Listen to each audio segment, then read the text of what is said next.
Ward by J.C. McCrae. A production by Parahuman Audio. Performed by a cast of fans and volunteers. Please visit parahumanaudio.com to learn more. Thank you and enjoy.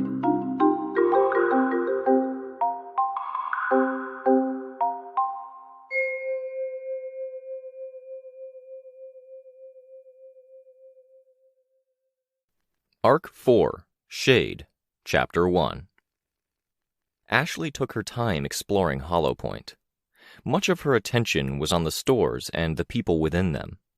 A store with supplies for those living on the fringes and in the tent cities. A used bookstore that was selling books taken from homes in the old world. $10 for a cardboard box full. A closed children's clothing store. The people that noticed Ashley were quick to avert their eyes or mind their own business. She paused at a manicurist's, looking within. There were rows of comfortable-looking chairs with small tables beside them and footbaths below each seat. Ads in the window showed a variety of nail art. Ashley held out her hand in front of her. Her black nail polish contrasted with the colorful chevalier pattern, mimicking the delicate gold flourishes on a silver background. She moved her hand to compare to the Alexandria image. She stepped away and walked a little ways down the street.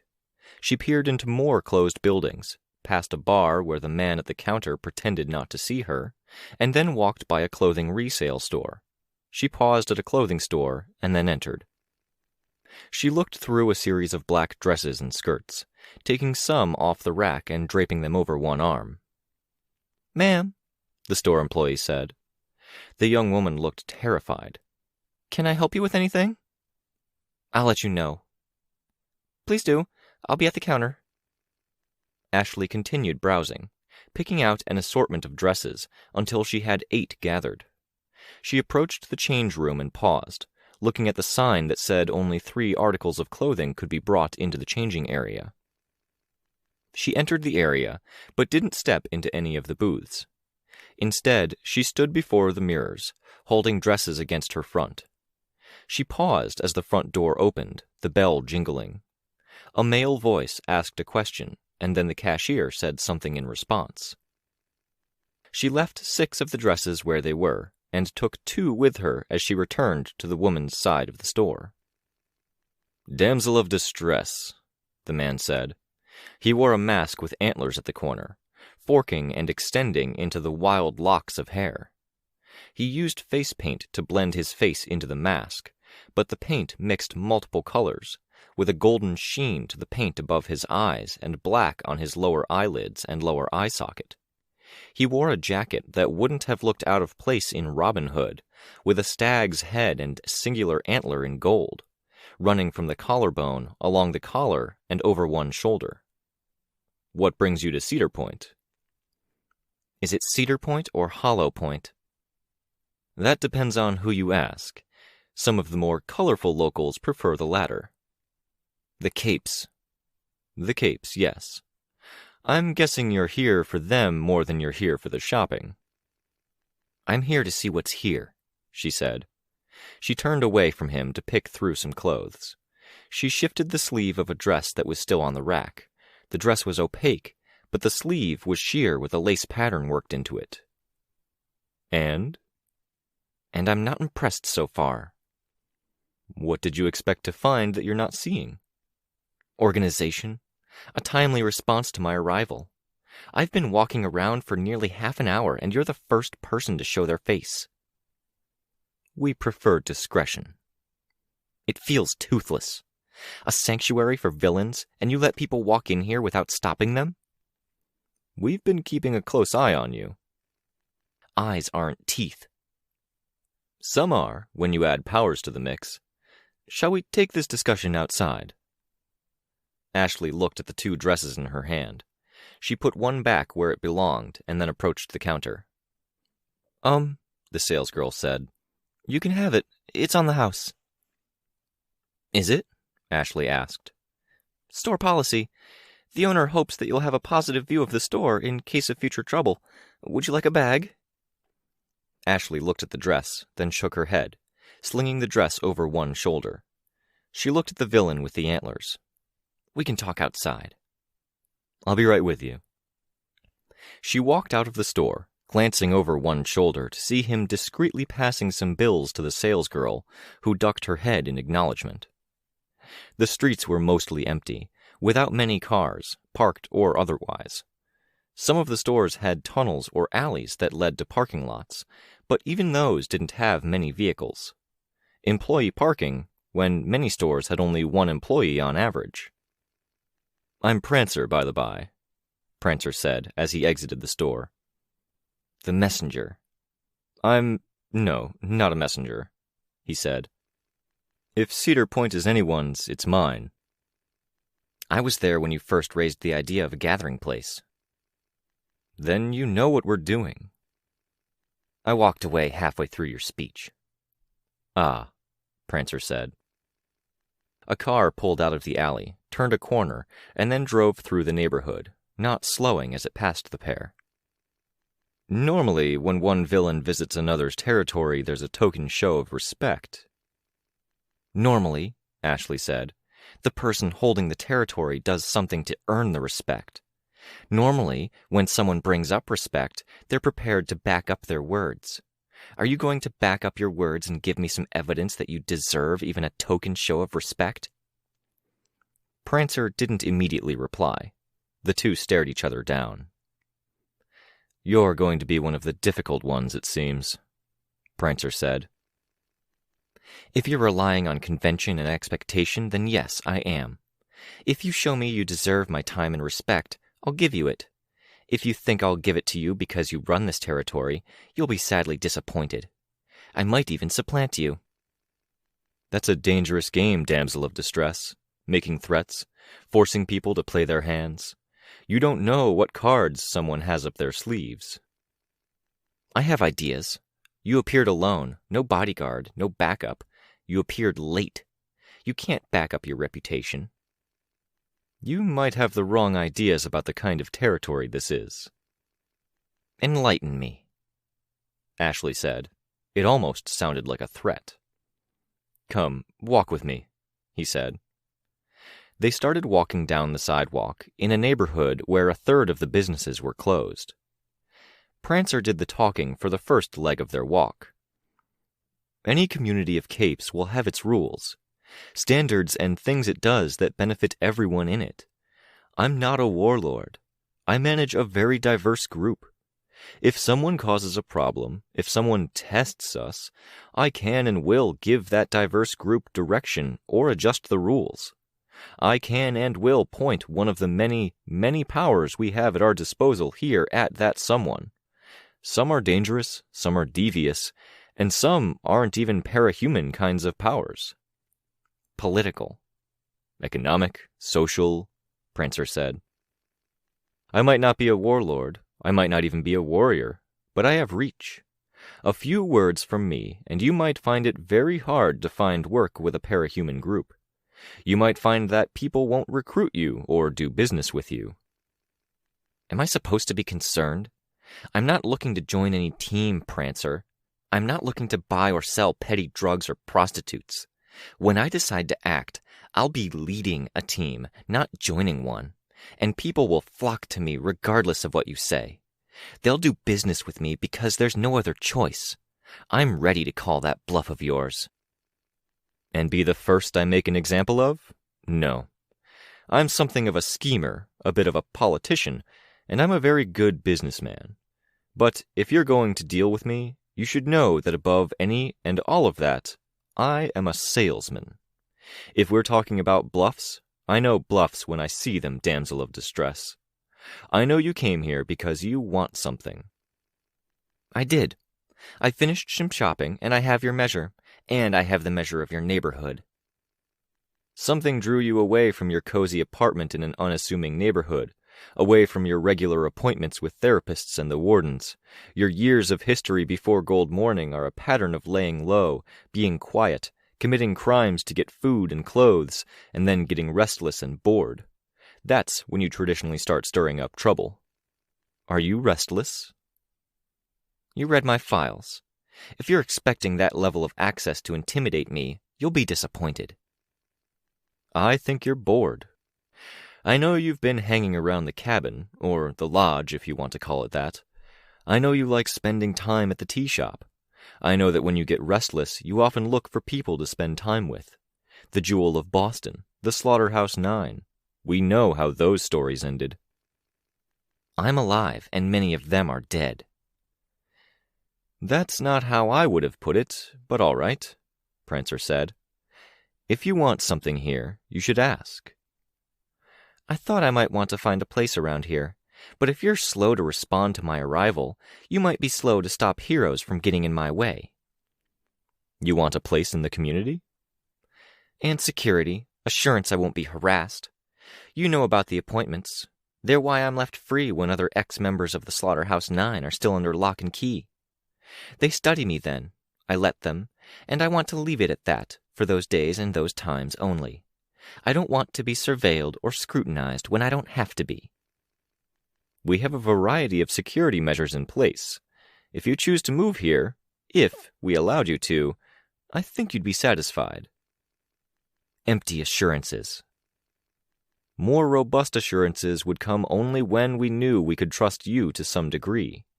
Obviously, we're not about to share particulars with a stranger. You could turn around and join a rival group and share that information with them. And if I became less of a stranger, it would require an investment of time and trust. At that point, it would be hard to escape, sunken cost. Then it seems we're at an impasse. So it seems. And I can expect you to leave promptly then. I'll leave when I'm ready, Ashley said. She turned to walk in another direction, heading for another clothing store.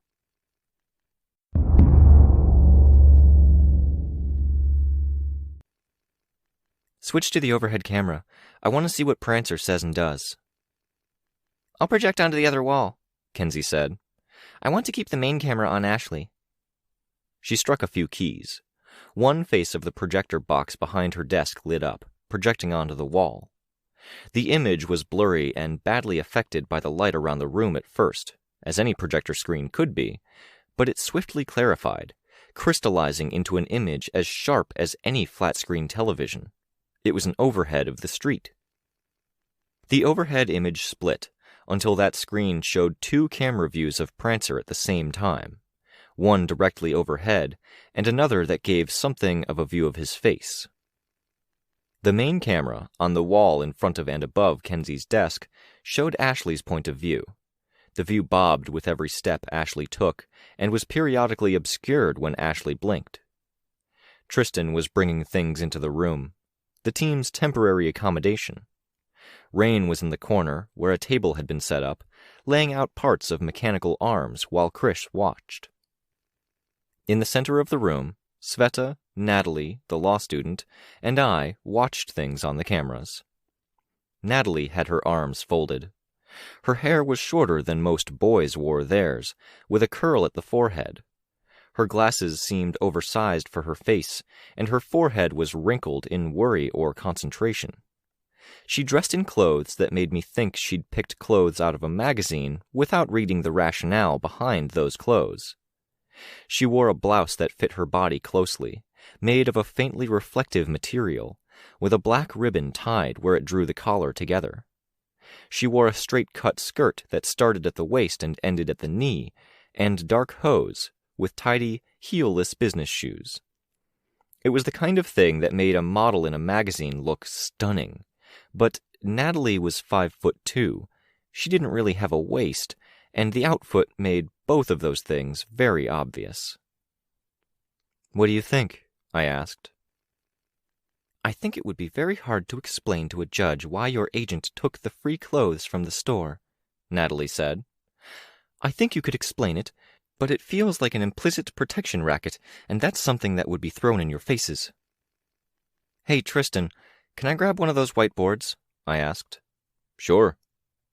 The whiteboard didn't have the legs or rollers attached yet, so Sveta held it up right for me. I wrote down the bit about taking the dress on the house. "I don't like the threatening tone, either. Entrapment has a pretty high bar, But if your agent threatens the targets, implicitly or explicitly, to insinuate herself into that environment, it casts a lot of it into jeopardy. They'll turn around and say they had to do these things because a woman in black who can kill people by pointing at them was telling them to. I wrote it down. We'll tell her to tone it down. How long until we can communicate with her, Kenzie? Kenzie spun around in her computer chair, pulling her legs close to her chest to keep them out of the way of the desk's edge. She stuck out a foot, kicking one of the boxes to the right of the desk. A bar appeared diagonally across it. 60%.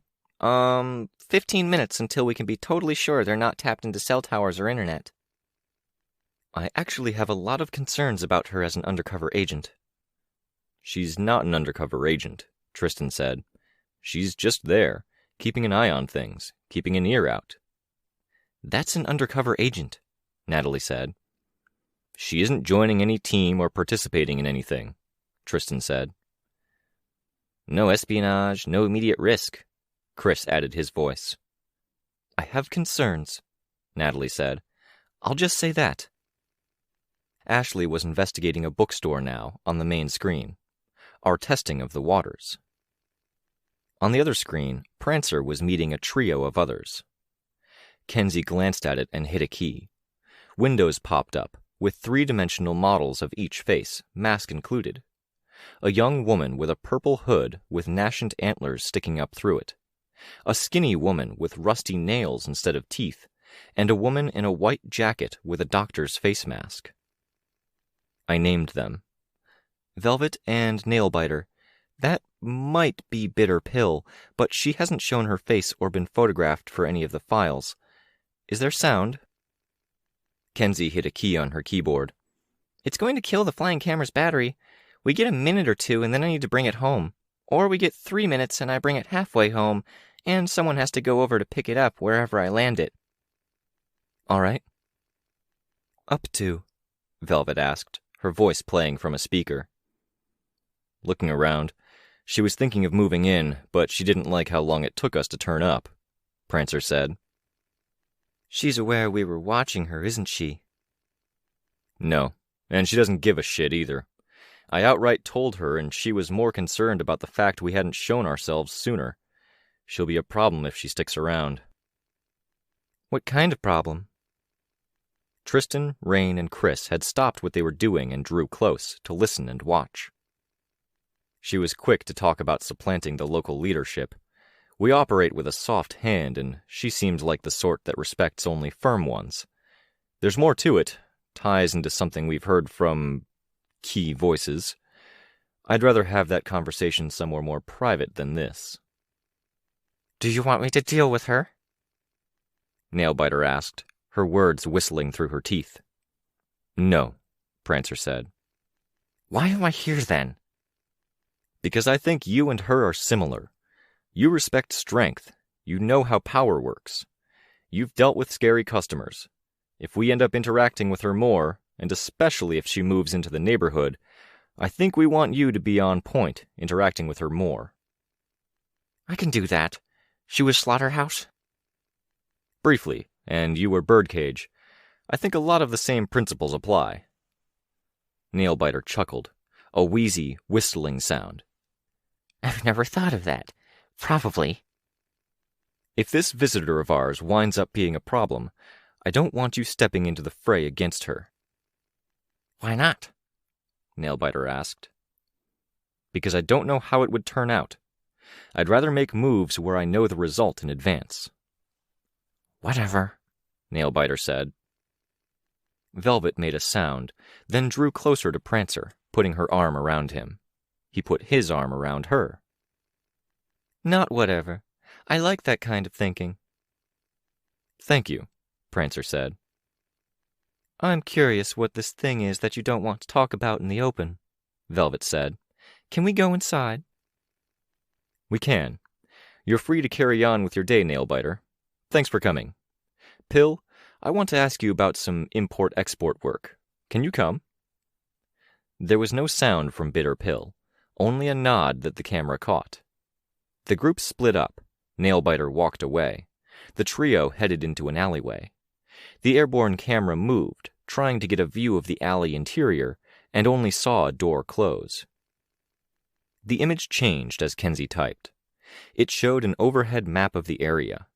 Kenzie marked the building they'd entered with a red highlight and a little flag icon, then began typing out a note. "Can you get sound of building interiors?" I asked. "Kind of, not really," Kenzie said. "That's real clear," Chris said. "I've got one camera with good aerial camouflage that I really don't want to get damaged because it took a whole weekend and a lot of stuff to put it together. I have two more that don't have special camouflage. They're just painted to match the sky, and I can only use them if the sky is the right color, or if I don't mind them being spotted. They could get destroyed, and I wouldn't mind them breaking that much. It would take me something like 2 days to get more advanced sound built into any of them, and then I'm putting a lot of eggs in one basket, or I'm making a disposable camera not so disposable." "But you can do it?" I asked. "I'm better with visuals, but yeah, I can do it." "Even if we decided it was worth building, it would take a while before you had that kind of microphone online," Rain said. "It's a sound camera, not a microphone," Kenzie said. "But yeah, and I'm trying to figure out the teleporters and the longer-range cameras, and I've got to fix up some old stuff so it's ready if we need it. And that's all stuff I really should do. And if I'm doing that, I'm not doing any of the fun stuff." Ashley, on her screen, paused to write something down. "Leaving soon." She used a small burst of her power to destroy the paper shortly after writing it down. Kenzie snapshotted the note, then typed it up, adding it to a log in the sidebar, where it joined 2 other brief notes that Ashley had written on her way into Cedar Point. "One thing I'll say about Ashley," Tristan said. "She's provocative. From what I saw of that conversation, she impunged Prancer's leadership right off, forced him into proving himself, gave us a sense of the power structure. She almost had him talking about anti-surveillance measures, but he's being smart about keeping that mostly under wraps." "He probably has some we haven't heard or talked about," I said. "She didn't make any friends while she was doing all of that," Rain said. "We don't need her to make friends," Tristan said. "She's not going undercover, not explicitly. She's just there, keeping an eye on things." I said, "My instinct is that if she keeps pushing on the level she was, people will get antsy or suspicious. It might be good to have her hang back, wait a bit before making contact or visiting again." "I could swing through," Chris said. "We should wait until we're more settled," Tristan said. "There are actually a few obstacles to figure out," I said. "Sorry to take over the one whiteboard here." "We got a lot of the whiteboards because we thought we'd have one for each member of the team and one for you, Victoria," Rain said. "2 for Kenzie and 2 for me because we're tinkers and you can never give tinkers too many surfaces to write stuff down on." "Yes," Kenzie said. Her legs were kicking a mile a minute as she focused on her computers. A box to her right and the projector box on the far side of her desk, the camera images playing on the wall. One of the split-screen images showing the overhead of the building Prancer had entered turned red, blacked out, and then disappeared, shrinking down to leave the other image, which was tracking Nailbiter. "Can you project the faces you had onto one of the whiteboards?" Sveta asked. Kenzie brought up images, then moved the projected image until it overlapped one side of the whiteboard. She had to look over one shoulder as she moved the mouse to make sure the image was in place. Sveta dropped her hand and used a tendril-wrapped marker to slowly trace out major facial features, hair, and the outlines of the masks for Prancer. I looked at Natalie. Natalie's forehead, perpetually wrinkled further as she raised her eyebrows, looking from whiteboard to whiteboard, screen to screen. "I recommend moving slowly at first. I'll give you some general, not-a-lawyer advice on things for free. It's interesting and it's relevant to what I want to do in the long run." "Okay," I said. "That's great. I'm not sure how slow the initial moves are going to be, though. The team needs to get some things out of the way before they have more freedom." Sveta turned her head. "The stuff Forsyth said?" "Yeah," I said. "We're situated on the very outskirts of Cedar Point here, and you can't move into the area until a few hurdles are crossed. You can't really have Ashley or Chris spend any extended time in the area until the speedrunners, Birdbrain, and Braindead are dealt with, and we can't move the headquarters into enemy territory if they're going to find it and trash the place. In an ideal world, you'll want to do something about Tattletale's involvement too. I've been thinking about Tattletale as an inevitable thing we'll have to deal with, Rain said. There are things you can do, I said. We can discuss those things when Natalie is gone. Actually, Natalie said, I should probably go. I have a class tomorrow morning and then work at the Warden's building tomorrow afternoon. A class. I felt a tiny bit of resentment over the fact that she had that. All right. Thank you for coming and saying hi, I said. It's interesting, she said, forehead wrinkling in that worried way. I really recommend you be careful. As careful as is possible, Sveta said. Natalie nodded. It was nice to meet you all. You have my number if you need it. There was a chorus of farewells. I walked Natalie to the side door of the building where the fire escape was. The way down was steep, and she kept one hand on her little messenger bag and the other on the railing as she made her way down, bringing one foot down to a step, then bringing the other foot down to the same step. Her entire demeanor made me feel faintly anxious. I didn't have a great read on her yet. She'd spent 10 minutes at the temporary headquarters here, and most of it had been spent observing. It was something of a relief to have her available if we needed her, and it was a different kind of relief to have her gone. The others, too, seemed to relax a bit. Natalie seemed nice enough, Sveta said. She did, I said. I took a moment to get Natalie's number off my phone and put it on one corner of the whiteboard I'd been using, the whiteboard leaning against the wall. I then wrote down Gilpatrick's with a note beneath it, for emergencies only. The patrol was a resource. Gilpatrick was one too. I didn't want to overuse that card, though. Gilpatrick had already been too kind with being a reference for me while I hunted for work. With those numbers in the top corner, joined by my own, I wrote down hurdles. We'd already covered the basics of the major players on the scene. Speedrunners, Birdbrain, Braindead, Bitter Pill. There were others that we'd learn about, I was sure. Prancer was the closest thing we had to a kingpin that needed toppling. In a hypothetical world where everything went perfectly, I wouldn't have minded getting Tattletale as a part of things. I wasn't sure my hopes were that high. I put them down as the people the group needed to knock down before they could fully set up. I wrote down, Team, needs name and brand. Ooh, Kenzie said. She was watching me write stuff down, her attention no longer on her computers. Here, Tristan said, approaching my whiteboard. He held it up and then created the orange sparks. They solidified, becoming the legs that raised the whiteboard up to a convenient level. There's no rush to name ourselves, Sveta said. No rush, I said, but it needs doing. It'll be easier to interact with other heroes once you have something. Are you taking a cape name? Probably, she said. I'm not sure I want to go the doll route. A little too similar to mannequin. A lot of the reaching, grabbing names are already taken. Brainstorm, think about it. See what feels comfortable, I said. Kenzie and Tristan, you guys too. You probably can't use your old cape names. I was Optics, Kenzie said. I can't use my old name, I don't think. PRT owned it. Exactly, I said. I think I can use Capricorn, Tristan said. When we reached out to the first Capricorn for permission, they signed over the rights to Byron and me, not to Reach. You're sure? I asked. 99% sure. That simplifies things, I said. Observer, pupil, scrutinizer, Kenzie said. Those are terrible, Chris said.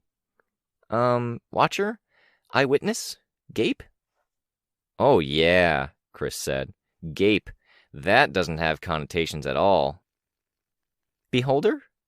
Kenzie asked, her eye on her computer screen. Spectator? Specs? Voyeur? Voyeur. Perfect, Chris said, filling his voice with sarcasm. Little Kenzie watching through the window while you change. We could make that a thing."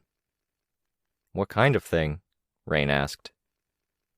"You could be Groper," Chris said. "Sveta could be hentai or tentacle love or something." "Ew," Sveta said. "And lame to go there." Chris smiled, seemingly not bothered that he'd bothered Sveta. "I could be short and curly?" Rain asked. There were a few chuckles. "And Victoria. She needs a name, and she's sort of a member of the team," Chris said. "I'm shocked, just shocked, at how Chris finally starts participating more when the rude stuff comes up," Sveta said.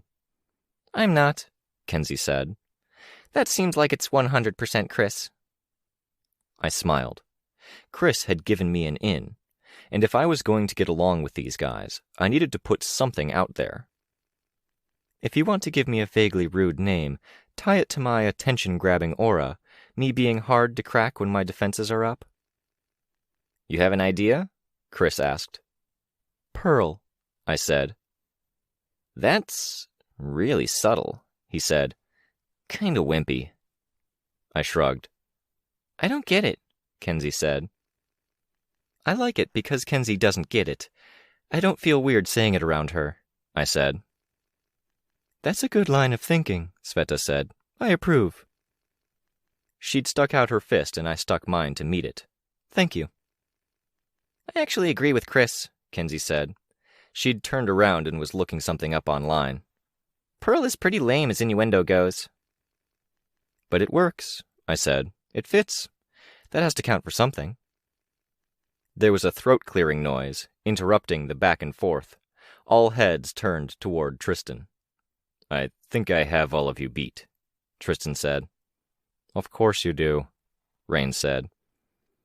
"Even if you didn't have us beat, you'd say you had us beat," Chris said. "And then you'd ruin the joke by insisting you win even when yours is lame." "I'm 100% positive I win," Tristan said. "I have the best rude name, guarantee you." 100% is pretty confident," Sveta said. "I'm 110% confident even," Tristan said. "Out with it then," Chris said. Tristan straightened, fixed his armor at the front, and cleared his throat, drawing it out. "You're setting us up for disappointment," Rain said. Tristan cleared his throat again, exaggerated, until everyone from Sveta to Chris was rolling their eyes.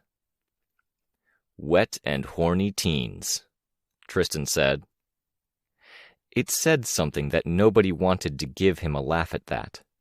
It was Chris who cracked first, falling out of his seat before the impact let the initial guffaw loose.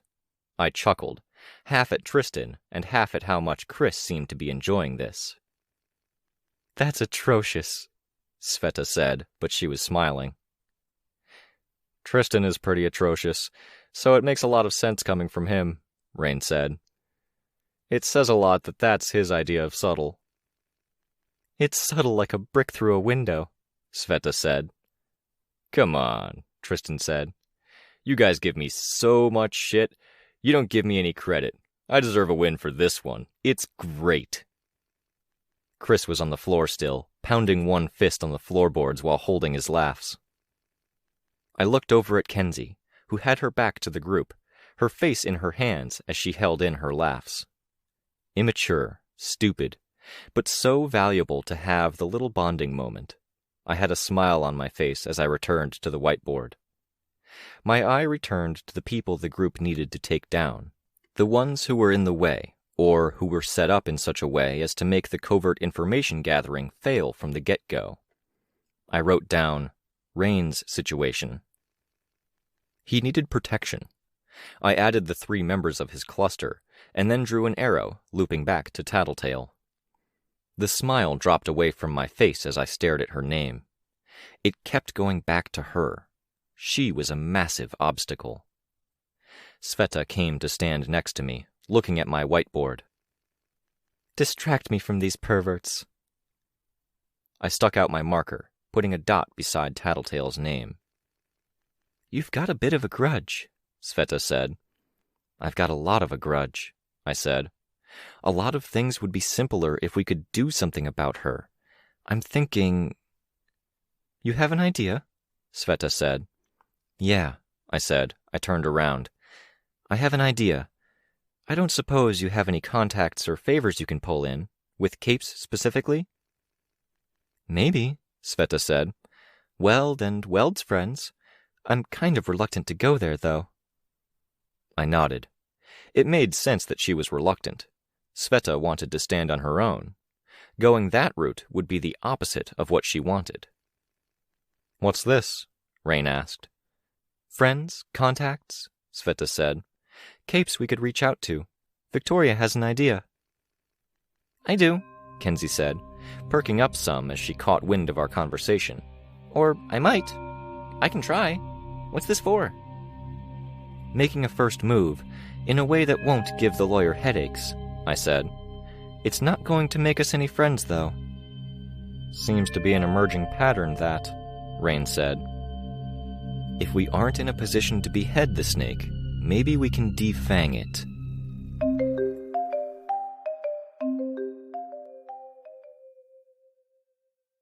Arc 4, Shade, Chapter 2. Classify the following angles as obtuse, acute, or right, Kenzie said. She sighed. You know this? I asked. She looked up from her homework and rolled her eyes. Yes, I know this. I didn't have the words to describe what I knew before taking the class, but I get this. Make it interesting, I said. Challenge yourself to try to answer as fast as you can, and try to get past where you're having to think about it and get to where the knowledge is automatic. Acute, acute, obtuse, right, acute, obtuse, acute, right, she said. I'm really tempted to sit down and make up my own questions to leave on the worksheet for the teacher, except I'd have to look things up to make sure some mathematician didn't already give it a name. What's it called when it's a full circle? 360 degrees of angle? I frowned. You're asking me to think back about 7 years right now. Complete, I think? Full, complete, or paragon, Chris said. All heads craned around to look at him. He was sitting in a corner, a table to his left, with so many things piled up that the bag, costume, snacks, and notebooks loomed well over the top of his head. He sat on a chair with his feet up on the seat, a comic and phone on his lap.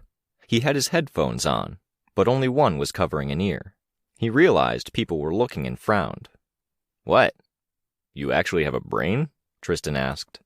I studied it a few weeks ago, Chris said, shrugging, turning his attention back to his comic. I'm pretty sure I don't remember studying that when I was your age, Tristan said. I self-study. There aren't enough seats in schools, so they gave us the option of doing these workbooks and handing them in. I've lost track of how far ahead I got, Chris said. It's why I don't have homework. My regular schoolwork is the homework, and I get that done earlier in the day. Paragon, Kenzie said to herself, hunched over her worksheet and books, a pen in hand. That one sounds best. Let's call this one, hyperparagon angle. More complete an angle than a circle? I asked. Yeah, she said. If you want to get into multidimensional space, then you have to get there somehow. So you make a circle that's more closed than a regular circle, and that gives you an in, right? It can be theoretical if you want, but obviously this is one of 100 ways I can start pushing the boundaries. Uh-huh. She drew on the paper with her pen, drawing out a perfect circle, and then scribbling out extra lines and numbers. You're aware you can't hand that in now, right? I said. It's fine, Kenzie said. Once you're there, you can start thinking about Lens's position to use the excess space you've given yourself and play that out. I heard somewhere that images that hit the back of your eye get flipped upside down, and the brain turns it back upright. So we write something down that lets us toy with that concept. Her pen moved as she wrote out a mathematical formula. And from there, we get the reflected extra space on the other side of the lens constant. In brief, we start talking about hyperparagon angles. Hyper is right, Chris muttered. Shh, leave her alone, Sveta said. Kenzie looked up at me. This is where I have to leave you behind, Victoria, because I get stuff that's hyper, but I can't help you get it. Frankly, you left me behind a minute ago, I said. What are the hearts, stars, and apples you're writing down? It's algebra, duh. You don't have to use X and Y or A and B. You can use anything to represent the variable. I like hearts and stars and apples, I feel like if you autopsied Kenzie, she'd have a bowl of breakfast cereal instead of gray matter. Kenzie spun around, sticking out a hand to grab the desk so she didn't keep spinning. She stared at Chris. I feel like if we autopsied you, Chris, we'd find you have one of those tumors with teeth, eyes, and hair in it instead of a brain. There's a good chance you actually would, Chris said. That'd be cool. Yes, it would, Kenzie said, very seriously. She spun herself around, grabbing the desk, now facing her defaced homework. Sveta walked over from the whiteboard, where she'd finished tracing the faces that had once been projected onto it. An artist's sketch of the players we'd seen and been involved with. Another part of the whiteboard had some name ideas. You can't hand that in, Sveta said. I said that already, I said. Kenzie looked up at me. People often ask how the tinkering stuff works. It's real easy. All it takes is closing a circle extra closed and having the right lens to use the wrinkles and bulges that result. Easy, I said, smiling a little. She continued drawing out math and lines. She had a steady hand when it came to drawing out geometry. I idly wondered if her tinker power played into that. She began drawing out a gun, similar to her flash pistol. The drawing of a woman's face was comparatively, almost ludicrously crude compared to the gun she'd drawn out. Kenzie scribbled out the eyes, then wrote out, I gave boring angle homework and now I'm blind forever. She wrote out a few more R's and then paused, scribbling out boring and writing obtuse above the scribble. Kenzie, Sveta said, with a truly impressive amount of disappointment in one word. Kenzie turned her head slightly, looking up at Sveta with one eye that twinkled with mischief. She looked back at her work, writing down an extra, oh no, by the teacher's head. I cocked my head, listening as Kenzie worked with renewed energy. You're getting carried away, Sveta said. I looked at the boxes near Kenzie, saw the projector box to Kenzie's right had a face lit up. It was pointed at the whiteboard Sveta had been working on, but no longer projected the camera images of the faces. Reaching down, I plucked the pen from Kenzie's hand. She didn't protest or stop me, only leaning back as I picked up the paper. I walked a few paces away, holding up the sheet, glancing back at the projector box, and then walked another 2 paces. The projected image of the scribblings, tinker notes, and doodles disappeared. I turned it around to show Sveta. She took the sheet, then experimented with moving it inside and beyond the boundaries of the projector box. Kenzie perched on the edge of her seat, watching, her tongue sticking out between her teeth, where she lightly bit it. Well played, I said. I said it was fine, she said. You did. She filled in some of the right answers with a real pen marks while scribbling, Sveta observed. She turned the sheet around, moving it through the air.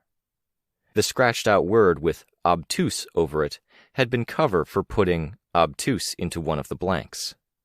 Very well played, I said. Sveta handed the sheet back. Kenzie put it down and moved her hand.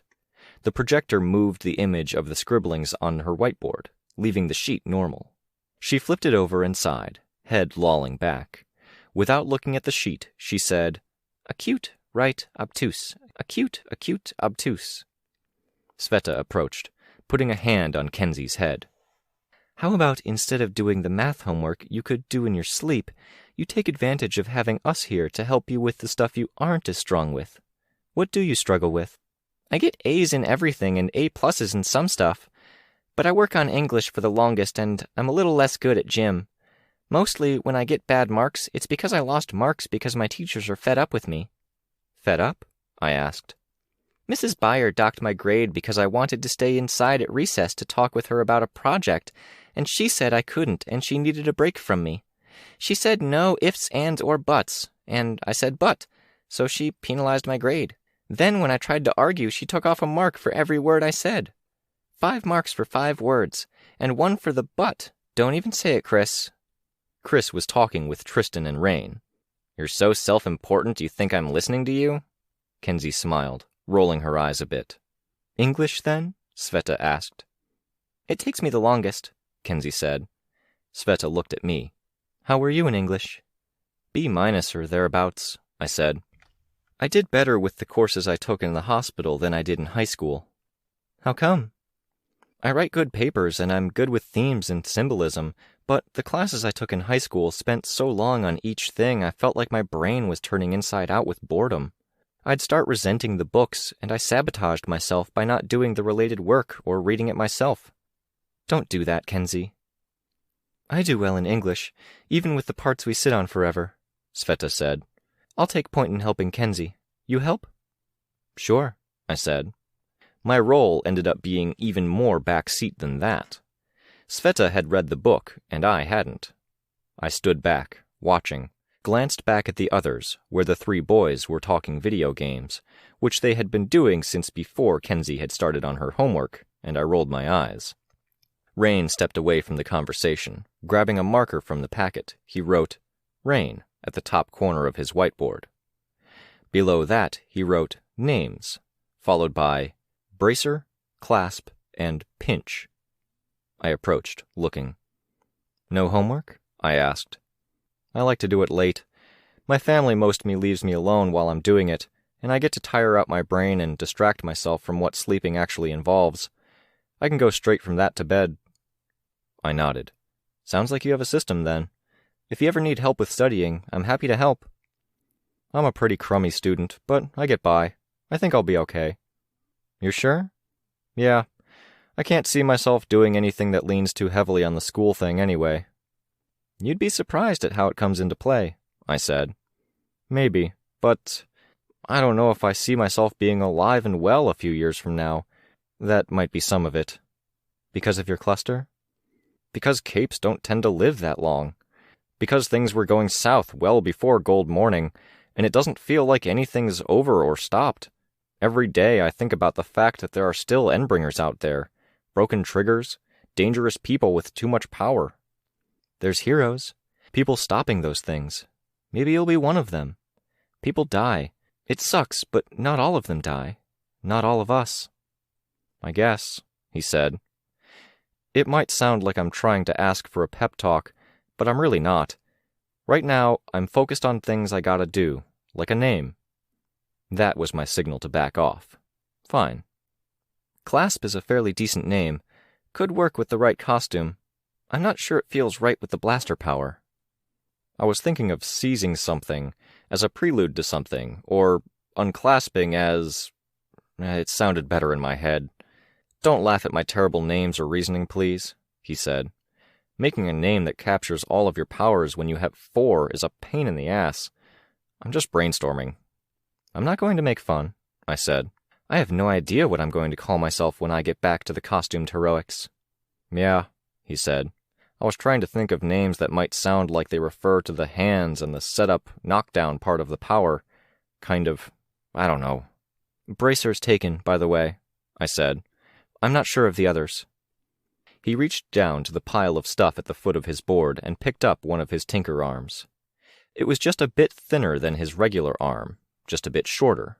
Kenzie's picture of a gun had looked more tinker than this. It was wires with sheet metal bent into a crude, hand-like shape around it.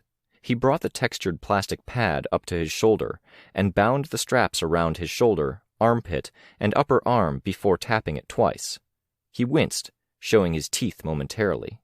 Hurts? I asked. Nervous connection, and a bit of excess energy with the switch on. I could fine-tune it so it doesn't shock me, but I might break something in the process. Ashley's hands are made by someone who doesn't even focus on prosthetics, and they're better than what I make. You might be better than you think. Mrs. Yamada thinks I have self-esteem problems, but I do suck, so it's more like I'm too aware of my reality. My blaster power is okay because it's mine, but it's kind of all or nothing, leaning just a bit towards nothing, especially if I'm avoiding trying to kill, which I am. Okay, I said. I thought of him jumping off the train. I wondered how honest he was about it. The mover power, it lets you... Stop. He stepped back, then jogged a few steps, stopping mid-run, as if he'd frozen in time. He hadn't, though. While suspended at an angle, someone else would have tipped over. He twisted around and put a foot out to one side. He moved in another direction, back to his board. Any limitations? If I used my full strength and threw you, would you only slow down? No, I'd stop. If I timed it right, I could fall from a plane, hit terminal velocity, and then stop myself just before hitting the ground. It'd be useful then. It's useful if I want to not fall over or if I want to maneuver a bit, but it's not that amazing as powers go. He wasn't lying then. Not about that. There were uses, but it did sound somewhat limited for even a secondary power. He seemed to read something in my expression, because he had further protests. It's really not that amazing. I have to wait between each use of it, and it's not something I can build a name or identity around. The emotion power has no impact or visual side to it, so it's out too. A few of the multi-triggers I'm aware of tend to have more, I'm not sure what the word is, esoteric or abstract names. The only villain in my town was Circus. The solution to a disparate set of powers is to just create something more out there that has its own identity, and then fit your powers to match, instead of trying to fit your identity to a random set of powers. Identity like what? Like, if you're standing back and using your blaster power, maybe something like a warlock aesthetic. You could have a robe, multiple arms, you've got your magic, both with the blaster power and the emotion one. No, he said, quieter than before. He stared at the board. Not like that. That's not me, and I don't want to go there. Okay, I said. I folded my arms, looking at the names he'd put down. If you like video games, is there an aesthetic or character or kind of game you could tap into? I'd be worried about choosing something I get tired of a month from now. I started, trying to think of a good argument. Just as a starting point, to get you thinking. The space opera game I got from Chris, one of the things he gave me to keep me sane when I'm out in the middle of nowhere and I don't want to bother Aaron. Chris, what's the Void class I played, the worker one? There are 3. Miner, Welder, and Rigger. You played either of the last 2. Rain nodded to himself, then looked at the board. He started to write something down. He got as far as Rig when I said, Rigger and Rig are already taken. Rain threw down the marker and he clenched both his tinker and regular hands into fists. Son of a... Sorry to be the bearer of bad news, I said. What does it matter? Tristan asked. He was still hanging with Chris at the one end of the room. Names are taken, so what? It's not like there's a system out there enforcing that stuff. Kenzie could call herself Optics. It's not like there's a PRT. I don't want to, though, Kenzie said. It gets complicated. Okay, but for the sake of argument, Tristan said, why couldn't she if she wanted to? Rigger or Rig could still be alive, I said. And we don't know what's going to happen in the future with people picking up where the PRT left off. Finding a good name and identity you're comfortable with is hard, and capes tend to be protective of their names as a result. Mix-ups and headaches used to be common, and we don't want to go there. People travel to your town to literally fight you over a name. I'm still not sold on the PRT issue, Tristan said. They're gone. They aren't going to come back. The remnants of them are. Organizations using their files and methods. A military-esque group following the rules and regulations of the PRT's Code of Justice. There are headaches involved. There was a knock at the door. Sveta started toward it, but Kenzie leaped out of her chair and beat her to it, opening the door. Kenzie saluted as Ashley entered. Ashley had a plastic bag with books and her dress in it. She moved those things out of the way, holding them while Kenzie fished the 2 camera drones out of the bottom of the bag. Good work, Tristan said. Lawyer person left some tips, but I liked a lot about how you handled that. It was very natural, I said. You'll probably like the headaches you gave them, putting them on the spot like you did. Kenzie's got some of their conversation after. Ashley smiled. How was the train ride? Sveta asked. You might have to go back and forth a bit. I hope it isn't too boring. It was fine. I read a book. A baby cried after looking at me and I was amused. A baby cried? Tristan asked. I look intimidating, apparently. Or it cried because it's a baby, Chris said. Babies cry about everything. They're stupid like that. It cried because of me, Ashley said. I've made enough people cry to know when it's because of me. Chris shrugged. I'll defer to the expert. It could be because you're different, Kenzie said. The first house I was in growing up, there were mostly only black people in my neighborhood, and I remember my aunt had a baby and the baby cried whenever she saw a white person. It might be like that, except you've got the cool eyes and hair. On that topic, Ashley said. Mine's bothering me. Oh, sure, I'll get it, Kinsey said. She ran to her desk, then ran back to Ashley, who bent down, one hand on Kenzie's shoulder. Sticking a pair of tweezers into Ashley's eye, Kenzie grabbed and withdrew the camera.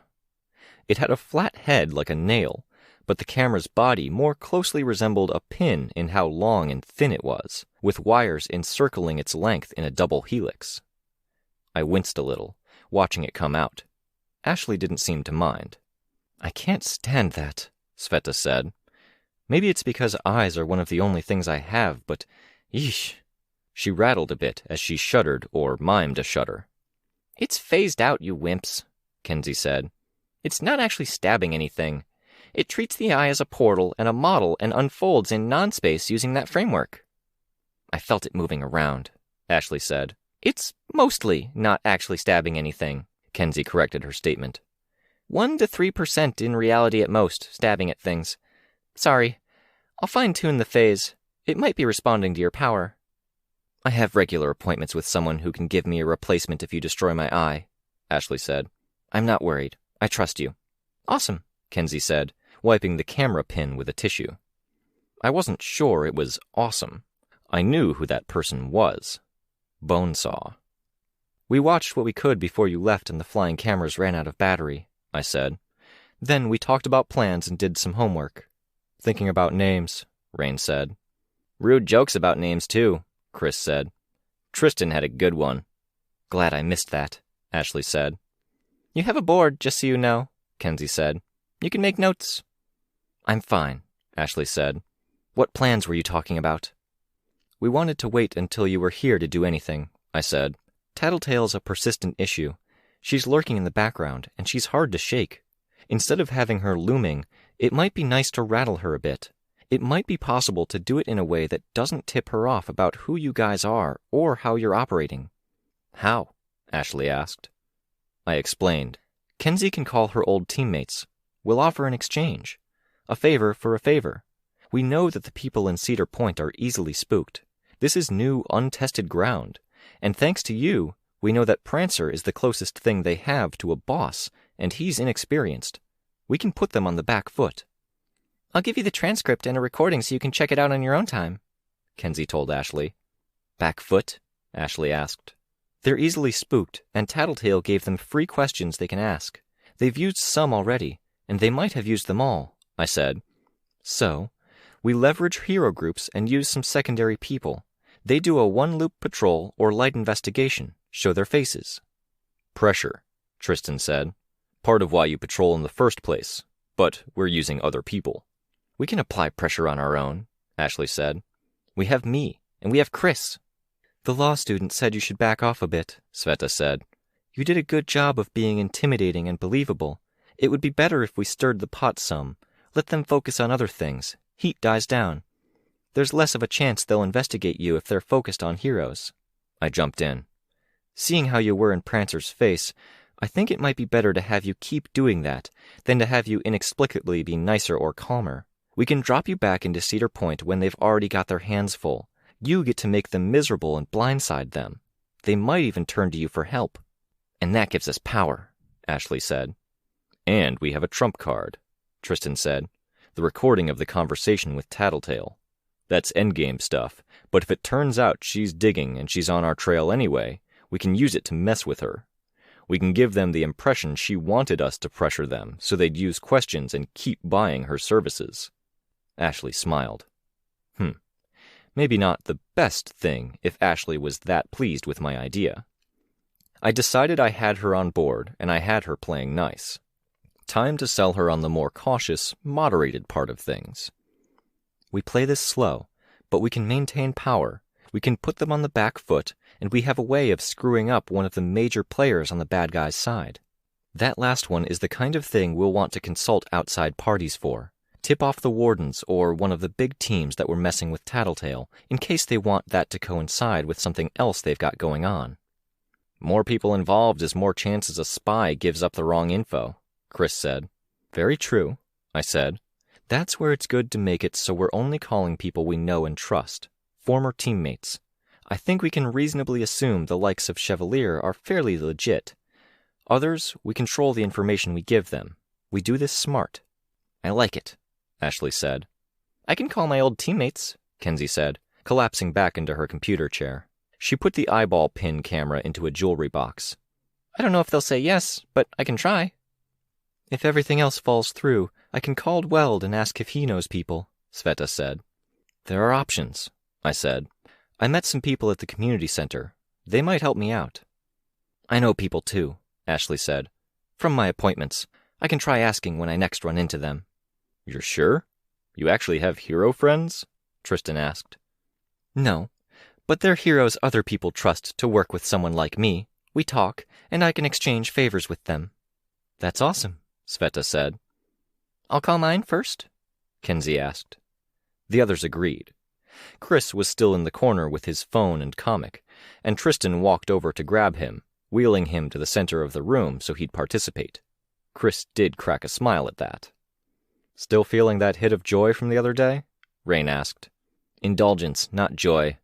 I'm indulging myself, or other people if I smile." "Shh!" Kenzie shushed people. "I'm on the phone." There was a pause. "Hi, Houndstooth," she said. Pause.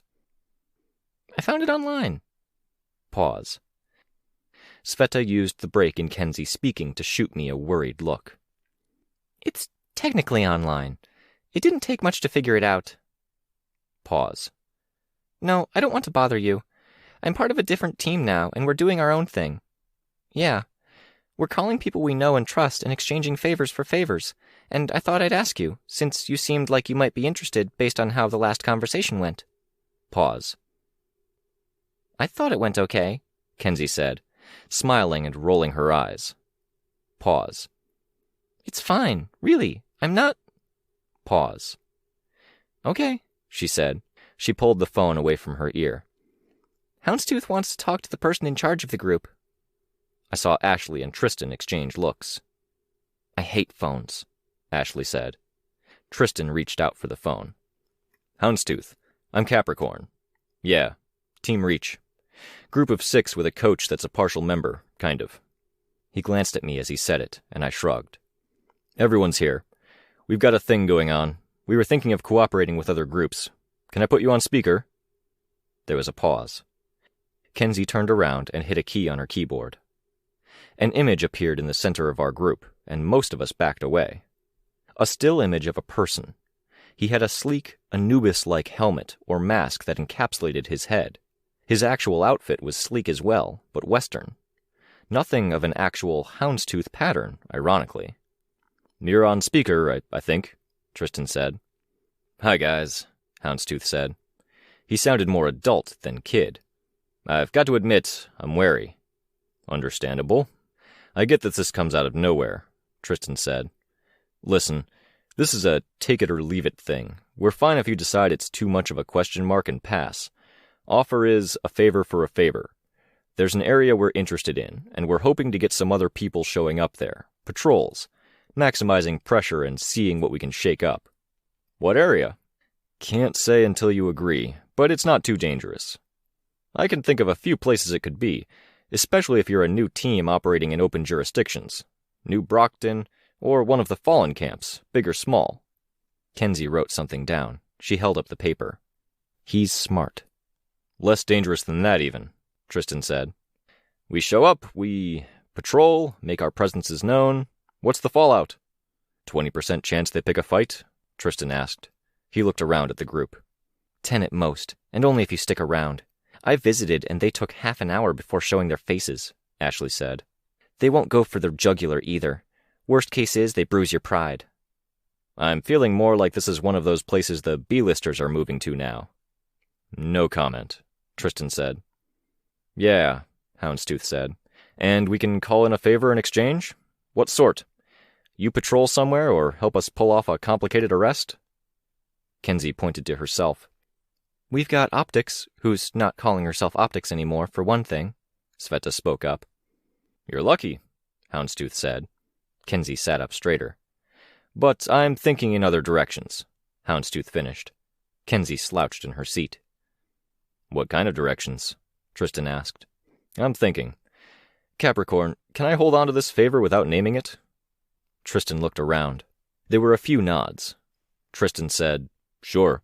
That was my original take on how this would go. The others seem cool with that. I'll give you my phone number. Tristan gave his number. There was a break while Houndstooth took it down. If you're game, I think we can let you know where we're thinking of, I said. The others nodded, so I added, Cedar Point. Hollow Point in the villain vernacular. You know, Houndstooth said, it bothered me that it wasn't being looked after. That was my feeling too, I said. Who's speaking, can I ask? Victoria Dallin.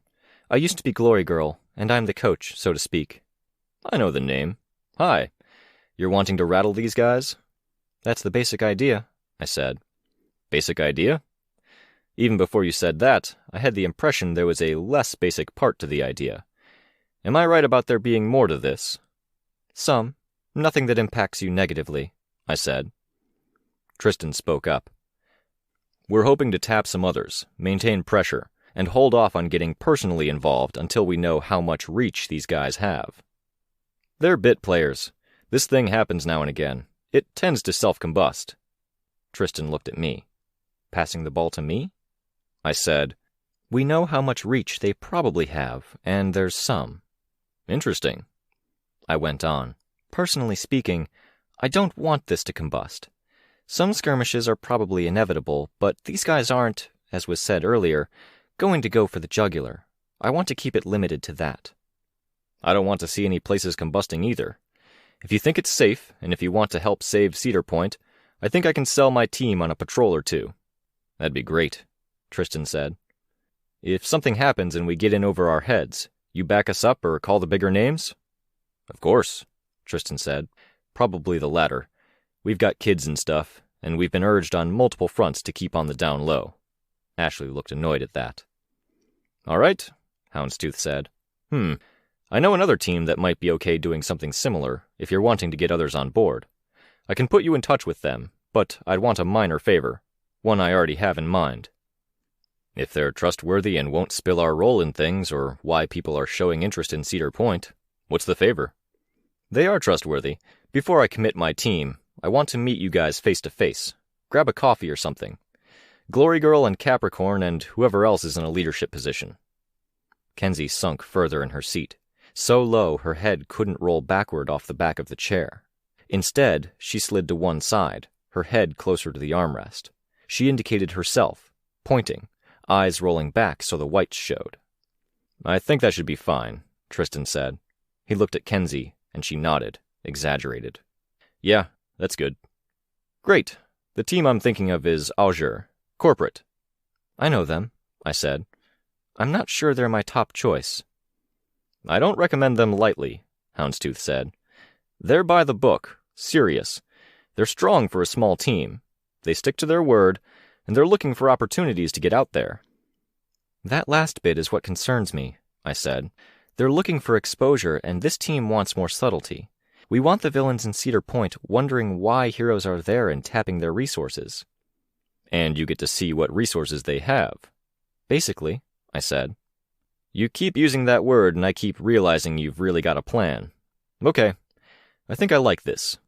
Azure is out then? That's your gut feeling? Can I put you on mute while I confer? I asked. I'm just the coach. I don't want to make decisions. Yep. Kenzie sat up and hit a key on her keyboard. A red X appeared over the mouth and ears of the hologram image of Houndstooth. Really weird that she had that, I noted. What's up? Tristan asked. I interviewed for Azure. They were just a bit sleazy, greedy. Their reason for interviewing me was to get at my family, just as one example of a red flag that came up. My feeling is, if you guys bring them in, they'll try to do something flashy or get more involved than you want them. If that's the case, I'd rather avoid them, Sveta said. They sound like the bad kind of corporate team, Tristan said. But I might be biased. Okay? Any thoughts? Objections? We could use them in a limited capacity, I said. Have them make a phone call instead of actually showing up. Phone call? Rain asked. Yeah. Can I just see what Houndstooth says to this? Sure, Tristan said. Unmute. Houndstooth, I said. I'm here.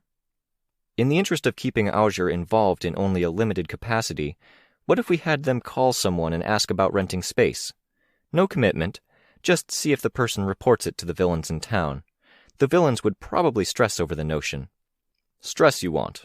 Yeah, good work. Ideally, we'd ask Auger to call when Auger is busy. You don't want them in your jurisdiction? Yeah, I said. I almost said, basically. I hear you. Yeah. I think they've got something going on right now. Rumors of war on the horizon. Earth-Sea. If you used them in the next week, I don't think they'd pick up on hints. We'd need to figure out who we want Auger to call, so that person called might tip off the villains. It might be tight to get that information in a week, but yeah. You've got Kenzie. I think you'll do just fine on that front. I looked at Kenzie, expecting her to perk up. She smiled, but she didn't really show much more enthusiasm at the praise. We'll have that face-to-face meeting, Tristan said. We can hammer out particulars then. Yes, I'll call you after I've raised the idea with my team, and we'll figure out a time to meet. I'll keep quiet on it being Cedar Point until they're on board. Great, Tristan said. I'll let you go now. All right, another day, Capricorn. The phone call ended. I like him, I said. I looked at Kenzie. Good recommendation. Yep, she said. He's going to want to dish out all the super embarrassing dirt on me from 2 years ago. Ugh. We know the dirt, Rain said. Most of us. Kenzie groaned. It's like having friends over and your parents bringing out the photo album, except way, way worse, because I wasn't a baby when I messed up with Houndstooth around, and it's so much worse than being in the tub or having food on my face. We know your history. We know you've made great strides, Sveta said. I can't speak for the others, but to me, you're about those strides and those successes. You're not defined by your worst days. Kenzie said. Right? Sveta pressed. Yeah, Kenzie said. It didn't sound like that call was easy to make. If Houndstooth is on the up and up, then it was a really, really good recommendation, I said. He is. He's one of the best true blue heroes I know, Kenzie said, smiling a little. 2 teams we can use to apply some pressure and get Cedar Point to reach out to Tattletale, Tristan said. Even if they catch on, they'll be left wondering. Heroes on your turf aren't something you can ignore. Ignoring that makes you look weak, Ashley said. I nodded. And one way or another, we would strain the relationship with this group in Tattletale and make them less likely or able to call on her when we made our play. This worked. Kenzie stood from her seat, walking over to her board. She began copying down a redacted version of the scribbled-down Tinker notes from before. She was bothered, that much was clear. Now she was stepping away to dwell on the Tinker stuff. That didn't seem like the worst thing in the world. On one wall, the one operating camera drone was showing a view of Cedar Point. Sunny, largely abandoned, and a little rough around the edges, covered in graffiti with broken things here and there from a riot or protest that hadn't cleaned up after. The group was talking amongst themselves about what needed to be done and arranged. Rain's thing needs some attention, Tristan said. We can talk some about that tonight and talk more tomorrow. Offer for an escort stands, Rain. Nah, he said. I don't want to play that card yet. Kenzie said she could do some of the surveillance from home, but we'll probably want to meet here if we meet, Tristan said. Kenzie will be a regular. I can come once in a blue moon. I'll be here when I'm not there, Ashley said. If I'm holding off, then I'll be here for the next bit. Cool, Kenzie said, turning. She'd added something to the board. Name, Looksee/Looksee. I'll be here too, Chris said. He'd stood from his chair and was walking around Kenzie's desk, peering at the Tinker stuff. Or around here. Sometimes I just sit around outside or find a place to read comics or watch stuff on my phone. I saw Kenzie nod to herself, glancing back over one shoulder at Chris. Cool, she'd said. I wasn't sure it was. I hadn't quite anticipated this, but with people being where they were, with the older members helping Rain, Ashley being available for surveillance, it meant Kenzie and Chris and Ashley would be spending more extended periods of time together. Or, put another way, the ex-Slaughterhouse 9 member and the 2 kids of the team. I'll stop in regularly, I said. Keep an eye on things. Yep, Sveta said. Rotate or something? With overlap, because you and I need to hang out. Naturally, I said, smiling. She'd picked up on the same concerns I had. A few of us here at any given time, Tristan said. There was a bit more conversation, hashing out particulars of schedule, as well as who was available on what days. I could stop in at Cedar Point. They know I was poking my head in before, but there's no reason to let them think I'm gone and dealt with, I said. You've got the hero itch, Sveta said. It's not the hero itch, I said. It's that Tattletale told me to go away, and it means something if I don't. It's the... Chris! Kenzie raised her voice. Chris froze. He was leaning close to her projector box. Stuff was piled on top. Do not touch my bag, she said, way louder and more intense than was necessary. Not touching a thing, he said. Relax. I'm not going to relax. Back off. What, is it gonna blow up or something? He asked, with a chuckle. Kenzie strode forward, through the group. Step back and leave my stuff alone. I didn't touch anything, really. Kenzie, Sveta said, he didn't touch anything.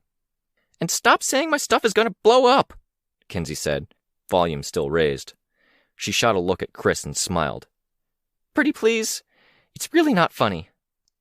That was my fault, I said. I brought it up first. I've dealt with tinkers and hyperdimensional tech makes me nervous. You're fine, Kenzie said. You've been cool. I like you. I have more mixed feelings about Chris, and I have very strong feelings about things like my bag being messed with. Chris threw his hands up, retreating to the chair that Tristan had initially brought to the edge of where everyone was standing, and kicked at the ground, wheeling himself back to his corner. I met Sveta's eyes. We communicated more or less telepathically. More supervision would be needed. Kenzie was now rummaging, gathering her stuff and getting it organized. She had what looked like a gym bag, white with pink piping as its trim, and big plastic zipper tabs. She put stuff in it and then picked it up. Want to have a chat, Kens? I asked. She drew in a deep breath and sighed heavily, bag held close. Fine. It's not obligatory, I said. It's fine. Yes, chat. You're cool. Some people aren't. Referring to yourself? Chris asked. Not helping, Chris, Tristan called out. I led Kenzie out the side door to the fire escape that was the access to the mostly unfurnished apartment. The air outside was far warmer than the air inside. It was late in the afternoon. Sorry, Kenzie said. She put her bag down on one corner of the fire escape, then leaned against the railing, looking down as she wound her foot around the strap. It's okay, I said. I'm really glad you're here, she said. And I kind of like that you don't know all the bad stuff. You're worried about what Houndstooth is going to say? I don't like being embarrassed, she said. And it's really, really embarrassing. I didn't like standing over her, so I walked over to where the stairs met the little platform of rusty slats and sat down sideways with my back to the exterior wall of the building. Not facing her directly, but I could comfortably look her way. I hear you, I said. I said it before, but I'm grateful you were willing to get closer to that territory to help everyone out. I have things I don't like thinking about or getting into, and I know what it takes to go there. I didn't even really think about it, so it's not all that, Kenzie said. Are you okay? I asked. Is there anything I can do? Talking is good, Kenzie said, eyes on where the strap was wound around her ankle and foot. Have you ever been so humiliated that you wished the earth would open up and swallow you up? I think everyone has. It's part of being young, that you fumble your way through things. She said. I once embarrassed myself really, really badly. Yeah? And it wasn't just one earth that split open, but a multiverse of them. I was so humiliated an alien actually noticed and reached between those earths and into my head, and now everything's messy and hard. Sveta and the others seem to think you're doing better. I am. I'm mostly good. I backslide now and again, but I get a handle on things and have people who help when I do. That's good, I said. That's an achievement, especially when you've got an alien tied to you. You're swimming with an anchor around your waist, and you've reached the shallow water. That's incredible. Kenzie nodded. She didn't smile. He saw me not long after everything went wrong. And then he saw me a little while later when I joined his team, and I wasn't exactly great then either. Even if he saw me at my best now, I don't know if he'd be able to look past all the bad he's seen before. You might not be giving him enough credit, I said. Maybe, Kenzie said. But I might be giving him just enough credit, and I might be really worried that this cool heroine who's helping us out might see or hear about the bad, and then she's not able to see past it either. The others have heard some of it, haven't they? From my mouth, that's different. They've heard it, and they want you on their team. They respect you. Whatever happens, I don't think Houndstooth can say anything that's going to have more weight than what Sveta says, because Sveta's awesome, and I respect her a ton. She's great, Kenzie said, staring down at her feet. She's the best. And, I said, pausing, whatever he says, I don't think it should have more weight than what you say either. Not when people like Sveta trust and respect you, and I trust and respect her, okay? Kenzie sniffed. A slightly runny nose now. She wasn't crying that I could see, but she might have been close. Can I give you a hug? I asked. No, she said. She stooped down and picked up her bag. She craned her head around and looked through the window. The window was opaque, the surface blurred. Kenzie's tech, I realized. Come, Kenzie said. Bag in her arms, she hauled the door open and held it for me as I followed. The others were watching. Sveta was on her way to the door, no doubt to let us know what was going on. 2 people were in the center of the camera's focus, walking down the streets of Cedar Point. I recognized one as Snag, and I could guess the other was the woman of Rain's cluster. Rain turned his head, looking at me. I had an idea of what he was going to ask. He couldn't leave this opportunity to get information alone. He couldn't afford to.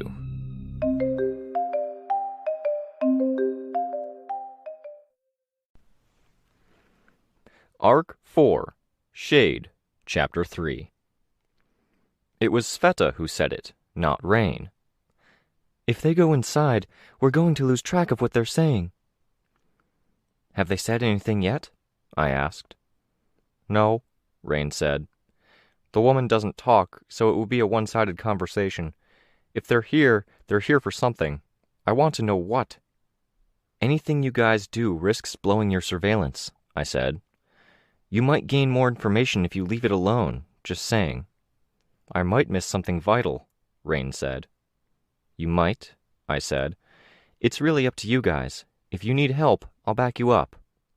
Tristan walked forward and half sat on the desk, head turned so he could keep one eye on the image. Hypothetically, if we did act on this, what would we be doing? Picking a fight? We could, Ashley said. Rain said they were injured and needed maintenance. It would be timely. It would keep them injured and out of the picture. On their turf? Tristan asked. With who knows how many villains in the immediate area? And it would blow our surveillance, like Victoria said, Sveta said. You've been quiet on why they're after you, Rain, Chris said. You never talked about your trigger event. As a rule, it's not good to ask people about their trigger events, Sveta said. As a rule, Chris said, it's vital information about who we're fighting and why they're doing what they're doing. Chris, Sveta said. Sveta, Chris said, detach from your emotions. Focus more on their emotions. Are they passionate? Driven? Is it personal? If any or all of the above are true, it changes the rules of how they act. They might act even if they are injured or needing to do some maintenance. People don't act by rules, Tristan said. Some people do, Chris said. Byron does, or did, based on what you said. They might. But we need more of what Rain knows about who and what they are, and where they come from to know that. Kenzie turned around in her seat. I was just telling Victoria I didn't like the idea of her prying into my past or where I come from. It would feel pretty gross and unfair if we pushed Rain to do it now, when he obviously doesn't want to. Hypocritical might be the word you're looking for, I said. I'm learning so many words today, Kenzie said. Putting that all aside, is there any way to listen in if they went inside? Rain asked. They're a block away from where Prancer went before. If they go there, what can we do? I could rig something, Kenzie said, but it would be fragile and iffy. I can't help but notice we're changing the subject, Chris said. Look, I need this, Rain said. I've told Tristan everything, and I've told Sveta some of it. If Tristan thinks it needs to be said, he can say it. He's more objective. But I really want to know what they might say. I want to start making preparations now. I've been keeping my mouth shut, Tristan said. I'm in a weird place, knowing what I do, not wanting to betray a friend. I feel like if I said anything at all, even if the reasons were good, it would still be betraying Rain. I can take apart things, Kenzie said. Kludge it together for an emergency thing. It won't take long, but we'd need Sveta to hurry over there to plant it, and that'll take a few minutes. If that's what we're doing. I don't want to break my things down if we're not doing this, though. I'm probably going to regret saying this, but I'll stand up for Kenzie, Chris said. It's gonna be shitty if she starts taking apart good work so she can get it done in time, and then Rain doesn't hold up his end any. That's not fair, and it's going to lead to resentment. I don't care about fair, Kenzie said, but thank you, Chris. Don't thank me. I'm going to anyway. It means a lot. No, it doesn't. I just don't want the headaches, Chris said.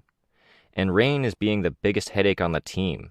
Maybe except for me, but I don't have anyone trying to kill me, and I'm not really asking for anything, so I think I can get away with it.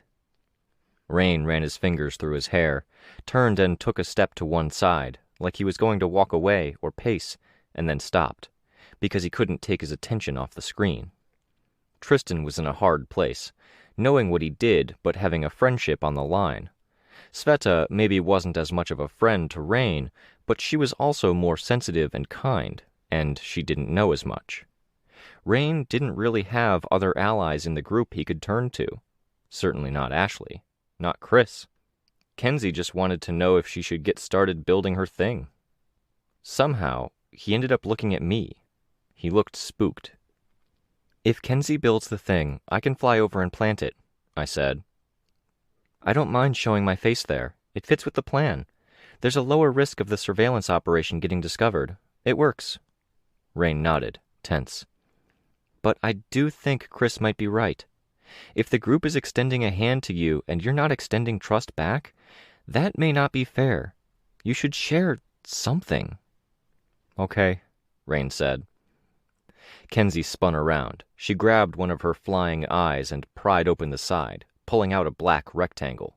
She swapped it with a spare. It's personal, Rain said. It's emotional. Not helped by the dreams, by the possible personality bleed across the cluster. Some things I've caught lately made me think there might be some. I listened, my expression still, arms folded, mostly watching what Kenzie did while Rain talked. I was going to have to deploy this thing. Kenzie popped open the jewelry case with the camera she'd put in Ashley's eye, then tore off the section under the lens. She flicked at parts with her fingers to get them spinning and then held on to others, unscrewing them in the process. They blame me for the events around the trigger. I've told Sveta all of this. The dreams are biased, selective, cherry-picking from my perceptions. They make me out to be more of a bad guy than I am. I don't think you're a bad guy at all, Tristan said. I'm not a good guy either. And maybe that's because of the bleed coming the other way. I feel like a completely different person than I was then.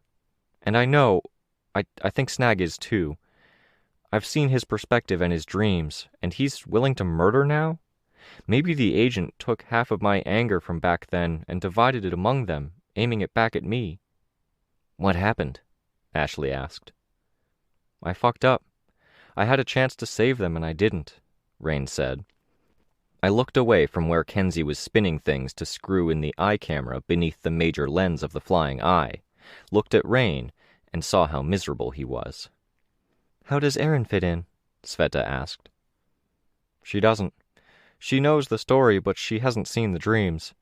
I think if she saw the dreams like the 3 members of the cluster did, she'd hate me too. But she doesn't. And of 5? Chris asked. I turned my head. My username, online, Rain explained. I don't know what happened to the 5th. It's complicated. I can think of a few people it might be. People that didn't make it. Kenzie turned around. The camera looked worse for wear. I realized it was the nice one, with the adaptive camouflage or whatever it was. Panels were missing and wires exposed. She beckoned me to approach. I did. Put the lens side against the wall or the roof. There's a plunger on the side here, you see? In a groove along the side, normally meant to aid in aerodynamics or something, the metal rod ran flush with the body. I see, I said. I looked at the screen. They'd walked past the place where Prancer had gone inside. Put it up against the surface, then slowly, super slowly, push that in. There's no resistance built in, so you could push it in half a second if you weren't careful. What would happen? We'd lose it. That's 4 days worth of work, and the eye camera is 6 days worth of work, and some of those parts were hard to get. Please don't push it in fast. How slow do I depress it? Take, like, a minute to get it from here to here if you can. Be ready to stop if I tell you to. How are we communicating? Phone? Kenzie asked. Phone, I said. Got it. I checked I had my phone with me, that it had battery, and then got my earbuds, plugging them into the phone and then putting one into my ear. I collected the football-sized camera. Give me something to eat? I asked. Granola bar or something? Chris walked over to his bag, fished for something, and then tossed me a bag of chips. I caught it, then caught the paper-wrapped meal he threw my way. I put everything into a bag. My mask, computer, and notebook were in the bag already, which was good. It's not kiss kill, Rain said. Or, like Victoria said a few days ago, it's kiss kill with good cover. I'm weaker than them, and the dreams give them a reason to hate me. I'm good to go? I asked. I think so. Thanks for doing this, Sveta said. I gave her a pat on the shoulder as I passed. Thank you, Rain said with sincerity. I was at the door when Tristan said, Might not need the camera after all. I looked back. They hadn't gone indoors. They were in a parking lot. A group of people was standing around a van. They had masks on. I'm still going to go, I said. We don't know where they'll go or what they'll do. Patch me in somehow? I'll video call you, Kenzie said. We'll talk to you and you can look at your phone to see what's happening. Okay, I said. That works. That's going to do a number on my monthly limit. I might have to get an unlimited plan. They don't have any of those anymore, not after the end of the world, Kenzie said. I checked, and they get peeved at me when I borrow anything, so I have to be really careful with my cameras and junk. I could have responded, but I didn't want to get stuck in a conversation. I let myself outside, then flew from the top of the fire escape. Might have to have a conversation with the big hero teams to see if they have any options, I thought. It would be nice to have the fancy earbuds that the wards used to have, or just a special phone plan that let us handle higher bandwidth operations. My phone rang in my ear, startling me even though I'd expected it. I thumbed at my phone to answer it. Rather than any of the others, it was the audio from Kenzie's camera, observing the interaction between Snag and the group in the parking lot. Snag, this is Love Lost, Snag said. Recognizable enough, his voice was a deep growl. That was his ordinary voice, it seemed. Love lost? Shouldn't it be no love lost? There was a brief pause. She doesn't talk, Snag said. That might make negotiations hard. We'll be fine, Snag said. I'll cover things. Your friend isn't coming? Cradle? Cradle was the potential third, then. He isn't. Just me, just her. I'm second-hand. This is last minute, final hour, and end of days. Still flying, I pulled my phone from my pocket, being careful not to drop it. I hated using my phone while airborne. It was so easy to let my guard down. Your name doesn't match, Snag said. I don't mind, Second-hand said. I could see the image on my phone. I made the real gesture to zoom in on the one I wasn't familiar with. Tall, with an elongated face and head, bald, with an elaborate waxed mustache and round sunglasses. He wore suspenders over a shirt that was rolled up to the elbows. The arms crossed over his chest were muscled, a bit of a steampunk vibe, even though his clothes weren't that old-fashioned. The time manipulators had another teammate then. "You wanted to meet, here we are," Secondhand said. "We're similar in how we approach things," Snag said. "Maybe we can trade, teach each other something." "Maybe," Secondhand said. "Sounds good." "Maybe the deal's lopsided in your favor, but you give us a hand when we need it." "Ah, I thought that was coming. We heard you were recruiting." "Mm-hmm." Snag made the sound, and it came off more like growl than agreement. "The more the merrier?" another member of the speedrunners group asked. It might have been End of Days. "The more the merrier," Snag repeated, sounding the furthest thing from merry. "Why don't you take a look and tell us what this means to you?" Secondhand asked. There was a pause. I looked at my phone. The back door of the van opened. Snag approached, with the woman, love lost, hanging a bit back. She had curved claws at her fingertips and thumb, with a thin framework of rods and bands at the back of her hand to keep those claws in place. She had more glittering around her feet and ankle. A mask covered her lower face. "Victoria?" Sveta asked through the phone. "What's up?" I asked, holding the phone to my ear so I could use the mouthpiece there. "Kenzie's handling the camera and things. I'm hanging back. Tristan's close. We'll be your people mostly. Can you tell us anything about the speedrunners?" I was glad I'd checked my books and notes. "Seattle. B-list villains, but that's partially because Seattle was setting a really high bar around the time they were active," I said. "Partially. They're time manipulators, but complicated by the fact that they have at least one tinker in the group. It could be that they're all tinkers. A family thing like how force fields run in my family." "They don't look like family," I heard a voice. It might have been Chris, or Rain speaking with a funny tone. Probably Chris. "That's what they're talking about sharing, then," I heard Tristan. "Tinker know-how." "Probably. Each of them has a power, but they augment that by having tinker stuff they wear. Secondhand can cover a lot of ground really fast, but can't affect anyone or do much while he's doing it. Can't hurt you, can't move stuff, can't set traps. But we already talked briefly about him earlier. He's the one doing regular sweeps of the area, looking for trouble. The tinker stuff he wears reduces the strain on his body and lets him operate like that for longer. And it means that when he pops out of that mode, he does it with a boom. It gives him some offensive ability." "That doesn't feel B-list," Tristan said. "I'll get to that momentarily. I'm doing these guys out of order. Final hour. He has a targeted slow. One target at a time. If he's aware of them, he can slow them, as an ongoing thing. He can swap it with a moment's notice. Tinker Gear applies other effects to slowed targets. Makes it so being slow also crushes you and makes it hard to breathe, or chills you. Makes it so he can target a friend and make it so they fall slow and reduce the impact of their landings.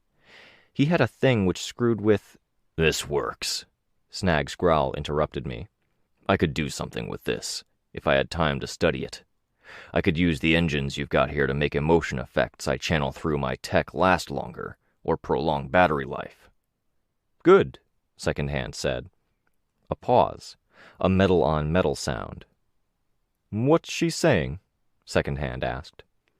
"Love Lost likes that. She thinks she could do something with it, right?" "Yeah." "All right. Doesn't tell me much," Secondhand said. "How about you show us something?" "It's damaged, but you should get the picture," Snag said. I checked the phone. He was using one of his overlong mechanical arms to pull off his other arm, holding it out by gripping it at the midpoint, the shoulder near End of Days, and the hand near Secondhand. It was my first clean look at the whole group of speedrunners, as Kenzie zoomed in the camera. Secondhand was fairly normal in build, with goggles and a flat-top cap. He managed to not look old-fashioned. Last Minute was shorter, stout, with a lot of muscle and fat both. His gadgets hung from a high-tech belt. Final Hour was more muscular, with tech wrapped around one of his arms, ending in a blunt design that resembled a brass hairdryer, with red smoke pouring from the fans and vents along its length. Aside from the brass helmet he wore, which covered his entire head, the armor covered only half of his body. End of days? Well, I'd already gotten a look at him. He wore a mask that wrapped around his head in a broad band, from eyebrow to cheekbone, with the black sunglasses on top of that. But it was hard to imagine how he'd be less recognizable when his facial shape, lack of hair, and mustache were all so apparent. "Keep going," Tristan said. Where had I been? Final hour, right. He could attach an EMP thing to his slow that slightly hampered powers, made machinery grind to a halt, all through this oversized thing he wore that covered his arm and hand. "He's wearing it now," Sveta said. "Okay, right. Can't see while I've got the phone to my ear. Forsyth said they were using Final Hour to mask their business dealings. He was their heavy hitter, and he might still be. I was thinking he might be using the EMP thing or something like it to keep people from looking in." "I hope they don't use it," Kenzie said. "Probably wouldn't work outdoors," I said. Last minute moves things backward in time, emphasis on things, not people. Carries an assortment of tinker boomerangs, bombs, weapons. If Second Hand didn't have the tinker-ish name, and if there wasn't a chance they were all lesser tinkers, I'd say Last Minute was a contender for the team's tinker, with his arsenal. "What's the catch, or what's the tinker component?" Tristan asked. From what little I remember, his gadgets don't act the same when moving in reverse, or it has added functionality while being reversed. "Fuck me," someone said. I thought I heard someone else groan, too. "Yeah, boomerangs fly a different path, or split apart so one version carries forward and one retraces its path," I said. "That sort of thing." I'd slowed while flying, and now I stopped. I didn't want to enter the territory and draw attention when it wasn't quite time. I had a sense of what Birdbrain and Braindead did, and there was a risk Second Hand would do a patrol when the meeting concluded, to see what their potential business partners were doing. I settled on a roof, walking as I landed, then stopping to stand on the corner of the roof. Cedar Point was on the other side of the water, on a peninsula across from me. "End of days?" Tristan asked. "I don't have a clue," I said. "Nothing about name or appearance stands out to me." "Fuck," I heard a voice. Rain, I was guessing. "Why are they B-list?" Tristan asked. Not the first time he'd touched on that. "Because the tinker stuff is limited. The batteries take time to charge," I said. "When they were active in Seattle, they had something like 20 days between the jobs they pulled, and they had weaknesses. The batteries ran out if engagements were prolonged, and once that happens, they lose all of their muscle."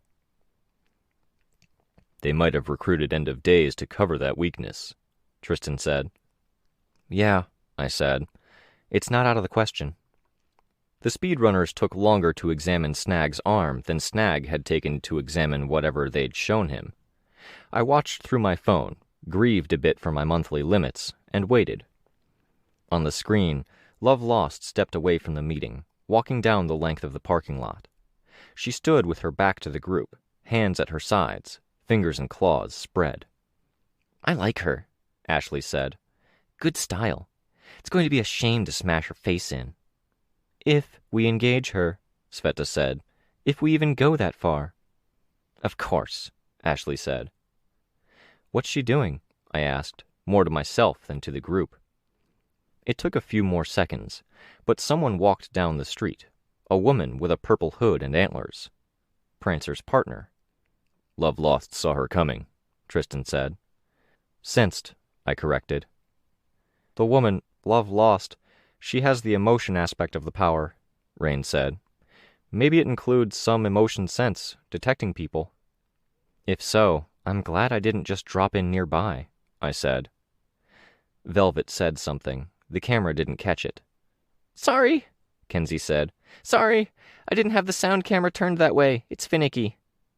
"Don't turn it towards those two. Stay focused on Snag's group," Tristan said. "Velvet's already walking away." "It was brief," Rain said. "I think she's just checking on things, making sure it's all peaceful. Love Lost rejoined the group. What did the Queen of Hollow Point want? Second Hand asked. Love Lost was silent. Right. Are you done with my arm? Snag asked. Oh, yes, go ahead. I have a question, and it's one I'd regret not asking, Second Hand said. Who are you with? With? Snag asked. Ourselves. I'll elaborate. We've got a few cliques forming already. Bitter Pill in charge of the brains, watching, listening, planning the longer-term plays. Not necessarily here, mind you. Could be jobs elsewhere. Beast of Burden is in charge of the hostiles, the ex-cons, ex-birdcage, ex-covert military, ex-cage fighters. The ones who are good or even eager when it comes to hurting people. Snag commented. We've had conversations with a few of them already. Beast of Burden included. We're looking for people who are good or even eager to deliver the hurt. Great. We'll keep that in mind.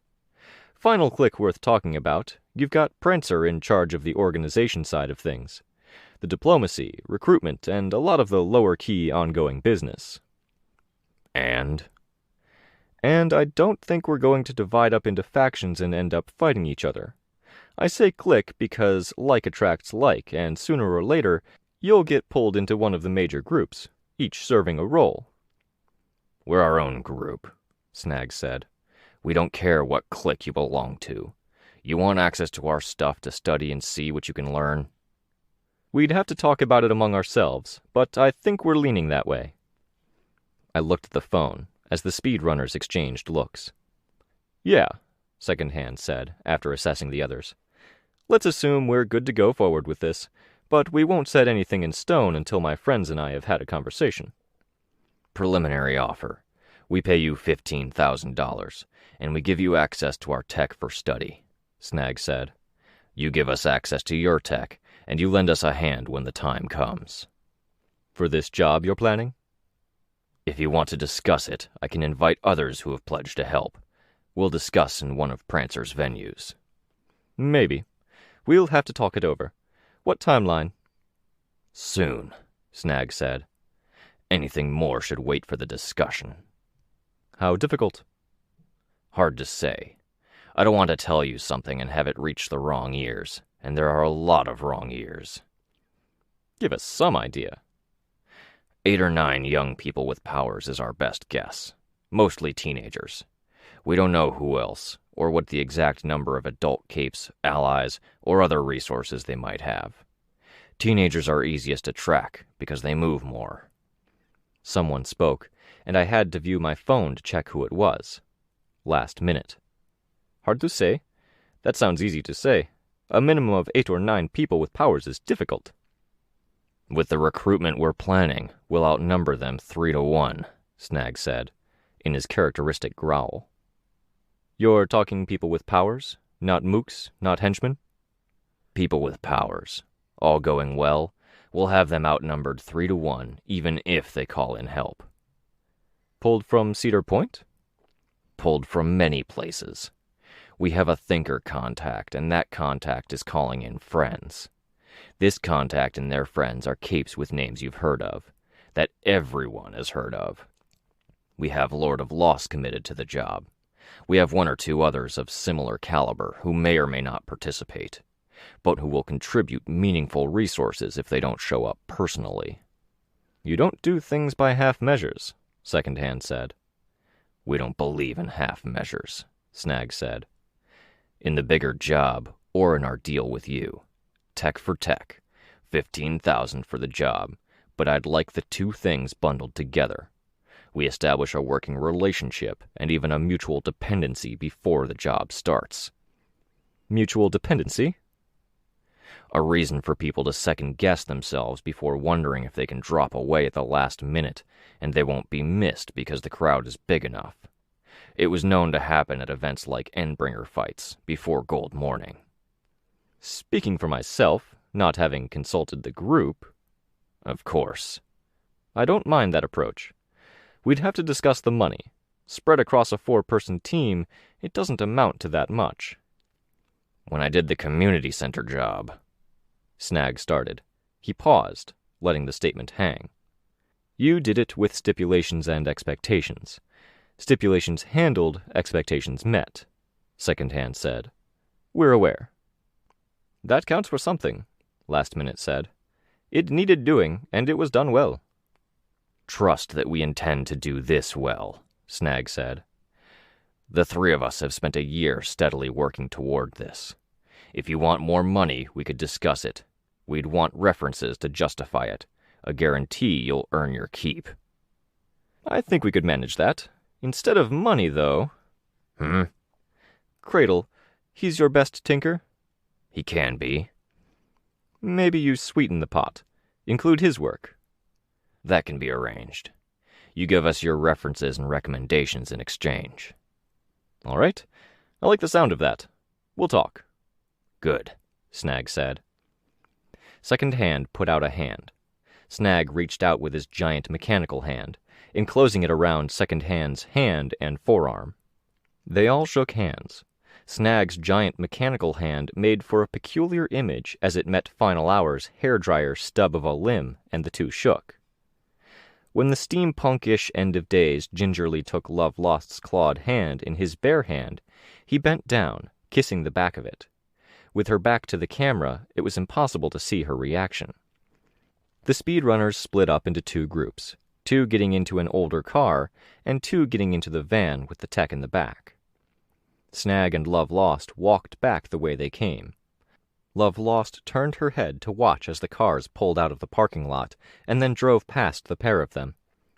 The camera that was perched on the edge of the building slowly turned to follow the pair.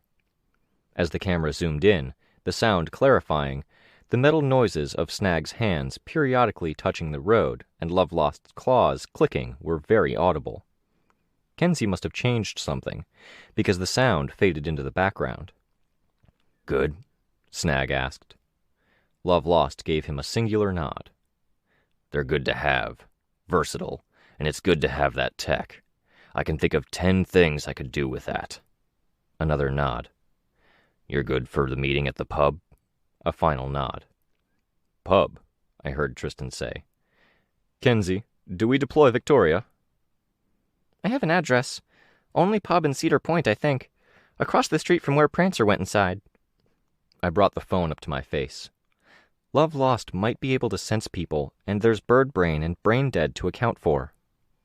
It's up to you, Victoria, Tristan said.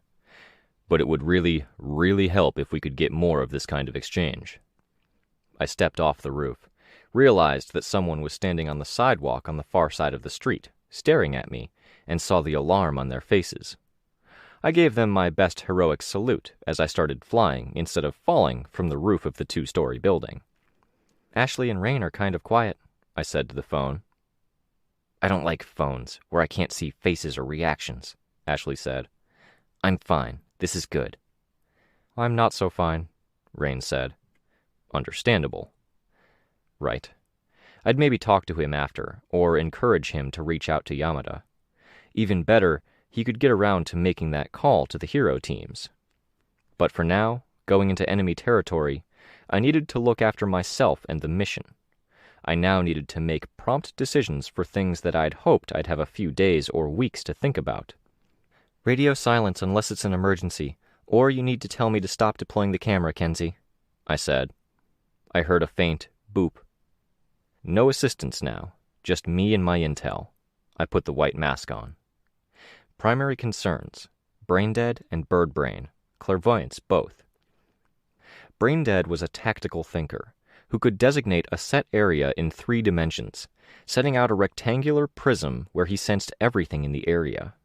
He could cover a small town with his power and have a general awareness of everything that happened in that town. But if he designated a smaller area, he got more clarity, more attention of simultaneous things at once, and he was aware of stats. Non-numerical values for abstract things like physical wellness, martial combat capacity, and run speed for everyone in the area. Smaller area, more and more accurate stats. The drawback was that he was a 20-something guy that spent an awful lot of time sitting in a chair with a diaper on, drooling, mumbling, and feeling acutely uncomfortable. When his power was active, and for a time after, he was unable to act on his knowledge himself, or even to effectively defend himself. He had been on the side of the good guys once, which was why his power information was such common knowledge. Something had changed or snapped. I flew just over the rooftops. It wasn't me flying at a height where I could pull my phone out, because there was a very real chance I could fly into something like a power line or chimney. Braindead's power operated in 3 dimensions, X, Y, Z, a set area of north, south, east, west, up, and down. If he wanted all of the stats and information, and if he wanted to minimize the other drawbacks of his power, like the recovery time, up and down were often the variable he could sacrifice.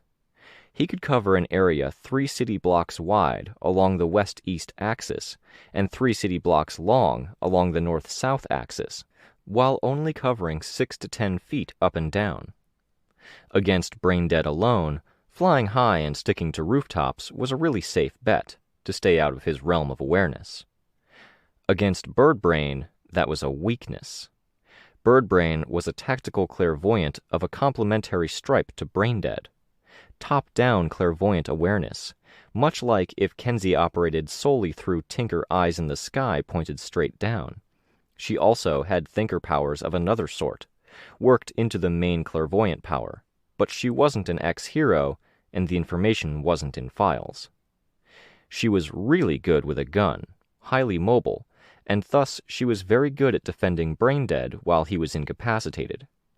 If I stuck to rooftops, Birdbrain would detect me quickly. If I went to the ground, I'd be in Braindead's realm.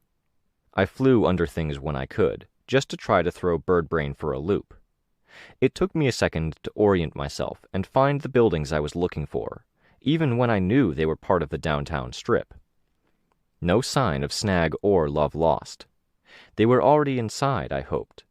With luck, I would be able to get the camera online shortly. I sat down on the roof, my force field down, and put my bag down in the corner of the roof against the raised lip. Fully aware that it was very likely that an eye in the sky was watching my every move, I used my body to block the view of the bag's contents and pulled the camera out, placing it against the corner where the bag would shield it. I got my notebook out, opened it to an empty page, and put it across the corner of the roof, before pulling out the chips and what turned out to be curry in a pita wrap. Curry in a pita was not a mix I'd run into before, but I wasn't going to complain. I put the wrap on my notebook, weighing it down, and the chips by my bag against the ledge of the roof. My backpack shielded most of the camera from view. The notebook's placement shielded any view of it from above. I had to take it slow. I sat on the roof, leaning against the edge, opened the bag, and adjusted the plunger. I reached into the bag and discovered they weren't chips, but a salted pork rind thing. I ate a few, penned down some general observations of the neighborhood, and then adjusted the plunger slightly downward, as part of the process of reaching down to fish for another mouthful of overly salted pork things. It took maybe 1.5 minutes to 2 minutes, because of the regular pauses here and there. I heard the boop through my phone, took that as my signal, and pulled my phone out to cancel the call, being sure to keep it at an angle where someone watching from above me couldn't see the phone's face or display. I was nervous, remaining where I was. Every moment I was here, I was guarding the camera. The camera was presumably filming, and we were getting information. Every moment I was here, I was being watched. My force field was down, because having it up risked it damaging the roof, building, or the camera. The locals were getting time to figure out what to do with me. We wanted to stir the hornet's nest, to keep it stirred, to exhaust resources, and keep them from being particularly effective villains. Those same hornets could sting. I ate some of Chris's curry in a pita, just to look like I was on a typical stakeout or patrol, and I wished I'd brought a drink. I took notes with an eye to graffiti and symbols, to names and sayings, things I could look up later, to see if I could divine any other names or personalities that had settled in Cedar Point. It was maybe 5 minutes in total before they decided they were uncomfortable with me being where I was. Across the street, a big guy in costume emerged. Blonde-haired, a metal mask with fur on it, and a combination of metal and what looked like horn or natural armor plates on a brown costume.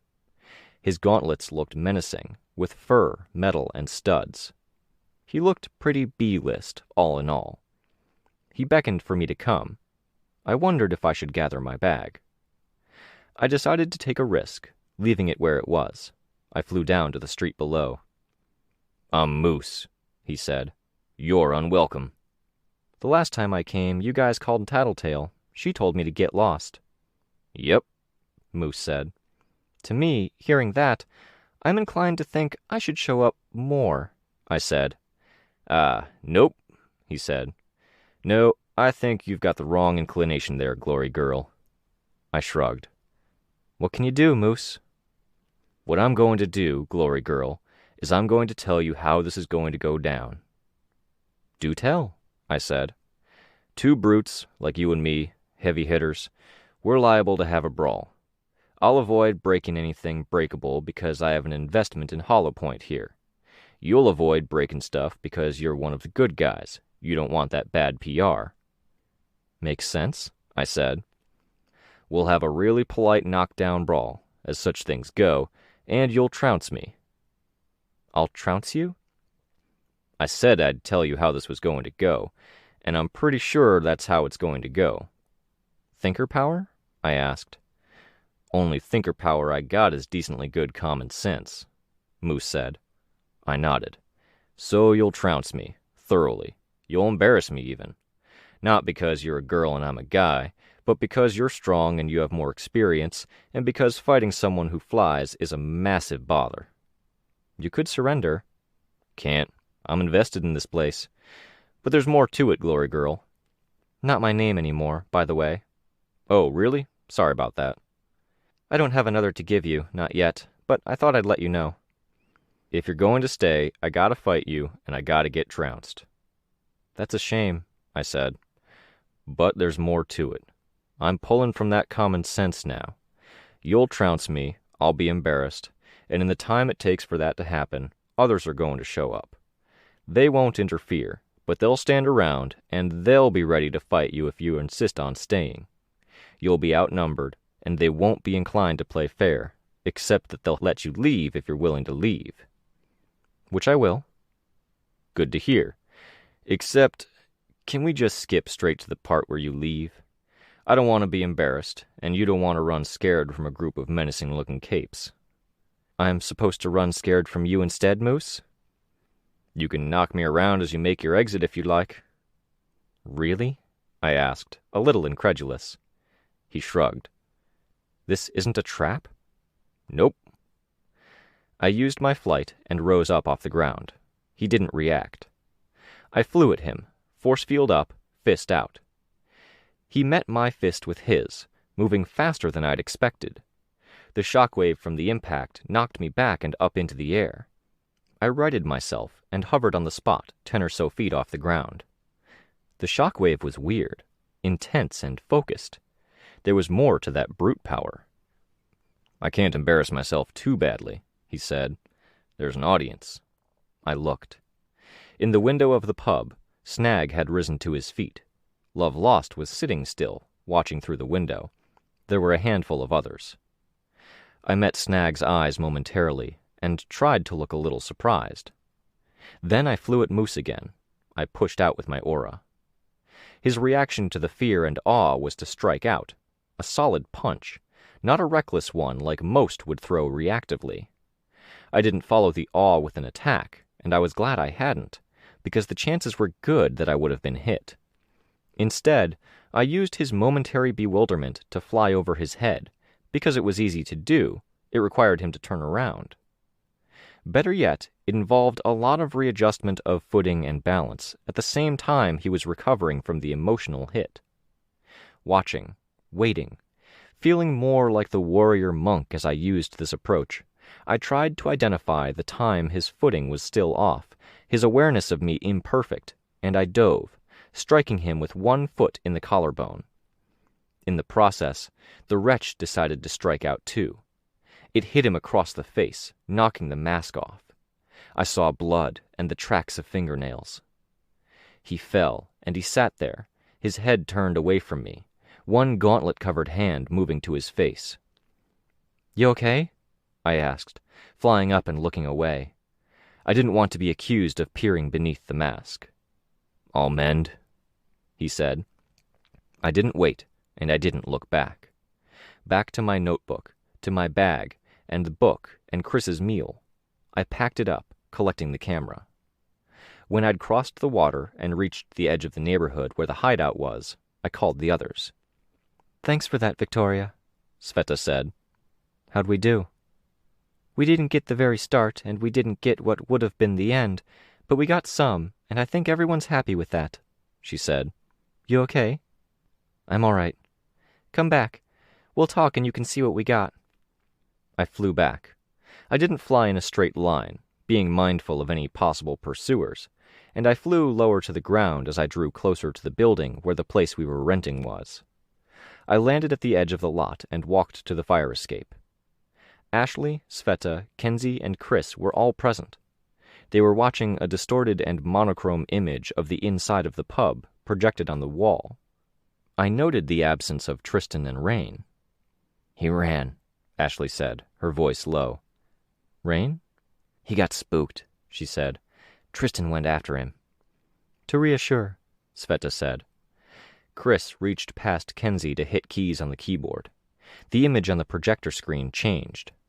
"You suck at that," Kenzie said, elbowing him. "Here." The image was distorted, as if viewing something underwater, with a film of grime on the lens. The sound, however, was only slightly muted.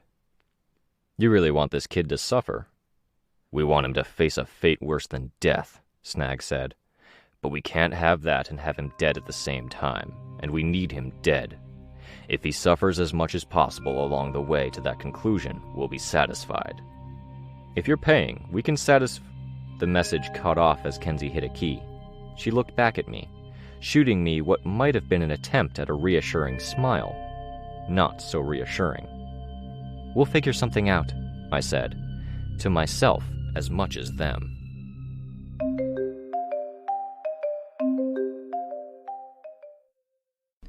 It's his turn tonight. They ran. They pushed forward. A crush of people. Smoke billowed, and it smelled like burning rubber.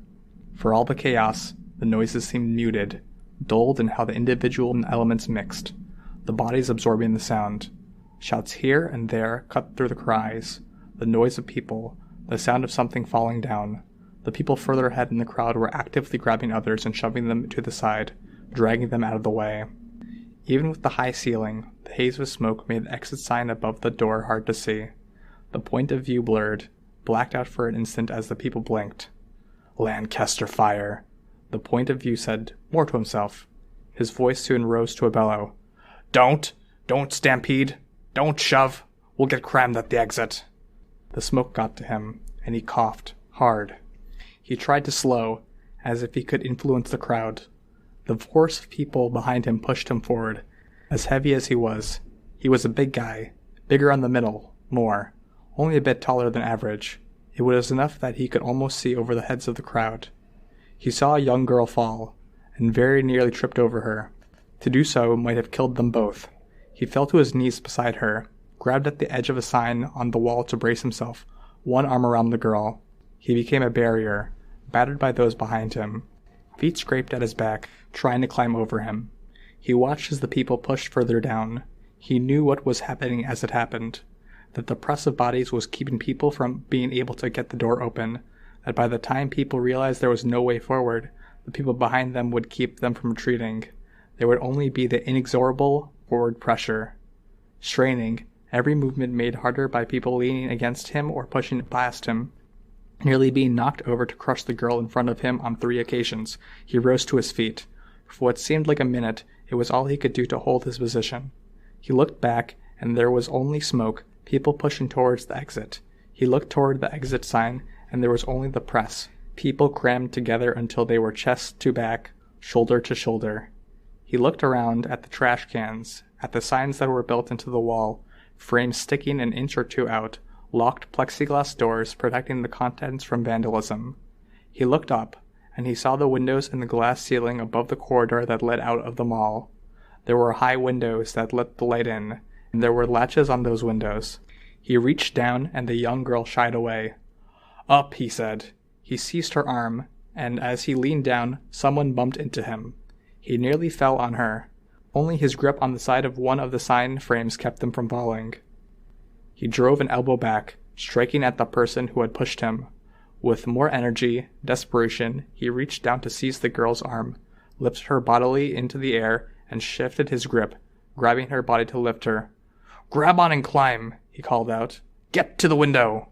She tried. Sneakers slid against the plexiglass. Fingers gripped at the ledge, and even with him boosting her, she couldn't get up. She wasn't even looking at what she was doing, as she turned her face down and away from the thicker smoke. Further down the hallway, a group of people fell like dominoes. For those who wanted to get away, get to the exit, people who couldn't necessarily pass the smoke, or the people immediately in front of them, it was an opening, a way to get forward. The mob moved forward.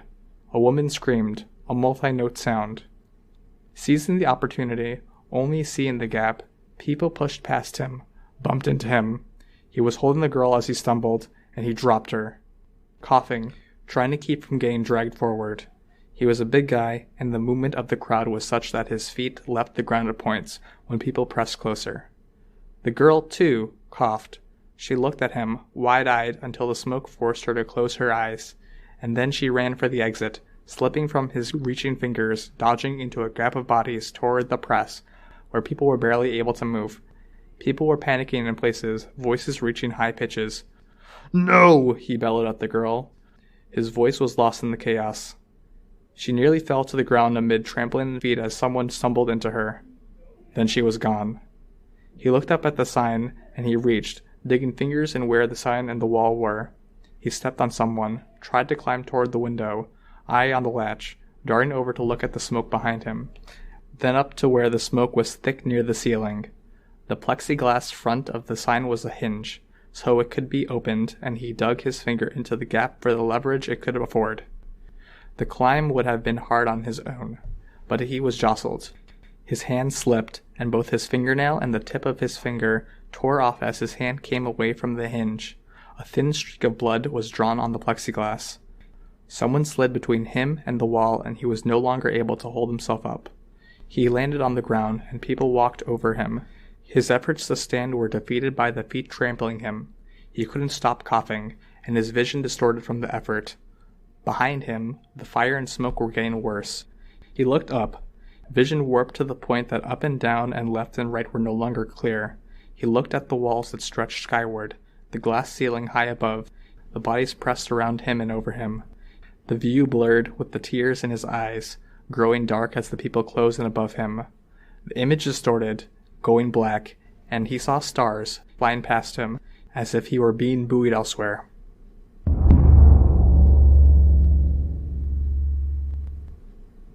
A scene faded, unremembered. Points of light became light. Darkness became shadows in a large, dark room. There was no skylight, no corridor, no crowd or mall. In the center of the room was a spike of twisted metal and glass topped by what looked like a sundial without a marker. Light shone through the glass as if it was coming through the other side, but no source could be seen. The different tints of the red, blue, purple lights divided the room into 4 sections, with a 5th, left dark. Each section was littered with debris of different sorts. Without even needing to look to check the position, Rain reached down for the chair. Always in the same place, to the same position, the floor in his section was dilapidated, uneven floorboards with spaces between them. There were scattered books, tools that looked like they hadn't been touched in a while, and some assorted branches and dry pine needles, as if it was a space that had been exposed to the elements. He put the chair down on the ground. "I don't suppose you guys are willing to talk?" he asked. Again, he didn't even need to look or check the position of the others. He knew where there would be. There was no reply. The memory had been Snag's, and Snag was the first to really move. Snag wasn't as big as he had once been. Still tall, but he had lost a lot of weight. The beard he'd had before was longer now, shaggier. So was his hair. There were streaks of paler hair at the corners of his mouth. The hood of a sweatshirt and the lack of clear lighting masked much of the man's face, so only the beard was visible. Snag's area was a store without things. Empty display cabinets, cracked glass, metal shelves, a lacquered floor, and more diffuse light than other spaces. Snag reached the table and slammed one hand down on the surface. He gripped the edges, hunched over. Someone else spoke, quiet enough he was almost inaudible. It was how he usually talked. "You should know I'm looking into our situation here. I'll be experimenting soon, so you should know things might get weird." A young man, nondescript, boring. Blonde hair, average weight, clothes without labels, a bit older than Rain at 18 or so. The slabs of concrete and tile made his space look like a hall of mirrors after an earthquake, if the glass was opaque concrete instead. Shattered, dark, claustrophobic, devoid of the human touch. The only thing about him that stood out was that his glasses were scratched up to the point where it was impossible to see his eyes.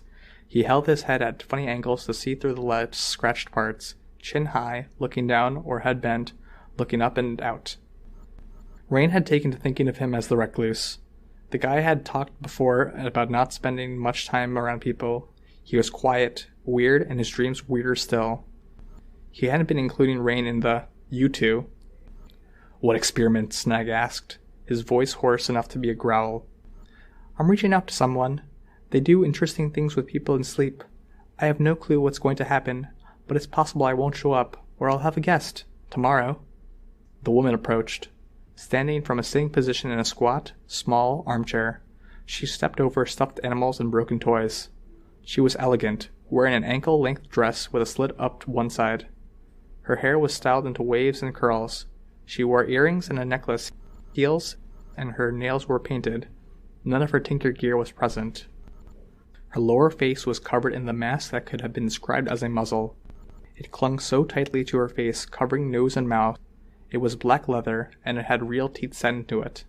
Fangs. Her eyes were more vicious than the snarling maw. She stared Rain down until she'd reached the plate of crystal at the center of the room, and turned around to sit with her back to the thing. To Rain. Her head turned toward the recluse, and she tapped one long fingernail to one of the teeth of her mask, her muzzle, before pointing it down, knuckle resting against the mask. "Yeah, actually," the recluse said. "You know him?" The woman offered one singular nod. "Any advice?" "Why ask? She doesn't talk," Rain said. The recluse ignored him. The woman turned, reaching down to the dais. Rain drew closer to watch as she picked her way through the assorted debris on the table. The wood was burned and as delicate as charcoal, breaking apart at a touch, crumbling into dust as it fell to the plate. Almost everything on the table was similarly fragile. The glass, the rusty scraps of metal. She picked out 3 human teeth and slid 2 of them in the recluse's direction. "She's dangerous?" the recluse asked. Another nod from the muzzled woman. She tapped a finger on the one remaining tooth on her part of the table. "I really appreciate that," the recluse said. "I'll keep that in mind." "I have a suggestion," Snag said, growled. He was pacing a little, hand brushing against his edge of the plate as he walked beside it. One of his fingers was still damaged from the event a year ago. "Sure." "Don't do it tomorrow night," Snag said, stopping. "Why not?" Snag turned his head, stared at the darkness that separated his section from Rain's. He was almost, but not quite looking at Rain, shadows heavy around his eyes as he glared. "Tomorrow is your night. The night after is hers." The recluse turned to look at the muzzled woman. Snag said, "Let's do it the night after hers, in case something goes wrong." "Makes sense," the recluse said. "On my night," Rain thought. Rain approached the table. He kept a wary eye on the others as he picked up the debris, destroying it with his hands. Almost everything was so old, burned, water-damaged, or rusty that it disintegrated with firm contact. He cast it to the side, letting it litter the floor. The item scraped and cut his hands on contact, but he didn't mind. There were only 3 items he couldn't destroy. Scraps of metal, too dull and thick to be knives, too flat and featureless to be of any particular use, like a rectangular piece of broken glass, but not glass. The others were sorting themselves out. 5 shards of glass for Snag, 3 coins for the recluse. The muzzled woman stared him down. She'd already handed out 2 of the teeth that served as her token, keeping 1 for herself. Even the others, when they glanced at him, radiated hostility.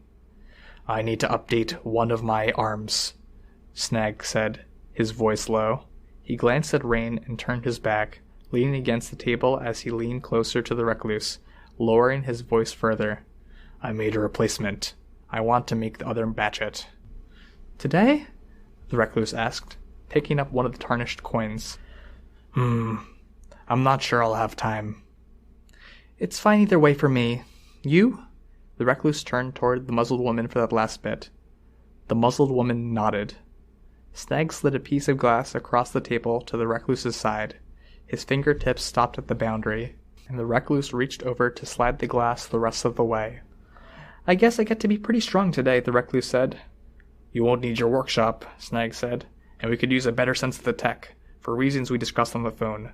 Give me your share tomorrow, too, and I won't need it for a while." "I don't mind," the recluse said. He passed the coins over to the others.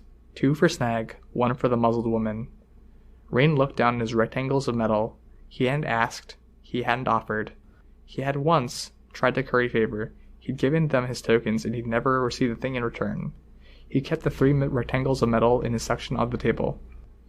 Rain took a seat in the creaky wooden chair, and he waited for dawn, listening and hearing nothing of consequence while the 3 people talked, or, well, 2 of them talked, and the muzzled woman listened. He tried to reason. He tried to talk. He tried being angry. There was no use. The only option left was to wait until dawn and try to listen, to act dumb, and drop comments here and there that could mislead. He looked over to his left at the dark fifth of the room. No details, no debris, no light, no tokens on the table. He gripped the 3 pieces of metal in his hands until the edges cut into his fingers and blood oozed out between them.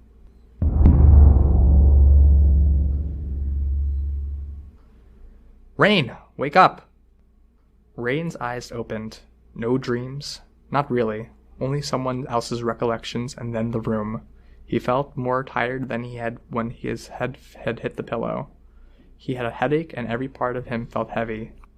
"School!" his aunt said from the bedroom door, her face peering through the crack. He sat up. "Go downstairs to eat before you shower, if you're going to shower. The girls are making breakfast." "I will," he said before adding an automatic, "Thank you, Auntie." She left the door open as she left. Rain was annoyed, but held his tongue. Swinging his feet over to the side of the bed, he looked at his hands, turning them over. There was no sign of the dirt, grit, no damage from moving the objects on the 5-sided table, no cuts on his fingers or blood on the back of his hand. As he often did, he reached out for his individual powers. His own powers was at its ordinary strength. The sights of simmering, flickering light appeared in each of his hands. It felt right. The emotion power, he reached for it and cast it out over the empty space in the middle of the room. He was aware of it like he'd been aware of a patch of shade. The effectiveness wasn't much sharper than creating the shade would be. When he reached for the tinker power, the ideas that came to mind were paltry, barely much better than how he might manage setting up a snare or the steps for forging a knife. He wasn't even especially good at those things. That left the mover power. He used it to get to his feet, pushing himself out of bed and using the power rather than his balance to steady himself. He'd slept in a t-shirt and boxers and felt exposed as he canceled out the arrested movement of the mover power, stepped over to the door and shut it. He pulled on a dirty pair of jeans and ran his fingers through his shoulder-length hair until it was reasonable.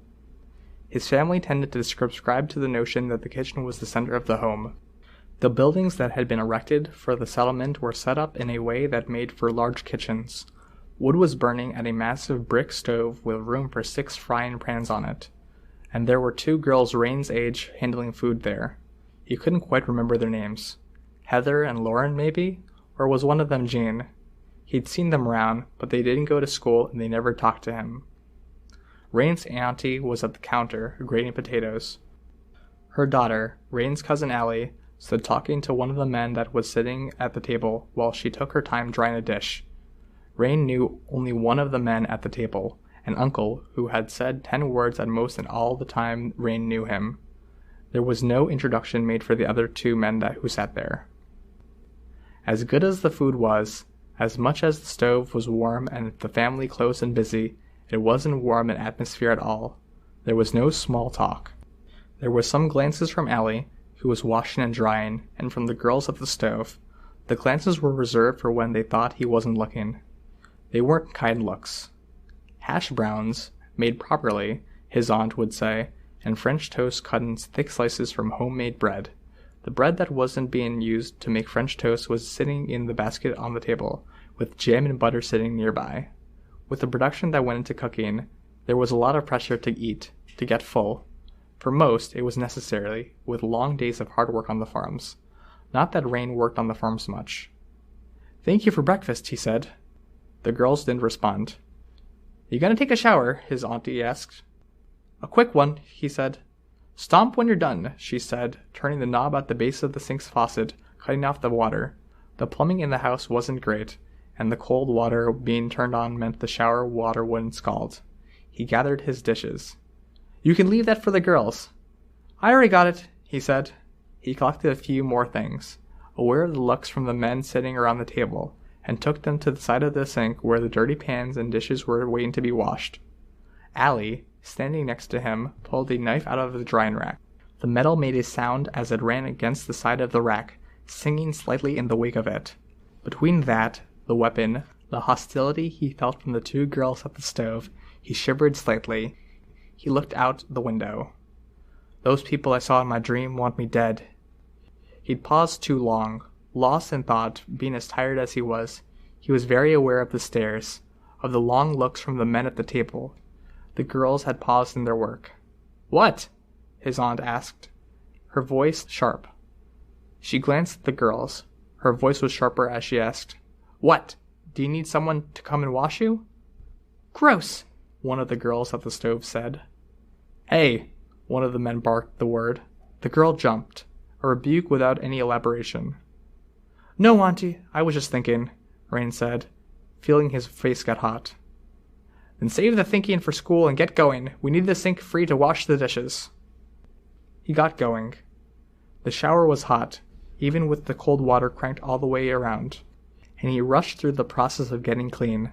The soap, spooned out of a jar with a wooden spatula to his hands, then applied to the critical areas, was a gooey mess derived from animal fat and ash. He had no idea what the shampoo was, but it was harsh enough to make his scalp hurt, so he only used it every 2 or 3 days.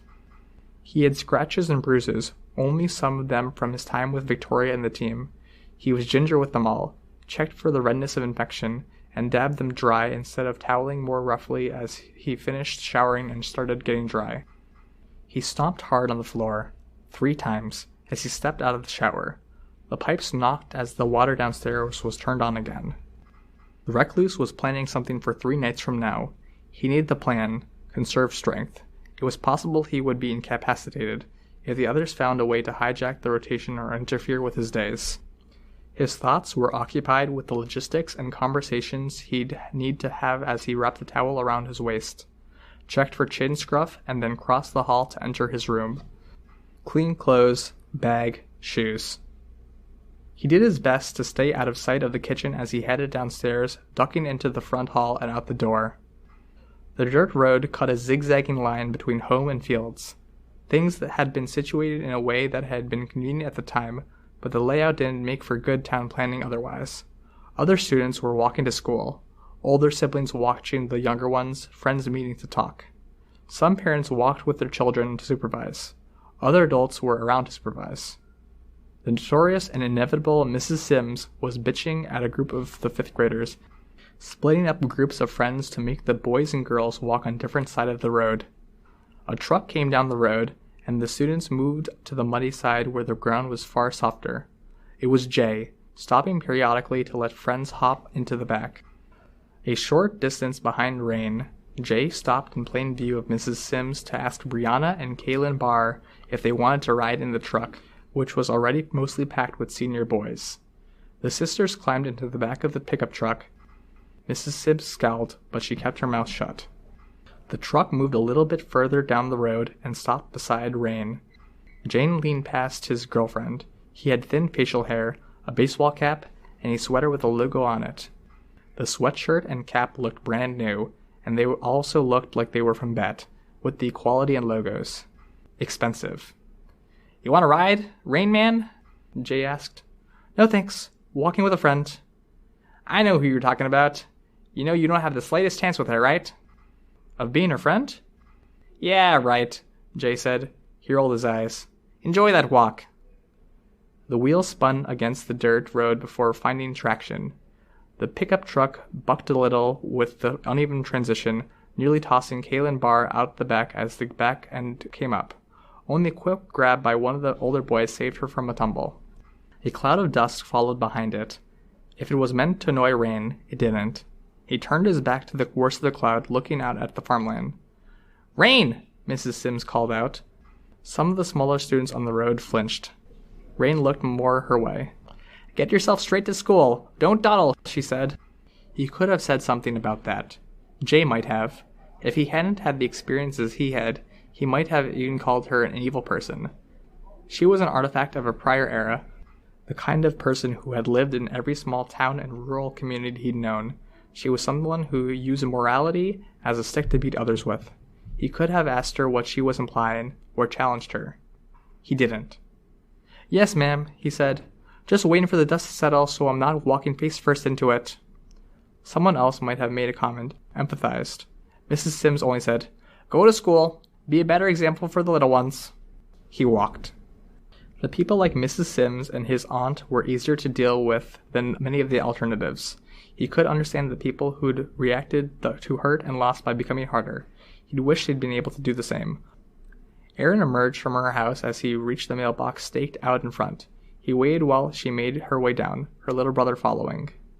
It was hard not to have his eyes linger on her.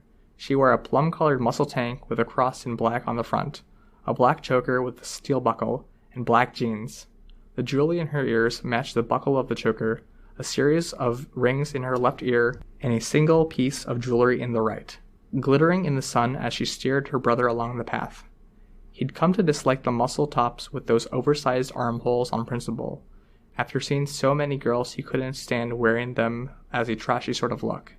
Seeing Erin wear it and looking so stunning, he found himself doing a 180 on the position on the spot. "Hey, Erin. Hey, Bruiser," he said. He reached out his hand like he might for a handshake, and Bryce slapped it in a high five. And Bryce moved forward to mock punch Rain into the hip, then thigh. The third punch missed Rain's groin only because of a timely twist to one side. "Careful with Rain, Bry. He looks a little battered. He doesn't need you giving him more bruises," Erin said, putting one hand on Bryce's forehead, pulling him back while Bryce continued punching at the air. "He's coming to school with us?" Erin asked. "I didn't think he went to school." "Next year," Bryce said. "I've got to drop him off at church. He's being punished, and somehow my parents think a sermon is going to give him direction." "What did you do, Bry?" "I said mean things about Elijah," Bryce said. "Mr. Jean heard and tattled." "You need to be careful who you talk about and how," Erin said. "You don't want to upset anyone. What if Elijah heard?" "Yeah, I know," Bryce said. Erin gave Rain a look from an angle Bryce wasn't meant to see. Worried, unsure. "You don't have to come." "It's not a problem," Rain said. "Thank you," Erin said. Bryce spotted his friends walking down the road with their older siblings and started to walk that way. Erin bent down, putting her hand on Bryce's shoulder to catch him. "Nuh-uh, Bry. You're supposed to be in trouble. You walk with us." She steered Bryce in the other direction towards school and church, and as she turned, bent over, Rain saw through the oversized armhole of her top. Stomach, ribs, lacy black bra strap, bra, and a bit of what the bra was meant to support. The look had been automatic, and the moment he realized what he was looking at, he looked away. He had very complicated feelings on those tops now, as he felt himself simultaneously trying to memorize every detail of what he'd seen and prepared himself so he wouldn't be an asshole and look again at what she didn't necessarily intend to show him. He was well aware of how the two things conflicted. "Are you doing okay?" she asked him. "You're a little scraped up." "I'm always a little scraped up. I'm used to it." They walked, Bryce between the two of them. "I've officially watched the last of the videos from the library. Even the bad ones, like ET3, Erin said. "I'm stuck reading and rewatching stuff until they get more." "Reading isn't so bad," Rain said. "There were 5 years where my family didn't even have power at the place we were staying." Every time you talk about your past, my heart hurts a little. No TV? No music? Reading by candlelight, hobbies. You figure out how to entertain yourself. There was a summer, some other kids and I dug a hole and covered it with slats of wood, and we called it our hideout. Erin pressed the heel of her hand to her heart. It was a good hideout, really. You were so deprived you couldn't even build a treehouse. We could have. We wanted to dig a hole. We covered it with dirt and sticks so people wouldn't know it was even there, if they didn't see the hole. How old were you? 10? 11? About Kenzie's age, I think. When I was 11, I think we went to Disney World at the start of summer, and I had 6 weeks of camp with the most irresponsible counselors. Tons of food we shouldn't have been allowed to have. Swimming, mud Olympics. One of the boys fell on the mud slide and broke 2 of his fingers. It's hard to imagine you being 11. I was the most awesome 11-year-old. Man, I really wanted to go back there in the next year, but I think our parents all shared notes and realized how dangerous it was. When I was 12, I spent the summer hunting with my dad's best friend. That sounds neat. No, it really wasn't. Aw, Erin said. Dull, wet, buggy. I got to shoot the gun once in 3 months. I missed. Aw. I was so excited to get back home and see my friends, get back to my routine. Then, no home to get back to. The trip with my dad's friends was just to buy time for my parents to get everything sorted out for me to go live with my aunt. Rain was caught between a yawn and something that might have actually reflected his feelings, and decided to yawn. I'm sorry, Erin said. Rain shrugged. How'd you manage last night? She was asking about the dream, as much as she could with Bryce listening in. It wasn't too bad. Pretty usual. I'm tired. Yeah, you gonna grab a nap later? I might. Have to get through school first, and I'm already feeling like I'll doze because I have a full belly. I woke up to 3 girls around my age cooking breakfast. Barefoot in the kitchen? Not going to school? Pretty much, Rain said. Spending time with you? Seeing how you stack up? I'm the one that's supposed to be studying or showing interest in them, he said. Creepy ass. Erin paused to put her hands over Bryce's ears. Shit. Bryce pushed her hands away, nearly hitting her with the stick he held. He was drawing a line in the dirt road as he walked, with an apparent system in mind about how he did it. Creepier when one of them's my cousin. I'm pretty sure she's my actual cousin, too. It's hard to keep track. Allie? Yeah. She's not so bad. She played the guitar at one of the campfires a bit ago. She was good, and she's nice. She was nice to Bryce when she was helping out the teachers during a nature hike, even though she hates me. She's my cousin, Erin. I'm just saying, if you're going to have cross-eyed, underbite babies, you could do worse. Ugh. It's better to stick to the ones you aren't related to, Erin said. I don't want to stick to anyone, Rain said. I'm not interested. They can apply a lot of pressure. You might end up having to choose one of them. I don't even know the names of the other 2 girls. Sounds like another point in Allie's favor, then. Stop. Please. Have mercy. Erin stretched, fingers knit together, hands turned outward and up over her head. The black band of her bra jumped into Rain's attention and shook him the same way a wildcat leaping in his direction might. What kept his attention was her profile, the way the sun outlined her face, throat, chest. He looked away, his heart now thudding. She was so beautiful, he couldn't believe they were talking together. Her and him? What the hell had he been saying before about spending a summer sitting in a hole? What was wrong with him? She sighed heavily as she stopped stretching. My family's been making those noises, she said. Rain glanced at her. For someone who had been joking a moment ago, Erin looked so sad. How bad? He asked. He swallowed hard. These days, bad. It's all they think about, every conversation. If it runs for more than a minute or 2, turns to how pretty I am and if I have any suitors. You're talking about the marriage thing? Bryce asked. Yeah, Rain said. Our parents talk about it a lot, Bryce said. With Erin, I mean. I'm too young to get married. So are Rain and I, Erin said. Rain? Rain's getting bugged too, Erin said. I'm getting hints. Girls showing up with chaperones when they really don't want to be there. But it's subtle. No one really talks about it, Rain said. Lucky you, Erin said. Are you managing okay? I've been going to the junkyard to shoot at bottles. That helps, Erin said. She had a serious look on her face. Might be good to have the practice if you ever need help.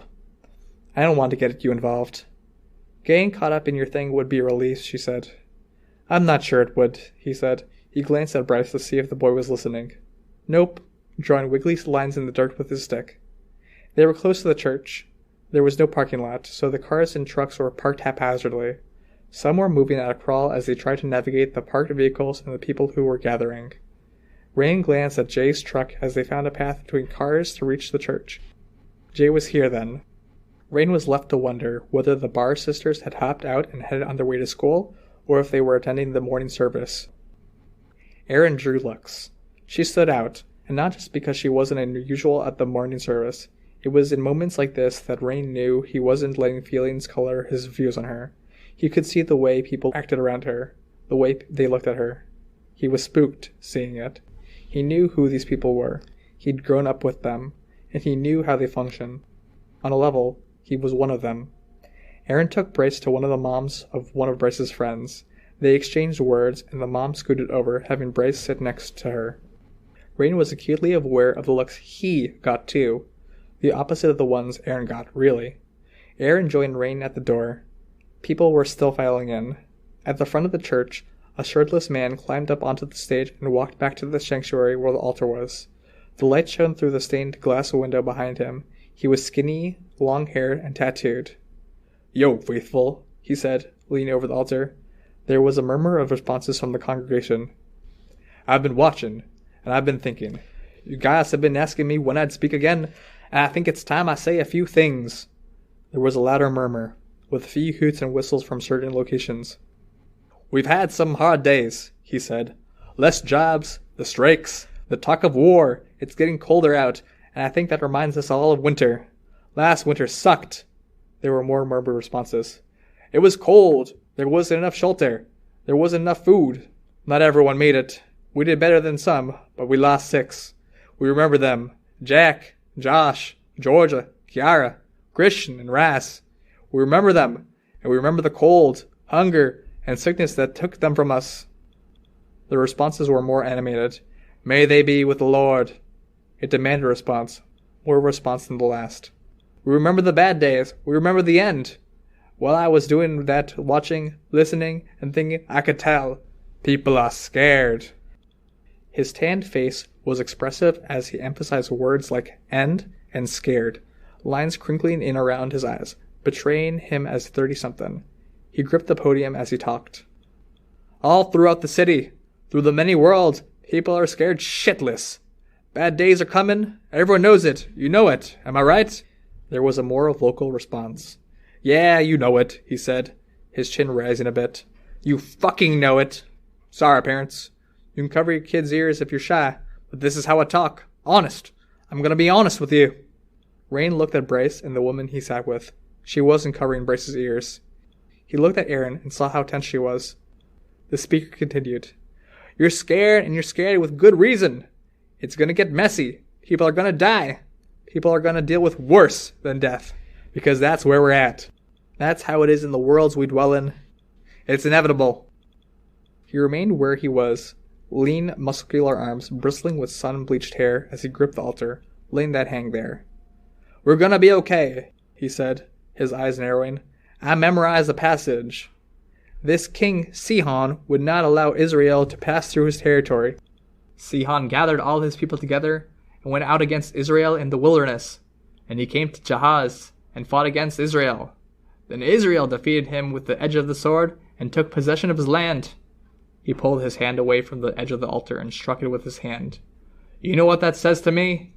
It says you get in our way, you pick a fight with us, you'd best be prepared for the edge of our fucking swords. You'd best be prepared for us to take possession of your land. Do not get in our way. Am I right?" There was a vocal response. He raised his voice to be heard as he preached. "Cover your ears if you're raising pussies, parents. But I'm gonna say things that gotta be said. If your kids haven't heard this yet, you're doing something wrong. This is the credo we live by. There are fuckers, and there are the fucked. And we are fuckers of the highest order."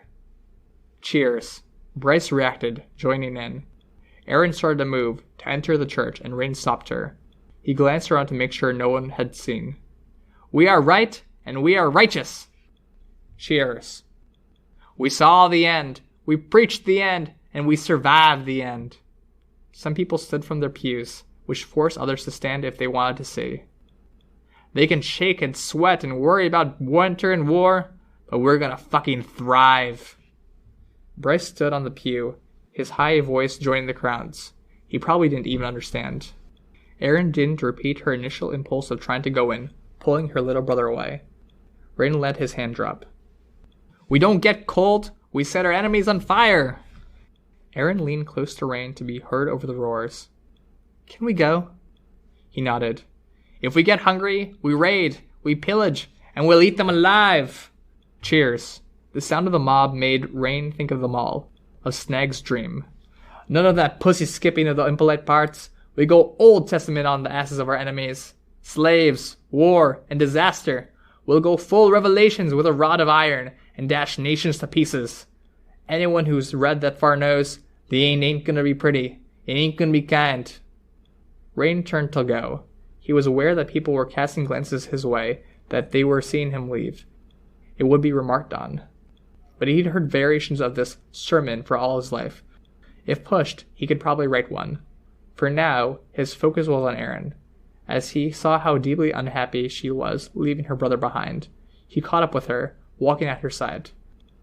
She saw him looking at her, and said, His behavior gets worse after they make him go to church. I'm not surprised, Rain said. It doesn't make sense. It's idiocy. It's not about sense. It's about feeling they have power. They have it. Some. She flinched at that, and looked over her shoulder. She slowed. I could go in there, drag him away, but they'd get upset with me, and it's just... You have to pick your battles, Rain said. I don't get to pick any, she said. When do I get to pick a battle, and get one I can win? He didn't have an answer for her. The question echoed something he'd felt for some time. He clenched his fist, feeling the frustration and anger boil up. In the distance, in the background, he could hear the preacher raising his voice. This is the end, and the ending has always belonged to us. The acoustics of the church magnified the voice. Let's go, Rain said. We are the fallen! The church shook with the furor of the crowd, and Rain shook in what felt like equal measure. As he saw the hurt on his friend's face, and clenched his fists with a force that should have seen blood seeping between them, as it had in the room he'd dreamt of.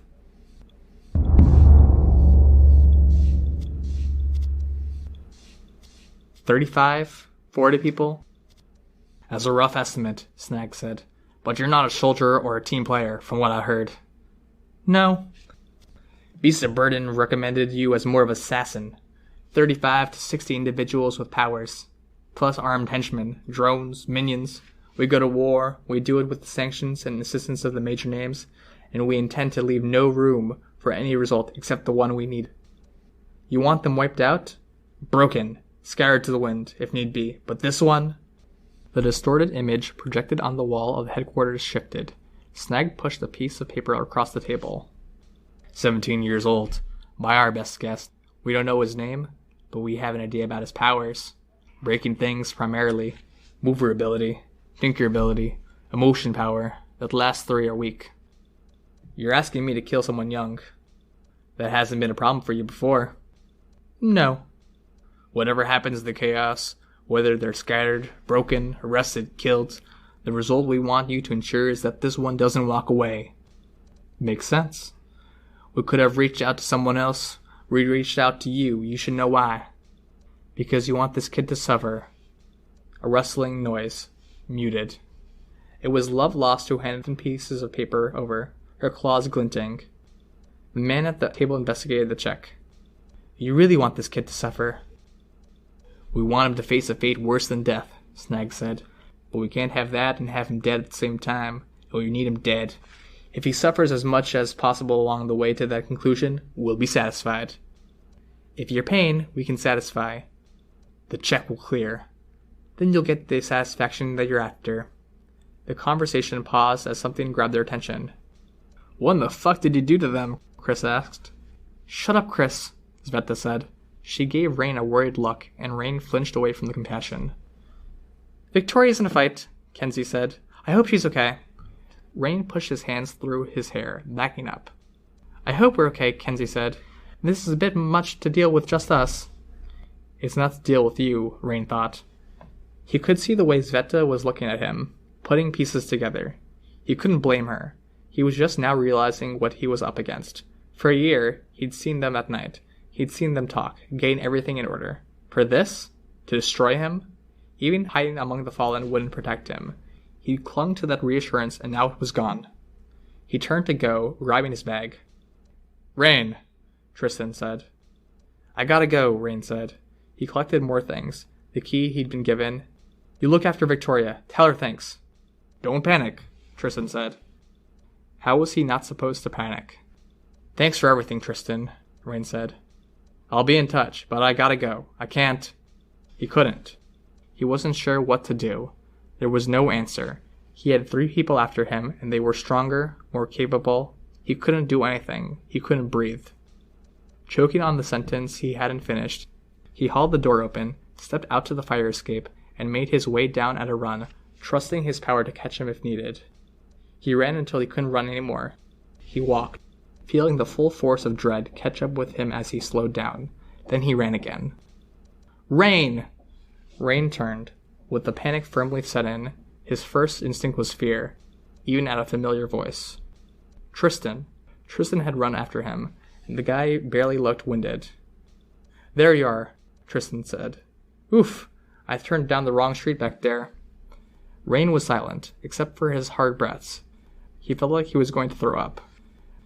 "You can't run. Don't panic. Trust me. Shitty things happen when you panic." "I'm dead," Rain said. "I'm a dead man walking. Holy shit. They're gonna torture me to death." "You've gotta tell people, Rain. You've gotta tell Victoria. You've gotta tell Sveta, Kenzie, Chris, even Ashley. She won't blink either way, but you should tell her." Rain shook his head. "I'm surprised you didn't already say," Tristan said. "I can't. I can barely admit it to myself." "What were we gonna do if Snag or Loveloss mentioned the Fallen while negotiated?" "I don't... Wouldn't it be easier?" "Easier? Yes. Better? No. It's best if it comes from your mouth first, Rain. The others think this is all lined up against us, but it isn't. We're just liable to get hit with the collateral damage." Rain wasn't sure what to say or do. He shook his head. "No? No what?" "You tell him." "I'm not gonna tell him. I've been in situations like this before, trying to be an ally, ending up only hurting. Talk to them. Tell them. Write them a letter if you need to put the words in order. I'll back you and argue on your behalf. I heard that the Fallen attacked Victoria's hometown. What if they hurt someone she cared about? What if she says she'll only help the team if I'm not on it?" "Do you think she would? I'm not so sure." "What if," Rain asked, stressing the question, "they attacked people who were evacuated? There were groups that kidnapped people on the absolute worst day in history, raided them. What if it turns out they hurt people Kenzie cares about? Sveta. Do you know what they say about people like Sveta? What I've said about people like Sveta?"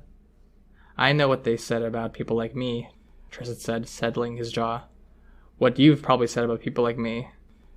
Rain flinched, breaking eye contact. "Look at me. Say it. And I'll tell you it's okay, because you're working on it. You're better." "I think you're really underestimating how little I want to face that side of me that said those things, or how little progress I've made from being a sack of shit." "Look me in the eye," Tristan said. "Say something like, 'Hey Tristan, I used to be the kind of guy who'd call you a faggot or look down on you because you really like the dick.'" "Come on, man," Rain said, cringing. "Then you say you're sorry, and I say it's not a problem. I figured as much, and I reaffirm that you're a friend.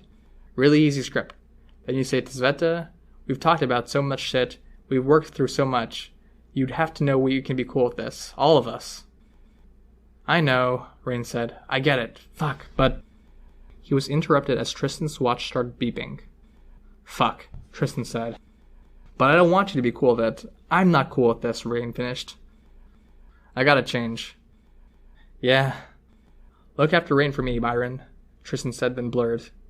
Byron wore a long-sleeved, slate blue shirt with a sneak on the front, and jeans.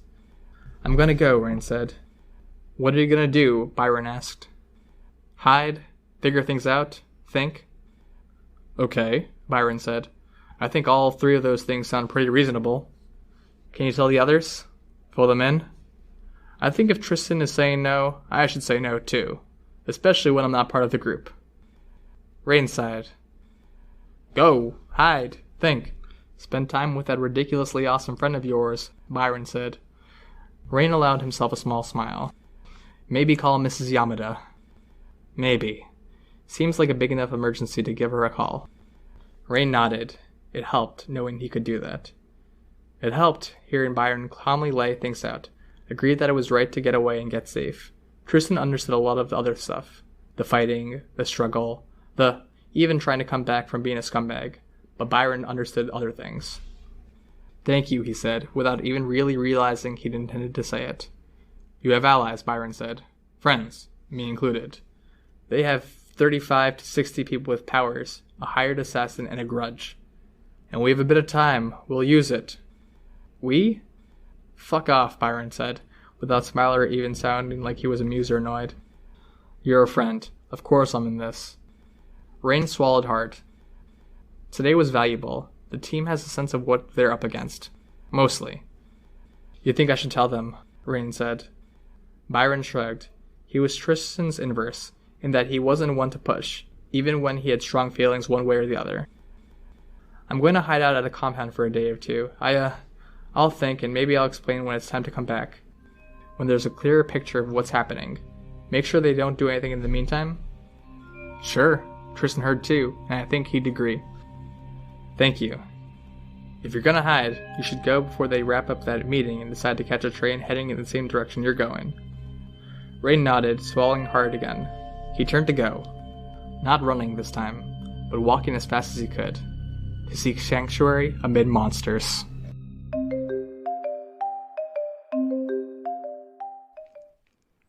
Arc 4, Shade, Chapter 4.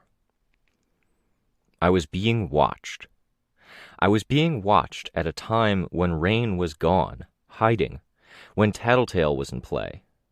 We had enemies. I'd drawn attention. These things, though, weren't at the forefront of my attention. It said a lot that they weren't. The slash on Moose's face lingered in my mind's eye, when I wasn't careful about where that eye was turned. The train was noisy as it rolled along the tracks.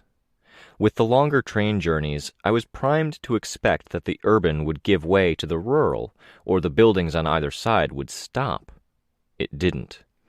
Like a car driving down the highway at night, the streetlights reached into the vehicle interior and then dropping away.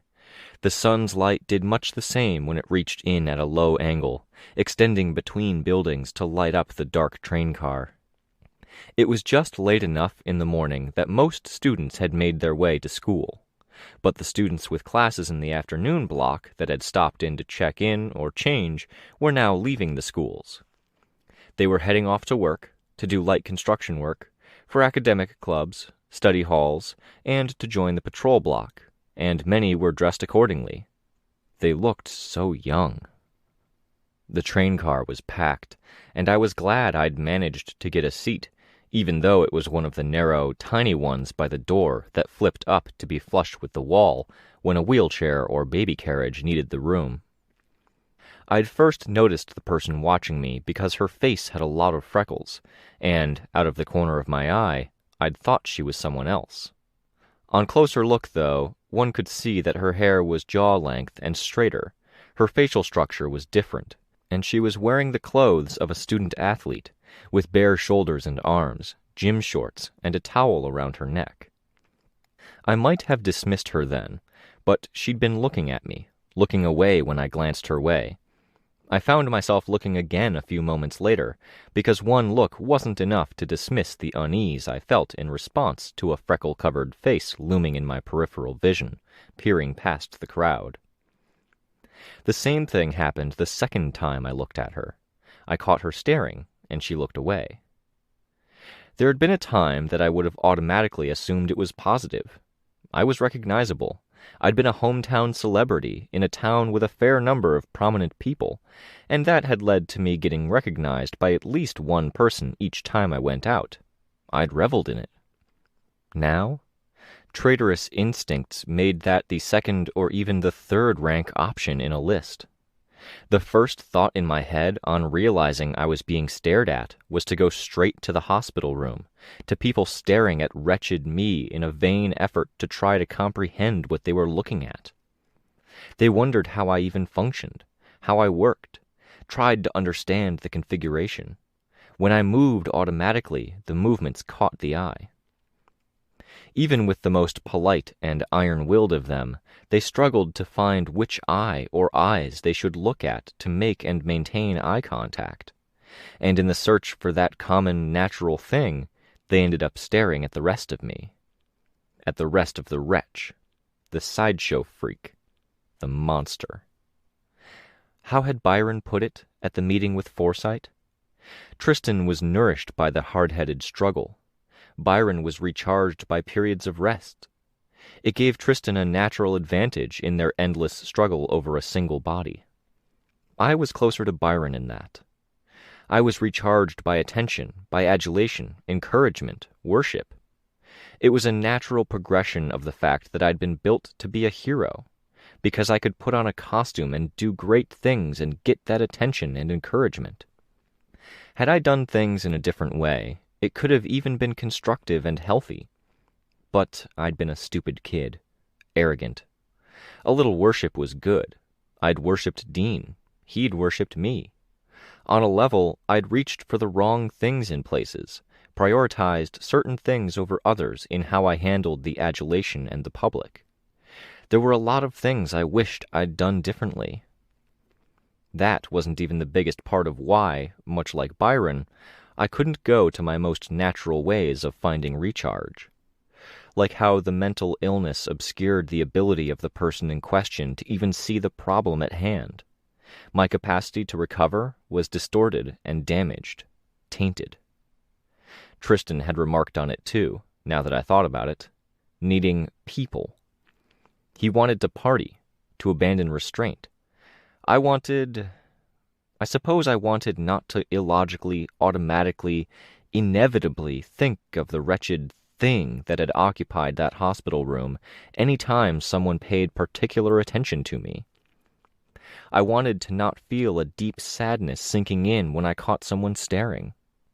In the places my head went, the wretch loomed in first place, the hero celebrity in second.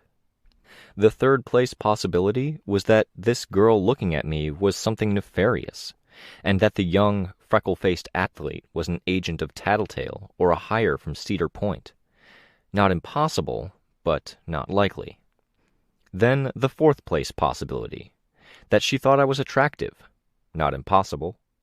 The fifth place possibility that I had a piece of my breakfast stuck to my cheek or something in my hair. The sixth place possibility that she was staring off into space and I was somehow always in the way. My thoughts were mired in something so minor. My heart ached indistinctly, and I was just making myself anxious and upset. I checked my phone. I could focus on the job, the mission at hand. You have 49 unread emails. It was rare for me to have more than 3. Pinned email, Houndstooth, 2 hours ago. 7 prior messages. 9:15 a.m. it is. I'll meet you guys at the station. Unread, Kenzie Martin, 5 minutes ago. Oh, I wanted to ask again, is there any word on Rain? You should be seeing Tristan soon, and they are probably in contact. Unread, Kenzie Martin, 18 minutes ago. That's not me trying to guilt you either. Unread, Kenzie Martin, 19 minutes ago. It's okay if you don't answer. Unread, Kenzie Martin, 20 minutes ago. But seriously, who starts the day with math, right? Unread, Kenzie Martin, 20 minutes ago. Not that they give me detention anymore. Unread, Kenzie Martin, 21 minutes ago. I went to the bathroom to send that last stuff because we're covering the angle stuff, and oh my god, is it so boring. It's worse because I'm not allowed to raise my hand more than a certain number of times now. Better to go to the bathroom and be productive than to fall asleep in class or get detention, right? Unread, Kenzie Martin, 24 minutes ago. I'm super excited to do this. Unread, Kenzie Martin, 27 minutes ago. I think I decided on the name Looksee. It's cute, right? It's different enough from optics to work. Unread, Kenzie Martin, 34 minutes ago. Attachment, Costume Doodle Woo, 2.I. Touch to open in a new window. Unread, Kenzie Martin, 38 minutes ago. I know I said I wouldn't send you any more messages, but I forgot I had these scans on my phone. Attachment. Costume doodlewoo1.I. Touch to open in a new window. You have 39 more unread emails. Touch to continue reading. If they'd been texts, I would have been alerted with each one, but I hadn't, and they'd accumulated. I was prepared to continue browsing, wrapping my head around reading through the emails in reverse order, but the train slowed, brakes squealing. The signs above the exits changed. Car 3, Black Rock Station. Students departed, then more entered, but the end result was that things were far less crowded. I got a look at the girl who was staring at me, and she glanced away, reflexively. As people exited, seats here and there were freed up. There was a bit of a shuffle as people hurried to claim seats.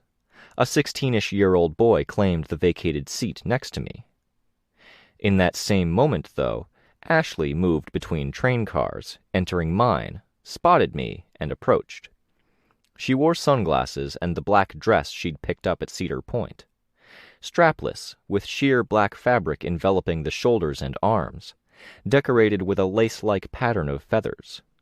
The sleeves disappeared into fingerless black gloves. Her little black shoes looked like dancer's shoes, which fit with the dress she wore. I raised my hand in a little wave.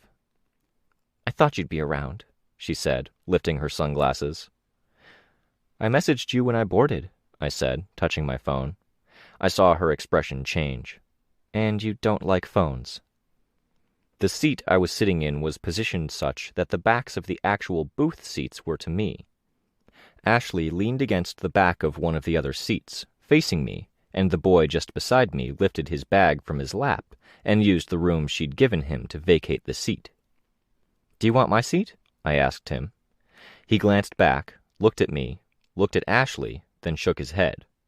He nearly lost his balance as the train resumed moving. Ashley took the seat, pulling it down from the side of the train and then sitting on it, crossing one knee over the other and placing her hands on top. Posed in a very deliberate, conscious way, even the angle of her head. I looked past her to the freckled observer, who again looked away. Was it my frame of mind, sitting with Ashley, that made it so the wretch wasn't as close to the surface, the look not nearly as bothersome? Or was I overthinking it? Was it that I'd seen the look enough times and seen her reaction enough times that it didn't feel so heavy, pressing, or potentially hostile? Less about me and more about her now. He's sensible, Ashley said. He'll go far. She might have thought I was looking at the boy who'd run. Did you take off your sunglasses just to intimidate him into giving up his seat? I asked. She put her sunglasses back into place and gave me a small smile. You shouldn't, I said. Why not? If there was a chance I'd see him again, maybe I shouldn't, but I won't. The city is too big. The little things ripple out. If you make a positive or negative impression, people mention them to others. Those people mention them or carry them forward. You're not just interacting with him. You're interacting with everyone he's potentially going to interact with in the future. To lesser degrees, sure, but I absolutely think it matters. What's he going to say? I didn't do anything, and he willingly gave up his seat. Is he going to tell all of his friends and family that he saw a scary lady with scary eyes, and he ran away like a stray with its tail between its legs? I think it matters, I said. I wanted to learn from you all. I'll have to take that sentiment and think on it. Good, I said. Because you've only given me sentiment, not one good argument yet. I turned my head her way, frowning. She smiled a little more. Let's say you entered the scene. You've gathered all your info. You have a nice costume. You've trained. You're badass, I said. She made a sound.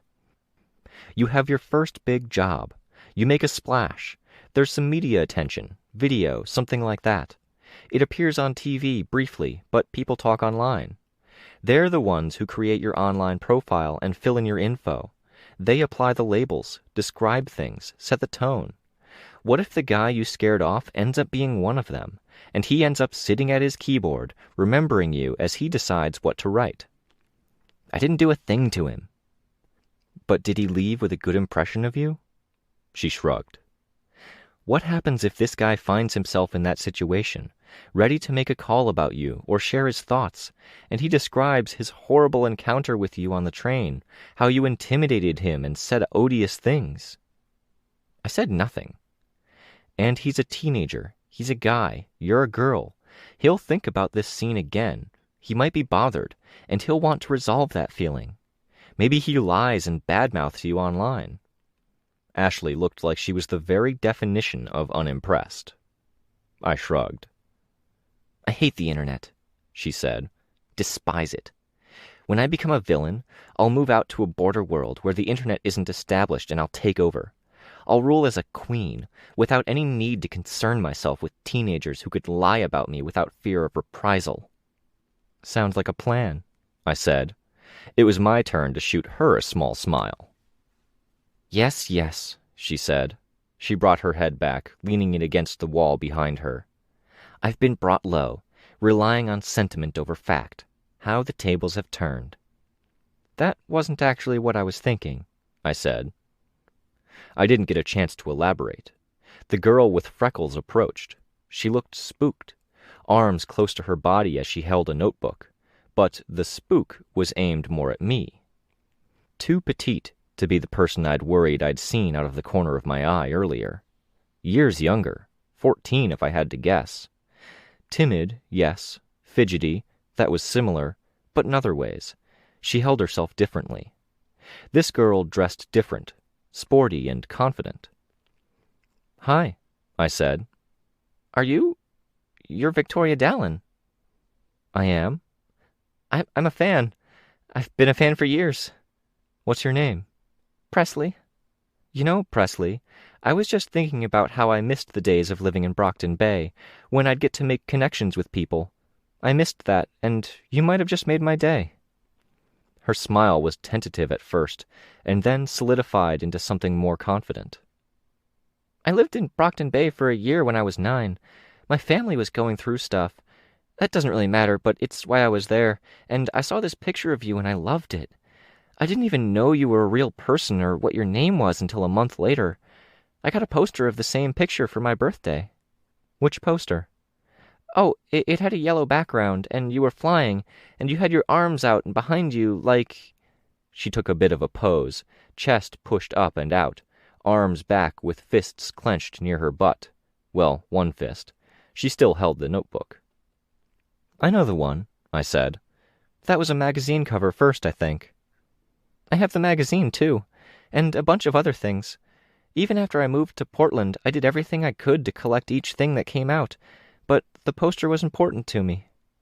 I'm really glad, I said. It was one of the first things I put on my wall every time we settled into a new place. Later, whenever I was feeling lost, I'd look at it. I got into sports because I read you were an athlete before you were a hero, except it's soccer, not basketball, because I'm too short. She looked disappointed as she said it. You're in the athletics block, I said. They don't let just anyone in. I'd bet you're better at soccer than I was at basketball. No, she said, with an expression like that was impossible to fathom, even upsetting, eyes wide. It seemed she needed me as an idol more than she needed me as a connection or someone she could relate to. I got a lot of extra flack and attention from the enemy team because I came from a family of heroes, and a lot of people knew my name, I said. Maybe that was why. Presley nodded very quickly. There's someone on my team who's really good. She gets something like that. I really look up to her, too. Are you going to keep hugging that notebook, or are you going to hand it over for her to sign? Presley looked startled at that, afraid. She'd been working her way up to it, and the issue had been forced. Be nice, I said. I'm being nice, Ashley responded. The way this is going, this girl, her name is Presley, I interjected. She's going to finish telling you how awesome you are, she won't work up the nerve, and she'll kick herself for not getting the autograph. I rolled my eyes slightly and turned to Presley. Do you want me to? Please. She breathed the word more than said it. I took the notebook and I took the pen. It had been a little while since I'd done this. When I looked at you in the poster, I told myself that was everything I wanted to be. Fearless and fair and strong and poised. Every time I entered a new part of my life or moved to a new place, I looked at it in different ways. I wrote my message on the inside cover, listening while the pen scratched. When we had to evacuate because of Gold Morning, we had to leave everything behind. I looked up. I'm sorry. But we went back. After everything calmed down, we went back to the house and it was mostly intact, except for broken windows and water damage. We could only bring what we could fit in the car, but I made sure to bring that. I wanted it with me for whatever comes next. I can only encourage and inspire, and I'm really glad if I've helped with that. The strength, the fairness, the poise, though, that comes from you. Everything you've triumphed over, surviving the bad days, getting to here, then doing well enough to be part of the athletics block, I said. I closed the book, the pen still between the pages. I passed it to her and put my hands over hers as she took the book. I met her eyes. That's you. That's your power. Pretty much what I wrote, but I wanted to say it too. As I moved my hands away from hers, she smiled and hugged the book. A moment later, she turned to Ashley. She lowered her voice. Do you have powers? Ashley nodded. Can you? Presley held out the book. No, Ashley replied. Okay, I'm sorry, Presley said, too quickly, too defensive in how she pulled her book back, how she held it. She looked at me. Thank you so much. You're very welcome, I said. But as I said it, Presley was already retreating, fleeing back to her spot by the doors, amid all the other students who were standing in the seatless area that would have bikes and prams in it at a different stage of the journey. I could have pressed, even taken issue with how Ashley had handled that. Instead, I gathered my thoughts. On a level, I did feel refreshed. It had been a really nice moment, the minor issue at the end souring it slightly, but nice all the same. I was having to get used to having the nice moments be routinely touched with those sour notes. I can't hold a pen, Ashley murmured. I looked at her. She moved her hands from where they rested on her knee. She turned one over, moved a finger. It trembled throughout the small movement. I'll have my appointment after we talk to Houndstooth, get tuned up. Until then, it hurts to move my hands and I don't trust my power. That's why. You could have explained. She gave me a look. You could have, I said. The look was maintained. Even with the sunglasses she wore, the disdain was clear. Ripple effects, you said. I wouldn't be revealing it to her alone. I'd be risking revealing it to everyone she meets from here on out. The good things have a way of rippling out with more strength than the bad things do, I said. So you say, Ashley said, while riding on a train through a city in the post-apocalypse, just one of many shattered, damaged worlds. Cute. The train slowed. Presley was at the door, joining the group that was ready to depart. I'd like to tell her, I said, my voice quiet, even if we called it an injury, so you weren't revealing something vital. You really care about this? Yes, I said. Don't you? I care, she said. I don't want to lie and look weak while you lie and look better. I tensed. You're strong, yes, she said, her voice barely audible. She took off her sunglasses. Poised? I think it's an act.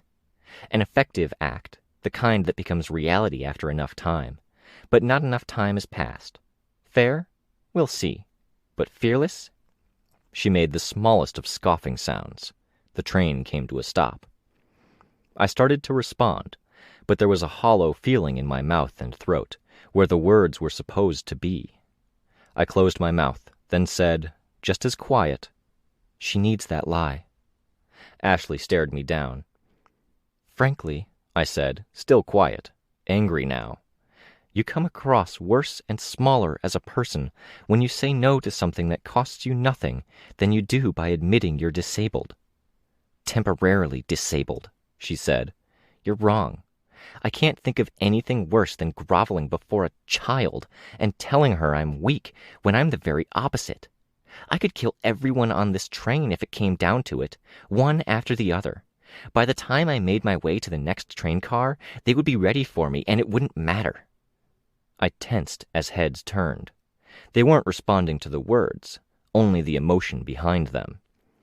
Had I just provoked her into another rage on a relatively crowded train? Would my next words? Would my silence? Would leaving? Staying? She doesn't know that it's only temporary, I said. She just thinks there's something wrong, with you or with her. Let her, Ashley said. Do what you want, but don't make me regret telling you anything. I looked over to the side. The people had departed the train, Presley included, and the ones boarding had mostly filed in. It's too late anyway, Ashley said. Another face we'll never see again. That probably won't make any ripples. I stood from my seat. I'll be back. Whatever. Glancing back, making sure she wasn't about to go on a rampage as she had threatened, I ducked and pushed past the crowd, hurrying to the door. Tristan touched my shoulder as I passed him. I'll be right back. Can you watch my bag? I said, turning to face him and walking backward as I said it. I pointed in Ashley's direction and mouthed, "And Ashley." He gave me a short nod. The doors closed behind me as I stepped onto the train platform. I took to the air. Why was this so important to me? With a bird's-eye view, I could search the crowd, looking for the right hair color, the right height, the clothes, freckle-covered shoulders, chin-length hair. Was this ego? Was I just seeking out perverse, self-centered worship after going without so long? Tantalus finally getting a drink of water after centuries without? A parasitic, sad wretch of a vampire, like in those bad Maggie Holt movies, finally with a willing victim? I'd found her, and I hesitated. But the train was getting away from me. I had to act. Instinct rather than action. I wasn't thinking things through. I wasn't acting according to the mission I'd planned and set out, was I? I landed, forward momentum becoming a brisk walk, then a slower one. I saw the surprise on her face. People nearby were startled. Sorry, I said. I'm in a rush. I don't suppose I could get your email. She looked around, possibly looking for Ashley or at the crowd. She still held her notebook, and she opened it, scribbling something down. She tore off the corner of the page, then handed it to me.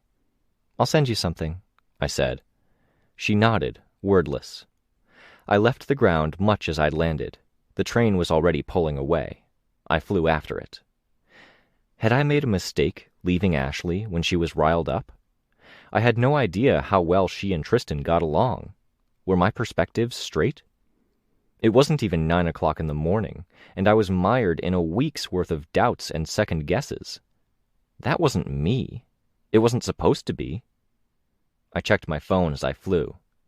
You have 52 unread emails. I'd had 39 or 40 after browsing the initial selection. I was here for a reason. Kenzie was one, Ashley another. Tristan, Chris, even Sveta, and Rain in particular. Rain, who was taking a day off from everything. They needed help. That was the job, the mission, given to me by someone I cared about, involving another someone I cared about, and the team and place in the world she so desperately wanted. I could do that, but I didn't want to do it at the expense of people like Presley. The feelings and the ideas took on a different light when I framed things that way. It played into how I carried myself after I touched down on the back of the train, on the same kind of little platform at the rear that Rain had used to jump off. It played into how I walked, how I organized my thoughts. I could remember going home after my first official arrest. Bad guy beaten, caught, delivered to authorities. Everything official, with my mom attending. I'd walked in the door, and my mother had told my dad that I'd had 2 firsts. My first arrest, my first war wound, a cut to my forehead, already stitched up. She'd used her fingers to move my hair to show my dad. He'd looked very tired as he bent down, kissed the top of my head. He'd offered me cookies and milk, and I'd rolled my eyes, even though I'd really wanted the cookies.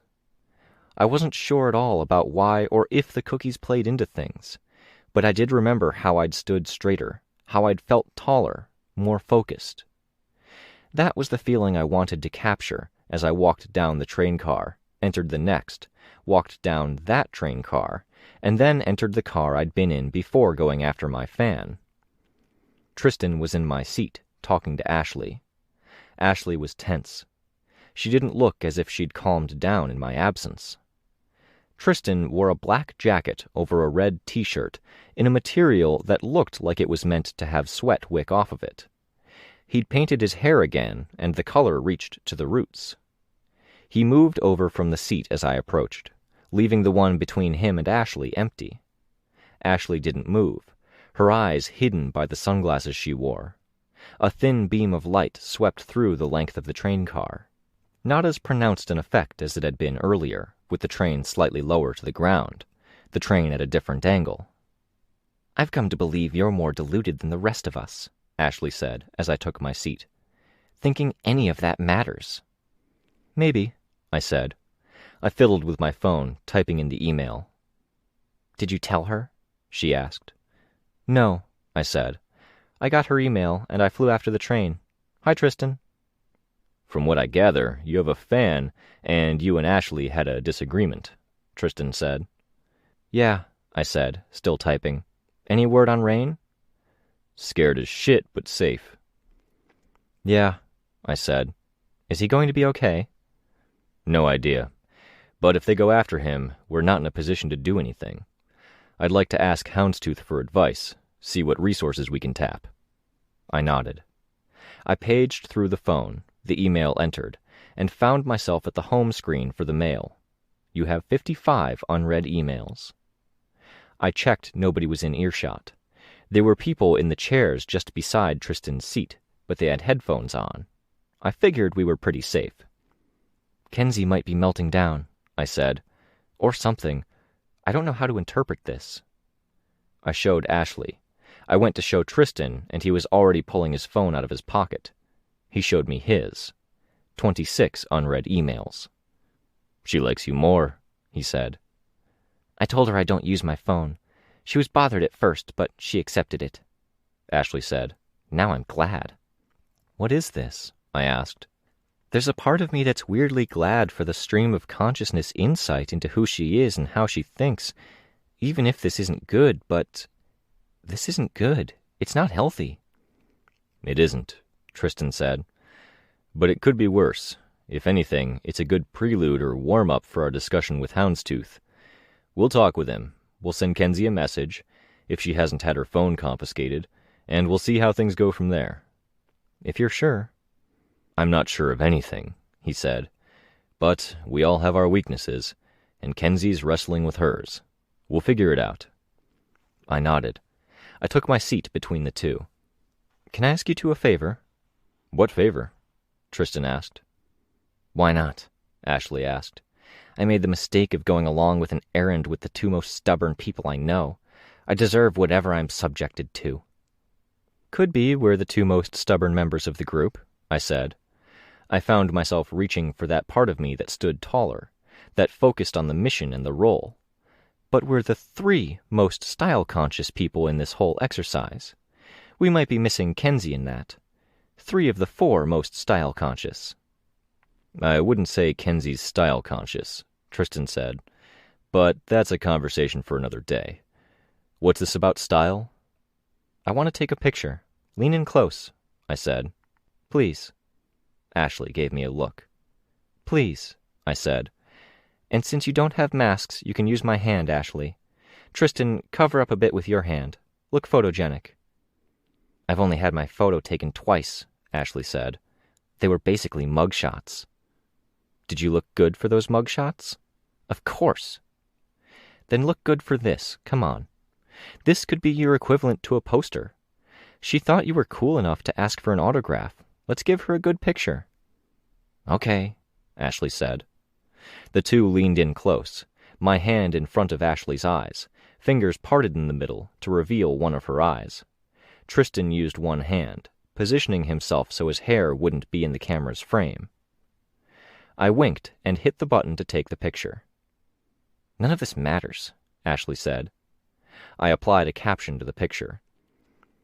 "Thanks for coming and saying hi. Picture just for you. Keep an eye out for us in the future." I showed the others the picture and caption. I got an okay from both and sent it. I held the phone where everyone could see it. With the first excited response, half of Ashley's tension seemed to dissipate. With the second and third, she smiled.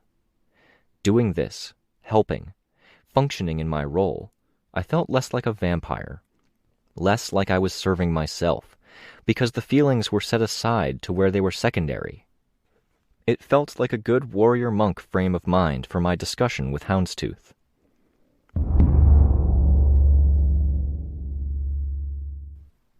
We had to walk a little ways to get to where Houndstooth waited. He was in costume, and his appearance at the station would have risked a disruption. All through the short walk across Greenwich, there were signs of the protests and strikes. Crude posters had been put up, with slogans and rallies to the cause. It was too early in the day for a real protest, though. Just groups on street corners, some scattered people making a mess and some cleaning up. Stasis. Houndstooth waited on a hill overlooking the city sprawl. He looked as he had in Kenzie's projected image. Anubis writ Western, with a shorter, blunter snout, and a costume of mixed panels that straddled the line between being a bodysuit and being armor. "Thank you for making the time," Tristan said. He shook Houndstooth's hand. "It was my request," Houndstooth said. "Hi," I said, as he shook my hand. "Thank you for coming, Victoria." He turned to Ashley.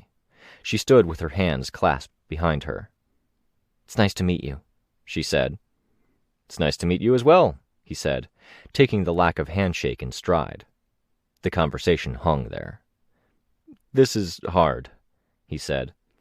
"We appreciate you helping out with Cedar Point," Tristan said. "We can open by talking about that," Houndstooth said. "You've visited?" "Yes," I said. "2 of us. One of us more covert." His snout moved more in Ashley's direction, then he nodded. "How bad is it, once you're there?" I answered. "Protection racket in full swing. Villains moved in masse. People moved away when they could. Those that couldn't are paralyzed now, helping to maintain the very thin veneer of normalcy while paying what little they can to the villains in control. Prancer and Velvet are some of the most prominent drug distributors right now, and they're in charge, so it's likely serving as a hub for that." "Some very violent capes are active there," Tristan said. "A few of them we have a tenuous relationship with seem to be gathering soldiers with an intent to go to war. It looks like that might include us, but we don't know 100% what they're up to." "As expected, then," Houndstooth said. Ashley said, "They have rooms to rent, but they cornered that market. They're welcoming newcomers, but only capes, only ones that will help them out. The businesses are struggling or closed, and nobody outside of Cedar Point is moronic enough to buy in. Cancer at the roots, the tree will die." Houndstooth said, "I remember back on Bet, we had a system we used for the areas where the good guys couldn't win, or where things were too bad to recover. It was mostly small towns. Evacuating, shutting off all power and water from the outside, closing down and blockading the roads, making living there as difficult as possible. Perimeter blockades, regular raids, visits from big-name capes. There was serious consideration given to giving Brockton Bay that HOSV designation." I had to assume his attention was on me as he said that last bit. "They said no in the end," I said. "What's your feeling on that?" "I think I would have made peace with it if they'd said yes," I said. "It wouldn't be what it is now." "It's a pretty mixed thing right now." "It is," I said. "I don't think there's a right or wrong answer. As it is, it has its positives. It's meant a lot to some people that it recovered as much as it did. It was a huge part in us rebuilding after the end, but I'm not at peace with it either." "What happens to Cedar Point in the end, then?" "We weaken their hold. We leave room for more established parties to settle in and act as a counterbalance, instead of things all going the wrong way. You mentioned Brockton Bay. We saw what happened when the scale tipped too far one way. Too many heroes out of the picture, myself included, not enough coming in. If we uncover anything particularly bad, and we might have already found something bad, we'll strike at them as we make our big play, Ashley said. Tristan and I looked at her. She added, with the help of other groups and forces. We can be one of those other forces, Houndstooth said. Kings of the Hill aren't big or strong, but we've got our territory and we're helping to keep the peace. In exchange, we could use help when it comes to tackling some of the other problems. Ideally, it would be you three, not... Kenzie? Tristan asked. I'd prefer to say kids, Houndstooth said. You're going to have to get around to talking about her, Ashley said. You can't dodge the subject forever. I'll get irritated and walk away if you try. He folded his arms, walking over a little. The hill had several trees on it, and his armor panels glinted here and there as dappled light touched it. You said this was hard, I said. Did she touch any of you before you came here? Houndstooth asked.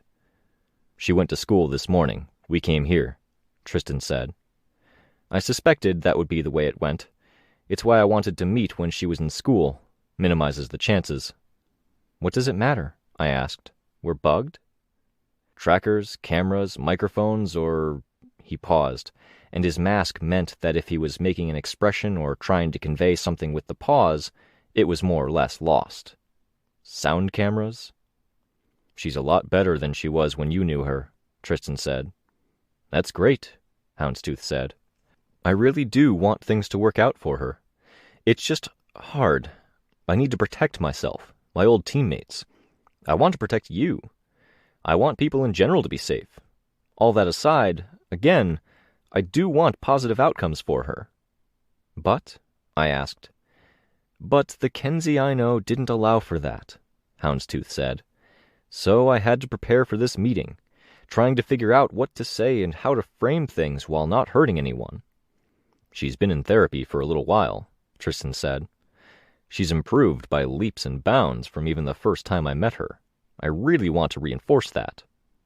I hear you, Houndstooth said. I'm just worried you're not going to listen, and if that's the case, then it's a bad replay of me, our protectorate leader, and our PRT liaison talking to her school. It's a replay of us having a meeting with her new foster parents. It's a repeat of us talking to the parents of a new friend she's made. What happened? I asked. We explained. They heard us. But they didn't listen. They didn't take it to heart, because was 9. She's cute, she's precocious, and she has a really skewed skill set where she's really good at getting close to people and she's really, tragically bad at staying there. Messes follow. She's moving in a more measured way as she relates to the people around her now, Tristan said. She's more easygoing, and so far, staying close, she's doing okay, fingers crossed. Houndstooth's hand moved, thumb tapping against the side of his finger, and it looked like he was going to say something. Capricorn, was it? Or Tristan? Tristan, I hear you. I'm listening. She's in therapy. She's better. She's made strides. If you had to give her a number, how much better is she? Throw a number at me. 80%? 95, Tristan said. 90, Ashley said. Okay, Houndstooth said. 5 or 10% of what I saw? Still pretty fucking bad. I'd like to give you some advice and double-check some things, as the person who's been there and crossed his fingers before. That's not fair. Tristan said. Tristan, I said, cutting him off. I was focused on Houndstooth. I was pretty sure I'd beaten him by a hair in responding. I asked you to have this chat as my side of our mutual agreement, Houndstooth said. I'm asking you to let me convey this to you. A lot of it is pretty mild. Give me a chance to say my piece, and you decide what to do with that knowledge. I glanced at Tristan. I'll shut up, he said. Sorry. I'm here to listen, Ashley said.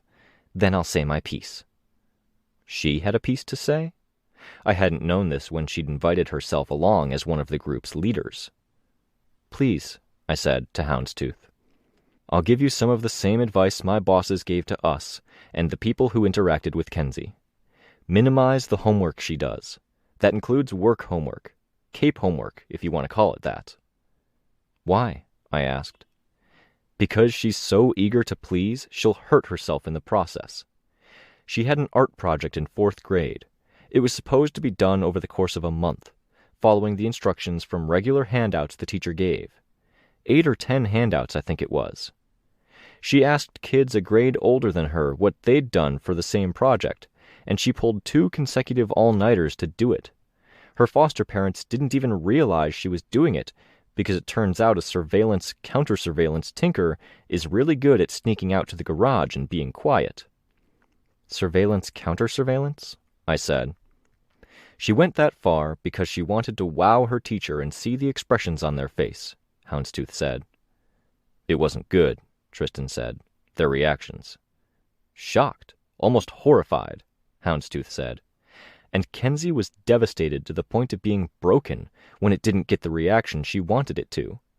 She was so stressed out over it in the days after that she threw up in class, which it didn't win points with her classmates, and it led to her being transferred to another class. Devastating on both fronts, because she had classmates she liked and she loved her teacher. How do you get ahead of that? I asked. What do you do to balance it? Treat it like a full-time job? Houndstooth asked. Preventative measures, like the ones I'm recommending.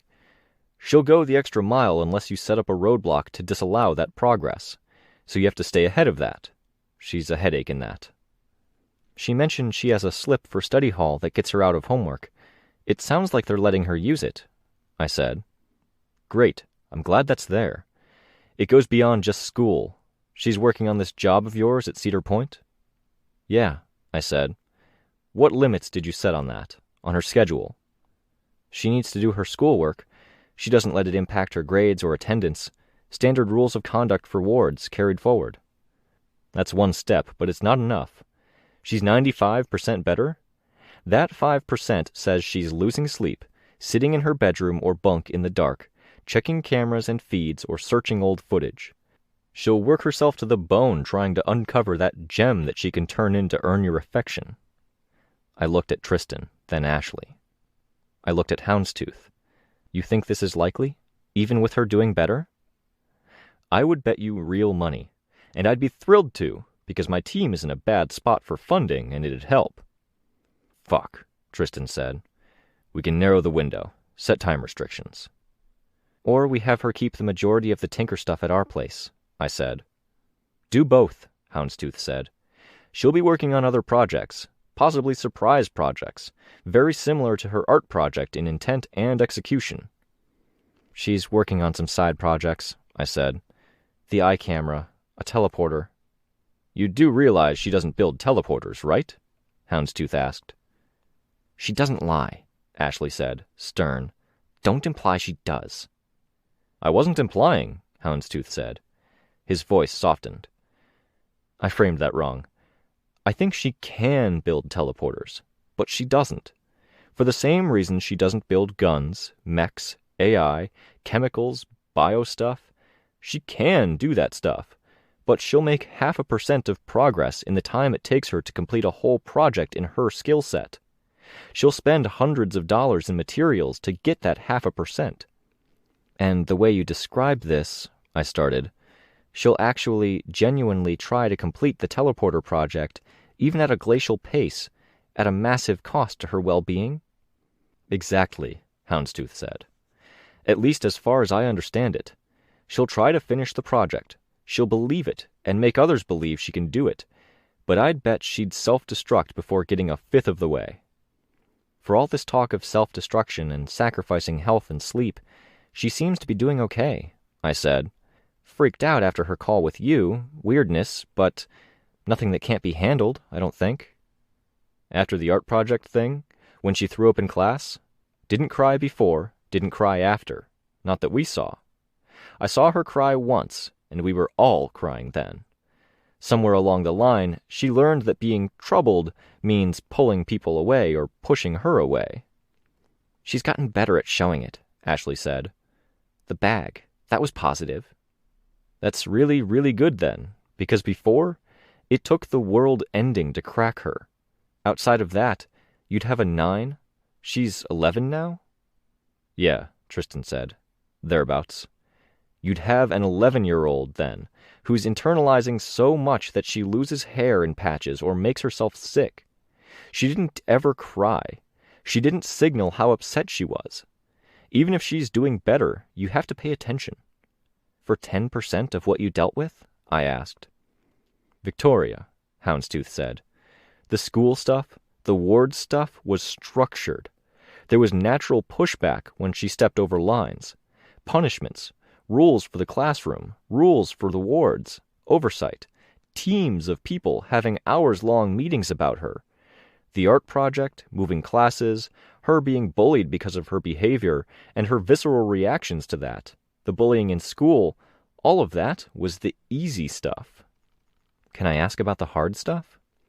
You can ask, but I don't know if I can summarize it. We had a 9-year-old girl with no stopping points when it came to anything social. No breaks, a practically non-existent sense of boundaries, and 0 emotional defenses. An acquaintance of ours described her as a bull in a china shop with a profound love for dishware, Tristan said. Don't joke, Ashley said. It's pretty apt, Houndstooth said, and I don't think anyone's laughing. What happened? I asked. One of her classmates' families moved away, in large part because of her. 1 or 2 other families were seriously considering it.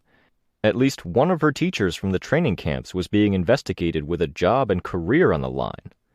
Most people who were involved knew what the reality of Kenzie was, but procedures had to be followed. And when you have someone as vulnerable as she is, you can't ever be 100% sure. We had a similar thing with our wards team leader early on, but we were more proactive in anticipating it, and they were allegations of a different tint.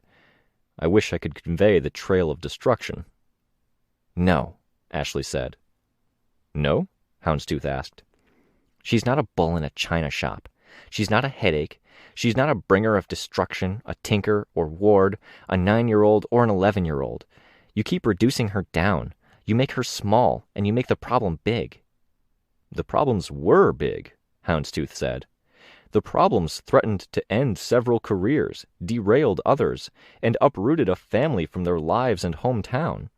She likes and falls in love with everyone, and it's only because of us being attentive that she didn't actively let herself be the prey of a villain group or dangerous lunatic in some desperate hope of finding a connection with them.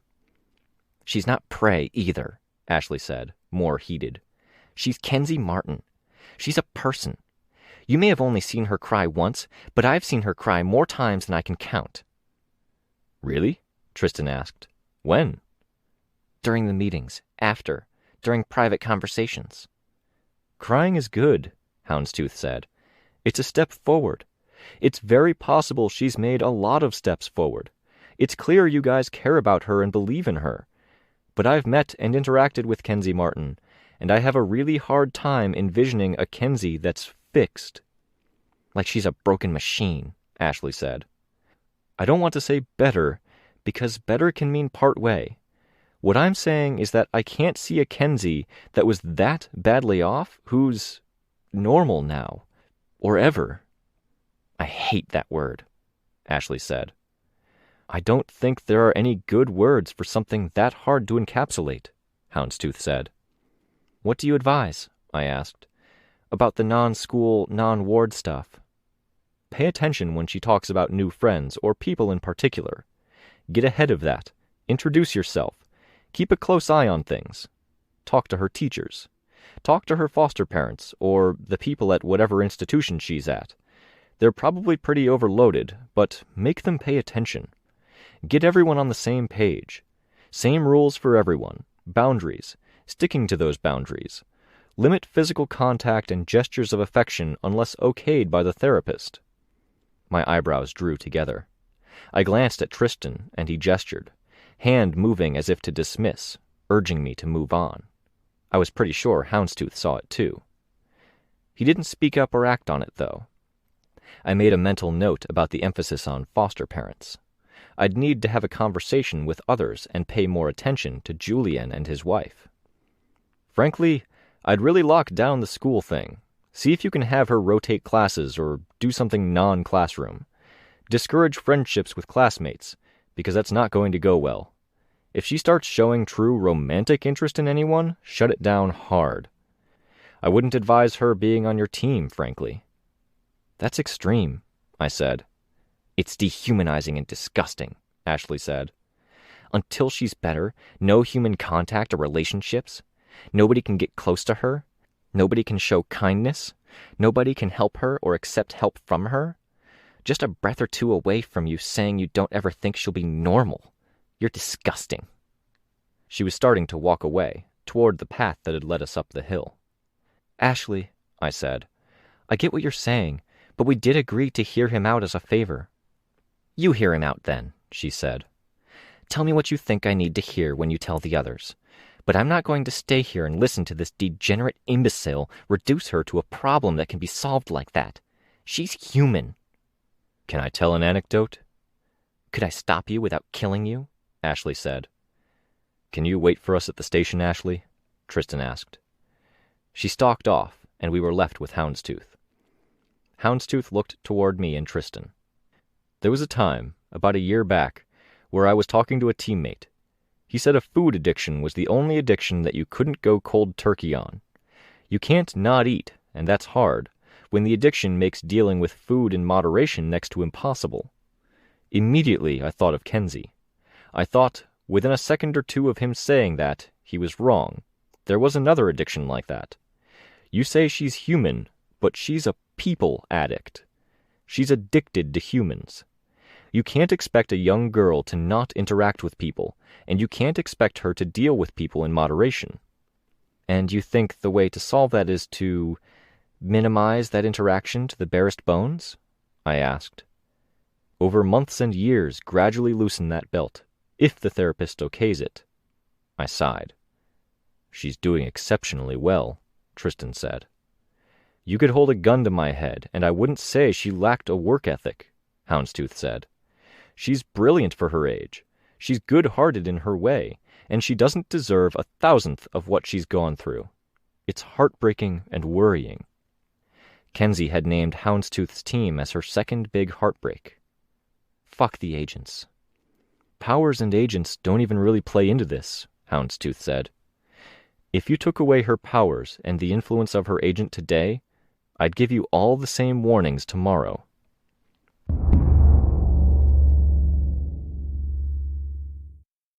We let ourselves into the headquarters.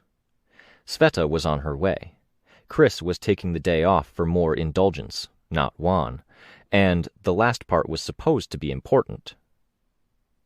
Rain's absence in particular was very much felt, now that his situation had been painted in stark relief. Everyone was a little bit worried now. Ashley had her appointment.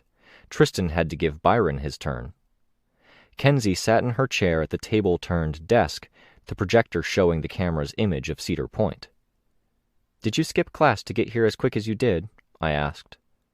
No, Kenzie said, not turning around.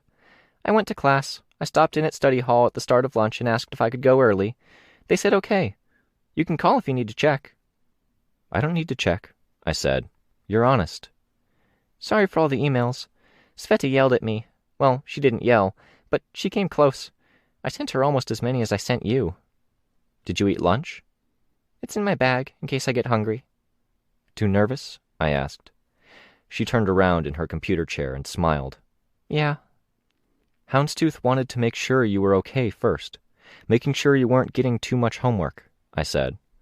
He had some tips about how we should make sure you aren't tinkering yourself to the bone after hours. It helps sometimes, distracting myself with it. We should figure out a balance. He was suspicious you were staying up late, watching and rewatching camera feeds. When I can't sleep, it's nice to be able to watch that stuff with my laptop beside me in the dark room. I doze off.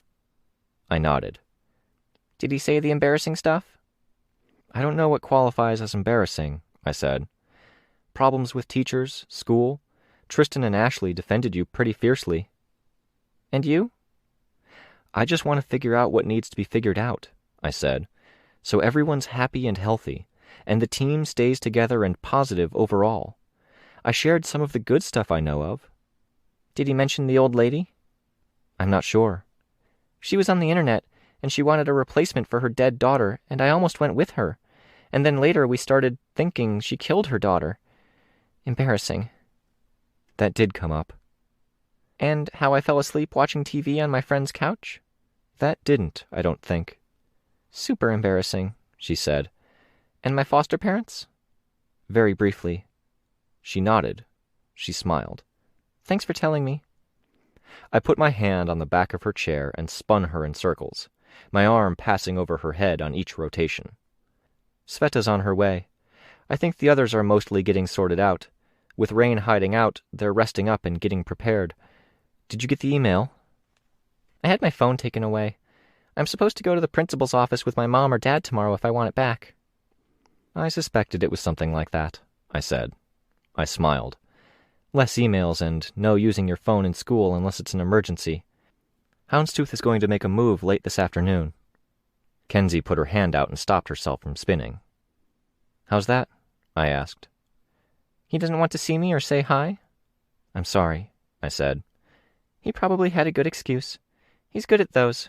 It took me a while to figure out. He doesn't want to tip off the villains about his relationship to us. It makes sense, Kenzie said. Do you want help with homework while we wait? And you can eat your lunch? I asked, if that nervousness has eased up. I'll eat, she said. Help with homework would be a good way to kill the time, too. Perfect, I said. I stepped away to look at the whiteboards while Kenzie got ready. Her voice, small and quiet. I heard Kenzie remark, At least I get to see him on camera.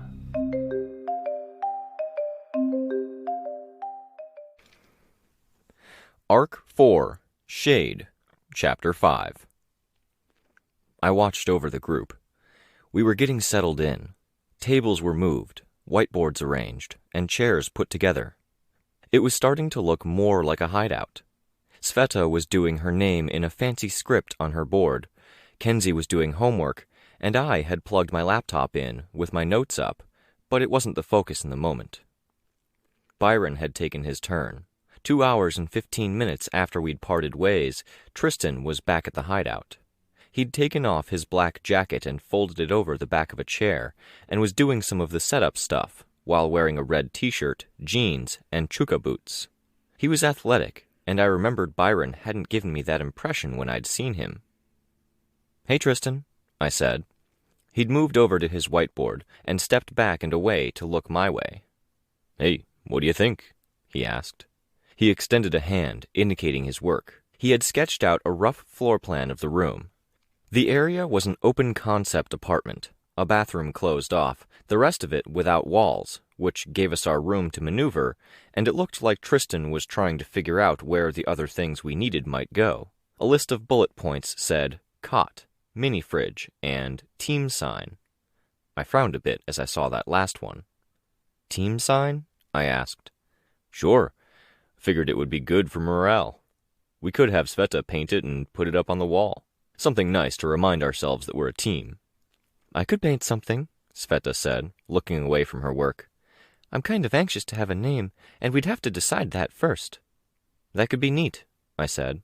My take on reading that was that you wanted to hang the sign outside. Tristan smiled. Something nice and big, colorful, with a byline saying something about how we're a covert team of heroes. I wasn't sure, I said. Believe it or not, I'm not a dumb guy, he said. Stubborn, maybe. Definitely, Kenzie called out, sitting at her desk. She was leaning over her homework. Most definitely, Sveta said. Fine, but I'm not dumb. I'm thinking about the things we need to get in terms of things we can fold up or pack away, since we may be moving a lot. We can fold up the cot. I can carry a mini-fridge. These tables have legs that can fold up to the underside, and for the sign, I was picturing getting 3 separate canvases and having us put them up there so it connects or lines up. Could work, I said. 3-part name? Sveta asked. No idea, Tristan said. Sorry. Vic, you were going to say something? I was going to ask if you train, or if the extra strength is from the powers, biokinesis or whichever. I train, Tristan said. I was just thinking of setting up a punching bag or something, actually. Yeah?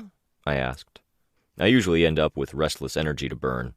I lift, I run on the treadmill, and I had a class I took with Reach, but obviously it's been a while. Works with my enhanced strength. So it does help, then.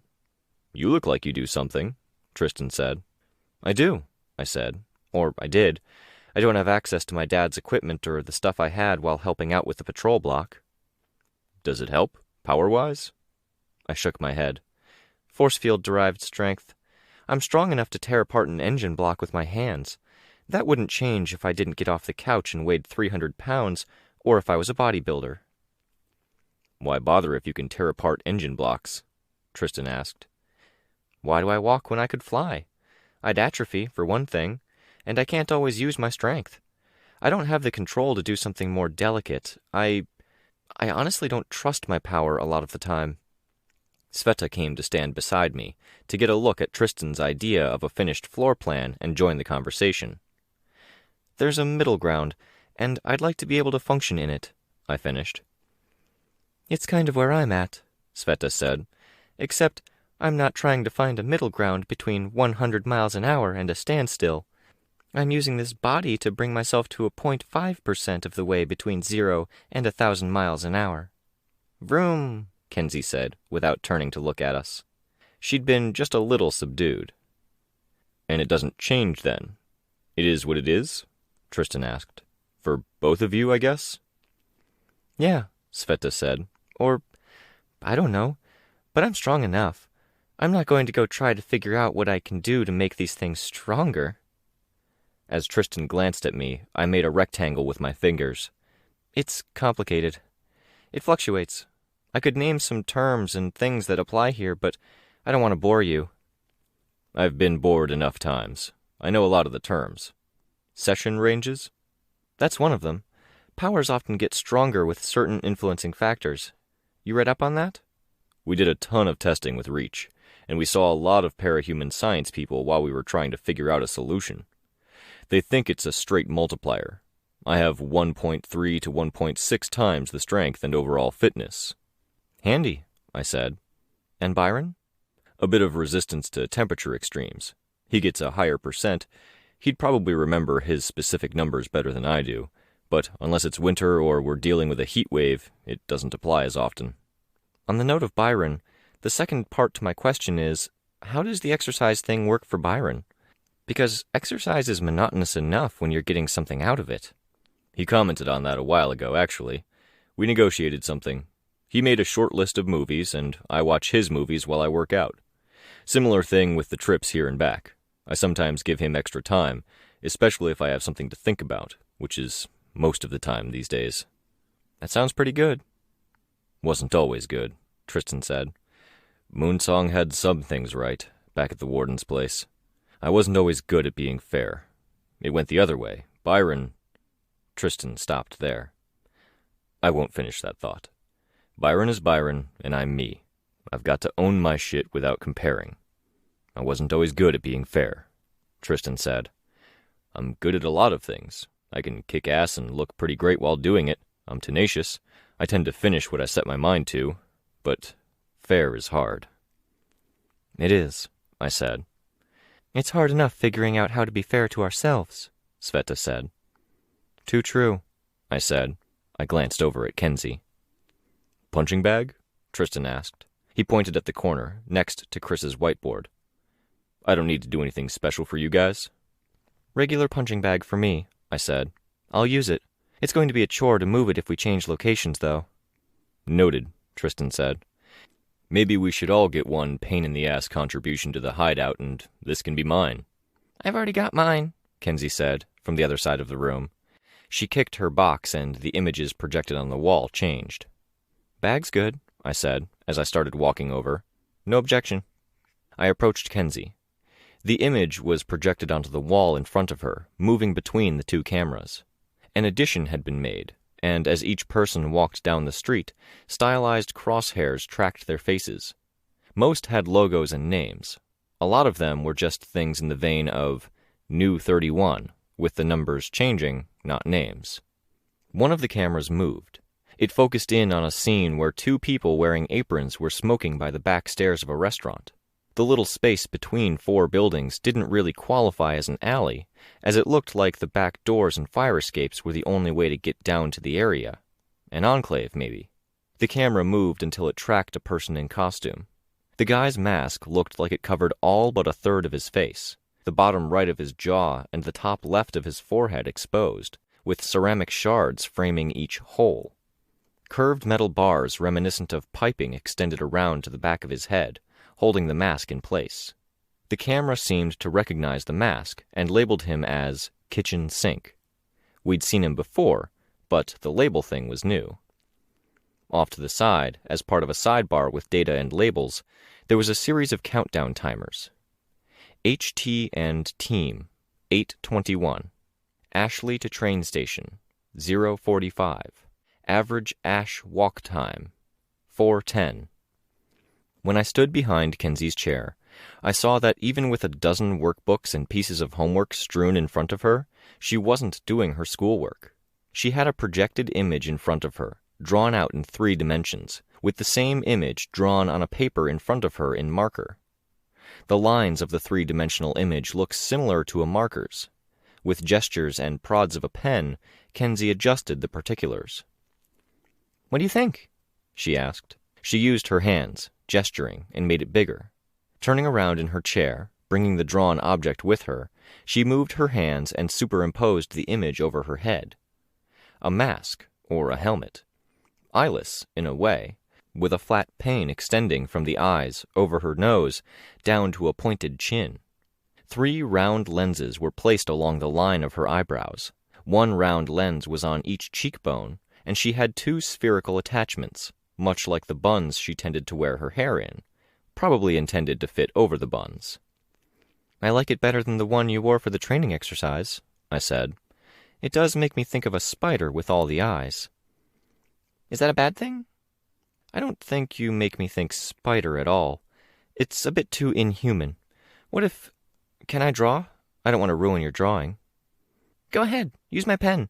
Squint one eye when you want it to draw." The countdown timers marked Ashley's departure from the train. The walk time timer was highlighted and started counting down. I tried my hand at drawing little triangles at the side of each of the round lenses, a tiny triangle to represent eyelashes. "Oh, cute!" Kenzie said. "Can you draw a second, smaller one? And leave off the eyelashes on the cheekbones, because I'm doing something different there and—" "Here," I said. I passed her the pen. She began to change things, keeping all but 2 of the eyelashes I'd drawn. Someone labeled Joe walked down the street, a bag slung over his shoulder. He entered the same bar I'd encountered Moose outside of, the one where Snag and Love Lost had gone inside. I looked at some of the other names. "Fifi?" I asked. "Huh?" Kenzie asked. She looked up, and I pointed at a blonde girl with hair that looked like she'd just about destroyed it with bleaching. Frizzed out to the point I doubted she could get a comb through it. She'd resorted to using a headband and hair tie to try and get it in order. The headband and hair tie didn't match her outfit. "Oh, she looked like a Fifi. I named some of the ones I see a lot." "She does look vaguely poodle-ish, and Fifi seems like a poodle name to me." "Exactly," Kenzie said, with satisfaction. She returned to writing down something that looked like code and formula, periodically poking her pen at her projected image of the mask. I looked at Fifi. Poor her. When I was a little younger than you are now, I tried dyeing my hair to be like my cousin, and it went badly. I was inconsolable. "What happened after?" Kenzie asked. "My mom hired a professional to get me back to normal, and it was mostly fixed. We bought some products to keep my hair from ending up like that after. I can't imagine the professional or the products were cheap, and we were pretty tight on cash back then. She knew it was important to me." My heart hurt a little, thinking of that. "That's the way it should be," Kenzie said. "Yeah," I said. She turned my way, putting on the projected helmet so it was superimposed over her head. When she took her hands away and moved her head, the helmet moved with her head. Now, though, the eyes of the mask widened and closed, as camera-like shutters closed around the edges. The eyelashes moved up and down a little, and shutters moved in lopsided ways, with only some of the shutters closing. Coming down from the top, curved forward, angry, coming in from the bottom. Are you changing your expression? Yes, it worked. Awesome. Okay, and let's try this. Her eyelashes moved, until one was pointing straight up, one was pointing straight down. The eyes all briefly turned white. I think that worked. White eyes and targeting mode? Not targeting mode. I could build something like the flash gun into it. I can strike a pose and do the eye thing, like their crosshairs, and flash. There'd probably only be room for one shot. Okay, colors. She tapped her pen on her desk. The mask changed from shades of gray to pink and sky blue. I winced, and she immediately changed to the next. Seafoam green and black. Through each change, the circles at her cheekbones remained a slightly different shade, more muted. Something less garish, maybe? I asked. That one looks a little villainous. Cute, but villainous. She tapped her pen a few times, then made a mark on the paper. Lemon lime and dark gray, with green-gray circles for the cheekbones. Better. Ooh, I know a thing. I can do a thing. She turned and she started scribbling. She seemed energized. But as she turned, the image at one of her cheekbones broke up, becoming transparent, like a few squares had been cut out of the image. It flickered as I moved my head to view it at another angle. You've got a distortion, I said. I pointed. Silly me, she said. The entire helmet disappeared. Something similar happened when your picture was taken at the Warden's HQ, I said. Yeah. You're wearing a projection? Not really, she said. She scribbled. I'm wearing tech, and it conflicts with stuff, so it can be hard to coordinate. I wouldn't call it wearing. No? Wearing makes me think full body or covering my head, and I had that costume thing for the training, and that didn't last that long. How could or would I wear something else and have it last all day or whatever? I wish I could. I wish I could, I said. I didn't want to press or be harsh, but I didn't want to let this lie either. I went easy instead. I'm slightly concerned if you're using projections like that. I'm not that devious, Kenzie said. I wouldn't bring something and pretend to have a short battery life so I can hide that I have a longer battery life for something else I'm secretly using. That's not what I do, and that's not how I am. I know, I said. I don't get the impression you're devious or that you'd go to those lengths. Kenzie looked up at the clock. Average Ash walk time, -1:13. She'll turn up, I said. I know. I just want her here before Houndstooth calls, Kenzie said. 1 second. She kicked the cube. It went dark, and the camera image dropped away. Victoria! Tristan called me from the far end of the room. What? Can we use your computer? Yeah. Tristan and Sveta gathered together at my computer, Tristan's hands at the keyboard. The tech you're wearing, the distortions. I want to make sure you're taking care of yourself, that you don't have dark circles under your eyes, or bruises, or anything like that. She turned her head to look at me over her shoulder and smiled. It's off. I turned my tech off to synchronize everything across all fields. This is me. She showed me her phone, where the progress bar was filling up. Gotcha, I said. I know Houndstooth said stuff. I think he said it in a caring way because he's one of the best guys out there. True blue hero, like Weld, like you. I was reminded of how I'd handled Presley on the train. I'd recognized how she'd needed me to be more than human because she idolized me. She'd seen me as something to reach for. I wondered if Kenzie wanted me to be the same thing. I don't know if I am. I'm pretty angry about things. I'm really concerned about a lot of things. Negative emotions drive an awful lot of what I do. The lock on the door clicked.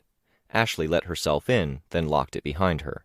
She smiled at Kenzie and me, then gave the other two a small salute. Kenzie had visibly brightened at Ashley's appearance. The things you do are good, Kenzie said, at least as far as I've seen and researched. She researched me. And I think that's what counts, Kenzie said. It's nuanced. If Houndstooth sat you down to tell you about me and he didn't say I'm bad at nuance, he screwed up, Kenzie said, and he doesn't screw up. The projector box lit up, and the video image popped back up. Kenzie's phone changed from the progress bar, and her helmet reappeared, floating just over the paper where it had been drawn. "Roughly 1 minute until Houndstooth," Kenzie reported. "Got it," Tristan said. Ashley approached, standing by Kenzie's chair, and laid a hand on Kenzie's left shoulder. "You good?" I asked. "Working hands, no pain. We're still working with this cretin." "Cretin?" Kenzie asked. "Houndstooth," Ashley said. "He didn't impress me." "Okay, wow. Let me start by saying you impress me," Kenzie said, looking up at Ashley. "I love those videos you're in, and I loved seeing you train. You're awesome. And you're totally 100% wrong this once, because Houndstooth is awesome and impressive too." "Houndstooth's concerns seemed to come from a well-intentioned, good place," I said, interjecting. Kenzie's head whipped around to look at me over her other shoulder. I added, "And despite that, he seemed to come to some extreme conclusions. There's nuance between where you're coming from and where you end up, like we were just talking about." "When I called him a cretin, I was being gentle. He's a disgusting, disappointing, subnormal excuse for a hero, cape, or human being." "I will fight you over this," Kenzie said. "You'd lose." "I will go to war with you. Houndstooth was one of the coolest people to me at one of my uncoolest times." Tristan and Sveta had noticed things were a little hairy and were approaching at a jog. I interjected, saying, "We might want to drop this. Let the topic lie." "No," Kenzie said. "Not if she's going to say anything more like what she just said. He talked about you like you were nothing more than a problem." "I am a problem," Kenzie said, raising her voice. "Easy," I said. Tristan and Sveta joined us. "I'm a problem," Kenzie said, quieter. "I was." "You're more than the problem," Ashley said. "That waste of space didn't—" "Do you want to go to war?" Kenzie asked, rising out of her seat. "I can build an army of camera drones. I have advantage in the air. I have battlefield awareness, and I'll fight you on this until you explode me all over the place or you say you're wrong about him. Don't say bad things about him. Not when he's someone that counts. Not when you're someone that counts, okay?" Sveta reached out and pushed Kenzie back down into her seat. Tristan was closer to Ashley, facing her, ready to get between the two. "Kenzie," Sveta said, "Ashley's coming from a good place here." "I know that," Kenzie said. "I also know that Houndstooth is." "You're better than he makes you out to be. You can't put so much faith in the words of someone who clearly knows so little," Ashley said.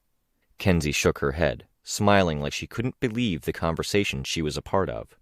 "He's weak and he's a loser. He's the lowest of the low." The phone trilled with a rising series of beeps. The projected image on the screen showed the person calling, Houndstooth. Kenzie leapt forward, swatting aside Sveta's hand and dodging mine.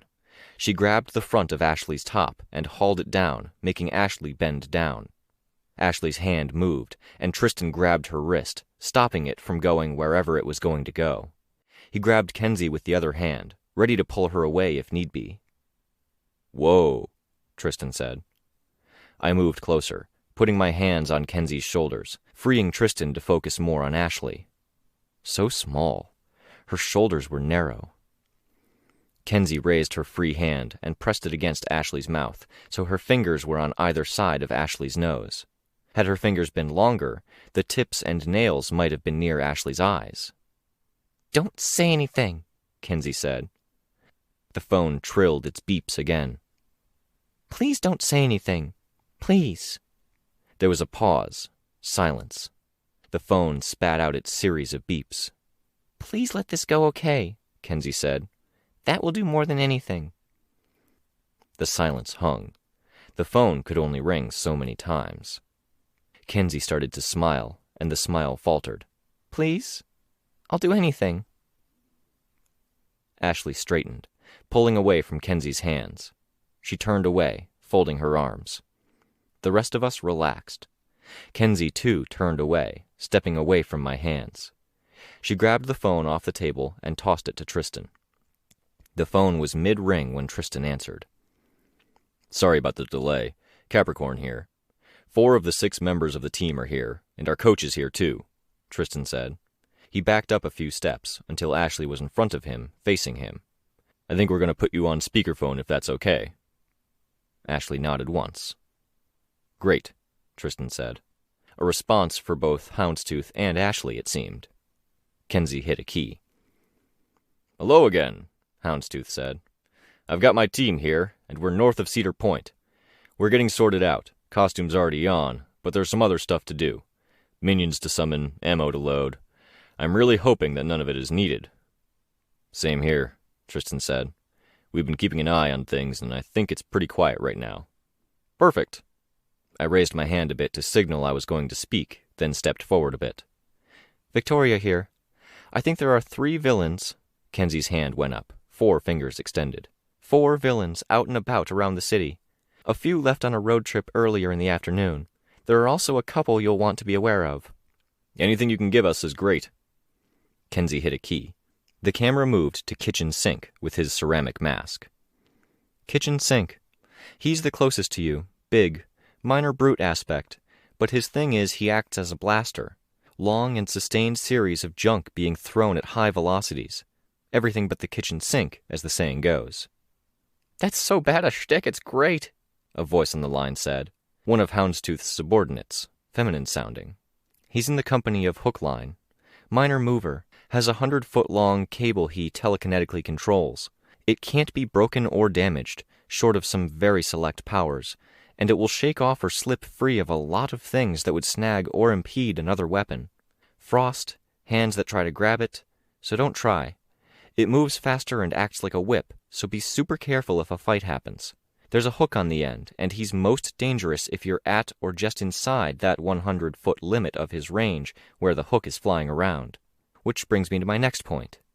"They're willing to hurt people?" Houndstooth asked. Kitchen Sink and Hookline are. They're part of one clique in Cedar Point that's more violent than the others. Aggressive, violent, even borderline bloody. They might be acting as enforcers for others. "Breaking kneecaps," Tristan said. "Got it," Houndstooth said. "Hookline and Sink?" the feminine voice said. "Oh my god." Moose seems to be going around between groups, passing on messages or checking on things. Strong brute, something to do with shockwaves. He hits hard. He moves a lot faster than you'd expect from someone that big, and he has a decent combat sense. I wish we could give you more information on him, but all I know is from a brief scrap with him. "You said the other 2 might pick a fight. What about this guy?" Low odds the other 2 pick a fight without checking with leadership, but if someone was to pick a fight, it'd be people from their group. Moose would sooner negotiate or look to talk than fight, and he'd only really fight if he thought he needed to or if he was certain he could win. I think your worry is going to be having something in mind to tell Moose that passes the sniff test. "We're curious what's going on, the hill is a mess, and we're wondering if these are greener pastures than Greenwich." Tristan said, "If others are going to show interest, we want to drop a hint. Something that makes them wonder. You could mention sponsorship and a reshuffling of jurisdictions." "There's talk of war," Sveta interjected. "I know someone who's having to spend time away, and they're bringing people in from other teams to fill holes." "I heard about that," Houndstooth said. "You could use that. It happened with villain communities in the past. A void appears, villains rush to fill it, there's upheaval, and then things settle." She looked at me as she said that last bit. I'd said something like that at the group therapy, hadn't I? "If Moose challenges us, I'll say something like that." "There's also a woman that's collecting protection money right now. Bluestocking, from the Brainiac clique." "Those guys are so lame, I love it," Houndstooth's subordinate said. "There's something to keep in mind," I said. "These guys congregated here? If something happens, and I don't know if Moose would let it unless you forced the issue, then you'll have a lot more in your hair. They're banding together, and as lame as any individual might be, they're finding a lot of people who match up with them, thematically or in style." "We're seeing that more in general," Houndstooth said. "Lots of capes condensed into a relatively tight geographic area." "You're going to see it in effect here. 2 clairvoyants are keeping an eye on the area. One of them is a clairaudient, so they'll have an ear on the area too. I could go into detail, but I think it's better and easier to just say that once you enter Cedar Point, they're going to be fully aware of everything you say or do. Be careful what you say, and be aware we can't communicate with you unless it's an emergency." "That also means no mockery or jokes," Houndstooth said, his voice quieter, like he didn't have his mouth near the phone. "And as far as we're concerned, your team doesn't exist." It would mean a ton if you could be especially careful about that, Tristan said. We'll be careful, Houndstooth said. I trust my guys. Give me a couple of minutes and we'll move through, make our faces known. I want to plan what we do if we run into these guys you talked about. Call us again when it's time, Tristan said. Will do. I like this a lot. Good briefing. Great intelligence. This is great stuff, guys. The call ended. Tristan huffed out a breath, glancing at Ashley. Great stuff, and he likes it, Kenzie said, quiet. Her legs kicked, just barely scuffing the plastic rim that the wheels of the computer chair stuck down from. Now I get to see Houndstooth on camera. Woo! Her voice was so quiet it might have sounded unenthusiastic, but the speed her legs kicked at doubled with that last utterance. We should get people out there in case things go bad and we need to extract, Tristan said. I can fly out, I said. I'll go, Sveta said. I can be there in 10 minutes if I need to be. Maybe as few as 5, Tristan said. I'll hold down the fort here until then. Ashley, I'd rather keep you in reserve. If everything falls to pieces, we'll bring you in to great effect. She nodded, and then she walked away, approaching the empty whiteboard that was supposed to be hers. Some of her things were in a bag at the base of the board. Sveta and I stepped out, and I used my flight to lift up to the fire escape. I'm worried about them, Sveta said. And I wish there was a flagpole or tree close by I could grab. I can help a bit with that last part, I said. I rose up and away, then extended a hand. She shot her hand and arm at me, and I caught it. She pulled herself my way, not at her fastest, but fast enough I felt my heart jump in my chest. I flew back and away as she hauled herself in and matched her general direction. It made for a tiny bit more slack. She let go of me, and she pulled herself into a tree. From there, she moved to a roof, like a frog's tongue, snapping out, seizing something. But the frog went to the fly, rather than the other way around. To the branch, to the railing, to the fence, then to the chimney. She was faster than me for short distances, and only a bit slower for the sustained movement. We didn't have far to go, so she did pretty well at getting ahead of me. Only the escape from the fire escape had slowed her down. "Hold up," I called out as she started to move northward. "Here's good." We parked ourselves near where I'd been the day prior, on a rooftop with the water separating us and Cedar Point. "I'm glad it's you and me," she said. I bumped her shoulder with mine. The phone rang. I pulled it from my pocket, connected my earbuds, and put one bud in my ear, one in Sveta's. "One camera on HT, one in Moose's general vicinity," Kenzie announced. "The valiant HT is leading his team in. 5 of them."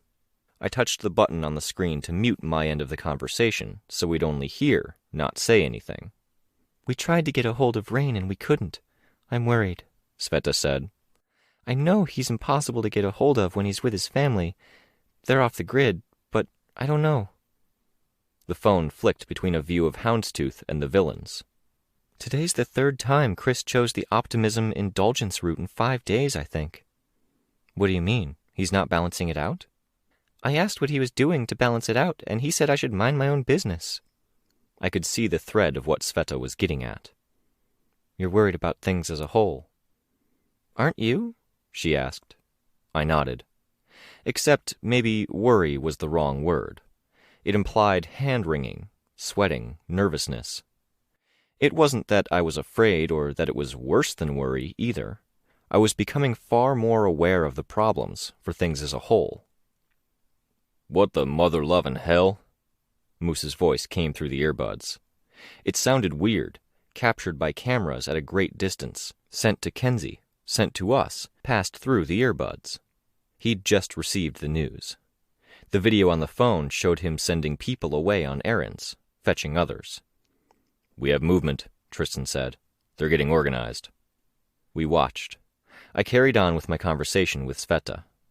"Ashley has had a couple of serious episodes that I've seen now. Many lesser episodes, too." "Yes. There's a big part of me that was waiting for the other shoes to drop, and that part of me feels not worse now that those shoes have dropped," I said. "I don't feel not worse. I can see flashes and hints of what you're trying to bring out in Ashley," I admitted. She's not someone I would have spent time with in another context. I don't know how to handle things when she casually mentions her capacity to murder people, as if it's a way to win an argument. The threats are usually empty, Sveta said. That's a plus. I want to figure this out, I said. I want to help. It's like Kenzie is a distillation of every vulnerable person I've ever tried to help, and Ashley is a distillation of every really fascinating branding exercise where you take a random villain and try to paint them as a hero, and even bring out the hero inside them. Tristan and Byron are this really fascinating problem with powers, and I'm a power geek, and I really wonder if there's a solution. How do you parse Rain? Sveta asked, quiet. I stopped. I'm doing exactly what Ashley got so angry at Houndstooth for doing. I'm reducing people down to conveniently sized problems. I get that, you know? They aren't just that. Kenzie is really complex and intelligent. She's clearly been through a lot, and I 100% believe Houndstooth when he says she's good-hearted. The fact that she clearly adores Ashley and she fought her that hard on things to stand up for someone else she holds close to her heart, that's amazing. I could say similar things about Ashley, Tristan, and Byron. She nodded. And me? I'm so caught up in everything, I tried to find the words and felt a pang. I tried to make sense of that feeling as I said, I find myself missing you, even though you're there. I know. We should have talked like this sooner. You're doing amazing, and my biggest fear with you is that I'm going to be an obstruction, not a help. No, I can't ever see that. I worry. I don't want to tamper with something that's working. I need help. I'm anxious, and there are things I need. Not from a teammate, but from a friend? I asked. She nodded, something in her rattling slightly with the movement. As one part of that, then, I really want to take you shopping. That needs addressing, because this? I touched her top. She was wearing a beige top with a blue anchor on the front. The top was in 2 pieces, knotted above the shoulder, with smaller bits knotted along her sides. This is cute, but I really want to see more sides of you. I want you to take me shopping too, she said. I reached for her hand, and I gave it a waggle. I'm thinking about Rain a lot, Sveta said. He has me worried. Not just because of the hit out on his head, but because he's not telling the truth about everything. The lies make sense, and it seems to make sense to hide things in his situation, but I'm not getting to see the good side of him either. So, for now, I want to help him, but my motivations are somewhat selfish. My hometown got wiped out by a seemingly insurmountable, inevitable, unstoppable force. We lost. I don't think I ever fully came back from those losses. I'm so sorry. And now we have Rain being targeted by a seemingly insurmountable, inevitable, unstoppable force. I'm being selfish, but I want to help him and get a win this time around. I don't think that's selfish. My entire hero career before the hospital and the years leading up to that career were a fantasy or exercise in me having powers and being a hero, and I'm not sure I was ever heroic about it. I just see that past me as wholly motivated in selfishness, ego, pride, and a drive to be celebrated. I don't think that's selfish, Sveta said. You're not that. You're here, doing this. You're helping. The ends justify the possible justifications? I asked. I just had this conversation with Kenzie. I'm not sure it's a good thing if I'm having it again. It's where your head and heart are at. I shrugged, looking at the video feed. Moose and Prancer were meeting up. Prancer had 2 friends with him. On the other feed, the heroes were walking through the neighborhood, talking to shop owners and residents. Sink and Hookline watched from the sidelines, Houndstooth's subordinates hanging back and watching them in turn. Where are you at? I asked. Weld has been telling me things about what's going on elsewhere. Things he shouldn't be telling me. But I think a lot of it is the kind of thing like a husband with a certain position might tell his wife sometimes, even when those things are confidential. Wife? I asked, raising an eyebrow. Shut up, Sveta said, lifting her chin a bit, looking mock-affronted. Not another word about that. You're the one who said the word. Anyway, Sveta said, I can't repeat those things, But I worry more than I used to. I get anxious. There's a part of everyone else in the group in me, and when they struggle, it feels like I'm struggling. I can sort of relate to that. I need people and I scare them away. Tristan told me what Houndstooth said. None of it's too surprising. There are people who know a dangerous amount about me, and I think that they'd hurt me if they had a chance. I'm a killer. I'm constantly at war with another side of myself. I'm perpetually off balance, and I don't know if I'll ever have that balance. That kinship might be why you're able to connect to the others. Don't say it. Don't sound like Weld. It's true, I said. You're the team's mom. Oh no, Sveta said. That's so much worse than what I thought you were going to say. I thought you were going to call me the team's heart, like Weld does. I can't be a mother.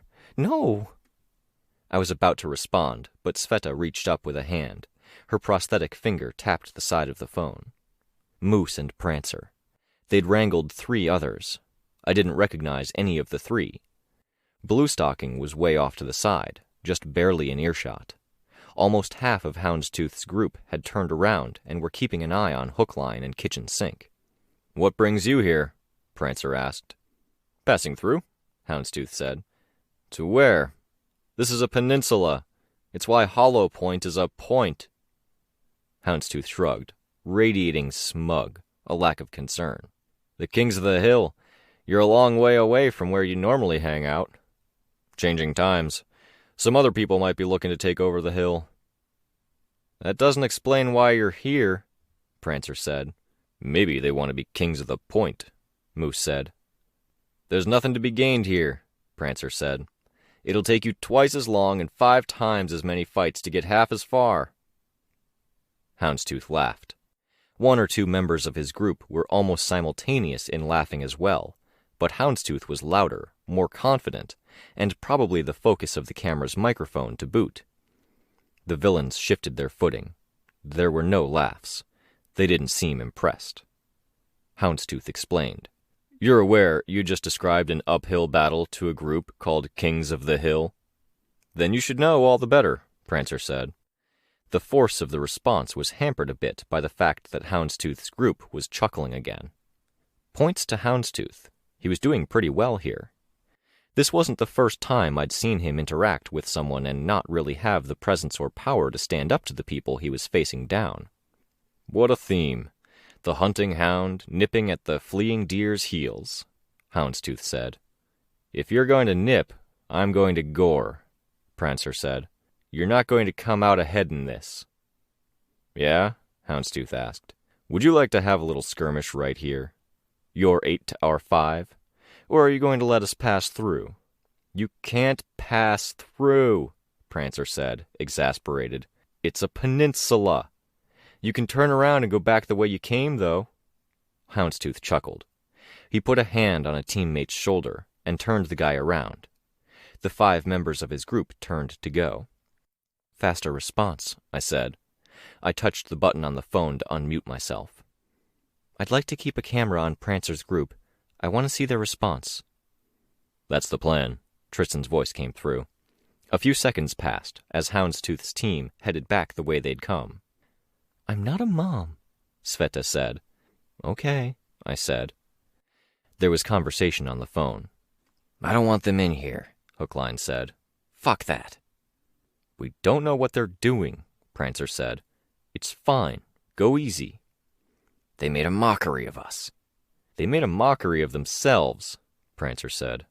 "I think you're the only one that's dwelling on the peninsula thing," Velvet said.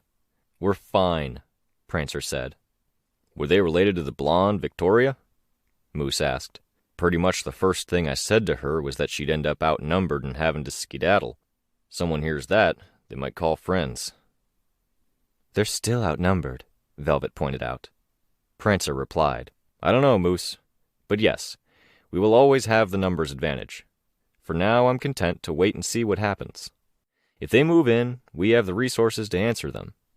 Bluestocking, can you tell Bitter Pill I want to talk to her about her team? I want to keep a closer eye on things." "I can," the woman with glasses said, the one that had been collecting protection money. "We'll be fine," Prancer said. "What I'm wondering," Kitchen Sink said. Could this have to do with the truck of... Shut up this very second, Prancer said. There was silence.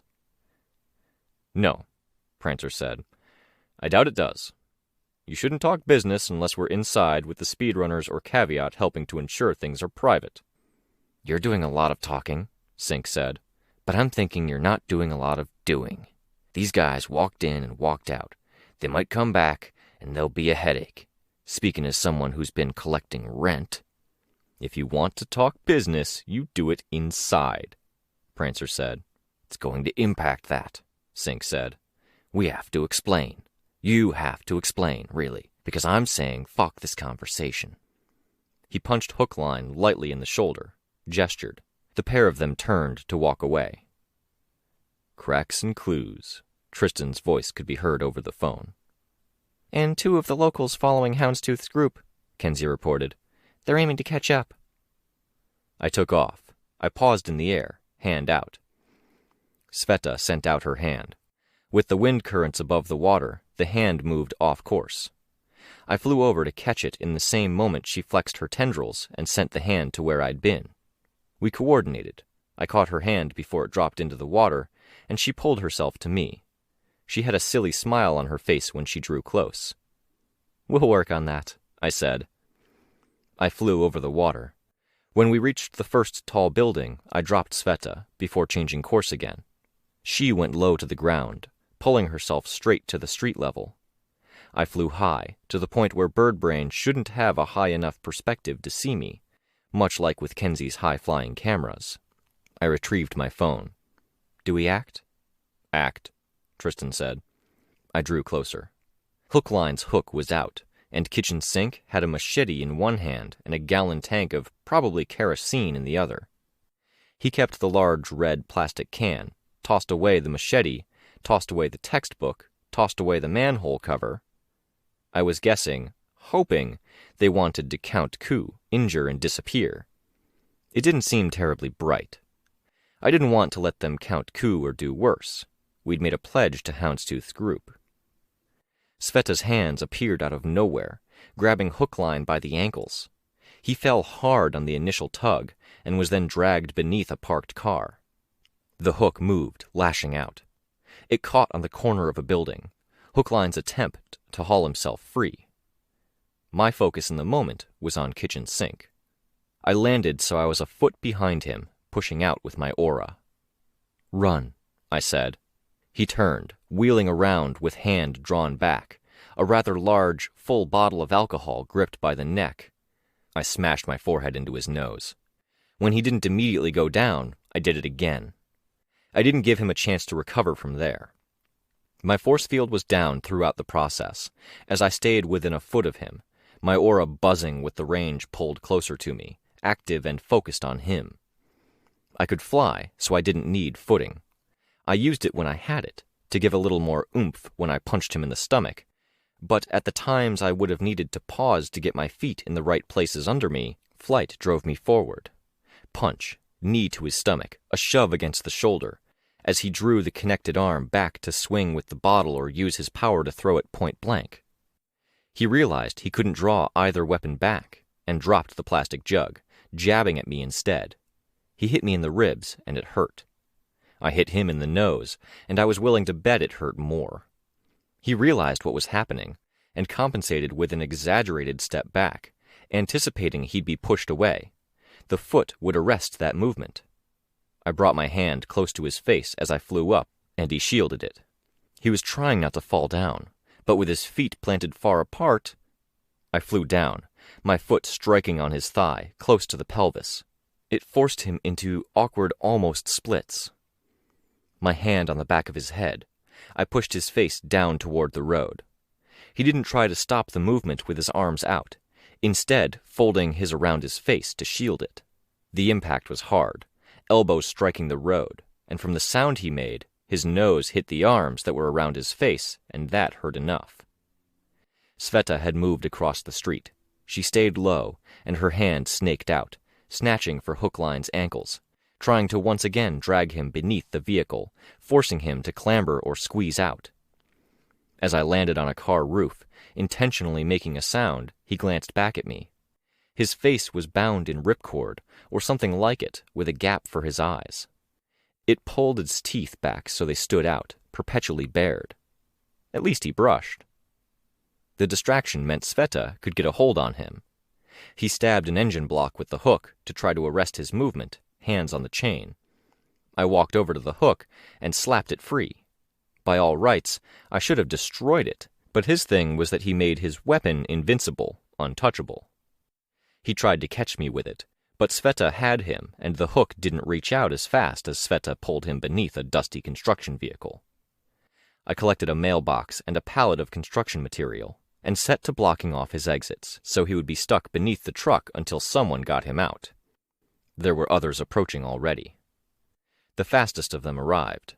Moose, love lost, a mismatched pair. Sveta put out her hand, not extending her arm, and I caught it, clasping her wrist as she clasped mine. Braindead and Birdbrain had no doubt clued in the local villains. They would also let people know what Hook, Line, and Sink had been intent on doing. Others sounded like they were just around the corner. I glanced at Love Lost, the woman who wanted to kill Rain, who wanted to torture him to death. Rage, anger, hate. There was so much I didn't know about that scenario, but I could see that the sentiment was very much real. Her claw went to her mask. I had just about no interest in seeing what she could do. I flew skyward and out of reach, bringing Sveta with me. Hopefully, for just a little bit longer, we would leave them wondering who we were.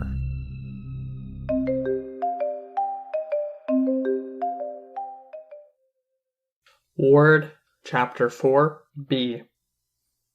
Rain climbed down from the back of the pickup truck, slinging his bag over his shoulder with the contents rattling.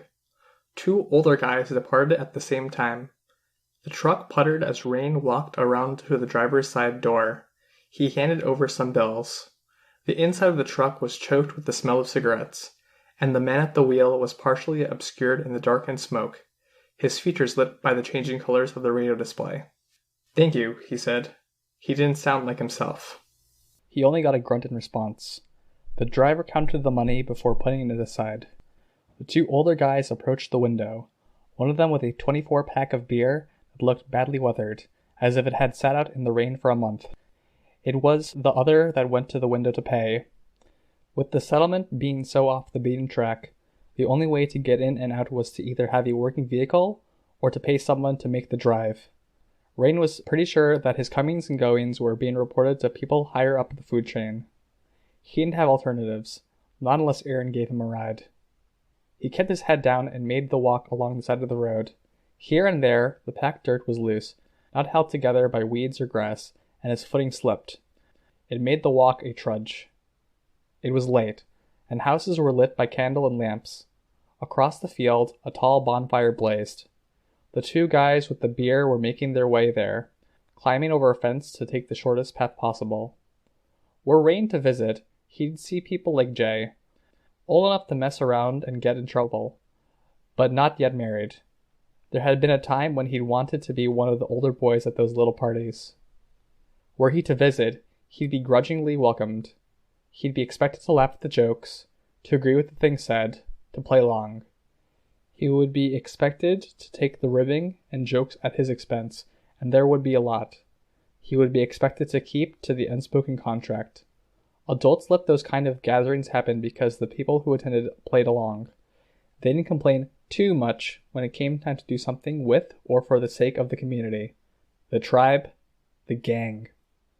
Rain walked, well aware he'd let the day, afternoon, and early evening slip away from him. He'd left the others and caught a train, and he'd been unable to bring himself to come back here. Home. Jittery nervousness had transformed into a dull feeling of dread. That dread leached into and through him like a poison, as if his realization about his high chance of dying had transformed into something that made him feel like he was being eaten alive, being killed by the dread. He would have thrown up, if he wasn't so tense that he wasn't sure he could bend over and bring himself to. He pushed himself forward. Aaron's house was the next one, and there was light in the window. He trudged onward, the earth at the side of the road giving way beneath his feet, As he sank in, pulled himself up and forward, then sank again a few steps later. He would have walked in the middle of the road, but Jay's group was out there at the fire drinking, and Ray didn't trust them or many of the others to have headlights on and their eyes on the road. Erin was there, sitting at her window on the second floor. She was keeping an eye out for him, still wearing the shirt with the cross on the front from earlier. The light from her television cast the shadows around her in various shades of green. She raised a hand in a wave as he drew close enough for the light from the house's window to illuminate him. He raised his own hand. With the house being at the end of a path and Erin being on the second floor, her voice was almost inaudible as she asked something. She pointed with him as she asked it, then raised her hand in a barely visible OK sign. Was he okay? Rain stood a very real chance of dying. He was standing there, not responding, his thoughts tearing through his brain. He had options, but none of them were options. If he went to the wardens for help, he would become embroiled in something bigger, because he knew things and he'd be expected to share those things. The Fallen would target him, and there was no guarantee the wardens could keep him safe. There was a chance they would push away Aaron and pull him away from the group, as he was taken to safe custody and expected to testify. There was a chance the revelation would mean Victoria pushed him away, or Sveta did, or even Chris or Kenzie. He could share with the group, but for many of the same reasons he couldn't go to the wardens, there would be a price. Things would change. The person online, no guarantees. Mrs. Yamada, she could offer support. She could help him ask others for help, but there was a limit to what she could do. Erin repeated the question, calling it across to Rain. A moment later, she put her book down, holding her hand out, telling him to wait. "I'm okay," he called out. He wasn't. Erin reversed direction and put her head out the window. In the background, one of her parents, her mom, it looked like, stepped into her room, standing behind her. Rain raised a hand in a wave, and Erin's mom waved back. "I'll talk to you tomorrow," Rain called out. "Yeah," Erin replied. Rain adjusted his bag at his shoulder, then resumed the trudge. The false normal and the lie that he was okay was something that felt almost real. He could hold to it for a short while. Not for the entire way back. When he did arrive at the edge of the property, with its hastily constructed house, the fenced-in yard, and the stable with a field stretching out behind it, the dread, at least, seemed less pointed. The knowledge he might die sat heavily, all the same. He let himself into the house and put his bag by the stairs. Evering was in the kitchen. His uncle was looking over the paper from earlier in the day. Allie had a crossword and dictionary, and Rain's aunt was engaged in what seemed like her never-ending stream of tidying up and tending to the property. "Sorry I'm late," Rain said. "It's fine," his aunt said. "Did you eat?" Rain shook his head. "Food's on the stove if you want it. If you don't, let me know so I can put the leftovers away." Rain got a bowl from the cupboard and approached the stove. "You look like lukewarm shit, Rain," Allie said. Rain's aunt smacked Allie across the back of the head, hard enough that when Allie bent forward, she stayed like that for a few long seconds. "He does," Allie said. "I probably do look like shit," Rain said. "Doesn't mean she needs to say it," Rain's aunt said. She gave Allie a lighter slap on the back of the head, while Allie was still bent over her crossword. Rain hadn't yet ladled the stew into his bowl. He couldn't do nothing. He needed, as horrible as the situation was, as horrible as each new thing he learned seemed to make the situation, he needed to figure something out. "Uncle," he said. He heard the papers rustle. "Face your uncle if you're addressing him," his aunt said. Rain did. His uncle was of average height, muscular as many of the farmers were, with graying blonde hair that Rain's aunt cut nearly every few days, and very tan, weather-worn skin. The man could have looked so normal and disarming, with a face that might even have looked friendly, but instead he wore a perpetual glower. He never smiled, and he rarely, if ever, spoke. There was no light in his uncle. Had Rain not lived with the man for years, he might have said he was a sociopath. Just now he held himself, the look in his eyes, and how joyless his road existence seemed. If the Fallen needed a job done and wanted able, loyal bodies, Rain's uncle would go without question or hesitation. Would you teach me to fight? Rain asked. You don't want to do that, Allie said. Butt out, Allie, his aunt said, hand going up but not delivering another smack. This is between boy and man. Rain's uncle folded his paper, then stood from his chair, putting it back under the table. He made his exit by the side door, entering into the fenced-in yard, the door left open behind him. What are you waiting for? Rain's aunt asked. Don't keep him waiting. Rain hurried, going back to the bottom stairs where he'd left his bag. He opened the bag as he reversed direction, heading to the kitchen, fishing in the bag for the things he needed. He had one mechanical arm out as he passed his aunt and cousin. His aunt was unreadable. Not as dark as his uncle was. His aunt gave the impression the light had been almost entirely extinguished. But the woman could smile, for the rarest of occasions. She had things she cared about and prioritized. Dim or reduced to dark embers, but not gone. He pressed the arm to his shoulder blade and felt the connection flare. A small, tiny window opened in his consciousness, and with his awareness of the arm and its position. He was aware of the air against the current that ran along the outside skin of the arm and hand. He used the extra arm to help hold the bag while he got the other arm out, slapping its back against the blade of his other shoulder. His uncle waited by the wooden fence, the perimeter made up of only 3 broad wooden slats punctured by the stout posts. Standing there, illuminated only by the porch light, his uncle gave no impression there had ever been a light there at all. Rain had 2 more arms to connect, but they were smaller, attached at the elbow, only reaching as far as his wrist. They were older, and he'd tuned them back to working order with the intention of leaving one for Kenzie to study. He'd forgotten in his haste to leave. He approached his uncle. When he got within 3 or so paces, his uncle took a step toward him. No prelude, no intent appeared in his action. With the second long stride, the man reached out to shove Rain's shoulder hard, pushing him toward the fence. Rain cast out the emotion power around him and felt the feedback buzz, the faint response that let him know the power was working. That done, he reached up. His normal hand grabbed his uncle's wrist. A mechanical hand grabbed his uncle's elbow, fingers digging in there in an attempt to force it to bend. The smallest hand grabbed for 2 fingers, pulling them backward. His uncle pulled his hand up and away, and then kicked Rain in the thigh. Rain fell. His mechanical hands were too slow to let go, and he could see as the 2 right arms came apart in pieces, wires stretching between wrist and forearm and elbow, before snapping. The individual parts fell to shadows and grass. His uncle kicked him while he was down, boot to ribs. Rain reached for the pieces, picking them up with 2 left hands. The forearm, broken at the front, was almost like a broken bottle. He scrambled back, 2 broken pieces of his arms held in his real hand and his one remaining, full-sized mechanical arm. He dismissed the emotion effect, recast it out, just ensure it was over his uncle. Not that it seemed to do much. He'd tried letting it sit on people and some of the farm animals before. It didn't work. He could only hope there was some nuance he could use. Fuck. His ribs and leg hurt where he'd been kicked.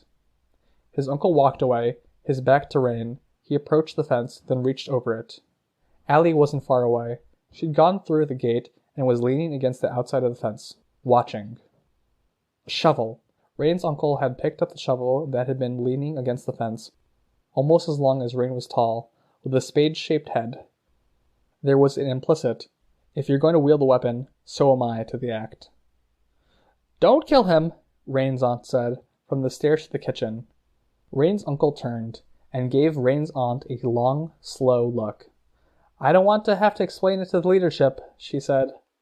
Rain's uncle reversed his grip on the shovel, holding it near the spade with both hands. Rain backed away a little as his uncle approached. The first swing of the shovel was preliminary, measuring distance. Swung like a baseball bat, it made the whoosh sound as it sliced through the air. If Rain hadn't leaned back, it might have connected with his nose. Rain lunged forward. He had smaller weapons. His uncle didn't swing the shovel back the other way. Instead, moving his hand up to grip it at the middle, he swung it so the upper end caught Rain's mechanical arm, his lower end caught his wrist. The mechanical arm broke with the impact, the shattered forearm dropping from its grip. Rain felt the pain of the impact against his wrist as something that extended along his entire forearm, through his hand, tingling in his fingers. He knew how to throw a punch, and with his uncle holding nothing back, he had no reason to do so either. He closed the distance, his chest connected with his uncle's as he punched low, aiming for the stomach, just beneath the ribs. Repeated blows, strikes with fist sharp against muscle and fat.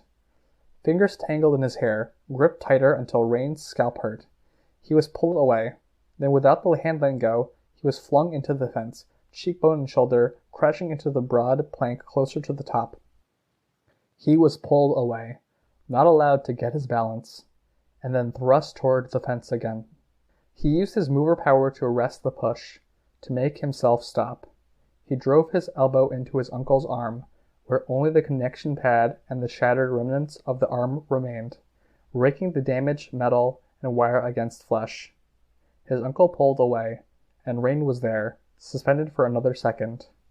Rain couldn't cancel out his mover power before his uncle got his footing and came back at him, driving a knee into his middle. He crashed into the fence and landed hard. He hauled himself to his feet, one hand on the fence, and his uncle kicked him before he was entirely there. A kick in the armpit, so Rain's hand couldn't support him any longer. His mover power wasn't available to stop him from falling, and it wouldn't have mattered in the slightest if it were. The pain radiated through him now. His uncle stood tall, one hand at his arm, which was bleeding, and paced. The feedback Rain got wasn't accurate enough to let him know where his uncle was, and it was hard to find a position where he could look up and over.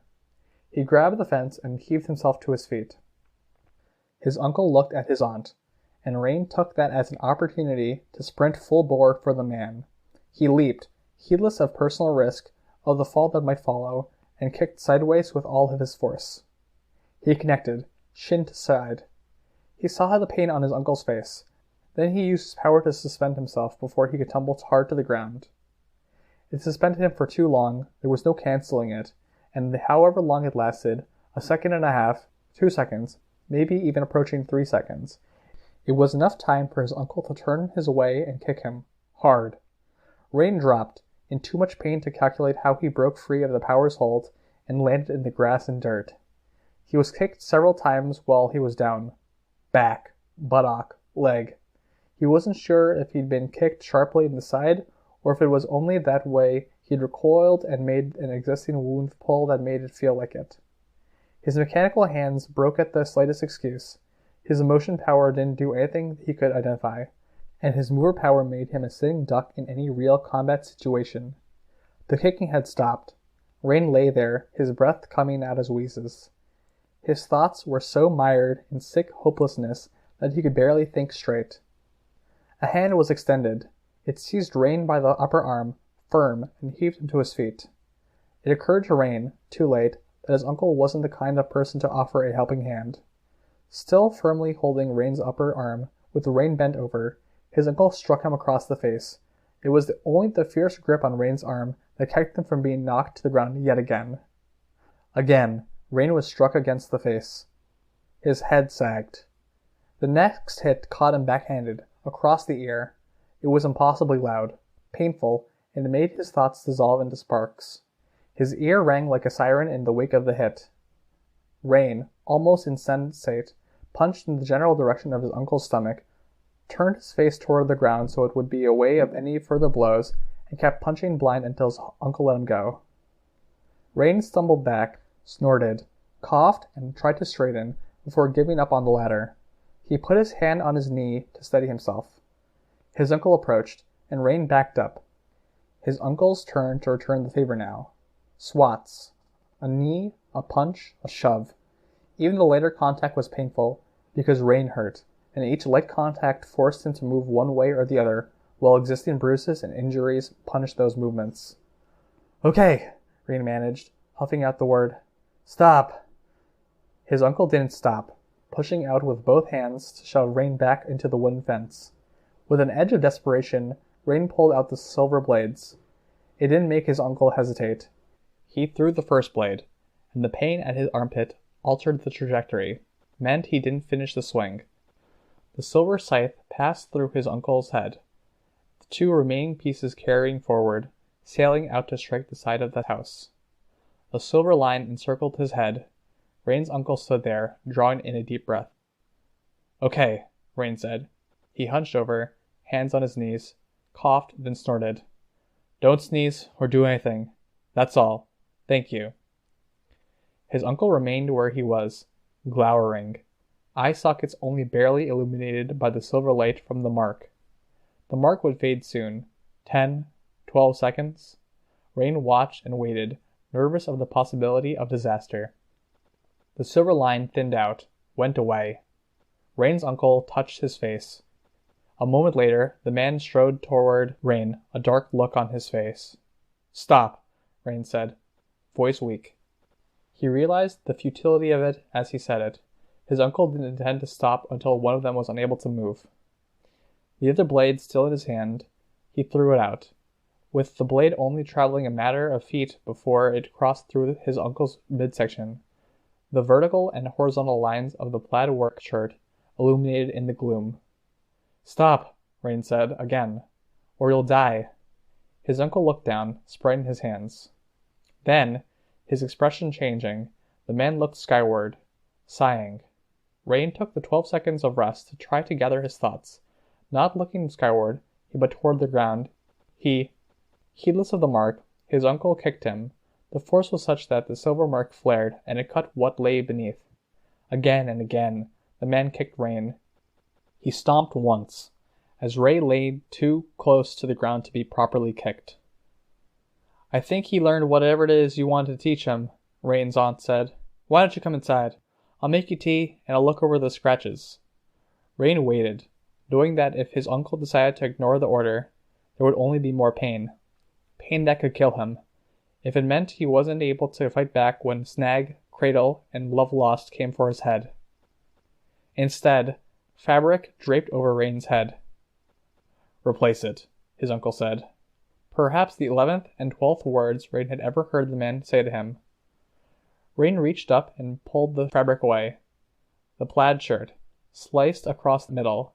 His uncle was fine because, Rain realized, closing his eyes.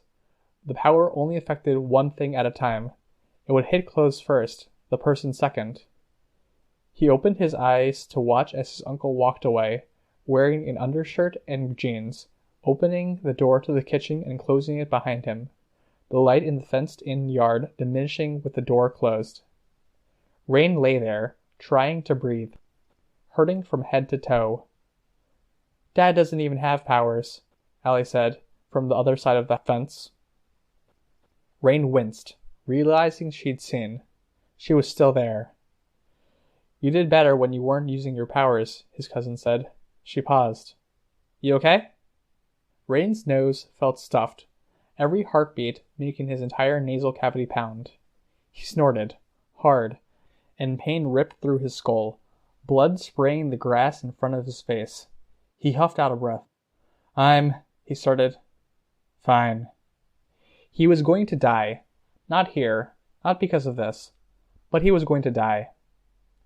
I'm not sure what you were expecting, Allie said. Dad is the kind of guy who thought he'd teach 5-year-old me how to swim by throwing me into a pond. I think this is him applying that same principle to teaching you to fight. Rain huffed out a breath. His ribs hurt like hell, but... He drew in a deep breath, winced at the pain. Not broken. He'd had broken ribs before. I don't know if you were around then, but when Mom had cancer, it was just Dad and me and a couple cousins in the house. He'd do stuff like tell us to sweep, and if we didn't sweep right, he'd give us the belt. He wouldn't even tell us what we did wrong or why we didn't meet expectations. We had to figure it out. I remember, Rain managed. I was there. Then why the hell did you think this was a good idea? There are other people you can ask. You have been asking. Unless you've been lying to us, you could have gone to them. I could have. I wanted, Rain coughed. I wanted this. This? Oh, you've gone and lost your mind. Maybe, Rain thought. Maybe he had. He'd fit right in, if he had. But he'd needed to know if, when he was desperate and in very real danger, there was anything he could pull out or do. There wasn't. You sure you don't need help? Allie asked. I'll manage, Rain said, his voice coming out strained. He fumbled out with one hand, reaching for the fence. It took him some time to get to his feet. He ended up leaning against the fence, hugging it, while trying to breathe properly.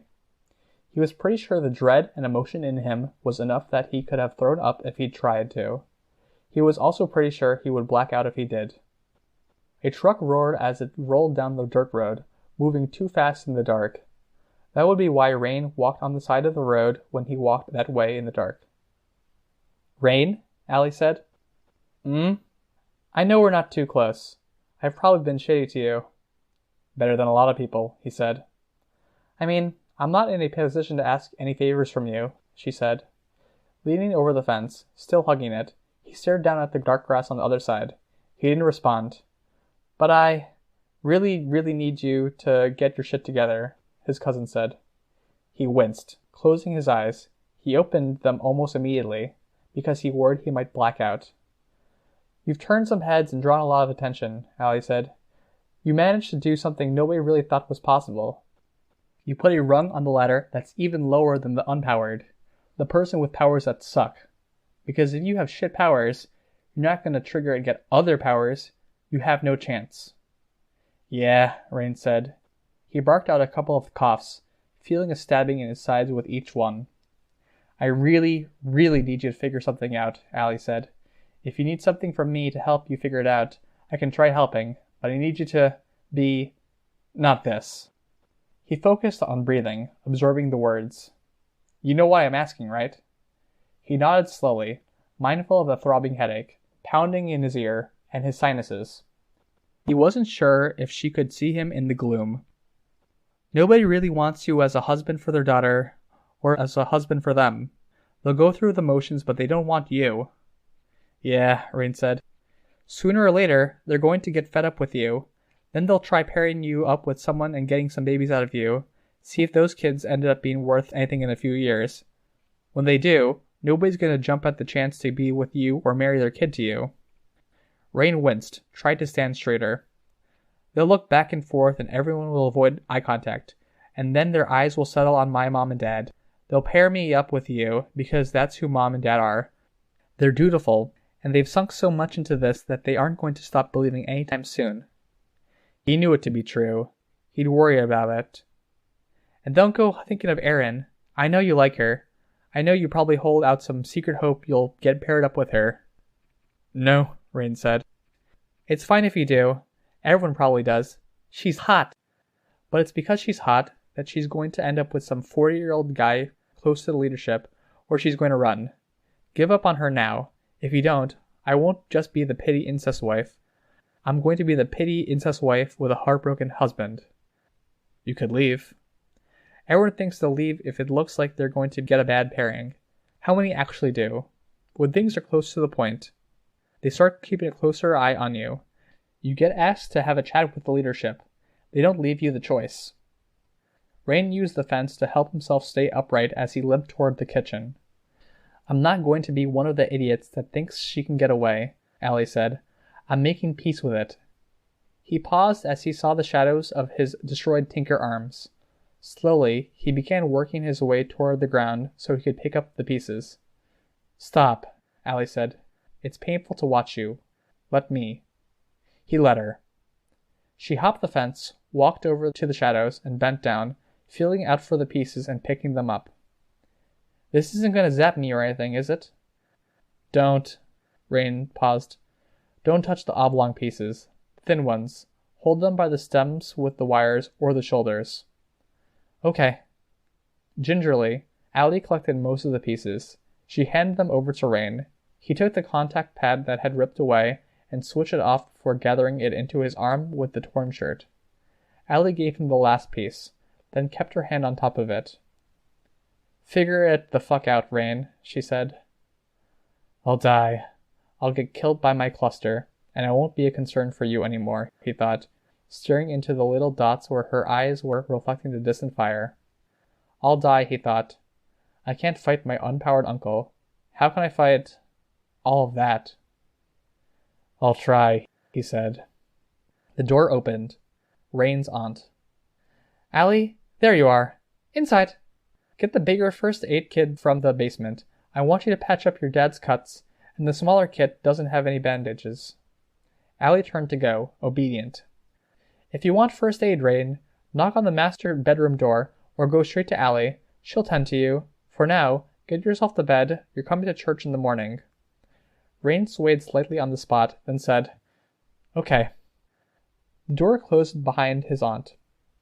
He got to his bag and dumped the pieces of the arm into it. Picking it up, he made his way inside. The stew had been put away. No dinner.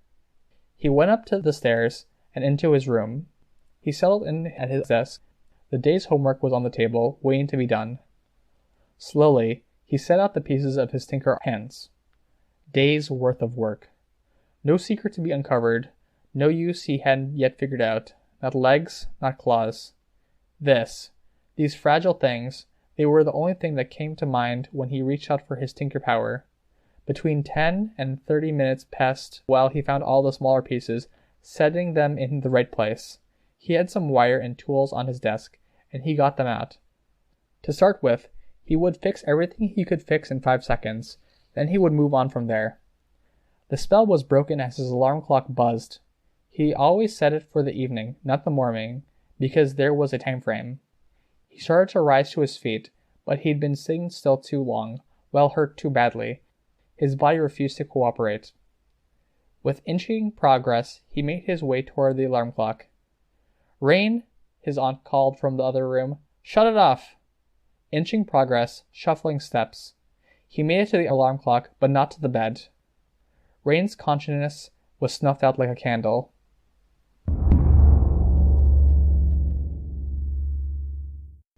Cradle. His dreams are strange. A hand slammed down on the table, a paper beneath it, a mouth opening.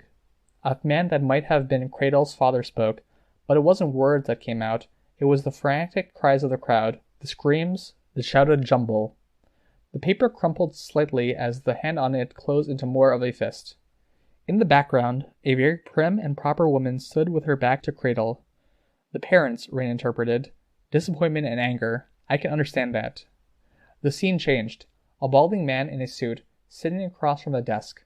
The bulletin board behind him had child's artwork on it. His expression was plaintive, worried.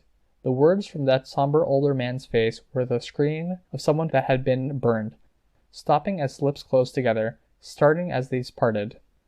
His hand moved more papers, sorting through the pile in front of him. Cradle's point of view moved, shaking left and right as he shook his head. The balding older man's expression changed from worry to something stronger. Upset. Deep concern. The principal, Rain interpreted. He'd seen variations on this. It was usually like this, or else smoke, rubble, or broken glass poured from people's mouths instead of words. Cradle wasn't doing so well? He could understand that too. It's even of a similar vein. Unrealized potential, as far as I can understand it. Report cards, teachers, father figures. They want something from him, and he doesn't deliver. He doesn't hand it over. Then the long hallway. The trudge. Cradle's hand was visible as he reached up to fix his glasses, as he reached out to the window. In the distance, far away, the sounds of disaster could be heard. The stampede, the fire. School again? A lonely hallway? Isolation? I used to call him the recluse. Cradle took off his glasses, and all was a blur. When he put them back on, he was facing teenage peers. Their faces moved as if they were shouting, expressions twisting. The only sound to come out was that of the stampede. Feet tromping, people shouting with words blending into one another. Teeth came together as a word was finished, and the sound was a bone breaking. One of the teenagers pushed Cradle down. His glasses were set ajar by the fall. This time, as he fixed the glasses, he was in the shopping center, standing. Things moved as if in slow motion, inevitable. What does Cradle feel when he's here? Dread? Cradle's head turned, everything moving as if it was underwater. As he looked at a group of men and women with tattoos, they were loud, too loud, as they gathered together, talking among themselves. He looked the other way. He saw other faces, faces that would be in the crowd shortly, a couple that were about 30 years old, then an older man and woman. The old couple got trampled early on, Rain thought. Eyes roved slow motion in the other direction. In a store with colorful graphic images in frames, and other things in glass cases, a big guy with long hair, a nose ring, and an impressive beard was talking to an older man while tapping one of the framed cartoon images. No sound came out of his mouth as his lips moved. Images like this would be the best Rain would get at seeing Snag's face uncovered. There were others. The 12-year-old girl with her friends that Snag would fail to help. She would die in the crush after slipping from Snag's grip. A lot of the children and elderly in the mall would be counted among the dead. One of the 3 girls said goodbye to her friends. The movement was slow motion as she ran across the plaza of the mall. She was smiling as she approached the woman who waited for her. The smile fell from her face, she slowed, then hung her head. The woman showed the girl her watch, tapped it. Her words were stern and entirely unheard. There was only silence in this slow-motion prelude to the event. The woman with wavy red hair, a sweater that failed to hide her impressive chest, and an ankle-length skirt. Heads turned to watch her berate the child. The child looked nervously back at her friends. Love lost. Things accelerated. As the scene rushed forward, everyone to their positions. 3 explosions in quick succession, loud after the silence. The blast tearing across the plaza, the opening of one of the gates. Blue flame. Then the movement, everyone trying to get away. The layout of the shopping center allowed only one good escape route, and everyone rushed for it. Another acceleration, skipping ahead in time. The sound of the stampede, the crowd, all of the noises that had been made or hinted at earlier, now came to the forefront, crashing into the present moment. Cradle was close to the front of the crowd. He was shoved, he tried to catch his balance, and he fell. His glasses came away from his face. They were stepped on.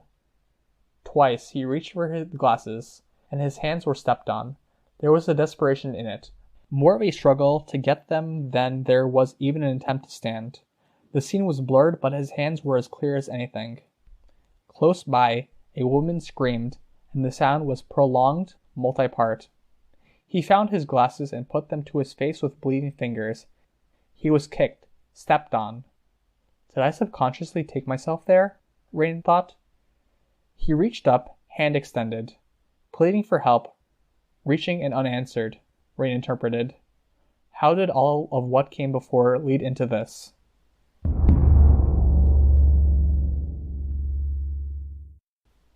Rain was in the room. He picked up the chair. He didn't venture a response. He knew what the answer would be. He didn't really want to face the others either. They were the people who wanted him tortured to death. For now, he sat in the chair. There was no reason to stand. He didn't even need to find his 3 tokens. It wasn't as if he was giving them away, or gaining anything. His power would be what it was. Snag approached the table, clearing away the debris, finding his glass. He turned to stare at Rain. Rain wanted to answer that stare, wanted to provoke. He stared across to Cradle's face instead. He breathed deep. None of the injuries from earlier present. They appeared as they were, in a way. Snag in the same sort of clothing, partially hiding his appearance, never looking like he'd just come from work. Cradle wore civilian clothes. Love lost? Love lost rose from the chair, still wearing the muzzle mask, still wearing the dress with the slit up the side, the heels, her nails painted. She never took off the mask, so it was enough of a part of her to be brought into this space. Her eyes were downcast as she approached the dais and gripped the edge. She only lifted her eyes to stare Rain down. Abject hatred. It felt like an hour passed before Snag spoke. Cradle, I'd like the coins before we run out of time. Cradle came from around the corner of one of the concrete slabs. He looked worse for wear. It's always harder when it's your night, Rain thought. Cradle found the coins, gripped them in one hand, and slammed the hand against the invisible barrier that separated his section from Snag's. Snag caught one out of the air before it could hit the floor. The other 2 landed on the flat surface of the dais. You know what the shadiest part of this thing is? Cradle asked. Cradle always liked to talk on his nights. You infected us, Cradle said, looking at Rain. We each got a piece of each other. Bleed through, Rain said. So you've got some research, Cradle said. We were pretty decent people before. Love Lost yelled at her daughter, but... Love Lost's hand slammed against the dais. But she wasn't evil, Cradle said. He turned to Love Lost. Sorry. Love Lost glared at him. Snag was even a bit of a hero, Cradle said. Snag sighed. I don't really think so. The girl you helped? Friend of Love Lost's daughter. Come on, Cradle said. I don't think so, Snag said, looking away. We were decent people, Cradle said, and now we're not. Because of you. Because you're infecting us. Rain looked away. Kill yourself, Cradle said. I don't want any piece of you in me. Just wake up and kill yourself. You can't be happy with the fallen, so just end it. Kill yourself. Everything becomes easier. I'm not going to do that, and I'm not with the fallen, Rain said. Not anymore. Kill yourself, Cradle said. At least that way it'll be easy. Are you listening to me? Rain asked. Kill yourself, Cradle said. If you don't, then sometime, maybe a month from now, maybe a year, we'll come for you. We'll take all of that ugliness you gave us, and we'll give it back. With interest. The coins rattled in Snag's hand. Kill yourself, Cradle said. Love Lost's fingernails clicked against the top of the dais. Kill yourself, Cradle said. The fingernails clicked. Rain stood, turned with his back to the dais, venturing further into a section of the room. A bang made him turn. Cradle had slammed his head against the dais. Pay attention, Cradle said, and kill yourself. You think I'm going to listen to you? Rain asked. Because you say it over and over? I think if I say it often enough, there's a chance it'll catch you when you're weak. It could cross your mind at a critical time. It's a small chance, maybe, but I'm not doing anything else with the rest of my night. I could keep it up tomorrow night, or the night after. I could come up with something else. Nails clicked against the dais. Kill yourself, Cradle said.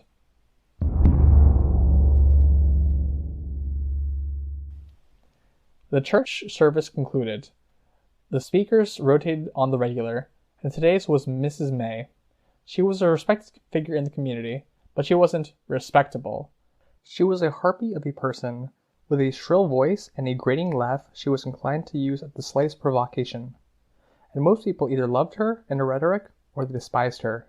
She performed a lot of sermons, usually with a plenty of warning to others and often with a woman in attendance. Much of what she said appealed to that crowd. Rain took some small solace in the fact that because his aunt and uncle had made him come, they had been obligated to sit through this. They weren't part of Mrs. May's sub-congregation. He wanted nothing more than to go, to get to his workshop and to do what little he could to prepare. As he made his way to the door, however, his aunt was caught up in conversation with one of Mrs. May's group. Oh, wasn't the sermon so delightful? The word choice here, the passage, wasn't it perfect? Rain was here. That was unusual. Was Rain married off yet? No. What about Allie? Surely Allie had suitors. Different preachers to appeal to different crowds, with die-hard adherents attending every sermon. It didn't matter that the ideas contradicted, that the sermon the nervous Reverend Patman gave to a small congregation of Mrs. Simmons' type was the polite kind of message that could be heard elsewhere, while the inappropriately dressed Mrs. May preached how wives had the duty of keeping their husbands' bowels drained, prostates massaged, and stomachs full. The people who wanted to believe believed, and Mrs. Sims' type stayed because Rain wasn't entirely sure. Because there was a safety in madness, maybe. Part of why he stayed, really. Or because leaving and trying to forge a life elsewhere was harder than staying and ignoring the ugliness and contradiction. Harder than lying to herself and thinking she could bring order to this chaos. Rain walked through the door to the overcast outside. Allie joined him, her eyes widening slightly in the only communication she would give him that she didn't agree with the sermon or the crowd.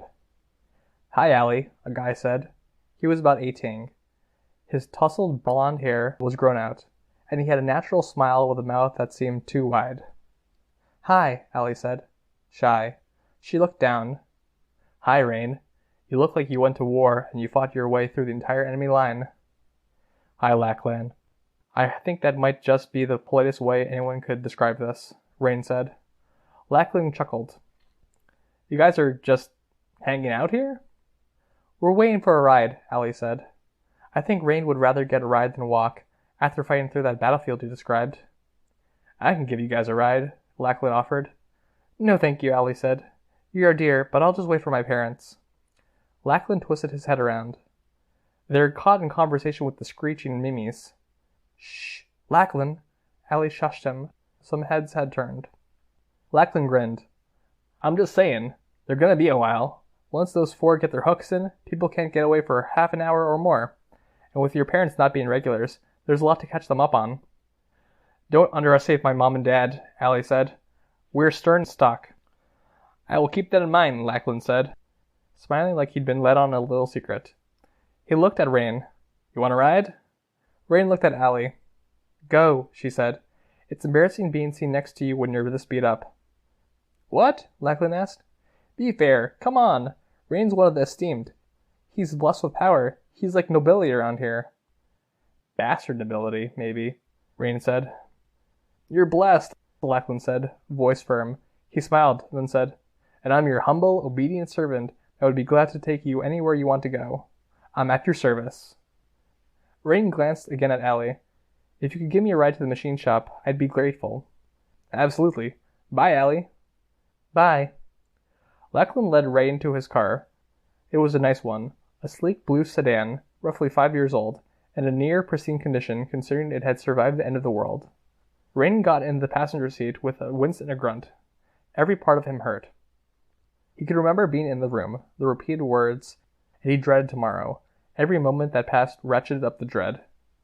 Being hurt and facing a night like that magnified the fact that he didn't feel rested. Even naps were beyond him when his thoughts were this disturbed. He looked over at Lachlan and felt a twinge of sadness. The car whisked its way along the road, slowing here and there to give a wider berth to the people walking on either side. You like Allie, huh? Rain asked. Lachlan laughed. Yeah, it's part of why I asked you if you wanted a ride. I'm at your disposal if you need anything at all, though. Don't think I'm disloyal or selfish. It's okay, Rain said. I sort of hoped I could give her a ride too and have a chat. I guess that too. You know I'm sort of the poster boy for the fallen? Yeah. I'm 18, and I'm of a good age for marriage. They say I've really helped out, so I could have my pick of almost anyone. I made it real clear I don't want anyone who doesn't want me, and the leadership told me anyone I took would come to love me in time. That's how it works. Okay, Rain said. But I'd rather have someone who wants me, still. I was wondering, if Allie was interested? Do you think she is? I could tell you, Rain said, but that's only what I think. With something as serious and binding as marriage, you'd want to be sure. I can ask her outright, then pass it on to you. Lachlan chuckled. Yeah? If you want. Now I'm nervous. Yes! She's great, There was a campfire a month ago. You heard her playing guitar? She sang. She doesn't like singing because some of the others, like Jay, don't think I'm disloyal. It's fine. Jay and some of the others make fun of her singing, or they join in and she hates that. But her singing is really nice. It was a small group, just a few of us, and we listened. And I think I fell in love with her right then. If I could listen to her sing for the rest of my life, I'd treat her like a queen. I'll ask her. I'll tell her some of that, if you don't mind it. Yes, sure. I'm nervous now, Lachlan said. I was also wondering, she's not necessarily the only one I'm considering. Rain's heart sank. Do you know Nell? I know Nell, Rain said, feeling relieved. Jay's twin. She has powers too. Do you like her? She's pretty, and she told me she's interested. But do you like her? She told me she's interested, and she's close to the leadership. Do you know if I have to say yes? I don't know, Rain said. I might not be the person to ask. You're the easiest to talk to. If they told you that you can pick anyone, you can probably pick anyone. But Nell might not be a fan of yours afterward. Lachlan frowned.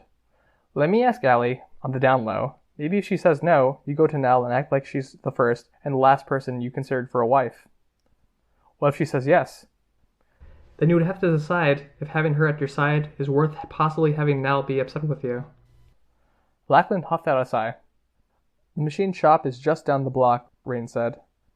Thank you for talking to me, Lackland said. Rain looked his way. Lackland's hand adjusted its position on the steering wheel. His hands trembled a little in the moments where it wasn't gripping the wheel. Sure, Rain said. Lackland pulled the car to a stop. Gotta ask you one more thing, if you don't mind giving me a minute of your time. Okay, Rain said. You saved me more than a minute, so I don't mind. Lackland got out of the car as Rain did. In the time it took Rain to work his way to a standing position, Lackland walked around the front of the vehicle to the side of the road and pulled off his t-shirt. He turned so his back was to Rain.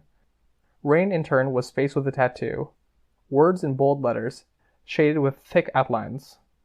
The first word was just below the nape of his neck, and the last was in the small of his back.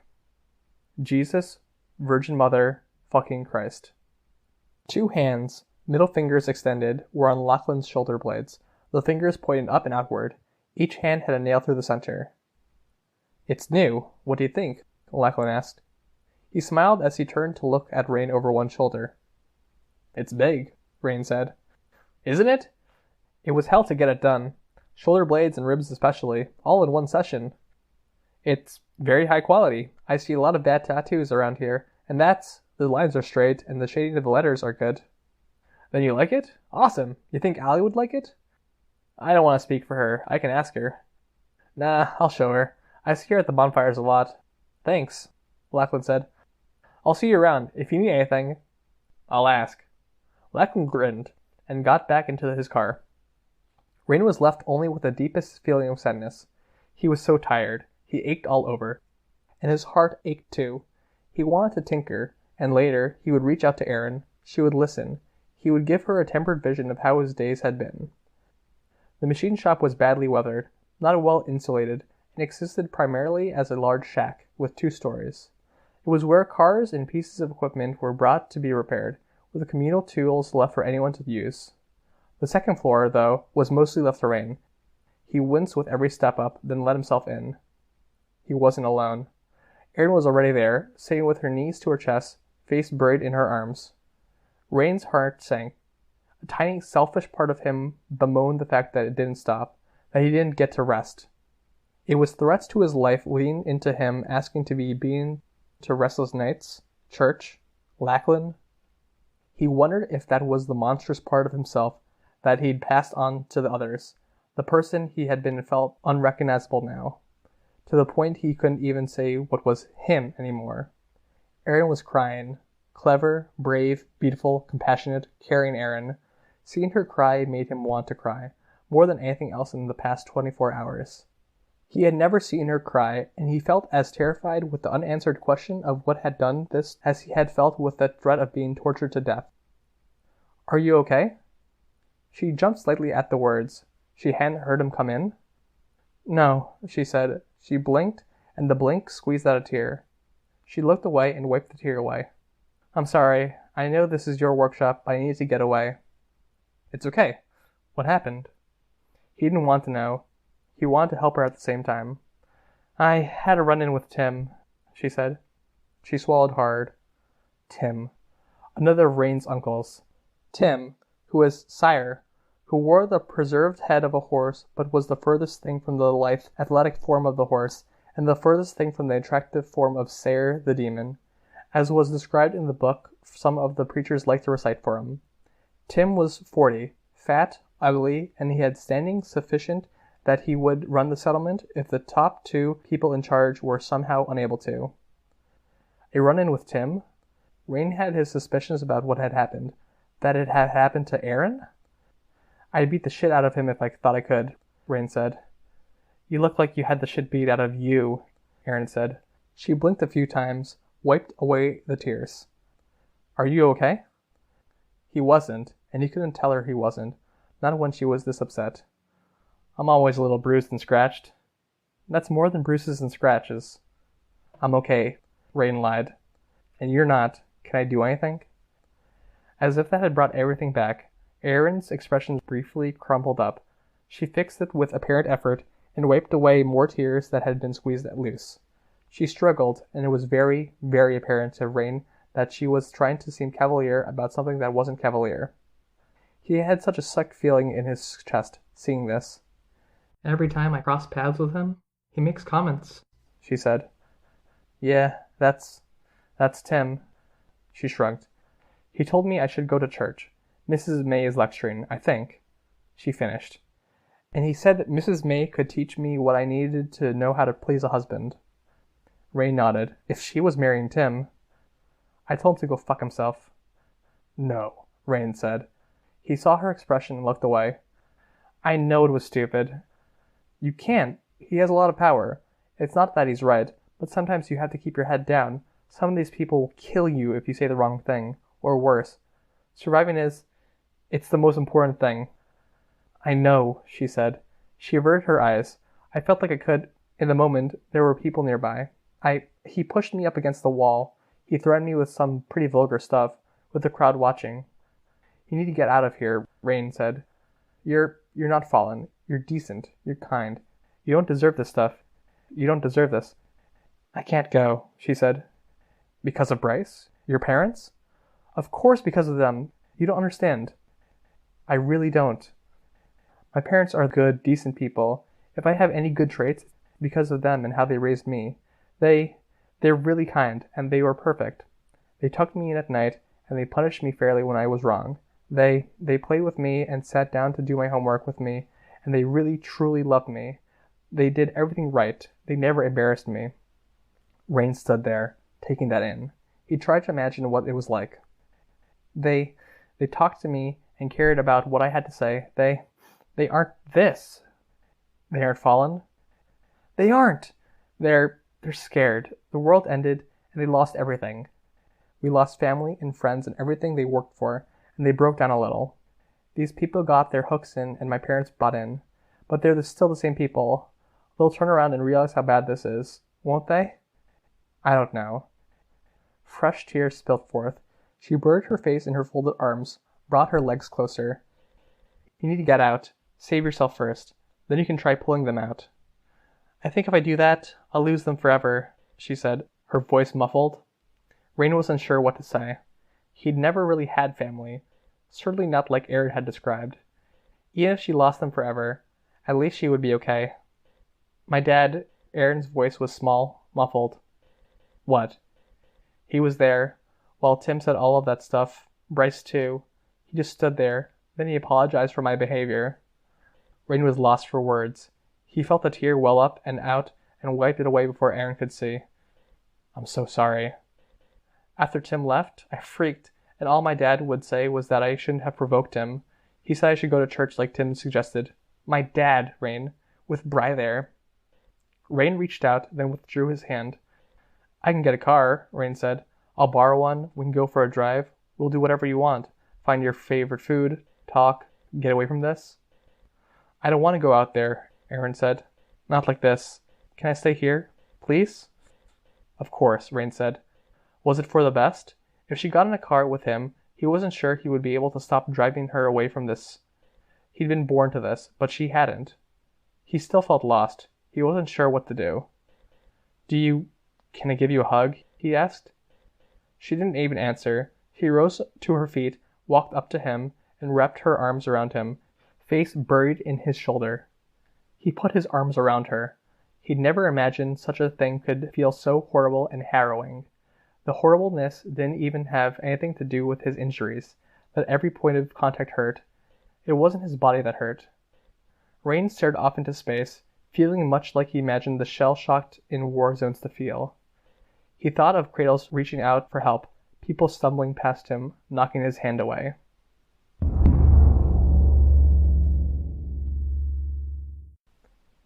Hello, Mrs. Yamada speaking. It's Rain. I'm really not doing great. Can we talk? I thought you might call. Victoria and Sveta reached out to me. I'd planned to call you this afternoon to check on you.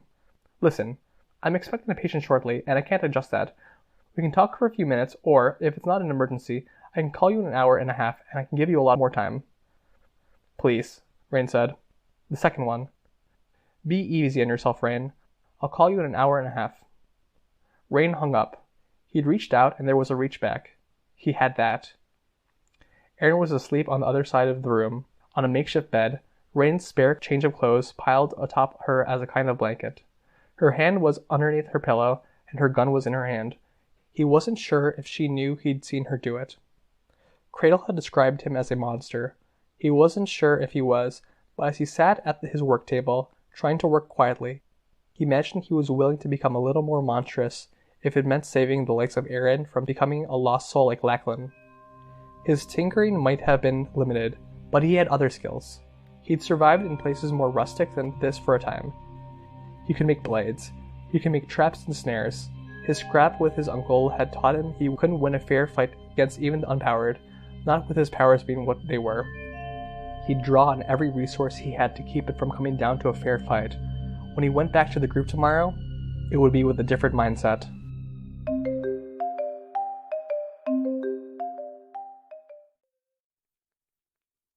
Arc 4, Shade, Chapter 6.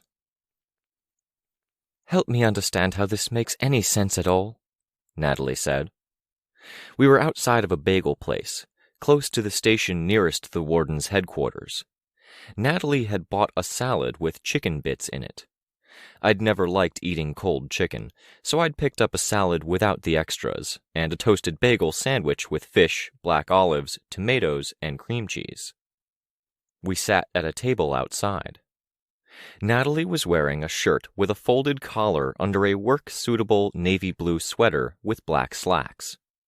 I'd seen Kenzie wear a similar outfit a few days earlier, though Kenzie had had a skirt, and Kenzie had worn it better. The group's lawyer. She was just a student, but Mom's verdict was that she knew her stuff well enough to serve, and she had a good sense of what was happening in the future. I explained. The area we were surveilling had a team of heroes come through at our urging.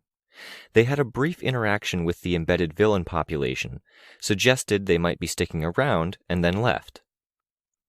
And they were followed by the entire group of villains? By two, Hook, Line, and Kitchen Sink, I said. They were angry following the discussion, were previously established as exceedingly violent, and they have criminal acts that are awaiting process. They're not in the 9%? Is it 9 now? I was hoping the number would go up, not down. 9 now, Natalie said. They aren't. I think most of the villains in Cedar Point are trying to stay clear of that line, I said. I took a bite of my sandwich, then wiped the cream cheese from the corner of my mouth with a flick of my thumb. Thoroughly disappointing. 9%. I'd known it as the 10%, which had been a neater, rounder number. With the courts badly behind, only a certain number of crimes and criminals were being rushed through the court, and it wasn't based on the time of the deed. There was something which might have resembled a balance right now, but it was slipping fast. People wanted to focus on getting themselves sorted out. There was plenty of work with reasonable pay, and the people who thought they could game the system ended up falling into the 10%. For those who did, the hammer came down hard and decisively. There was, however, a population of people who'd realized they could get away with things if they avoided being among the 9 or 10% worst offenders. It seemed to me that the gap was widening as people got more settled in and dissatisfied. I knew some areas were using a lottery system to deter the lesser criminals, choosing the crimes they'd act on and prosecute by drawing them at random. Do you and did you know the crimes these two have waiting process? Hookline dangled someone out of a 4th-story window, witnesses saw. He was presumed to be acting as collections for a moneylender. The neighbors heard shouting about debt, not when Hookline was there, but in general with the victim and his partner. And you know this how, if it wasn't pursued? It was reported on in the paper for that area a few months ago. I have a copy of the article on my laptop. I had to take the picture with my phone, so it's not the best. Do you want to see it? Natalie shook her head. I'll believe you.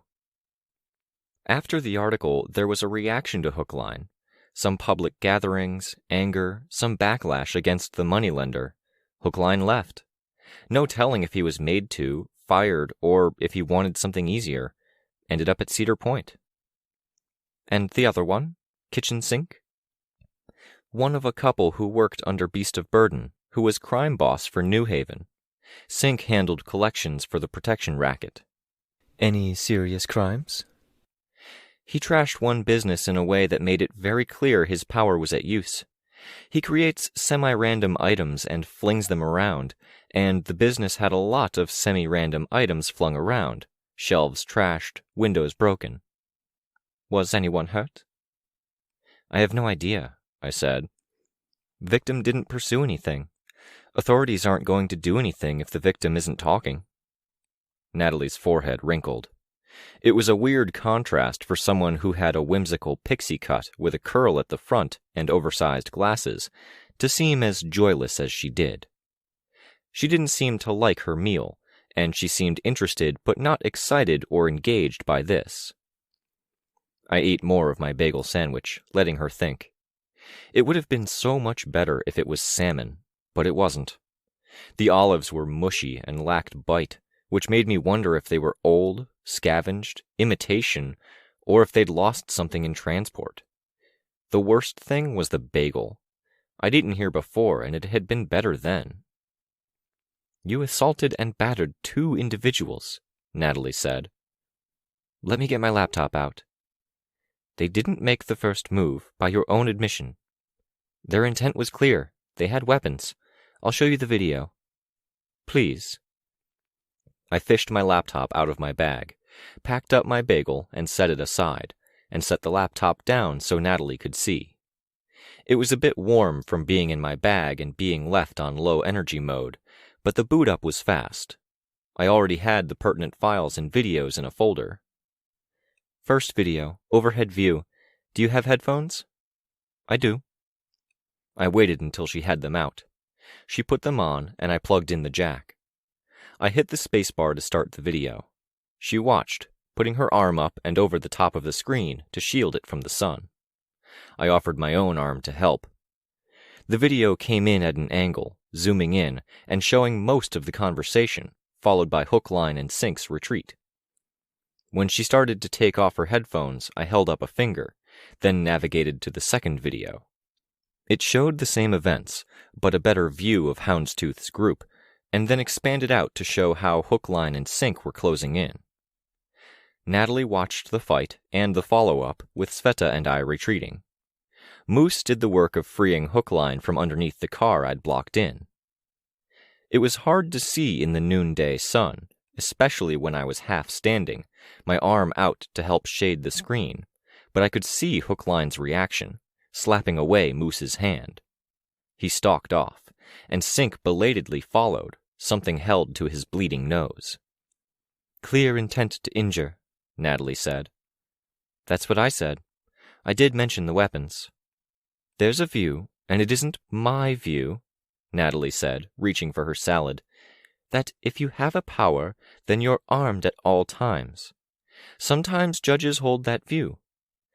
I would rather assume that you would have a judge that held that perspective and be wrong, than to assume the opposite and be wrong. Right, I said. A better option would be to inform the heroes. Couldn't. Clairvoyance with some clairaudience, I said. I opened a subfolder, clicked an image, and let it pop up. A boy in a wheelchair, a woman pushing it. He wore a helmet with a fake brain under glass at the top. She wore a bird mask. They'd hear anything we communicated, so it was radio silence. You could have dropped down in front of Houndstooth and told him about the situation. Similar risk. We don't want to hint at the prior relationship, and we do want to suggest there's a growing presence of heroes to give them reason to second guess. Natalie sighed. I'm not a very conservative person in reality, but I do think your situation needs a conservative eye. I can agree with that, I said. With a citizen's arrest, there needs to be an actual arrest. I recognize you had to leave after the other villains showed up, but normally the process of performing an arrest like that needs clear indication of a crime in progress or one just committed, and it needs the authorities to be involved. Citizen's arrest? I asked. Capes get a lot more leeway with those. 1 second. The process would be for you to contact me and contact the authorities before anything happened. I opened my mouth to respond. Where possible. And it wasn't possible here, I get that. Yes. You would, with my counsel and go-ahead, step in, take action, and then wait for the authorities to arrive. Authorities who are only acting on 9% of the cases, I said. Why a citizen's arrest and not an arrest withstanding? A costumed arrest? We don't know for sure if they're going to allow those with the new legal system. I'd rather lean on something tidier that we can be fairly sure will carry forward. I leaned back in my seat. That's a lot more conservative than I anticipated. Operating as if capes aren't a thing? I think capes are going to be a thing, Natalie said. But we have reason to believe they're going to be a thing people are going to want to handle in a different, more careful way now. I packed up my sandwich and pitched it into a nearby trash can. No good? Natalie asked. Bagel was flavorless and textureless. It looked great and tasted not like it looked. They got popular, so they started freezing excess bagels and defrosting them to serve. I made a face.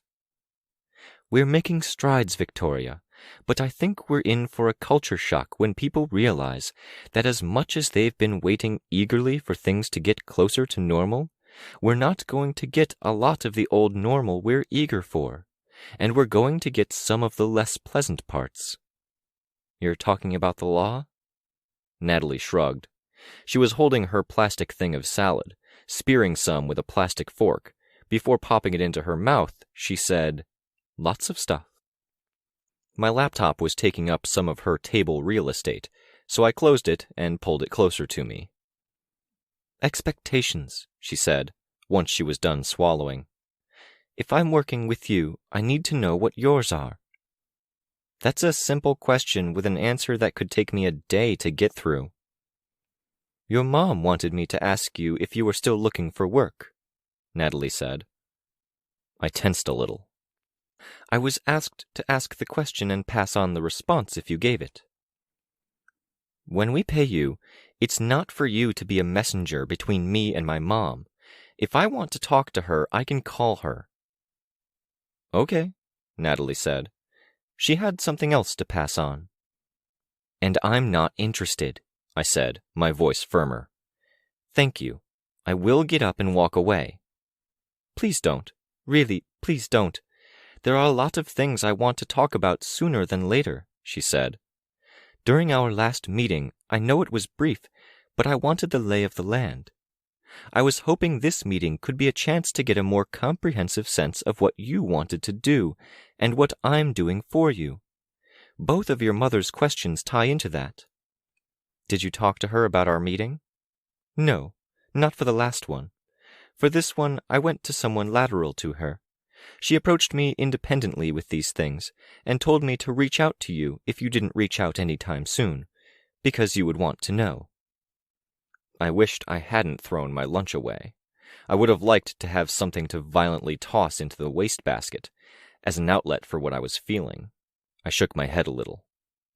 It's relevant, Natalie said, and it's important, I promise.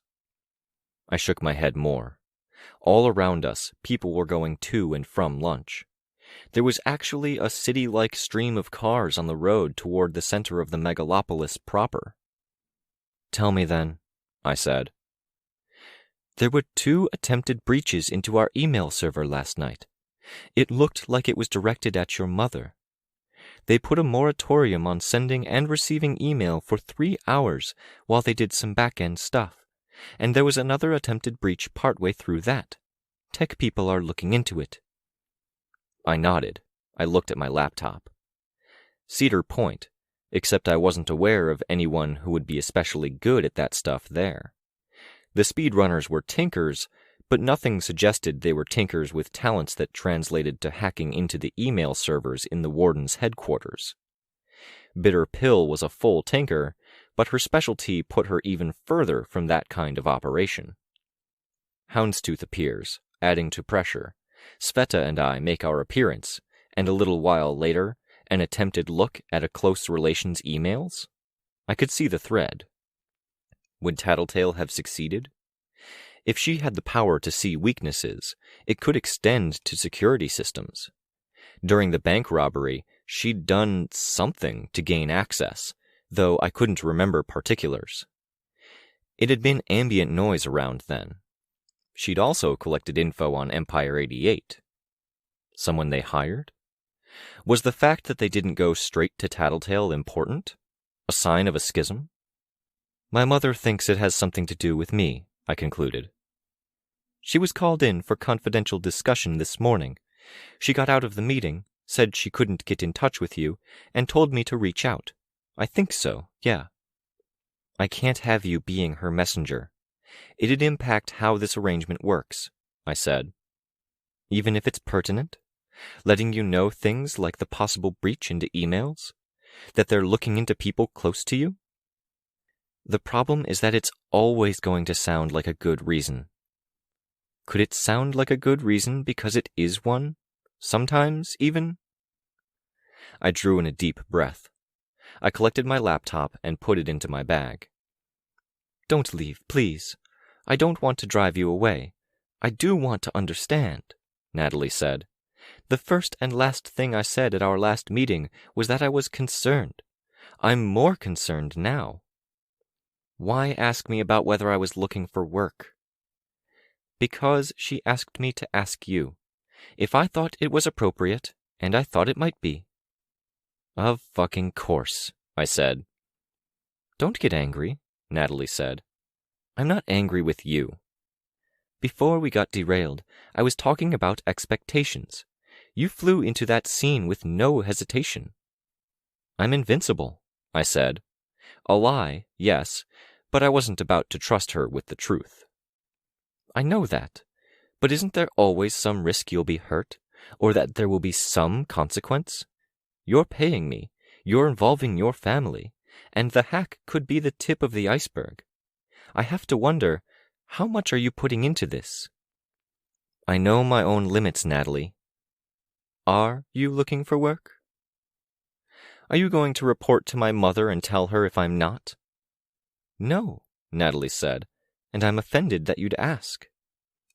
I've been pulling occasional shifts here and there doing cape work, keeping the peace at protests, standing guard here or there in the general vicinity of cape functions. I volunteer, too. Is the volunteer stuff as a cape? I sat back in my chair and shifted the position of my bag. Yeah, pretty much. It doesn't seem like much of a balance.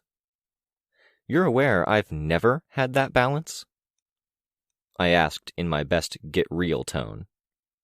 You went to high school once upon a time, didn't you? As the girl that was an out-and-open superheroine, I said, because of a decision my parents made. I haven't seen my dad in years. I don't even know if he survived. I know what it's like to have parent issues, Natalie said. I do get it. But is this really what you want? Your mother is concerned. I grit my teeth. I'm concerned. I can definitely see the similarities between you two. You're both firm in your convictions, and it seems like you both give things your all. She's usually the first one in and the last one out at work. Can we stop talking about my mom? I asked, angrier than I'd intended. Okay, Natalie said. She stopped there. Give me a second. I'll compose my thoughts. I gave her a few seconds. My ankle crossed over the other, and the top foot tapped against the ground. My fingers fidgeted with the strap of the bag that laid against my chair. I'm your lawyer, for you and your team. Not my team, just a team I'm looking after. There's an implication of overseeing and ownership, but okay. I'm the lawyer. I can give you counsel, and if I know who you are and who you want to be, I can tailor that counsel. My tendency is to be conservative, because there's a lot we don't and won't know. I nodded. There's a degree to which I want conservative. I hear you. I would strongly encourage something more lawful. Calling first, letting authorities know, checking with the lawyer, Doing what you'll do, working with authorities after. Not every situation allows for that. Having a plan is great, and I'm all about laying stuff out and being smart about things. Sometimes there's no time, and you have to make choices. Yes, Natalie said. She paused, fixing her glasses. Yes. If these things are 3 stages of the plan, with prelude, action, follow-up, maybe you can skip 1, and you can explain it away to the authorities. I nodded. That's not unreasonable. Except, if you have to skip 2 and rush the other, is it possible that you shouldn't have acted at all? We should have just let Houndstooth Group get attacked from behind? Or waited to send them in, Natalie suggested. Or not had them come in at all. If you couldn't be sure you'd be able to handle the lead-in and follow-up. I drummed my fingers on the table. There's more to it. These guys are in contact with people. If we let them operate as normal, try to catch them in the act, they'll use their leverage and catch us first. We have to apply some sustained pressure, test their relationship with their contacts. We've talked it over with other groups, and they agree it makes a degree of sense. Houndstooth? They were one. They really liked it even. Natalie's brow wrinkled. You said sustained. Do you have more lined up? A team is going to call a local realtor, looking into the possibility of moving in. We'll see if they react. Then? She asked. We might have some more people lined up.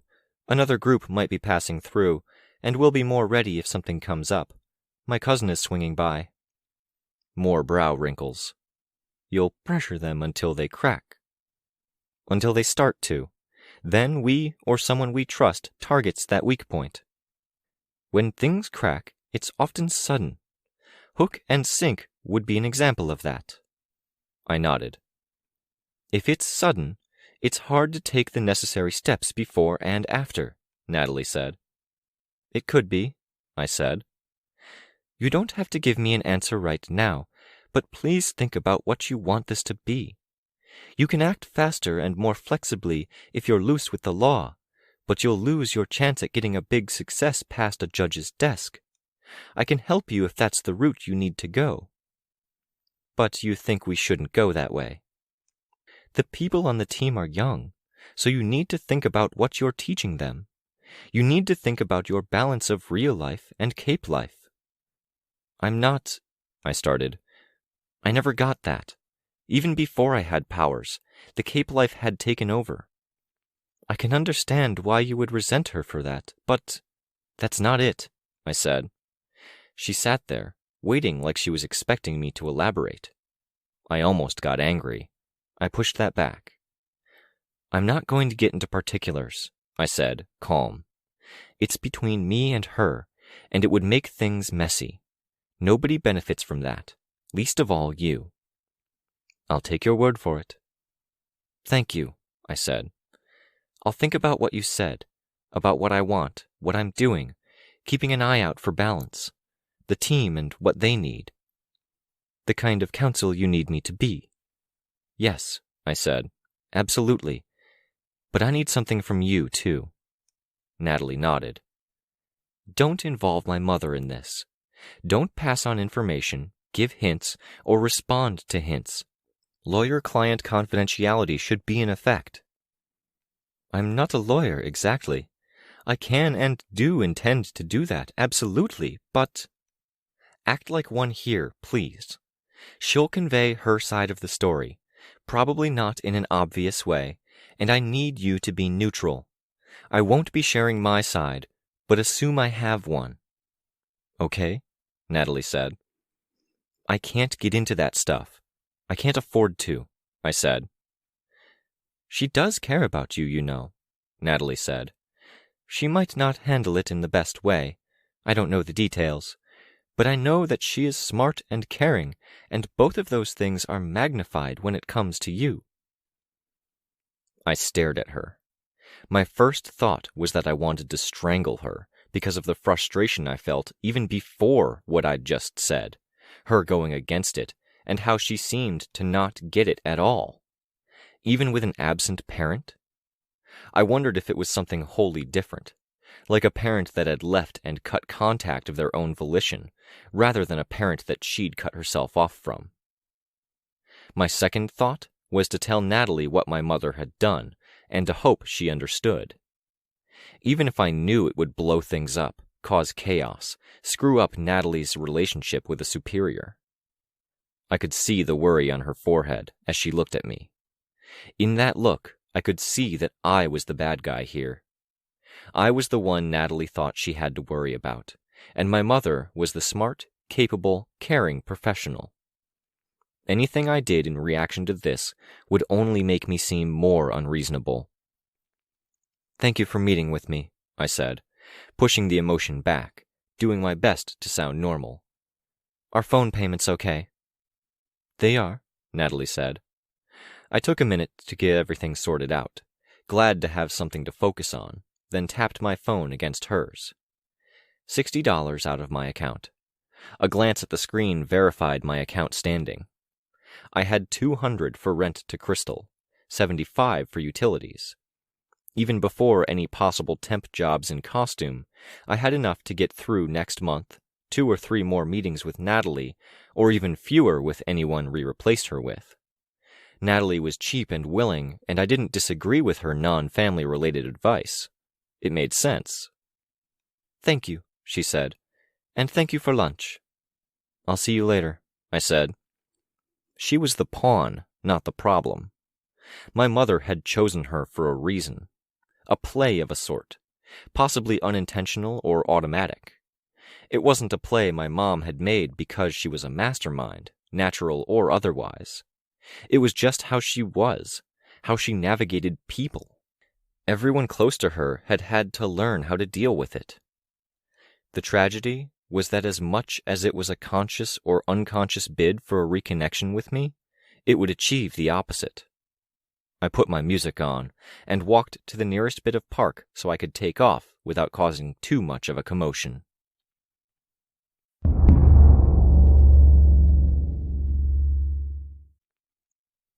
I let myself into the headquarters. I was secretly glad to find I wasn't the first person in, seeing Kenzie at the desk, wearing the same clothes from yesterday. As that fleeting sentiment passed, I was alarmed seeing Kenzie at the desk, wearing the same clothes from yesterday. "Kenzie?" I asked. "Oh!" I heard her speak, though she didn't move. Kenzie at the desk winked out of existence. "Kenzie?" I tried again. "I'm on my way," she said through the computer's speaker. "I was hooked in by phone and forgot I had a virtual me set up to appear if I called. It's only half done. I'll be there soon. How are you?" "Don't dive too deep into the team stuff or Tinker Tech, Kenzie," I said. "Take a break. Turn off your brain every once in a while." "I turn off my brain by tinkering," she said. "It's like how on some computers you can push the number so high it goes back to 0, except it's brain activity." "Kenzie," I said, "put the phone away. Close your eyes. Don't fuss about things." "But—" "Is there an emergency?" "No." "Then hang up. Put the phone away, close your eyes, and don't worry.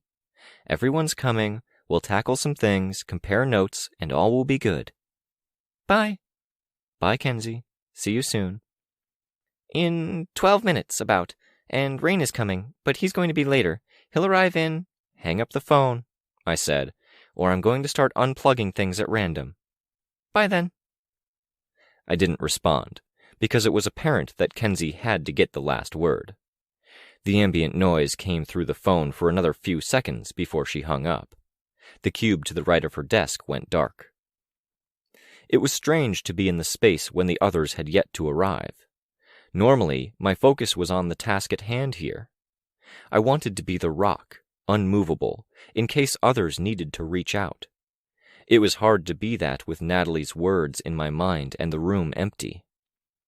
The whiteboards were people's thoughts encapsulated. Mine was numbers to call, things to do, a rough timeline of events, with the next being Auger's call to Cedar Point. They were Houndstooth's recommendation. I added notes about the hack. Kenzie had her costume notes, tinker notes, some drawings in erasable marker of her face, a circle with large eyes, a kiss-shaped mouth, and 2 buns, and various hearts and stars.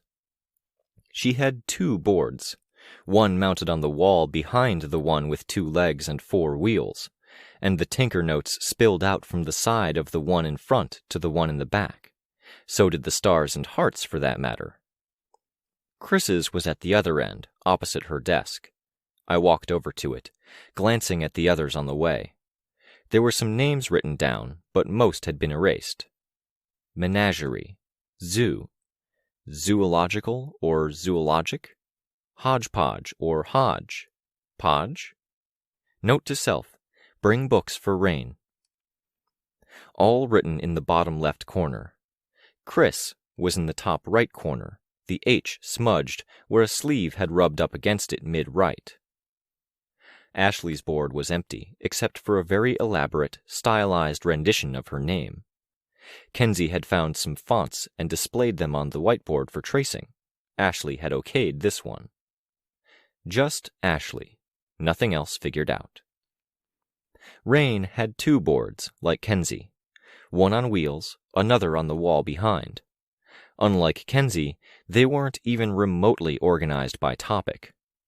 Snag, love lost, cradle, 5, known acquaintances, tinker hands, contact pads, timeline for Snag's operations, known places the cluster had been with lines drawn to names of acquaintances, name ideas with handbrake crossed out because Tristan had apparently vetoed it, a crude calendar with the names of cluster members filling in blanks, love lost due tonight, and so on.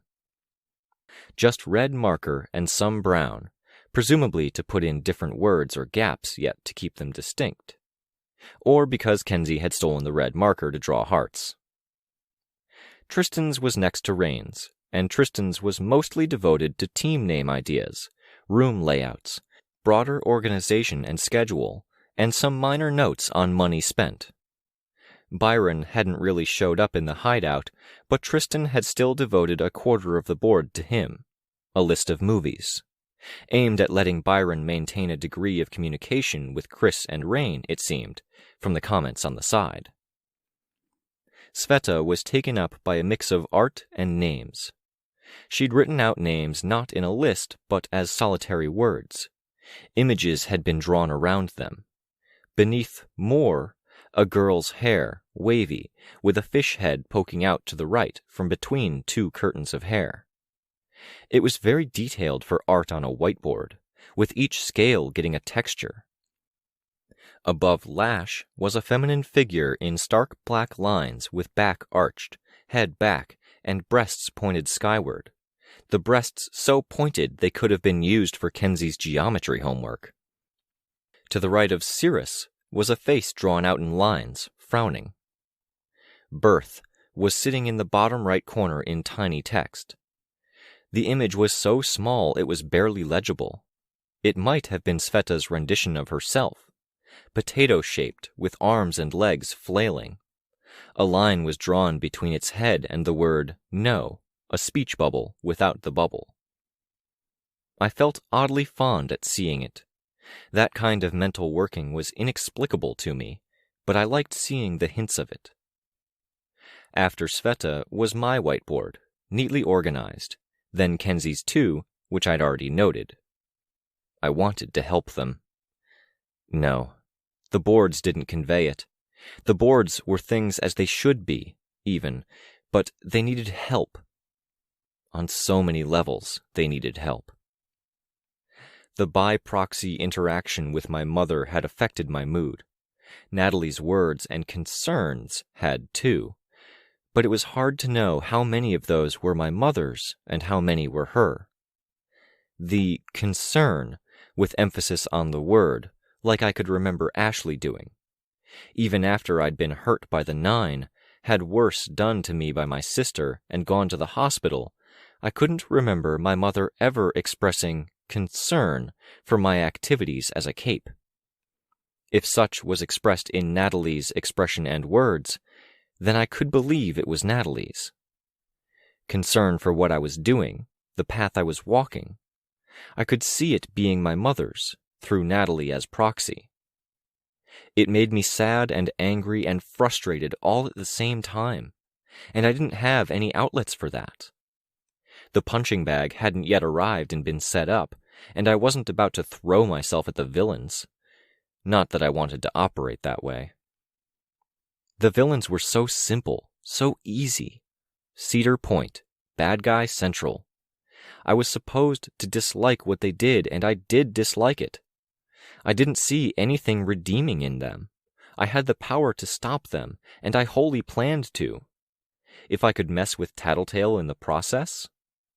Bad guy, I was supposed to dislike her. She'd done little that redeemed her, and it was personal, besides. Yeah, fuck yes. But I'd do it smart, not by impulse. Others, not so easy. My dad, Gilpatrick, Mrs. Yamada even. They were the good guys, and they hadn't handled things perfectly. I felt varying degrees of heartbreak because of them, but I couldn't blame them. Not easy. My life was filled with people I wanted to get angry at and couldn't, because they were fundamentally broken and flawed. My mother, my sister, Amelia, Amy. I'd said her name and thought about her for 10 lifetimes worth, in just the span of 2 years. I felt vaguely ill that I was doing so now, even if it was for the sake of doing as Natalie had asked me to. The only thing I hated more than being victim to other people's emotional impulses and fucked upness was when those other people were so close to me that it all came down on my head. The furthest thing from easy. The door opened, interrupting my thoughts. I turned my head to see. Sveta and Ashley. Tristan absent, even though he would normally catch the same train. "Hi," I said. "What are you doing standing in the dark? At least turn the lights on," Sveta chided me. "There's more than enough light from the windows," I said. "It's bright out."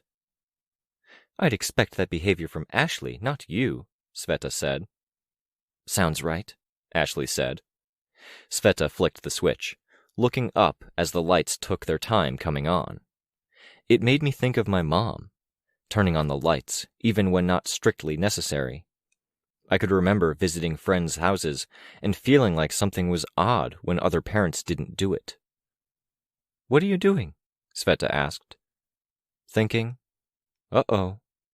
"Constructive thinking, I think. I hope. Had a chat with Natalie." "Uh-oh," Sveta said, again as she sidled up to me. I gave her a light push. She smiled, rightened herself, and half-stepped, half-stumbled right next to me. She gave me a hug from behind, setting her chin on my shoulder. Familiar sensation there, in an eerie, not familiar way. "Tristan's walking the Sprogs," Sveta said. "Rain's late." Kenzie mentioned, I said. The second part. Sprogs? "Chris and Kenzie. I thought it was clever." It was. She nodded, head moving against my shoulder. "You're looking at the boards?"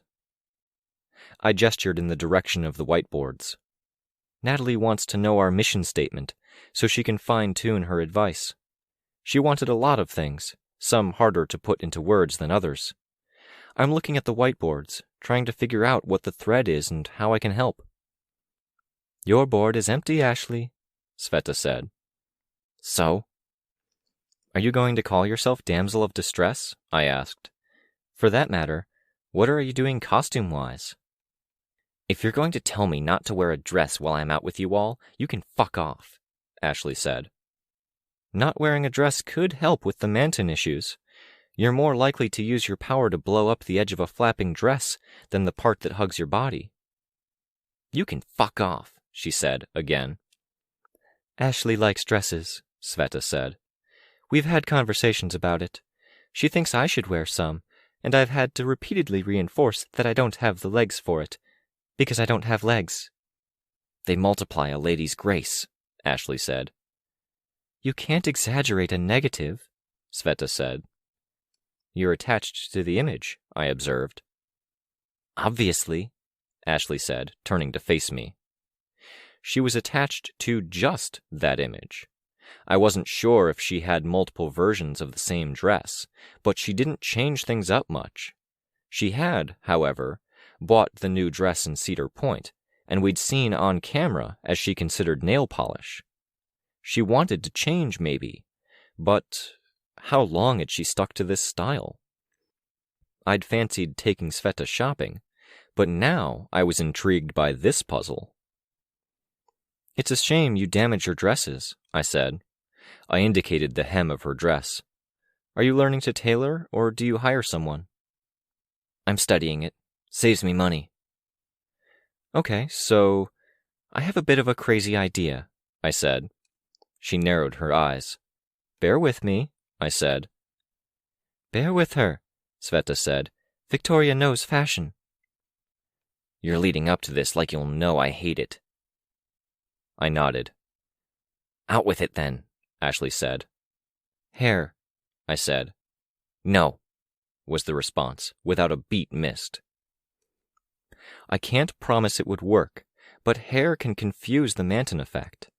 It might be that the power gets confused because it's a part of your identity and a part of you, but it's not alive either. There are parahumans who impregnate their costumes with hair to make them resistant to their own powers. There are some who have costumes that are just hair, or mostly hair, but those are pretty scanty, as you can probably imagine. "I think I've heard of that parahuman," Sveta said, with an arched eyebrow. She said, "The hair impregnation thing." "I'm not going to cut it off," Ashley said. "That's fine. I'm not even sure it would work, and it would be a shame to do if it didn't." She nodded. "You could try saving the hairs that come free while you're sleeping or brushing your hair," I said. "How much would I need?" Ashley asked. "If it did work, you might not even need much. A strand every quarter inch or so, along the length, or along the parts that are likely to get clipped by your power. Maybe a bit more." "And it'd be white hairs on a black background," she said. "You could, not wear black," I ventured. "I like black," she said. "It's elegant. It works. The black dress every woman has in her closet for occasions is black for a reason." I was actually enjoying myself, because of the puzzle, and because it was my longest interaction with Ashley that hadn't come to blows. "Diet?" Sveta asked. "Doesn't work," Ashley said. "I have natural silver blonde hair, but I use my power." She put her hand to the side of her head and used her power. I stepped back, stumbled into Sveta, then reached out to help her catch her balance. Ashley's hair settled back into place. Her pupils took a long few seconds to reappear. The door swung open. It was Tristan, looking alarmed. "We're good," Sveta said. "My eyes and hair lose their color," Ashley said, in a non sequitur for Tristan. "You'd lose the dye," I said. "Probably." Kenzie and Chris appeared behind Tristan. He let them in. "What happened?" Chris asked. "Talking fashion," Sveta offered. "Which involves reality-shattering explosions, naturally," Chris said. He grinned. He was wearing a newer t-shirt, with a Gorn Metal Band's album cover on the front. Not my style. He was broader around the middle, but I diplomatically avoided mentioning it. "You're taller," I observed. 1.5 inches taller, Chris said. "He went with the indulgence thing yesterday," Tristan said. "Yeah," Chris said. "I knew there was a risk I might be useless for the day, putting myself in a state where I just sit around, eat, play games, so I fucked off. I'll hit anxiety a few times in the next while, but I'll make it mad twitchiness so there's some more motive behind it, instead of it being paralyzing. That'll be fun." "That sounds like you're going overboard. Shouldn't you be balancing things out?" I asked. "Shouldn't you be minding your own business?" Chris asked. "Go talk fashion. I'm fine." He walked over to his corner, near where his whiteboard was. Kenzie moved to follow, and Chris turned around, reached out to grab her by her shoulders, and turned her to face us, before going back on his way to his whiteboard. "Fashion," Tristan said. "Okay. We've got some stylish and artsy people here. I'm not so up there on girl fashion, but I'll contribute what I can." Ashley is married to this look, I said. Married is the wrong word, Ashley said. How would you put it? Sveta asked. A long time ago, when I was still finding my way, I didn't even have the clothes on my back, not intact ones. I had no friends, no family, and law enforcement was after me. I had nothing. I spent a lot of time thinking about who and what I wanted to be. Characters I liked, clothes I liked, people I'd thought were elegant and imposing. I found this. I built this, Ashley said. What had her role models been for aesthetics? Cartoon movie villains? Evil sorceresses and witches? When you had nothing, you found this, and you want to hold on to that, Sveta said. I can understand that. I hold on to things that were important to me once. Like Weld, Kenzie said. Among others, Sveta said, giving me more of a hug. I don't want to hold on to anything, Ashley said. I am that. People spend their entire lives trying to find the right image for themselves, and I found it when I was Kenzie's age. I don't think you're going to win this one, Victoria, Tristan said. Theoretically speaking, I started. All right, I'm getting out of the line of fire, Tristan said. Don't be mean, Kenzie said. Call with Azure in a short bit. Rain might miss it, Tristan said. Theoretically speaking, can I put something out there?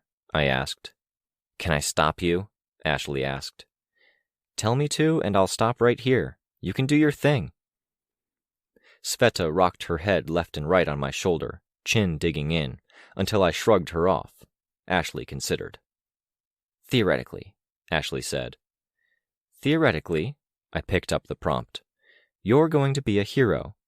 You have a crystal clear image of what you'll look like as a villain. Your every expectation is that you'll stop being a hero at one point and return to villainy. That's not theory, that's fact. But what is theory is, what if, to avoid your hero self and villain self getting mixed up, you tried something different in the here and now?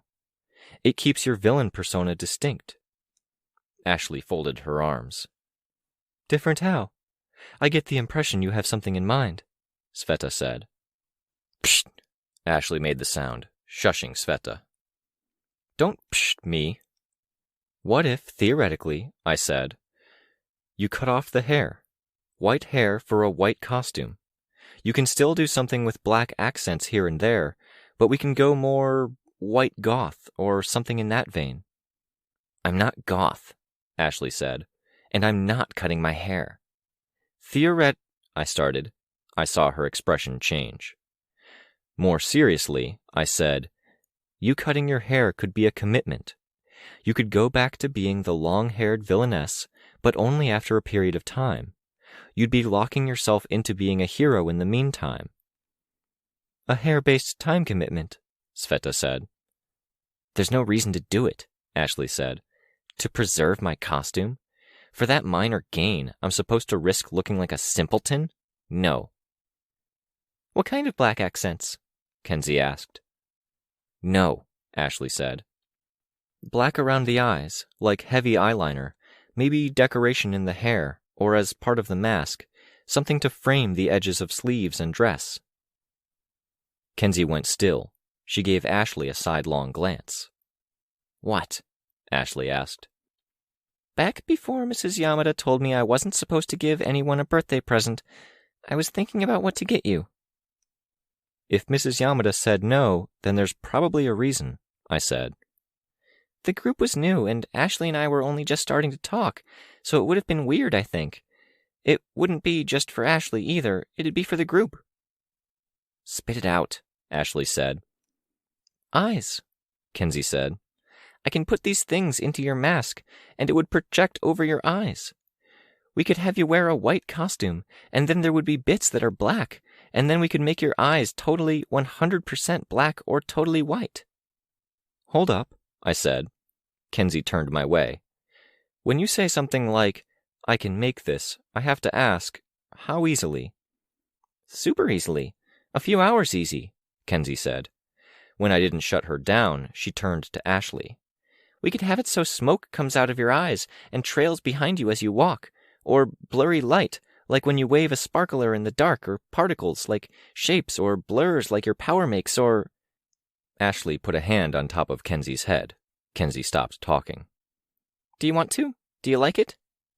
If I went to buy you a gift to balance it out so it was equal, what would you want? Went? I don't want you to go anywhere. I meant some other time. No gift, Kenzie said. Hang out. Talk with me. Come on, we can use your whiteboard. We'll talk and take notes, and figure out what your costume might be. Let me search for things on my phone. Kenzie took Ashley's hand and led her to the whiteboard, tugging her along. Ashley didn't object too much along the way. Near Kenzie's computers, Tristan had his arms folded, his eyebrow raised. Sveta had her head cocked to one side as she studied me. Chris was dumping his bag out on his little table. She's not hard to figure out or anything, I said, quiet enough that only Sveta would hear me. At one point she said we were pretty similar people. That leaves me with way more questions than answers, Sveta said. Tristan called out, "Don't get too into it, you two. We're listening in on the call with Azure soon." Ashley raised a hand, waving him off. Kenzie was just non-stop background chatter now. What are you thinking? Sveta asked. You're introspective today. Extrospective right this moment, I said, thinking about the big picture. Think out loud. I shrugged. The team, how it fits together, how I fit into it. A bit of introspection, then. No, not exactly, I said, the thought clarifying as I said it. How's Weld doing? If he could get tired, he'd be dog-tired. I need to have a talk with him soon, before things get to a point where I don't see him ever, Sveta said. I hate to add anything to his plate, but I have to be assertive. I'm glad you have him, I said. She smiled. I'm glad I have him too, even if he's tired and gone most of the time. Why are you asking about him? When Mrs. Yamada asked me to sit in with the group and help out, she asked Weld first, didn't she? Ah, you caught that, Sveta said. The smile disappeared. I'm sorry. I wasn't sure if you did, and I didn't want to risk hurting your feelings. Was I second choice? I asked. I don't think so. Sorry, I don't know for sure, but Weld was asked and he said no, but he said he'd be free a little while after. She could have waited and had Weld sit in, but she chose you. And she seemed okay, almost relieved at me doing this, I said. As okay as she is with any of this, Sveta said. The display on the wall lit up. The trill of the phone filled the room. They're calling us first, Tristan said. Everyone come. Seems like Rain is going to miss this. Sucks. We gathered at the desk. We need something to call you, the woman's voice on the other line said. Dido speaking, with Azure. Dido, this is Capricorn. You're on speaker with most of the rest of the team listening in. We're working on the team's name. We'll have something soon. I wanted to go over the particulars, make sure we do this right. We're going to be calling... I mostly tuned it out. Tristan had it handled, and it wasn't rocket science. I wasn't that fond of Azure either. Natalie had asked me what I was doing. I'd been asked to be here. I was damaged, and Mrs. Yamada knew it. Why was I here then? Yesterday, I might have said it was so I could provide this kind of direction and guidance, so I could talk to the lawyer, handle situations like Kenzie's and Ashley's, and be a friend to Sveta. Was I right? Thinking that Yamada had felt like she'd done her job in putting me here? Was I overthinking things after my talk with Natalie? Paranoia rearing its ugly head again? Beautiful, Dido said. Should we conference you in? No, Tristan said. We've got a number you can call. It'll route through to them, and it won't be as blatant as a conference call. Lovely. I wondered if I should mention something. Good to work with people who know what they're doing. What number? Sveta mouthed the word slimy at me. Water off my back now. I'd just dealt with my mom, and this was easy by comparison. Tristan gave the number, and the call was terminated. He checked his phone. Rain wants to know if people are okay with him inviting Aaron. They're still half an hour away. She gave him a ride and they stopped along the way. He says he's safe, No trouble. But he wants to talk, and he wants her here when he does. Tristan's voice was just a bit tight. I have suspicions, Sveta said. I know, I think, Tristan said. With that, I felt like the musings crystallized. I wouldn't know until I talked to Jessica, but I had more of an idea. Things made a degree of sense. Not here, I said. Tristan asked. Gut feeling, but we'll meet him to talk somewhere nearby. As soon as this call is wrapped up and we've seen how they respond. Half an hour should be plenty of time, but let's not do it here, I said.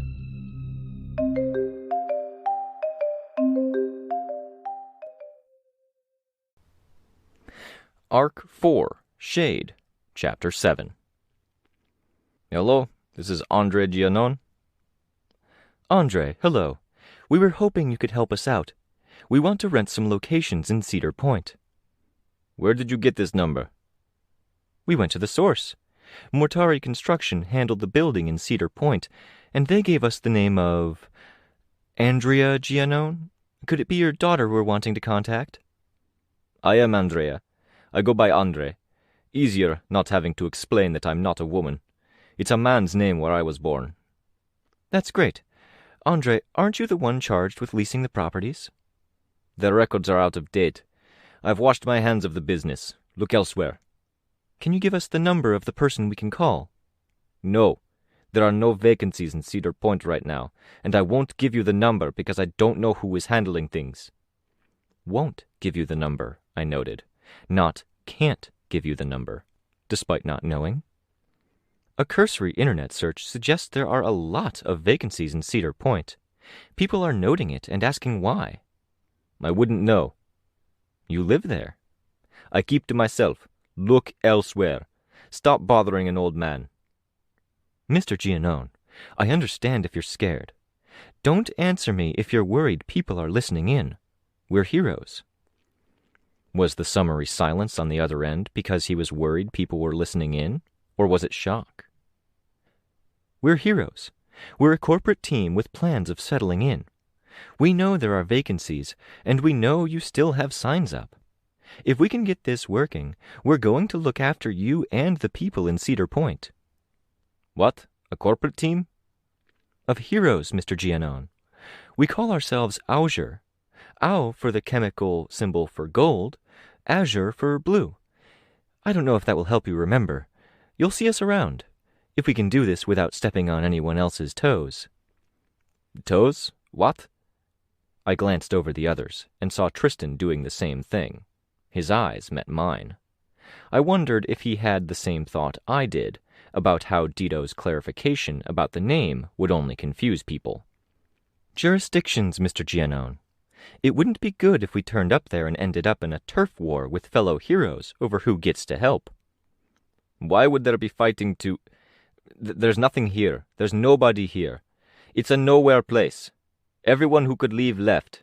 Everyone else wants to be left alone. Was he aware of the contradiction in what he'd said? That there were no vacancies, but there was nobody there? Dito went on, taking on a tone that made me think she was in sales. It might be a nowhere place right now, Mr. Gianon, but I promise you, Azure can change that. The other heroes want to change it. Whatever happens, you're going to get some stellar heroes in your neighborhood. Hopefully it's us, and we can clear the way so that everyone that left can come back.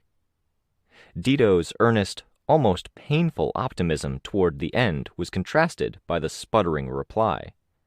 You'll make this place a war zone. We'll handle things in a good way. Trust us. Azure is gentle, but we get the job done. There was inarticulate sputtering on the other side for a few seconds. I'm not the person to bother with this. Don't call me again. Mr. Andre Gianon hung up the phone. Kenzie, Tristan said, putting a hand on the back of Kenzie's chair. The camera shifted, focusing on a small house on the edge of the downtown strip. Tall windows and a realty sign, with the second floor having suggestions of an upstairs apartment. I feel bad, Dito said, speaking to the dead air. Can we talk back to her? Sveta asked. No, but... Kenzie hit a few keys. The call ended, and then the phone rang. Here you are, Dido said. Beautiful. Was that what you needed? We're going to see, Tristan said. The man you called is going out for a walk. Mr. Giannone was dressed in a suit jacket over what might have been a thin sweater or long-sleeved shirt, with nice hair combed straight back from his face. But where he might have looked dashing, gray hair or no, he had bad posture that made him look older than he probably was. He walked with what I could only call alacrity. Patching in, Kenzie said. We'll send you the video after, but for now it's going to be audio only. Lovely. I get to see and hear the rest? It's part of the deal, Tristan said. We'll pass on info about villains and the greater villain network as we pull things together. We're hoping you'll keep from stepping on our toes in the meantime, as you put it. Houndstooth was saying you were better than some of your teammates about jumping into something like this without regard for us. I could see if we were itching for something to do, but I don't think that's likely. Right now, I don't think we could. Too much to do already. The war? I asked. That's a big part of it. How is it? How bad? Sveta asked. I have no idea. It feels like none of the people doing the talking and negotiations want it to happen, especially as we're getting hints about how bitter a war it could be. Earth-C doesn't mess around. Do you think it's going to happen? Sveta asked. She sounded more anxious now. The diplomats and most of the people at the very top on both sides are fighting it, but it seems like things are moving inexorably in that direction. Yes. Sveta's chin dropped a bit as she looked down at the ground. I reached out for her and stopped as I heard a small thup sound, followed by another. Her arms and legs hadn't moved, so I took it as her tendrils striking at the interior of her body in the same way a prisoner might punch the wall of their cell. My hope is we'll keep moving at this steady, unwilling pace. There will be an initial exchange of blows, and both sides back off, Dido said. My worry is that something explosive will happen. Another broken trigger, an attack from Earth-C doomsday radicals, an attack from the Fourth Sect, someone stupid from our world trying to take territory over there. I could go on. It might spark something lasting. I approached Sveta in a way that let her see I was coming, moving slowly. I wanted to ask if it was okay to make contact, and I didn't want to say it out loud, where the others or Dido might hear. Fourth Sect? Tristan asked. Have I heard of this before? Sveta saw me and reached out. I took her hand in mine and reached out with the other arm to put it around her shoulders. I'd call it a cult, but I'm not sure it's the right term.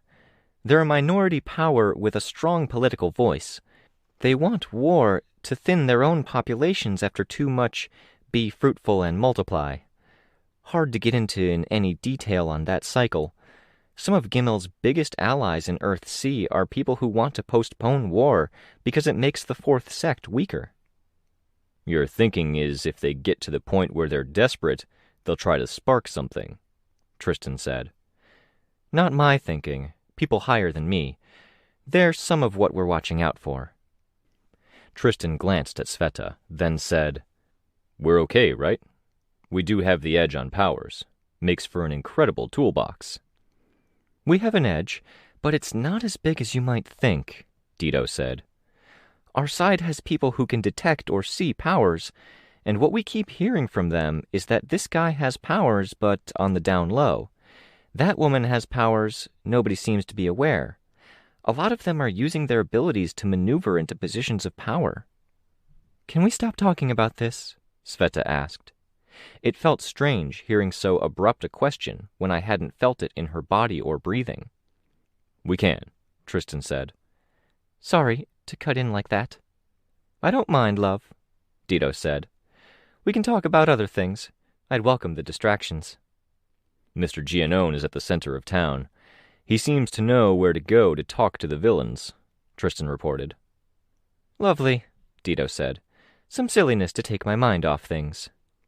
Silliness. We were treating this situation as serious. We were trying to save Cedar Point and the people within, and we were trying to break up a criminal organization before it extended its reach too far or imploded. With all of our various issues, with one team member's life on the line, we were making sacrifices and devoting ourselves to this in the long term. Silliness? To someone that was trying to head off a war with another universe, I could concede her that, but I could also think she could have worded it way more respectfully. I decided to write her off as a bit of a ditz and let it be. Giannone entered the bar, and my first thought was that we wouldn't have the audio or video. Moments later, however, he emerged with Prancer. "Not involved in this." "Andre, if you don't want to be involved, walking into the bar where we gather isn't the way to do it. Not voicing your issues in earshot of 10 people with powers. Let's talk in my office." "Being seen walking into your office isn't any better," Andre Giannone said, resisting being led by the arm. Prancer stopped trying, and the older man said, "Thank you." "We'll keep it polite," Prancer said, "both in what we talk about and in appearing civil." The people in the bar could see out the window. "They called me. What am I supposed to say? If this goes to court—" "Let's not talk about court." "What if?" Andre said. "It's not going to. The courts have too much to do to bother with someone like you, even with people like us." "You said the heroes wouldn't bother either, and how many have we seen or heard about now?" "Andre, listen.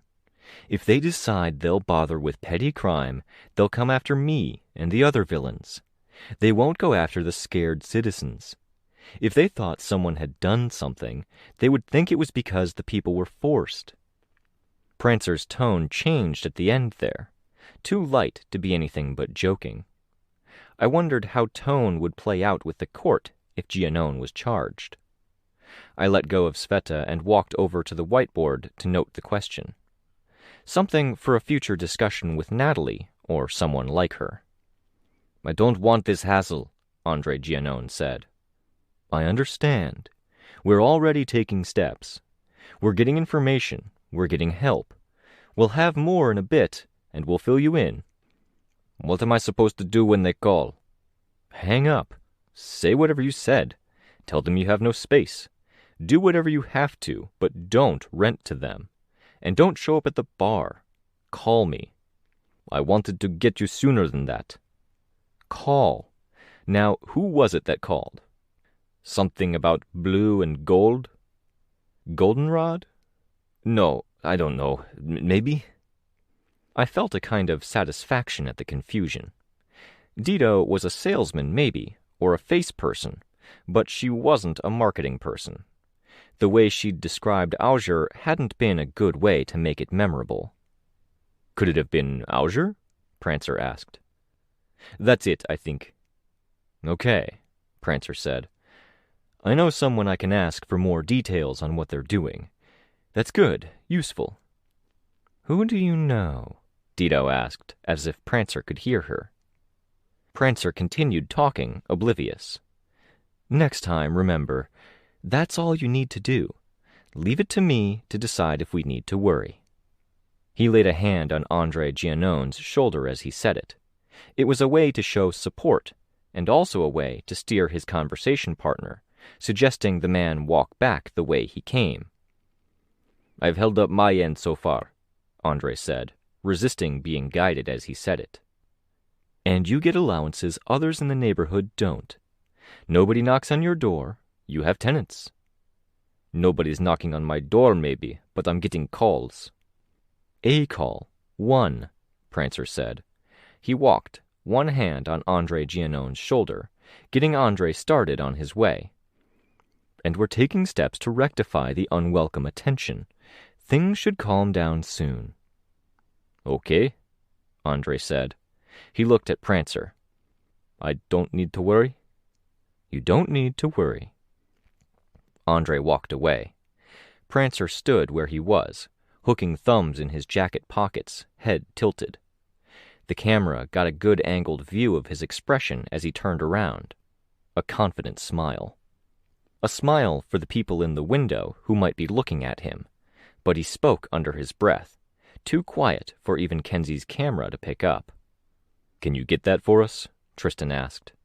"Yep." It took a short bit, and Prancer didn't re-enter the bar, instead walking over to the building across the street, where his office apparently was. "What the hell is going on?" Prancer's hiss came through the speakers. "We're going on," Chris said. "Thank you for the help, Dito," Tristan said. "I'm glad to, hon. I was worried I'd bothered an old man for nothing. But he's in this, isn't he?" "We had cues he was." "Let us know if you need anything else." "Thanks," Tristan said. The conversation wrapped up with some goodbyes, and the call ended. Windows closed, and parts of Kenzie's computer cube went dark. "We've got one group passing through later this afternoon. We could postpone it if needed. These guys are Houndstooth's recommends," Tristan said. "Victoria, you'll handle it?" "My cousin will come with, just in case they're keeping an eye out for me and have surface-to-air planned." "Missiles?" Chris asked. "Anything," I said. "They're starting to adapt," Tristan said. "Info and help?"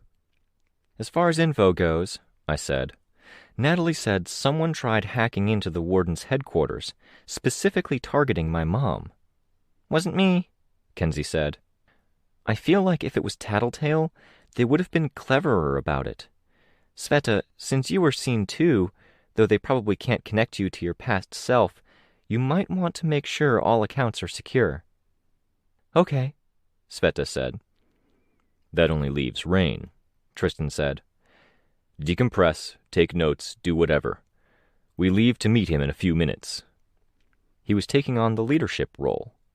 Ashley had seemed to want it, and she'd included herself when Houndstooth had wanted to meet people in charge, but she wasn't fighting him on this. I noted that and wondered. I watched as the tight cluster of the group broke up. No longer gathered around the screen, standing behind Kenzie's desk, they moved toward their individual spaces. Chris had the largest bubble around him, where he didn't have any people within it. His gait was different than it had been. Ashley went to her board. She'd been quiet throughout, and now she stopped in front of her whiteboard. A mix of her writing and Kenzie's marked it, with her writing along the center, each line slanted as if it was written on an angle, like a tower of stacked coins that was about to buckle and fall. Kenzie's writing marked the bottom third, with a few drawings of eyes. Whatever means of communication they had devised between them, I couldn't decipher it. I couldn't even begin to read Ashley's handwriting. Kenzie went to Ashley to resume their prior discussion. "You okay?" Tristan asked. I turned to look. He was talking to Sveta. "You didn't like that talk about war." Sveta shrugged. She smiled as I joined their conversation. "Thank you for the hug. I didn't even realize how upset I was until you came up to me." "Any time," I said. "Was it the thought of Weld over there that got you?" Tristan asked. Sveta shrugged, but it wasn't too effective with her suit. "What threw me was when Dito talked about how people with powers were getting positions." "Why?" I asked. "Because it might not be only that. The people with positions might be getting powers." "Cauldron?" I asked. Sveta nodded. "Earth-C is a major reason we had the supplies to rebuild. They say they did it out of goodwill. I think Cauldron made it happen. Gave powers to key people so they would agree, made deals." She put out one arm, indicating the window and the city beyond it. "How much of that was bought and paid for with crimes against humanity? I saw some of what they did. I heard a lot more about it.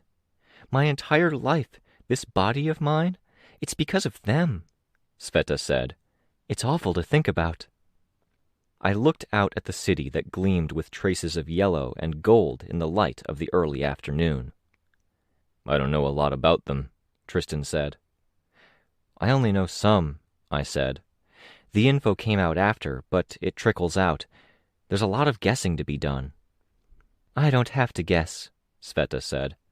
I can tell you more someday, but it's going to take a few minutes longer than it takes to talk to Rain." Chris had joined Kenzie and Ashley's conversation. Kenzie was bouncing with excitement, trying to get Chris's input. He seemed reluctant to dish, but quick to shoot down this idea or that idea. "You want to sit on this? Skip out on the Rain conversation?" I asked. "I don't know," Sveta said. "I think I have to go, because I'm one of the only people who knows most of the story. It feels like I'm the only one who knows most of everyone's story. I know yours, Victoria. I know Rain's, I think. I have my suspicions about what he's going to say." "I think I know," Tristan said, "and I have a few big worries."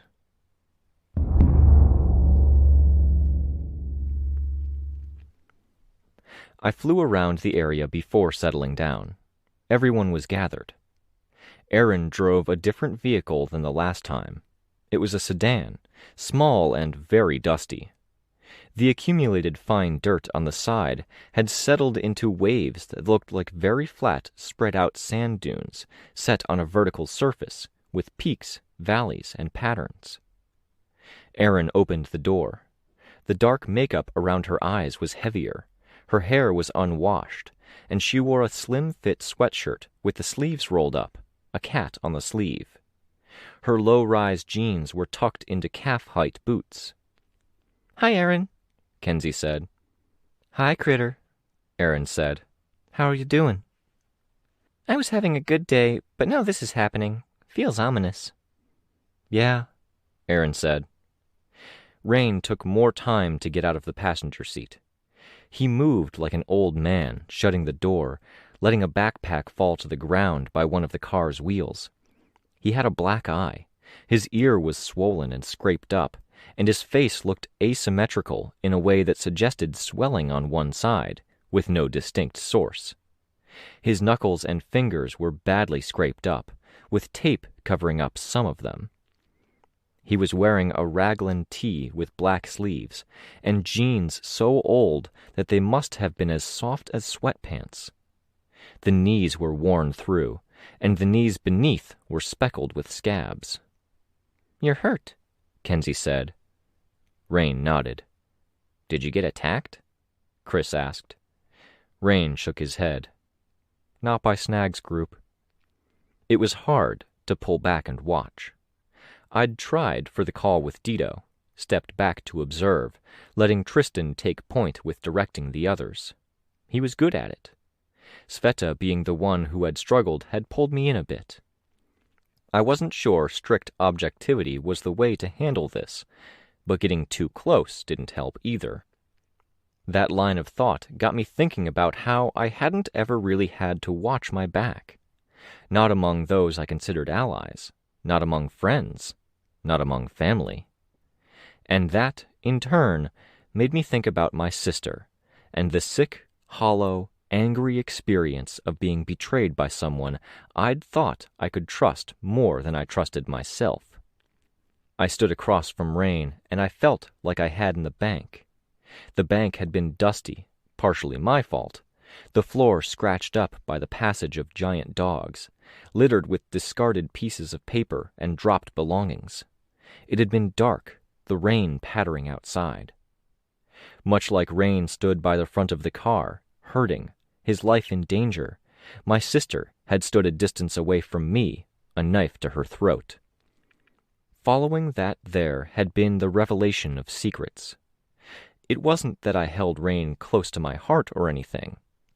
It wasn't even that I particularly trusted him, only that I recognized the pattern. "Shit," Rain said. "If you're going to draw this out, at least tell me this isn't you explaining everything and dropping something heavy on me," Tristan said. "No big news for you," Rain said. Tristan nodded. "You're going to tell us what's been going on with you?" Sveta asked. Rain looked at Aaron. "Yeah." "She's tied to this?" Sveta asked. "Yeah," Rain said. "Kind of. She could walk away free and clear if she wanted, I think.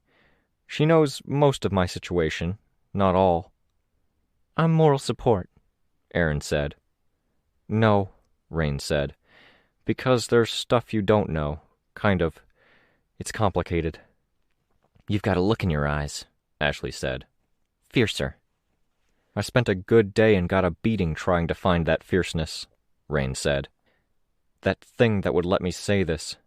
Tristan called me out, said I needed to tell you guys, because it impacts what we're doing. I needed to do some figuring out before I was able. Yeah, Tristan said. I was silent. I could only see the parallels. I held my tongue because I didn't trust it. If this was an echo of that situation in the bank, I had no better idea on how to handle it now in the present. No rain, no enclosed area. We were at the edge of a park. It was sunny out. No knife to anyone's throat. Not that Rain's expression said any different. You've been hiding with powerful people, Ashley said. Capes, probably. Rain opened his mouth, then nodded. A gang. A family, Rain said. Gang doesn't really say it.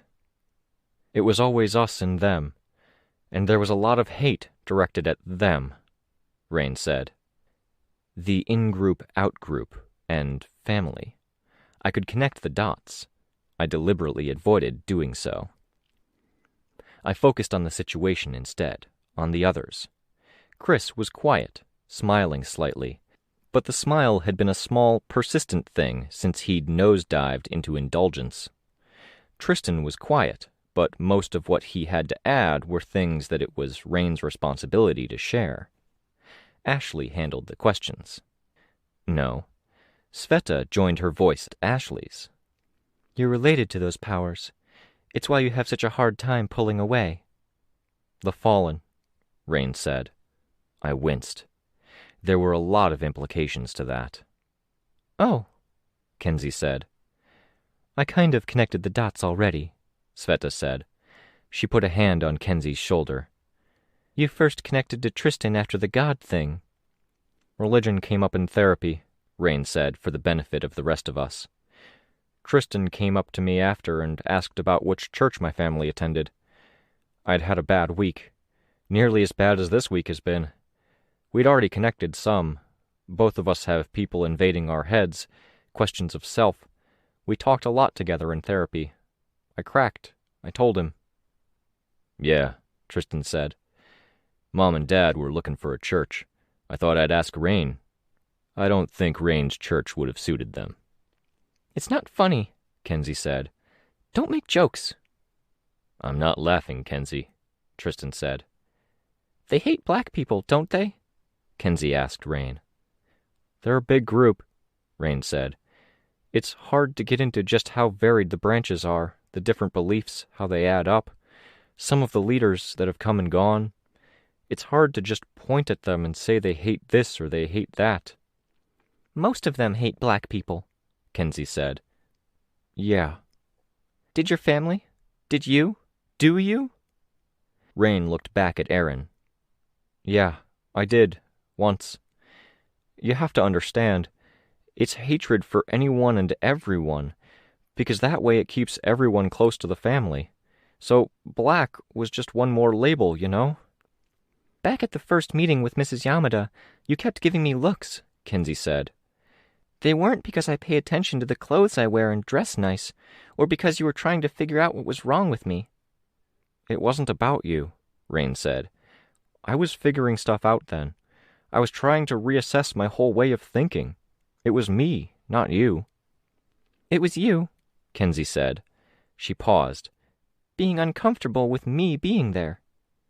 It was, Rain started, me being uncomfortable with everything. Including me.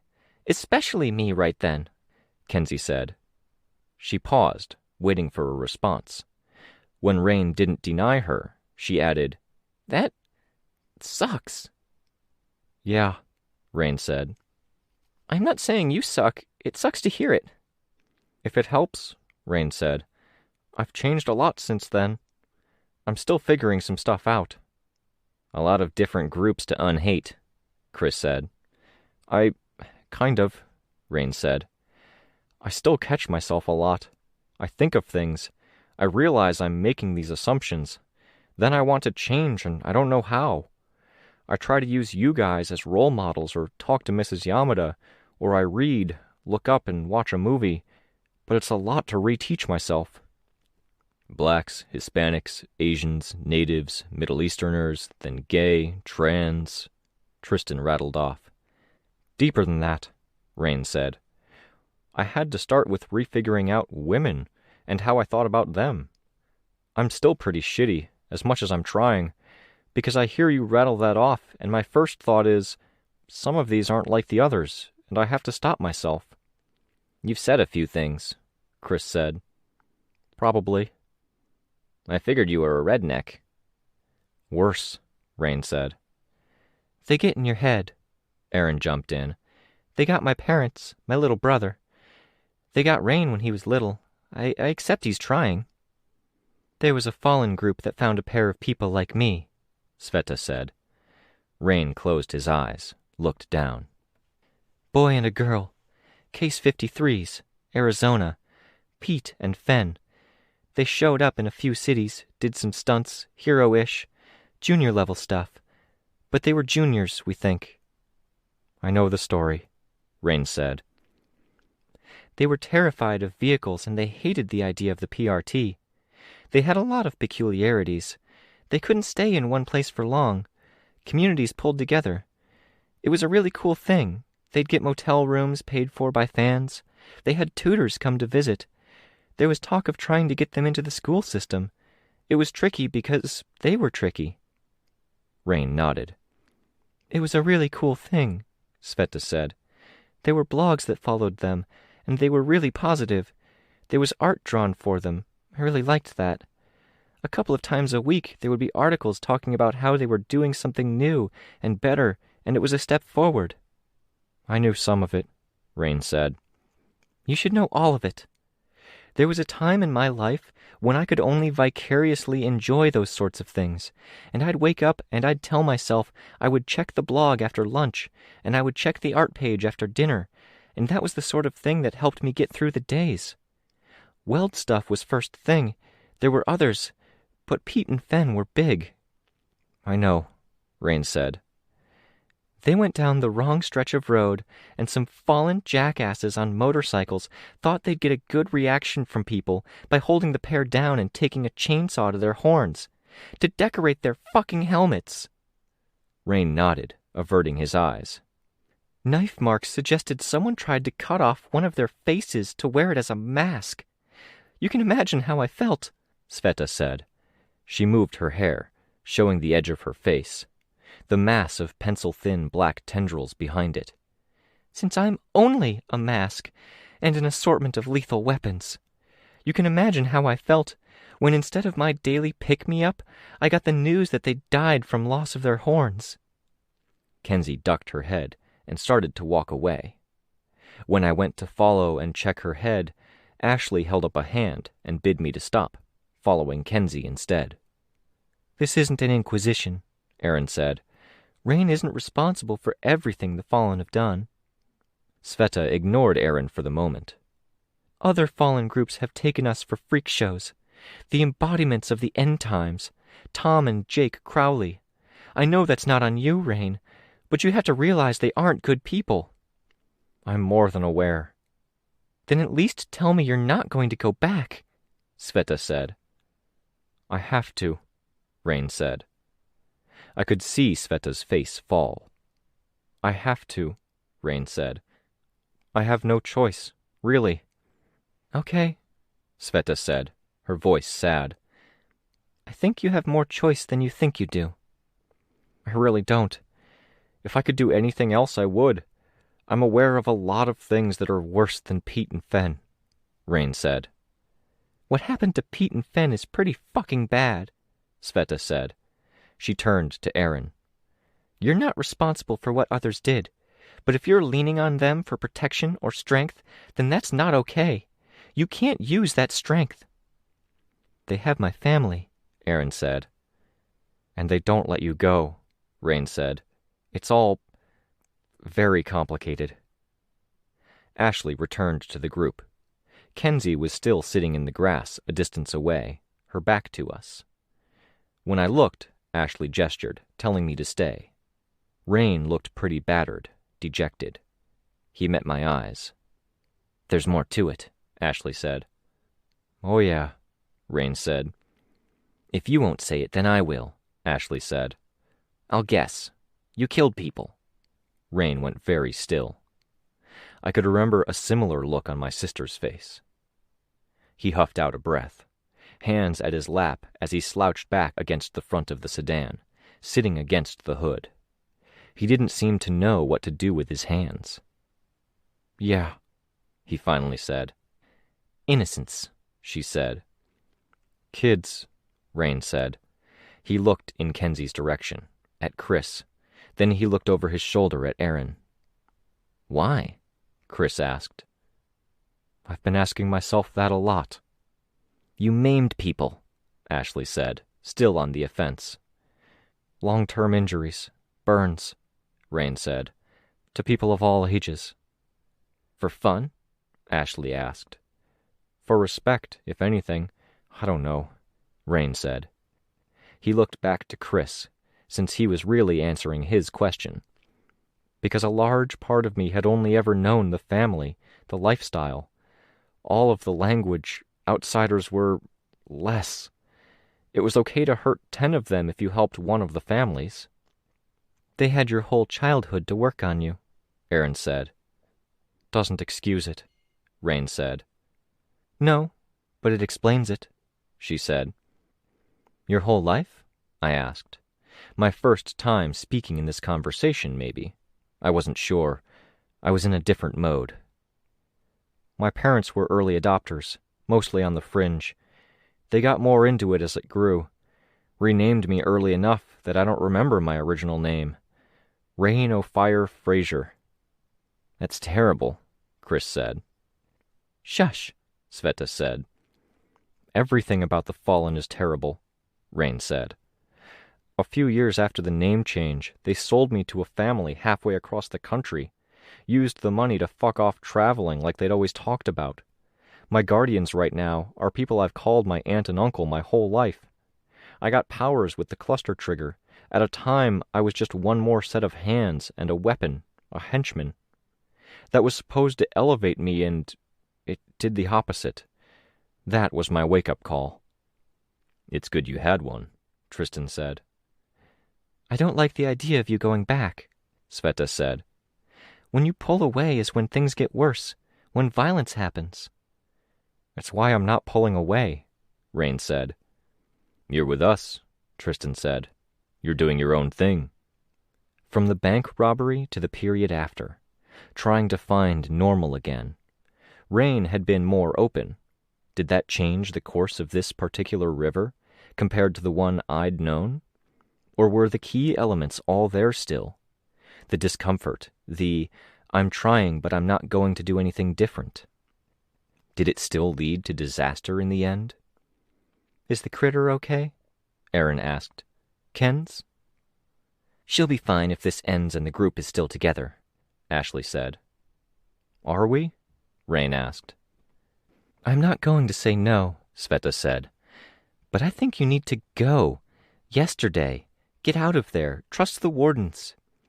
"I would if I thought they would protect me," Rain said. "But they're busy. The news articles say they're not even here a lot of the time." "I'm okay," Tristan said. "This is 95% known stuff, and elaboration on other stuff." The voices of the others were a jumble. Chris didn't care about anything. Ashley, as odd as it was, seemed most uncomfortable.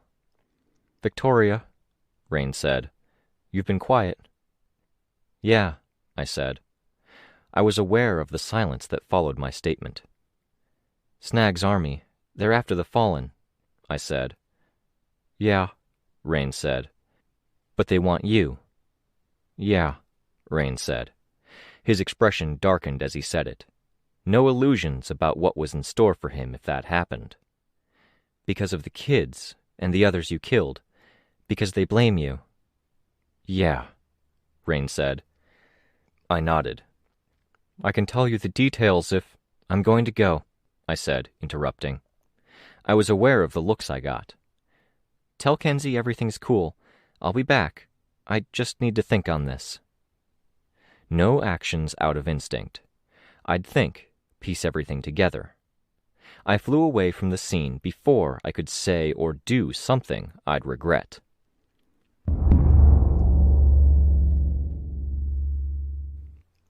Another group was patrolling the area that afternoon.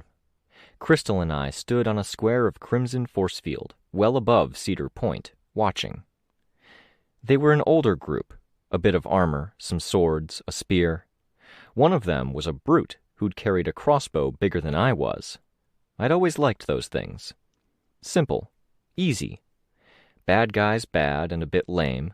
Good guys a bit lame and doing good work. I'm going back to the PRTCJ, Crystal said.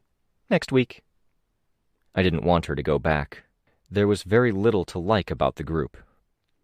Ironically, the advice I was following in regards to that had to do with cults. Not putting up too much of an offense, not scaring them into throwing up walls. It's been 2 weeks, I said. How do they handle that?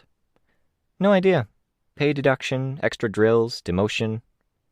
I told you that I heard from D. There's war on the horizon? Dido. In case we were being listened to. Prancer's clairvoyance could have been listening in, and he could have hired additional intelligence gathering. No telling. We dodged particulars. That's part of why I'm going, Crystal said. Spooks me, I said. You doing this spooks me, Crystal said. I want to meet everyone at some point. I nodded. Okay. You think you have a handle on this? I think so, I said. If this meant Cedar Point. On other stuff, less sure. What can I do? We want you more sure. Looks like our guests are free and clear. We'll see what they say later. I've got a meeting. Do you mind flying with me? I'm glad to, but we gotta eat. I wasn't hungry. I was rarely hungry after thinking too much about the past, and I'd been thinking about it a lot during the discussion with Rain. Still, I nodded. I picked up the bag and the books I'd placed atop the field, putting everything away. Crystal dropped the force field, and we flew with me leading the way. It was already getting dark. The flight wasn't a short one. I put on my music because conversation was hard with the wind in my ears. Time to think about Crystal and the PRTCJ. The war with Earth-C. Rain. Kenzie. About what the hell I was doing here. The sun had set by the time we arrived. The waterfront had a railing with oversized posts a boat could be lashed to. I leaned against the railing, checked my phone, and sent a message. Mrs. Yamada approached from our right. She had food from a nearby food truck. Crystal, she said, it's so nice to see you. You too, Crystal said. She gushed just a bit as she said it. She'd met Mrs. Yamada at the hospital. They'd had talks about things. About Crystal losing Uncle Neil and Eric. About me. There was a brief catching up, pleasantries. I chimed in once or twice, then found I didn't have it in me. I stared out over the water. Do you mind giving us privacy? Mrs. Yamada asked. Sure. How's the food here? It's good. Wave when you want me to come back. I'll be enjoying the view until then. Mrs. Yamada leaned against the railing next to me. Her dinner smelled amazing, and I still didn't want to eat anything. Sorry to be eating while we talk. I haven't had a bite to eat since grabbing a protein bar and a pear at 5:45 this morning. It's okay, I said. Please eat. Thank you for seeing me. Thank you. Is everyone okay? Intact, yes. Okay? Were they okay when I met them? They were in a place where I felt they could finish their own journeys. Most of them. I imagine there's some backsliding here and there, difficulties and things that aren't okay because of external stresses and internal factors within the group. Some, I said. Some figuring things out from moment to moment. Small triumphs. That's good. More or less what I expected. Rain revealed his situation, I said. I heard, Mrs. Yamada said. You wanted to do some thinking. I did, I said. I can't do that thinking for you, but if you want to talk out loud, I can help you along the way. When it comes to rain, I think I get it, I said. I'm not okay with it, but not in a way that's going to ruin anything. It sucks to see the big and little things that affect the others, some issues close to Sveta's heart. You're thinking about something else, she concluded. Yeah, I said. When Weld showed up at the first session, he said he was sorry he couldn't sit in. He did. You asked him to counsel the group on their hero idea before you asked me. Before the community center, before your boss called me, yes. He said no, but he could help in a while. More or less. But you chose me in the end. You could have waited and had him sit in, and he's a great guy who everyone respects. You chose me, for reasons besides timing. I'm not much of a schemer. That's not saying I'm wrong, I said. No, it isn't. But I'm worried if I say yes, then there's expectations, and there's disappointment if this doesn't end up going well. I'm far from superhuman. I make mistakes, and this could be another. What are you thinking this is? You wanted a quality I had that Weld might not. I was thinking about the team, the traps we could fall into. Is it the paranoia, the fact I can't quite trust people? That seems like an unkind way to describe yourself. It's true. Unkind still. You wanted someone that isn't too enmeshed into the group, someone wary that's seen the asylum and knows the sort of thing that comes out of there, someone that might see how they operate within the dynamic now that most have let their guards down. You think something's up, and you didn't tell me what it is because you didn't want me going in with too many preconceived ideas, because you wanted to see if I drew the same conclusions. Something bad's in play with this group. She nodded to herself. Am I wrong? I asked. You're not wrong, she said.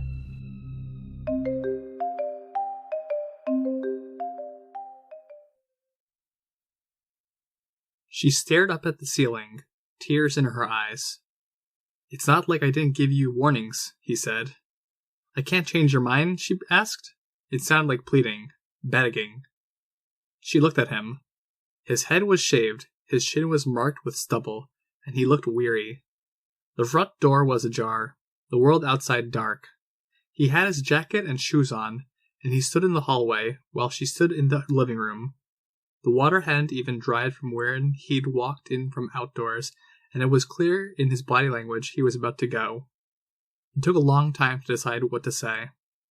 I'd say you could tell me things were going to be different. They will!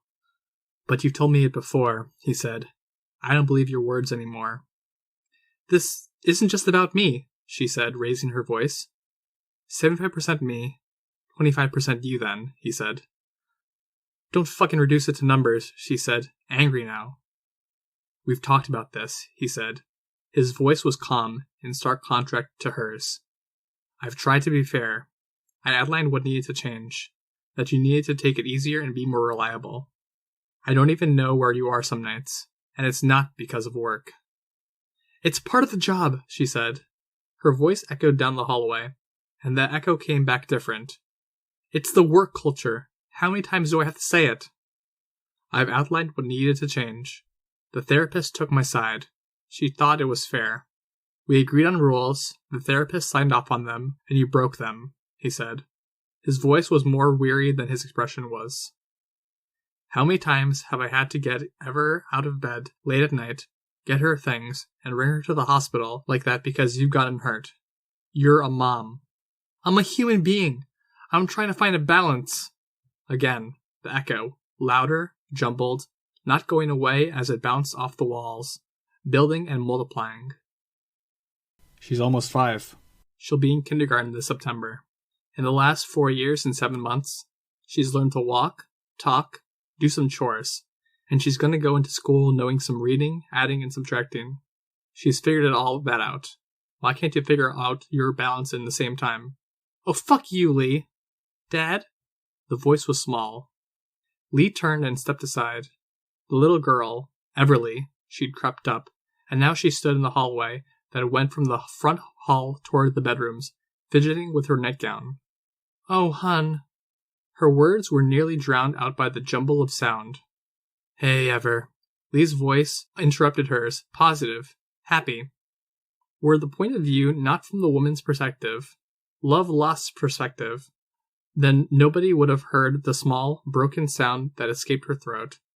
Another person might not have seen how the lens was watery, blurry at the bottom edges with tears. Lee bent down and swept Ever up in his arms. "What are you doing out of bed?" "You're shouting."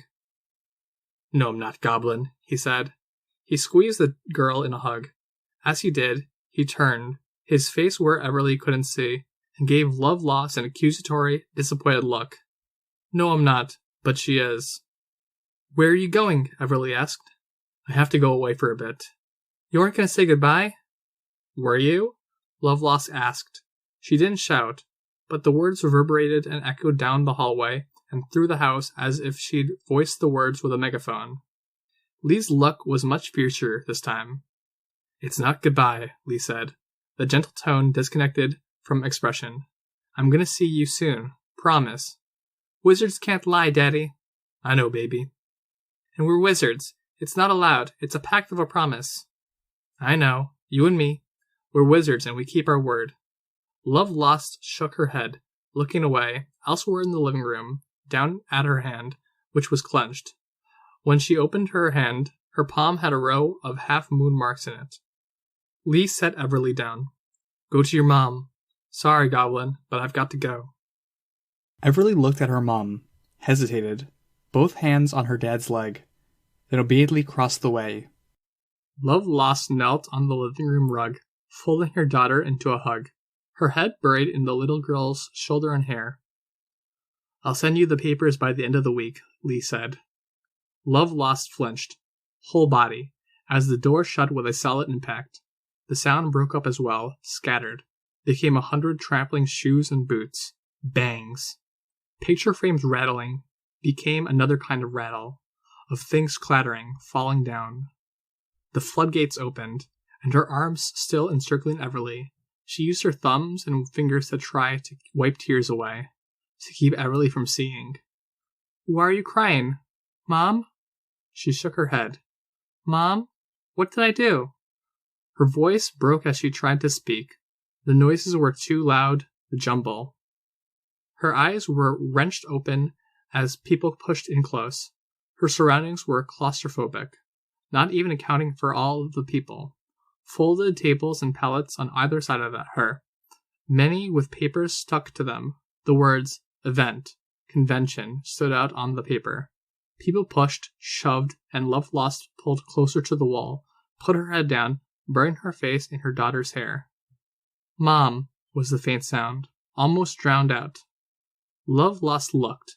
She made eye contact with her daughter, now grown, 12 or so years old. Makeup around her eyes was thick, bright, smudged. Strands of red hair, with one strand bleached and color blue, had fallen across her face. Every looked terrified. People pushed past, and Love Lost did what she could to hug her daughter closer. The space between the piles of stuff might have seemed like a refuge at one point, but it wasn't big enough for two people. Love Lost sat on the ground, her back to the wall, pulling Everly in as tight as she could.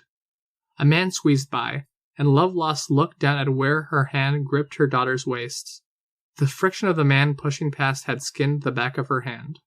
Love Lost shouted, inarticulate, and her own voice was inaudible. Angry shouts, telling people to go back, to give space. Someone tried to stick a leg into the gap between her and the folded table leaning against the wall to one side. The tables rattled as the picture frames had, a steady, endless, echoing drum. Her daughter said something, but the noises. Too much noise. I can feel the vibration of her speaking against Love Lost's chest, Rain thought. Love Lost screamed words at the crowd. The pressure of the packed crowd was such that the stacked tables couldn't handle it. Something gave, and the tables fell, sliding down against the ground, taking the legs of a dozen people in the crowd. The result was a domino effect, people falling over and taking others with them. Others sought relief from pressure and moving over the crowd. The ripple effect in the crowd was more like a tidal wave crashing through. One moment, where Love Lost's eyes moved over the crowd, saw people falling, saw others pushing. Her daughter was torn from her arms by the shift in the crowd. She watched, the scene slowing down, the noise dying out, fingers grasping as Everly's face was forced, shoved into the side of a table that hadn't fully collapsed. The only sound was the impact, a single, hard knock. The dull echo and the rattling. Her eyes went first to the slash of red, the gap between nostril and teeth, where the upper lip had split. Then to Everly's eyes, which pointed in slightly different directions. Unfocused, gone. She reached for Everly, and the movement of the crowd didn't let her make contact. People moved in, stepping on her, on Everly's body, and Love Lost fought, fierce, desperate, and animal. A scream tore from her lips, a multi-note sound. Anger, desperation, despair, grief. Love Lost leaned over the counter, hands at her temple, as the screaming on the television stopped, replaced by a jingle, jarring voices. Bugs danced on the screen, turning around to wiggle their rear ends, showing off the symbols stamped on their shells. "Everlyn," she said. Her hands moved at her temple, and the scene distorted with the movements. "Everlyn!" She raised her voice. The shout echoed through the apartment. She heard the tromp of running feet. The sound echoed, became part of the background noise. "Yes, Mom?" the voice asked. "Turn it down. That's loud enough to bother the neighbors, and turn it off if you're not watching." "I was gonna watch." "You were in your room." "I want to find someone to watch it with me." Love Lost looked over as two stuffed toys were placed on the counter's edge. Ugly things, with twisted faces. One of them looked like a ball sack with arms, legs, and a bulldog's face. Ugly toys were apparently the in thing. The other was alright, a princess doll with red hair. "See?" Everlyn moved the toys, animating them with wiggles and moving a finger up to raise the princess's arm. "I see. Now turn it down." "Okay." The toys were left where they were. A moment later, the volume of the children's voices singing the repetitive songs started dropping. The noise of the lingering echoes remained. "Quieter," Love Lost said. Her fingers moved at her temples, drawing her eyes into slits as she stared down at the sink. The sound of the television dropped again. The two toys were whisked away from the edge of the counter. "Thank you," Love Lost said, raising her voice to be heard as the footsteps retreated at a run. She drew in a deep breath and sighed, aggrieved. The piece lasted about 5 seconds. Something crashed, a loud sound that cascaded, as if everything had fallen down. "Sorry," Everlyn called out from the other side of the house, her voice high. "I'll clean it up." Love Lost raised herself up straight, then went to the kitchen cupboard, retrieving a bottle of headache pills. She doled out 2 into her hand. The stem of a wine glass was briefly visible as she washed them down. The theme song had ended, and the television head was high cartoon voices now. Love Lost buried her face in her hands and sighed. "Mom?" "Yes? Mom?" "What is it, Everlyn?" Love Lost's voice could only be described as barely restrained, slightly muffled with her face still in her hands. "Can I show you something?" "How bad is the mess?" "Oh, that. I'll clean it up after.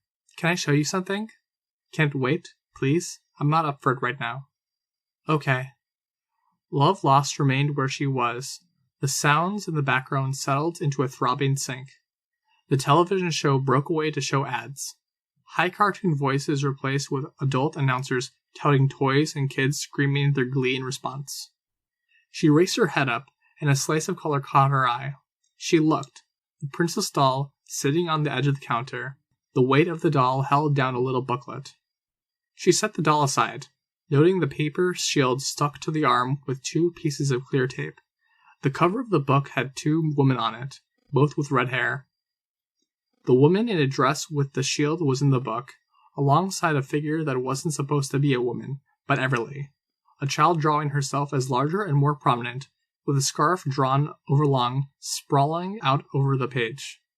The red-haired wizard had once had a teacher, but he was gone. There was only the knight who had raised her up, who had red hair like her. The knight detected crimes and was always tired and very grumpy. Children on the television in the background shrieked. The shout became a growing echo of screams. Love Lost's vision blurred slightly, and she paged through. The lead-in to the book took a long time, and the confrontation at the end was brief, as the demon was slain. Love Lost looked away, at a small collection of empty bottles on the counter, tucked beside the microwave in the wall, set out of reach. She finished looking through the book's ending. She closed it, hand pressing down the front cover so it would lie flat instead of sticking straight up. The teacher's sticker was in the corner, a tiny superhero silhouette holding up a giant A+. The teacher had penned out a response, saying in length how much they loved it. Love Lost's thumbnail dried against the construction paper, scratching the words the teacher had put down. The edge of the nail finding the grooves where the pen nib had dug into the softer paper. She pressed the book to her chest and picked up the doll. The paper shield came undone, and she carefully pressed the tape back into the place along the doll's arm. She walked down the hallway, then pushed open the door. Toys and stuffed animals were scattered across the floor. Love Lost's eyes roved over posters on the wall, mostly wizard things. More of the goblins. Homework assignments and one picture of Lee were taped to the wall, at waist height and below. An 8-year-old, Everly, was on her bed, surrounded by toys. She watched her mother, expression solemn. "I'm sorry I forgot to turn off the TV," Evelyn said. "It doesn't matter." Evelyn looked at the closet. A set of metal poles with baskets had been pulled down, bringing down the basket from the back of the door in the process. The stuffed animals from within had been emptied onto the floor of the room, with one pole leaning against the child-sized chair in the corner of the room. Evelyn nodded. "I love this," Lovelock said, pressing the book against her heart. Evelyn smiled. "You do?" "I love everything about it," Lovelock said, for emphasis. "There are parts I worried you wouldn't like." "I love it all," Lovelock said. "Can I sit?" Evelyn moved over so her mother could sit down beside her. She took the doll back. "When you wanted a scarf for Christmas, did you want one like this? I like the one you gave me. But did you want one like this?" Lovelock looked at pictures on the wall. The sound of her own heartbeat echoed. The sounds of the television spat out growing louder in the distance, like an onrushing train. She pointed. "Like that?" Evelyn nodded. "Yes." "What do you say we go shopping later? We'll see what we can find." Evelyn nodded, emphatic. "Yes, please." Lovelock reached for her daughter and wrapped her in a hug. "I'm going to try to be a better mom, okay?" Evelyn nodded. Evelyn pulled to one side. The movement of people around her tugged her, threatening to pull her from her mother's arms. Her expression was so afraid. Again, just as before, down to the last detail. The pressure of the packed crowd was such that the stacked table couldn't handle it. The tables fell, sliding out and across the floor, bowling over a section of the crowd. Again, the domino effect. Again, people fell over and knocked or pulled others down with them. Again, people climbed over the fallen. Once again, the sound seemed to fade. Once again, things moved in slow motion as Lovelock's eyes moved along the same path, noting the same details, the same imminent result. Her daughter was torn from her arms.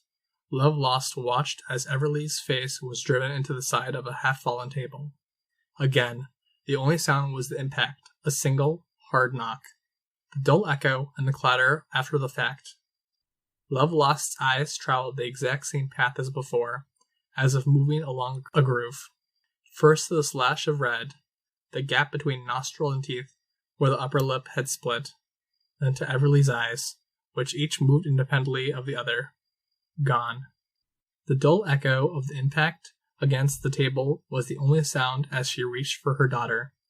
The movement of the crowd didn't let her make contact. People moved in, trampling the two of them, separating them, and Lovelock fought, with nothing knightly or good about how she clawed with fingernails. A sound tore from her lips, a sound in many parts, for a feeling that couldn't be put to words or wordless scream. Then that sound, too, went quiet. Tear-blurred vision with light from the windows slicing in through the brief gaps that appeared between people became something else, light on the horizon. Love Lost sat with a 10-year-old Evelyn, facing the water, and the soft glow on the far side of it. All around them, people milled, noisily. "Do you want to do anything?" she asked. Evelyn looked up at her, confused, then looked back. Love Lost followed her daughter's eyes. The orb of the sun was behind them, peeking in between buildings. She turned to look at the light on the horizon. Gold. "Do anything?" Evelyn asked. "We could go to the ice cream truck over there and see if we can get anything." Her daughter looked at her as if she was crazy. "We could go down to the shelters, but I don't think it would help. People ran this way and that, not sure where to go." Love Lost seemed determined to stay still, stay calm. She reached for her daughter's hand, and that hand trembled as she took it in hers. As if something had swept over it, the water briefly went still, every wave stopping, the ocean appearing as a flat expanse of ice or glass for the briefest moment. The golden light flared, and it took nearly 5 seconds before the effect touched the water, breaking the spell. The ground shook as the effect carried into the ground beneath them, and some people who were running lost their balance. Evelyn's hands went to her mouth. One was the hand that Love Lost held. Love Lost gathered both hands up in her own. "I don't understand why the ice cream," Evelyn said, a sentence garbled by confusion and stress. "I wasted so much time, I thought—" She didn't finish the statement. Her daughter gave her a look, confused. "I don't know what to do," Love Lost said. "Hug me," Evelyn said. Love Lost hugged her daughter without hesitation or reserve, burying her face in Evelyn's hair. "Too tight! That hurts," Evelyn said. The sound of the crowd mounted. The distant rumbles and rattling echoed. People brushed across Love Lost's arms in greater and greater numbers.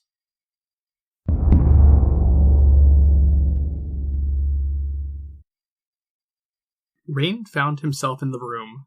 He didn't reach for the chair. He didn't move. The view of Gold Morning had been the third of 7 scenes, all punctuated by the same repeated event.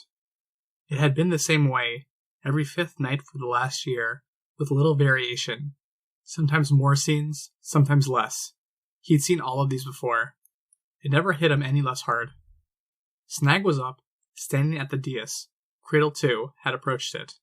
Rain could hear the murmurs of their conversation. He hated to look, but he looked. Love Lost was in the small chair, the same chair that had been in Evelyn's room. Rain recognized the stuffed animals, the toys, and the little belongings. Nothing too personal, none of the wizard pictures, none of the swords and sorcery superhero stuff that the more moody 11 and 12-year-old Evelyn had kept on her wall. None of the toys were ones she had indicated any attachment to. Hollow. Love Lost sat in the chair, limp, not twitching a finger or shifting her posture. Tears marked her cheeks, darkening with the makeup from around her eyes. Unblinking, tears flowing, she glared at Rain. It was disconcerting to see someone cry and not blink or move. He hated this. He hated seeing that, and he couldn't imagine what it did to Love Lost. He hated that it took something away from the sympathies, that he had to temper it with his awareness of her wanting him dead. She had been a deeply flawed person, but that didn't make the love, the pain, or the resulting emotion any less felt, just the opposite in the end.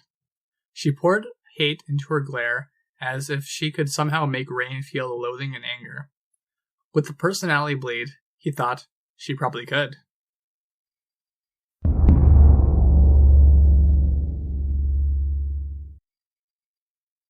Rain felt his heart sink further as Victoria flew higher. "Crazy," Aaron said. He looked back at her. She still stood by the door of her dad's car. She looked so weary. "Me?" "Her. The flying, I mean. It's crazy to go from conversation to seeing someone take off and disappear into the sky like that." He'd wanted to convince Victoria more than anyone. She was the least biased in his favor because she hadn't spent so long in group therapy, listened to his side of things, empathizing and sharing with him. A part of him had wanted to get her on his side because she wasn't that far from all of the strangers he walked past or took the train with every day. Every person who he knew would hate him if they knew his full, unfiltered story. In the background, Kenzie had stood up. She was looking in Victoria's direction. Sveta broke away from the group to approach her. Disconcerting, in a very different way, to see how Sveta turned her head away, and she hadn't fixed her hair since moving it away. The thinness of her face, the fact that the only thing behind it was the muscle-like bundle of finger-thin tendrils. He hadn't seen that often. It reminded him of catching a glimpse of Aaron's bra strap. Something hidden, that he wasn't supposed to see. It left him feeling uncomfortable in a completely different way. Disconcerting to see Sveta looking at him, catching him looking, and the anger and hurt in her eyes. He thought of love lost. Sveta was one of the kindest people he knew. Having her angry at him, it sucked. But Pete and Fen had been the closest thing she'd had to kin for a long time. He couldn't wrap his head around that, because he never had real kin. He'd never been in one place for long enough. He'd never been welcomed.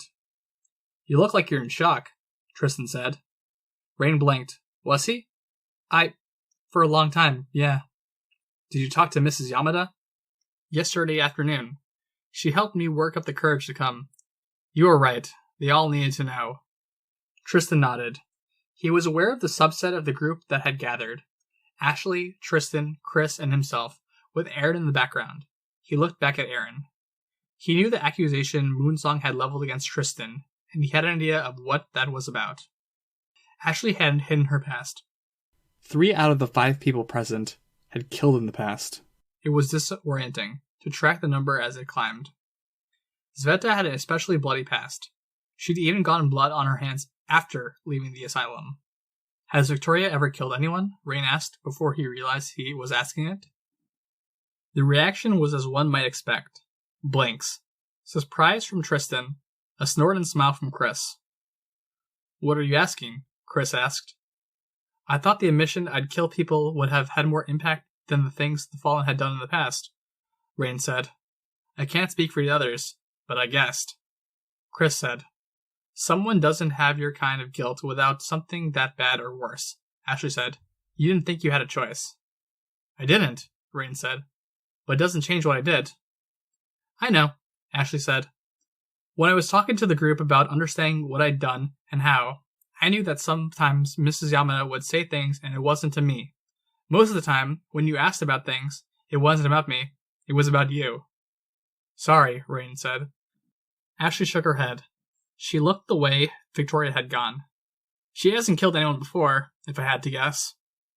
"Just Victoria and the kids, then." "Just Victoria and Kenzie," Chris said. Rain looked at Chris. Chris shrugged. "Accidental." "Only Victoria and Kenzie." "Sounds right," Ashley said. "Yeah," Chris said. "Christ," Rain said under his breath. "You talking like that was what got me asking about you in church, remember?" Tristan asked. He folded his arms. "What's your plan?" "I've got to drive Aaron back tonight. If it's okay, I'll get together with the group tomorrow. I've got some junk for you to drop off, if that's okay." "What kind of junk?" Chris asked. "Bear traps, wire, guillotines, blades without handles." "Really?" Tristan said. "He's not lying," Aaron said. "I helped him load the car. They're going to come after me. I'm going to plan accordingly. I'll cover my escape route, and I'll make sure I'm armed if they close the distance." "They run on walls," Chris said, "or jump on walls." "I'll cover the ground," Rain said, firm. "I'll figure out something for the walls." "I can help some with that. I'm going the anxiety route, so I'll be crawling up the walls for the next few days, and give you some perspective on where to put traps." "Thank you," Rain said. "You want to set traps around the headquarters?" Tristan asked. "And someplace we can retreat to if we go into Cedar Point and have to retreat out of. It's going to be hard to find places that work that won't put civilians in the target area." "You can talk to Kenzie about that," Chris said. "Make them remotely armed." "Okay, wait, stop, Tristan said. "Is this really what we're doing?" "It's what I'm doing," Rain said.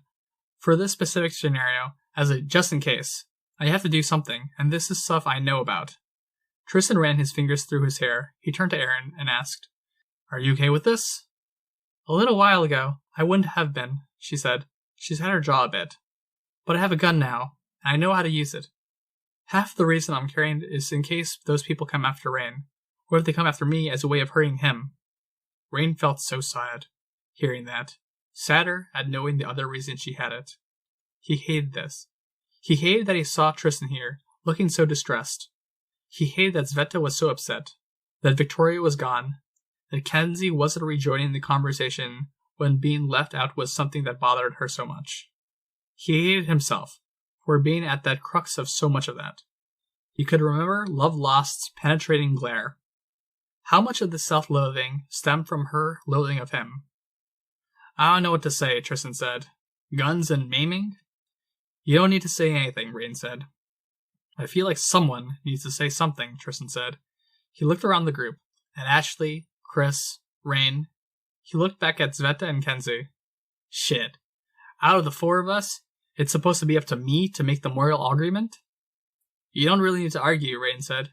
Really, I get it. It's shitty, but I thought all day yesterday about this. I've got to do something. Tristan paced a little, then walked a short distance away. He muttered something under his breath. It was Byron who walked the same short distance back. Hey, Rain said. Hey, Byron said. I'm supposed to talk to you, I guess, since Tristan can't figure it out how to. I've got to stay alive, Rain said. I can't lay down and die, and the only way I can figure out how to get through this is to be a little more vicious. I've been in these guys' heads for a year. They will kill. They hate me that much. Images of Everlyn flickered through Rain's mind's eye. Byron was nodding. Kill or be killed, Ashley said. Me being killed might be deserved, Rain added. You don't deserve to be tortured to death, Aaron said. And I don't believe in death for crimes committed either. Only in self-defense, if there aren't other options. Death is a reality when powers come into play and people aren't willing to play nice. It's why so many of us have body counts. Other teams aren't that different, I'm sure, Ashley said. A lot of powers don't come with a stun option. A lot of other powers don't come as part and parcel with power users who would or could use that option if they had it. Rain shook his head. I don't think you deserve the torture and or murder kind of end either, Byron said. I'm not going to say no to the traps or to Aaron's gun. If it comes to staying alive, use them. Do whatever you have to that doesn't put others in harm's way. Thank you, Rain said. I'm going to say some other stuff, though, Byron said. His expression was so different from Tristan's. More serious by default than Tristan's was when Tristan was being serious.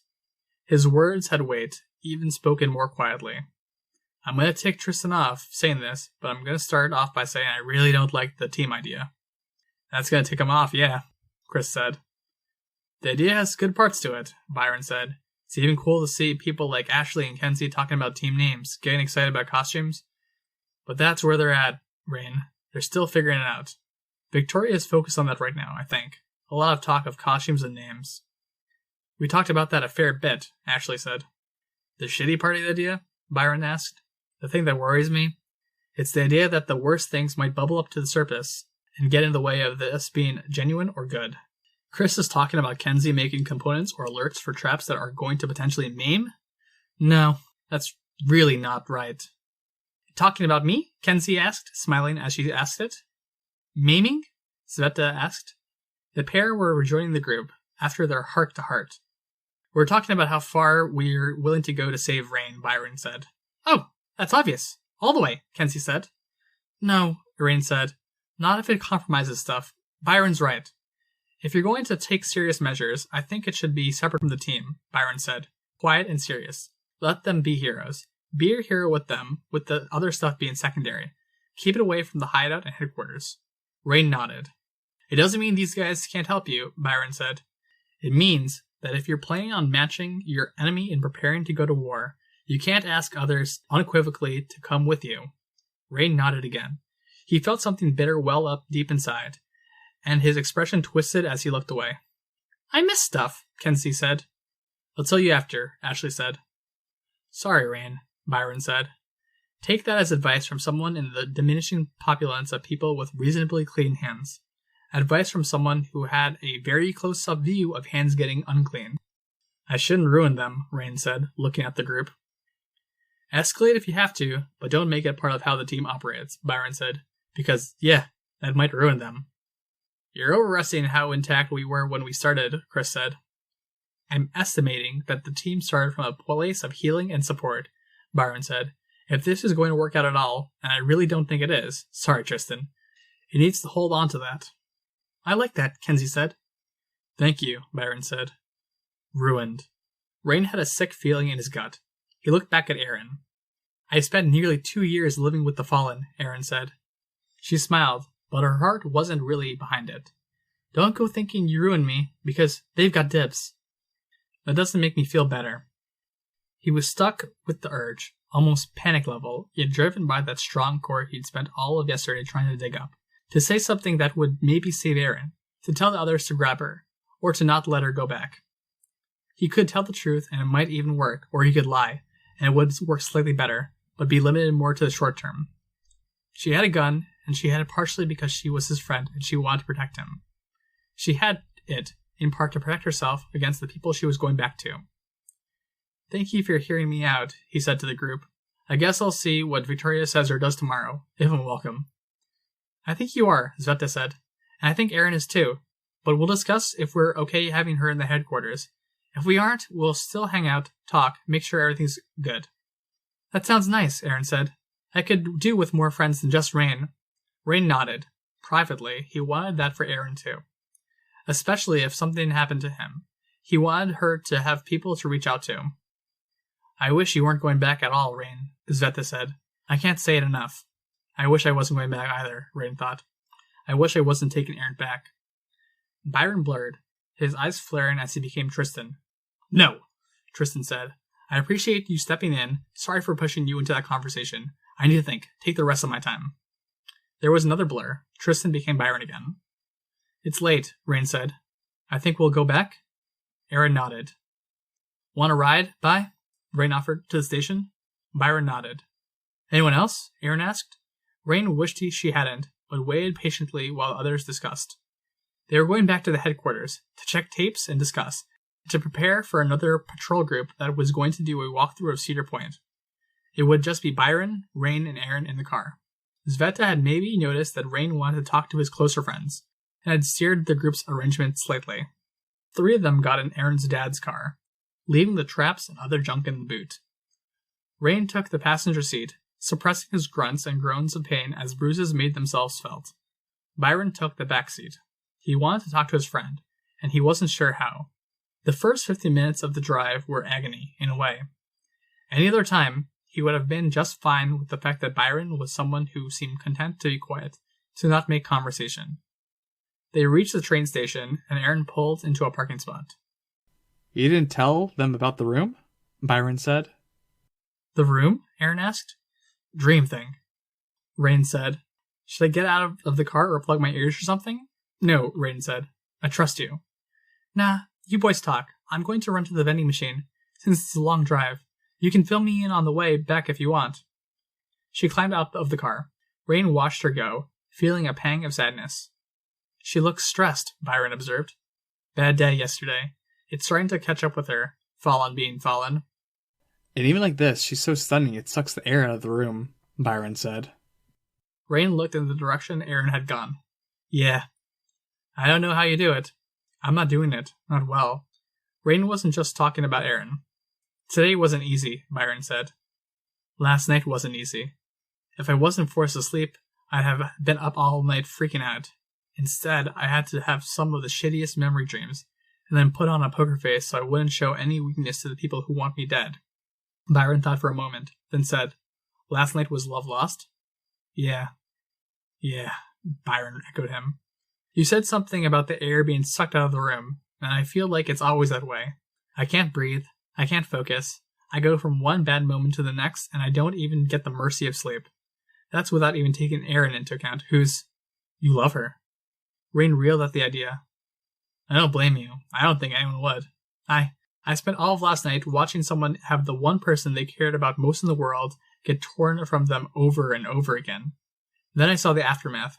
Hurting Aaron would be the only way they could do that to me. I guess I do. Yeah, Byron said. I think anyone in your situation, in ours, in this kind of thing, if they had something being nice and cool, they'd cling to that. Love would be natural and inevitable. Rain nodded. But Erin's special, I think. She's someone you could fall in love with, in any situation. not just one where she's the only port in an ugly storm. Yeah, Rain's voice was hollow. Be good to her, Byron said. I can't, Rain replied, because the most good thing I could do for her would be to kidnap her and take her away from all this. But if I did, she'd never talk to me again, and I'd lose my mind without her having my back. I hate myself for it. Byron was silent. Instead, I've got to drive back with her, take her back to that actual serious danger. I feel like I'm going to panic any second. I can't figure out a clear way out. You're right that I can't drag the others into it. So there's a part of it I have to do myself, the uglier, more monstrous part, and that's hard, Byron said. I'm not sure I'm strong enough. That's why I decided at the last minute I couldn't tell them about the room. If I did, I feel like they'd read a selfish undercurrent into things. It would tie your hands, Byron said. It kind of. The room and how the powers are doled out, it incentivises us killing each other. I'm weak. I'm really weak. If I kill them, I probably get stronger. That's my only way out. And if I admit it to the team, and if one of the cluster die, it's going to be something completely different from most of us having taken lives in the past, under duress or before the amnesty. It's going to be real and now. Byron nodded slowly, looking out the window. Does that change how you see me? That I'm seriously thinking about killing them? Yeah, Byron said. It doesn't surprise me. I don't exactly blame you, or blame you for not wanting to tell the others. But if you want to have that conversation, I think you should have it with Tristan, not me. You sound awful like he did. I don't think he liked how it ended up. Byron opened the car door. He put a hand on Rain's shoulder, brief, as he made his exit from the vehicle. He crossed paths with Erin, who was returning, accepted a chocolate bar from her, and disappeared around the corner. Erin dumped the collection of junk food onto the space between the two front seats, then put the sodas in an empty trash bin on the floor of the car so they wouldn't roll around. Good talk? She asked. Yes, thank you. I thought you two needed the elbow room, she said. Sugar and caffeine is for if you want to stay awake on the way back.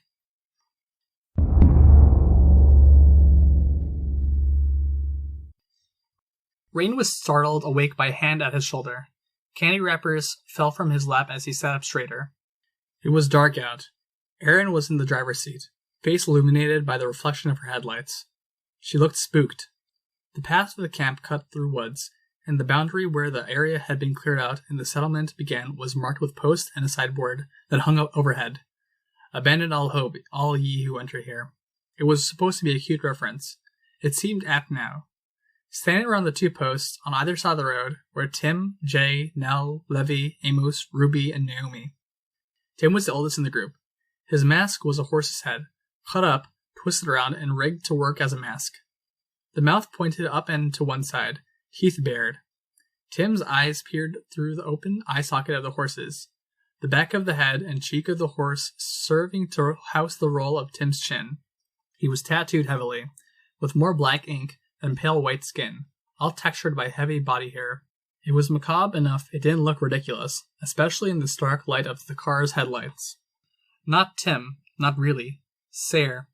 The teenagers were in civilian clothes, the crevices of their faces cast into shadow by the angled light. Jay had a mask in hand, long hair held back by his baseball cap.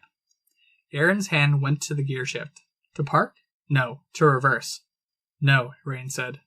It wouldn't work, they wouldn't get away, and they'd be punished for trying, as sure as they would be any other time they tried to make a break for it. Just drive, he told her. Slowly. Sayre walked over, as the car crept forward. He stopped by Erin's car door, peering at them with the one eye. Cozy. The side of the horse's head parted as Tim spoke, a slit opening up between temple and the joint of the jaw.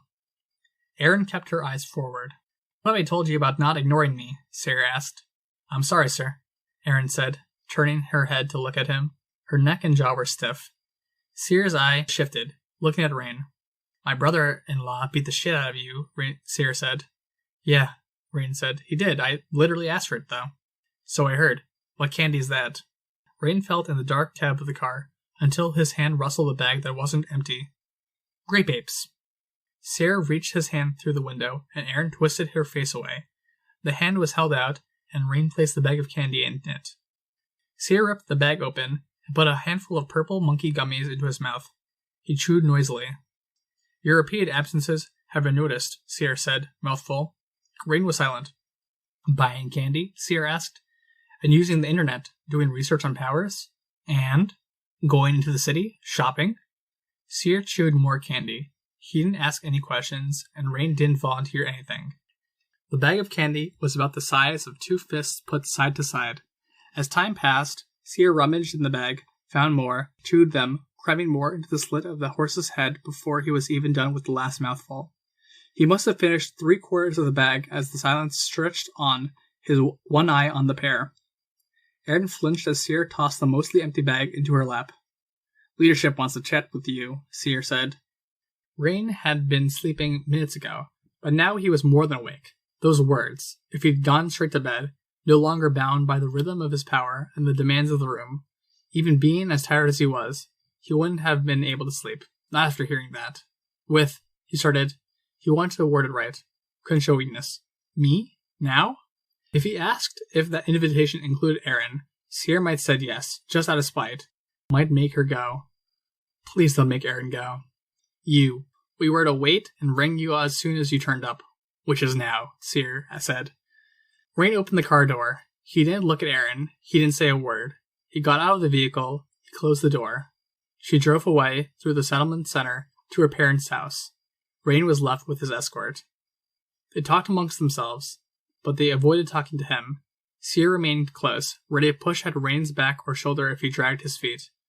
The rest were a half circle behind and to either side of him. They talked among themselves, but they avoided talking to him. Fear driving his senses to the next level, Rain was very aware of the smell of the grape apes, a candy he'd never be able to eat or smell again without feeling nauseous, if he even got that far. The house wasn't even 2 years old, but it looked older because the white paint on the wooden slat exterior was haphazardly applied, brush strokes long and the paint allowed to go thin. There was a white painted fence, and none of the teenaged escorts went past the gate. They stopped beyond, standing guard there. The front door was unlocked. Rain was ushered inside. The door was gently closed, and Rain was made to walk further. In the living room, 6 of the senior fallen were seated. Drinks sat on side tables, assorted snacks on the platter on the coffee table.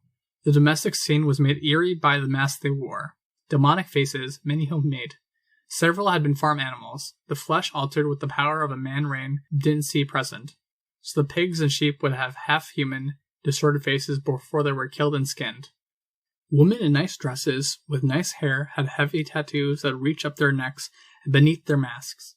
A man wore the hide of an animal around his waist, wearing no shirt so the letters carved out and left a scar on his belly and chest would be visible.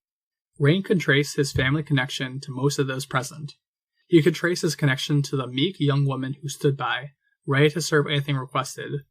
The one with her back to Rain had old lines of red dots soaked through the back of her blouse, crisscrossing. The assembly was silent, wordless, watching from behind masks as Rain was urged up the stairs.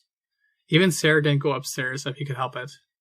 Rain felt every ache and pain, every human doubt he'd experienced over the past 2 days. As he ascended those 10 stairs, the second floor was Spartan, with a long rug, a small table with a vase of wilted flowers on it, and a light overhead. The hallway extended to rooms to the left and the right. He knew the door was to the left, but he looked the other way, as if there could somehow be an out. He saw Lachlan, standing in the hallway, toothbrush sticking out of his mouth. He reached up to pull the toothbrush free. "Rain," Lachlan said, smiling. His voice was a hush. "Hey, good to see you." Rain didn't have the words to respond. It was surreal seeing Lachlan here. "Did you talk to Allie?" Lachlan asked. Rain stared at Lachlan. "Not the time, Lachlan." "Leave the boy be, Lachlan," Seer said. A faint thump from the left end of the hallway made all of their heads turn. One of the meek servant girls from the living room stepped into the hallway to stand next to Seer, even though she looked like she didn't want to. She looked up, checking. "Go," Seer said. Rain didn't need to be told. He walked to the end of the hallway. The doorknob squeaked. The inside of the room wasn't all that decorated. Dresser, bedside table, and a 4-poster bed with sheer drapes winding up the posts. "Mama," he said. She wasn't his mother, but it was how she was addressed. Rain averted his eyes, but he could see the white drape of the nightgown, the feet on the floor. She was sitting so the post and the sheer drape kept him from seeing a lot of her. But he saw some. Her presence jumped into his head. He looked away, but it didn't help. Mama Mathers. Taller than him, gaunt, wispy of hair. She wasn't old, but she had the presence of an old woman, thin enough that it seemed like she would break or crumple into a heap if struck. She stood right next to him, leaning over him. She touched his face, and he flinched. "You've been pulling away," she said. Her voice was just as ethereal as the rest of her. "There is no way, Rain. You should know that." He remained still, trying not to look. "We give the young ones so many allowances, and we've given you more than most. We thought you would find yourself. Have you?" "Working on it," he said, his voice quiet. "How long has it been since we last talked?" "Years, Mama," he said. Her fingers traced his shoulder-length hair. "I told you to grow your hair long, back then." "Yes, Mama." "Do you remember why?" "Any boy of mine that does anything to catch my eye, good or bad, I have them do it." Ray nodded. No words would have come out if he'd said anything, so he didn't try. "The girls know it, but the boys sometimes need to learn it. I'm content to let either be my soldiers, but that requires zeal. Not everyone has it. Not everyone cleaves to their role and positions. Everyone has responsibilities, and it takes a soldier to obey." Rain nodded again. Her voice took on a different tone, no less ethereal, but haunting ethereal now. "The hair is to remind you that if you won't be a soldier for the families, we'll have you be a slut. We'll get children out of you. If you fail at that, if they're sickly or disobedient, we'll geld you like we would any of the farm animals." Rain's nod was stiff. "You're so distant. Have your aunt and uncle failed us? I thought your uncle was so dutiful." "They've done everything right," Rain said, eyes on the corner of the rug on the floor. "Your uncle beat you. You're weak, but you're one of our blessed," she said, speaking in his ear. "We could have him killed or crippled." "I asked him to, Mama." "Even so," she said. He's everything you want in a soldier," Rain said, and his words were halting as he tried to defend a man he didn't even love or like. "Hurting him to make a point or impart something onto me would hurt the fallen more than it helped anything." "Allie, then?" she said. Her voice was a whisper now. "Has she said things to you, to make you pull away?" "Allie will be as dutiful a wife as my uncle is a soldier," Rain said. His neck was so stiff, his head shook slightly as he talked. "Have you talked about it with her?" Mama Mather said. She leaned over to put her face in front of Rain's. He closed his eyes. "Leaving?" "We both know you don't ever leave," Rain said. "Then where have you been, Rain?" she asked. He couldn't voice a response. "Anyone who can't answer my questions isn't a soldier," she said. "If I can't get an answer when you're right in front of me, I won't breed you, either. We'll take your mind and identity, or we'll take your balls." "I'm weak," Rain said. "I'll be your soldier, but I need to figure that out first." "You've had a year." The words echoed Lee's response to Love Lost. "I'm going to kill the people who triggered alongside me. Hopefully, I can take their power." Her hand brushed his cheek. "You have a time limit," she said. He nodded stiff. "I'll be watching," she said. He nodded again. There was only silence after that. "May I go, Mama?" he asked. "Rain." The voice came from the bed, even more ethereal and thin than it had been. He felt chills, hearing the voice. He felt the words worm into his head. The bed springs creaked as she stood, holding the pole to steady herself. He looked away. She only now stood from the bed. "Rain," she said. "Look at me." He resisted. "I will have you killed if you do not," she said. He looked. He'd only seen her leg and foot, and she jumped into his head, tactile, audible, present, impossible to ignore. Now, seeing her in full, it was more pronounced, heavier, insofar as the frail woman could be heavy. Her hair was long, bleached silver, and frayed. Her face was thin enough that it appeared older. It was worse. "Why would you leave, when we haven't talked?" she asked. "You've been staying there, talking to yourself." "Sorry, Mama," he said. He knew how she worked, but he couldn't ignore the apparition in situations like this, because ignoring her and having her turn out to be real was the sort of thing that got him killed. "Everything I said to you before now, it came from within you. I saw and heard much of it," she said. He hated seeing her, hated hearing her. He hated knowing it was for real. "You should know these things to be absolute truth, divine and malign both. The fears? The promise you made? Yes, Mama, he said. Every time you think of me or mention me, I will be there. I will know where you are and see what you are doing. I will take stock and I will make my judgments. You will think of me while saying your prayers or waking and on retiring, kneeling by your bed. Before each meal. He nodded, stiff. It's been years, she said. You only think about me a few times a day. I thought it was time we were reacquainted. You have your mission. I'll kill my cluster. And be a loyal soldier. Think of me, she said. If you don't, you know what will happen. Yes, Mama, he said. Allie, your aunt and uncle, Erin, her family, and you won't see me. You'll see other things. Yes, Mama, he said. Give me a kiss now. She didn't bend down, so he had to raise himself up to give her a peck on the cheek. He hated the contact. He hated how large she loomed in his vision, how that would give her more of a foothold. He hated everything. Go, now, it's late. He escaped the room, doorknob squeaking. In the process, he nearly collided with Elijah.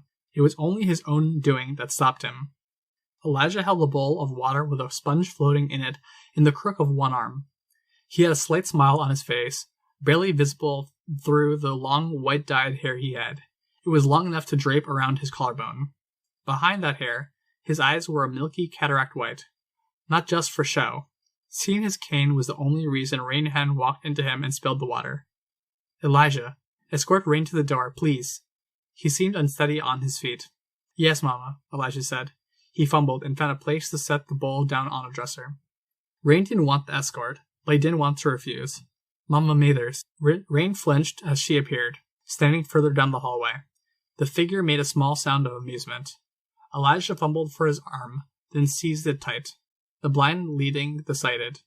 Rain went, reaching out for the railing as soon as it was in reach, so he could have something to hold on to, and so he could keep Elijah from falling if it came down to it. Only the guilty are as upset as you seem to be, Elijah said, his voice smooth, silky, and dangerous. Rain didn't reply, focusing instead on the stairs, trying to think. Mama Mathers appeared at the bottom of the flight. He had gotten so good at controlling his thinking, and it was all for nothing now. Even thinking about not thinking about her was enough. It might be for weeks or months. It's hard, I know, Elijah said. I had a hard time with it for the first few years. They made it far enough down the stairs for Rain to see that the living room was empty now, but for the meek woman who acted as servants in the white cabin, cleaning up bottles and glasses. I fixed it myself, after getting powers, Elijah said. Looked myself in the eye, mirror right in front of me, and I told myself to enjoy it, to like it, my own mother a mere thought away, to be loyal. When Rain heard the word mother, Mama Mathers appeared in the living room. They were fleeting images, each lasting for a second, 5 or 10 at a time. Her head would turn, and she would look around herself, or she would stare at him. I'm sorry, Rain said. He wasn't sure why he said it. Dangerous words. I'm sorry you had to go that far to find loyalty. Not better words, but he wasn't thinking straight. Elijah's fingers dug into Rain's arm.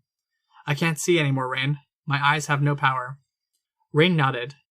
They were at the door now. Elijah didn't let him go. But what'd I say? My words have more power than before. All I have to do is to tell you, and you'd want it. I could tell you to be gleeful to have the worst punishment we can offer, and you would be, because it would be in service of the fallen and Mama. Again, the image is standing outside, wearing her nightgown, hair blowing in the wind. Like it did for Lachlan, Elijah said. Rain nodded. I know, but I don't need that. I don't want it. Whether you want it or not has nothing to do with it, Rain. It never did. Don't disappoint Mama. He let go of Rain's arm. Rain stumbled on his way down the stairs. Be careful walking home, Elijah said, his tone light. It must be dark out. Rain pushed past the gate, past Nell and Jay, who were still standing guard. They started to approach him, and for the briefest moment, as he felt panic flare, his powers appeared at his hands. They stopped, and Rain stumbled back more steps. Sorry, Rain Man, Jay said. I know it sucks. Nell sounded less sympathetic. Don't do anything reckless now. Never goes well. Rain shook his head, turned and jogged away down the dark dirt road, with scarce lighting. When he couldn't see anyone or anything around, he leaned over the ditch and emptied his stomach's contents. It tasted like all of the preservatives in the candies he'd taken, so he could stay awake and keep Aaron company. That reminded him of Seer, of Tim, and that only made his stomach churn more. Mama Mathers crossed his mind and was standing on the road above, watching him as he straightened. He staggered past her. He couldn't go home, too far away.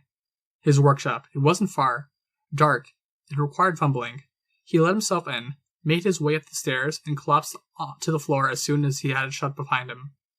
The fact that the light was on was slow to register. "Rain," Aaron said. "Don't," he said. He didn't want her to see him like this. She knelt beside him. He shook his head. She wasn't strong enough to move him, but when he realized what she was doing, he didn't have the willpower left to resist. She pulled him closer, so his head was in her lap. She stroked his hair and shushed him. Mama Mathers stood above the two of them, watching, and he couldn't bring himself to mention it. When the clustered dream whisked his consciousness away, it was a mercy.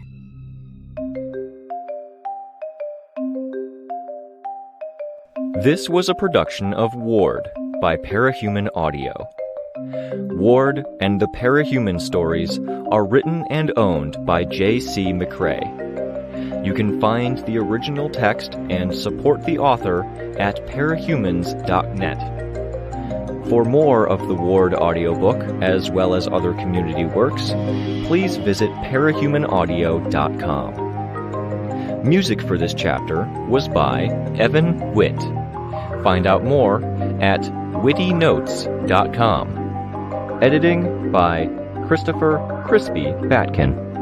Narration by Robert Rain Ramsey. Find more of their work at our website. Thank you for listening.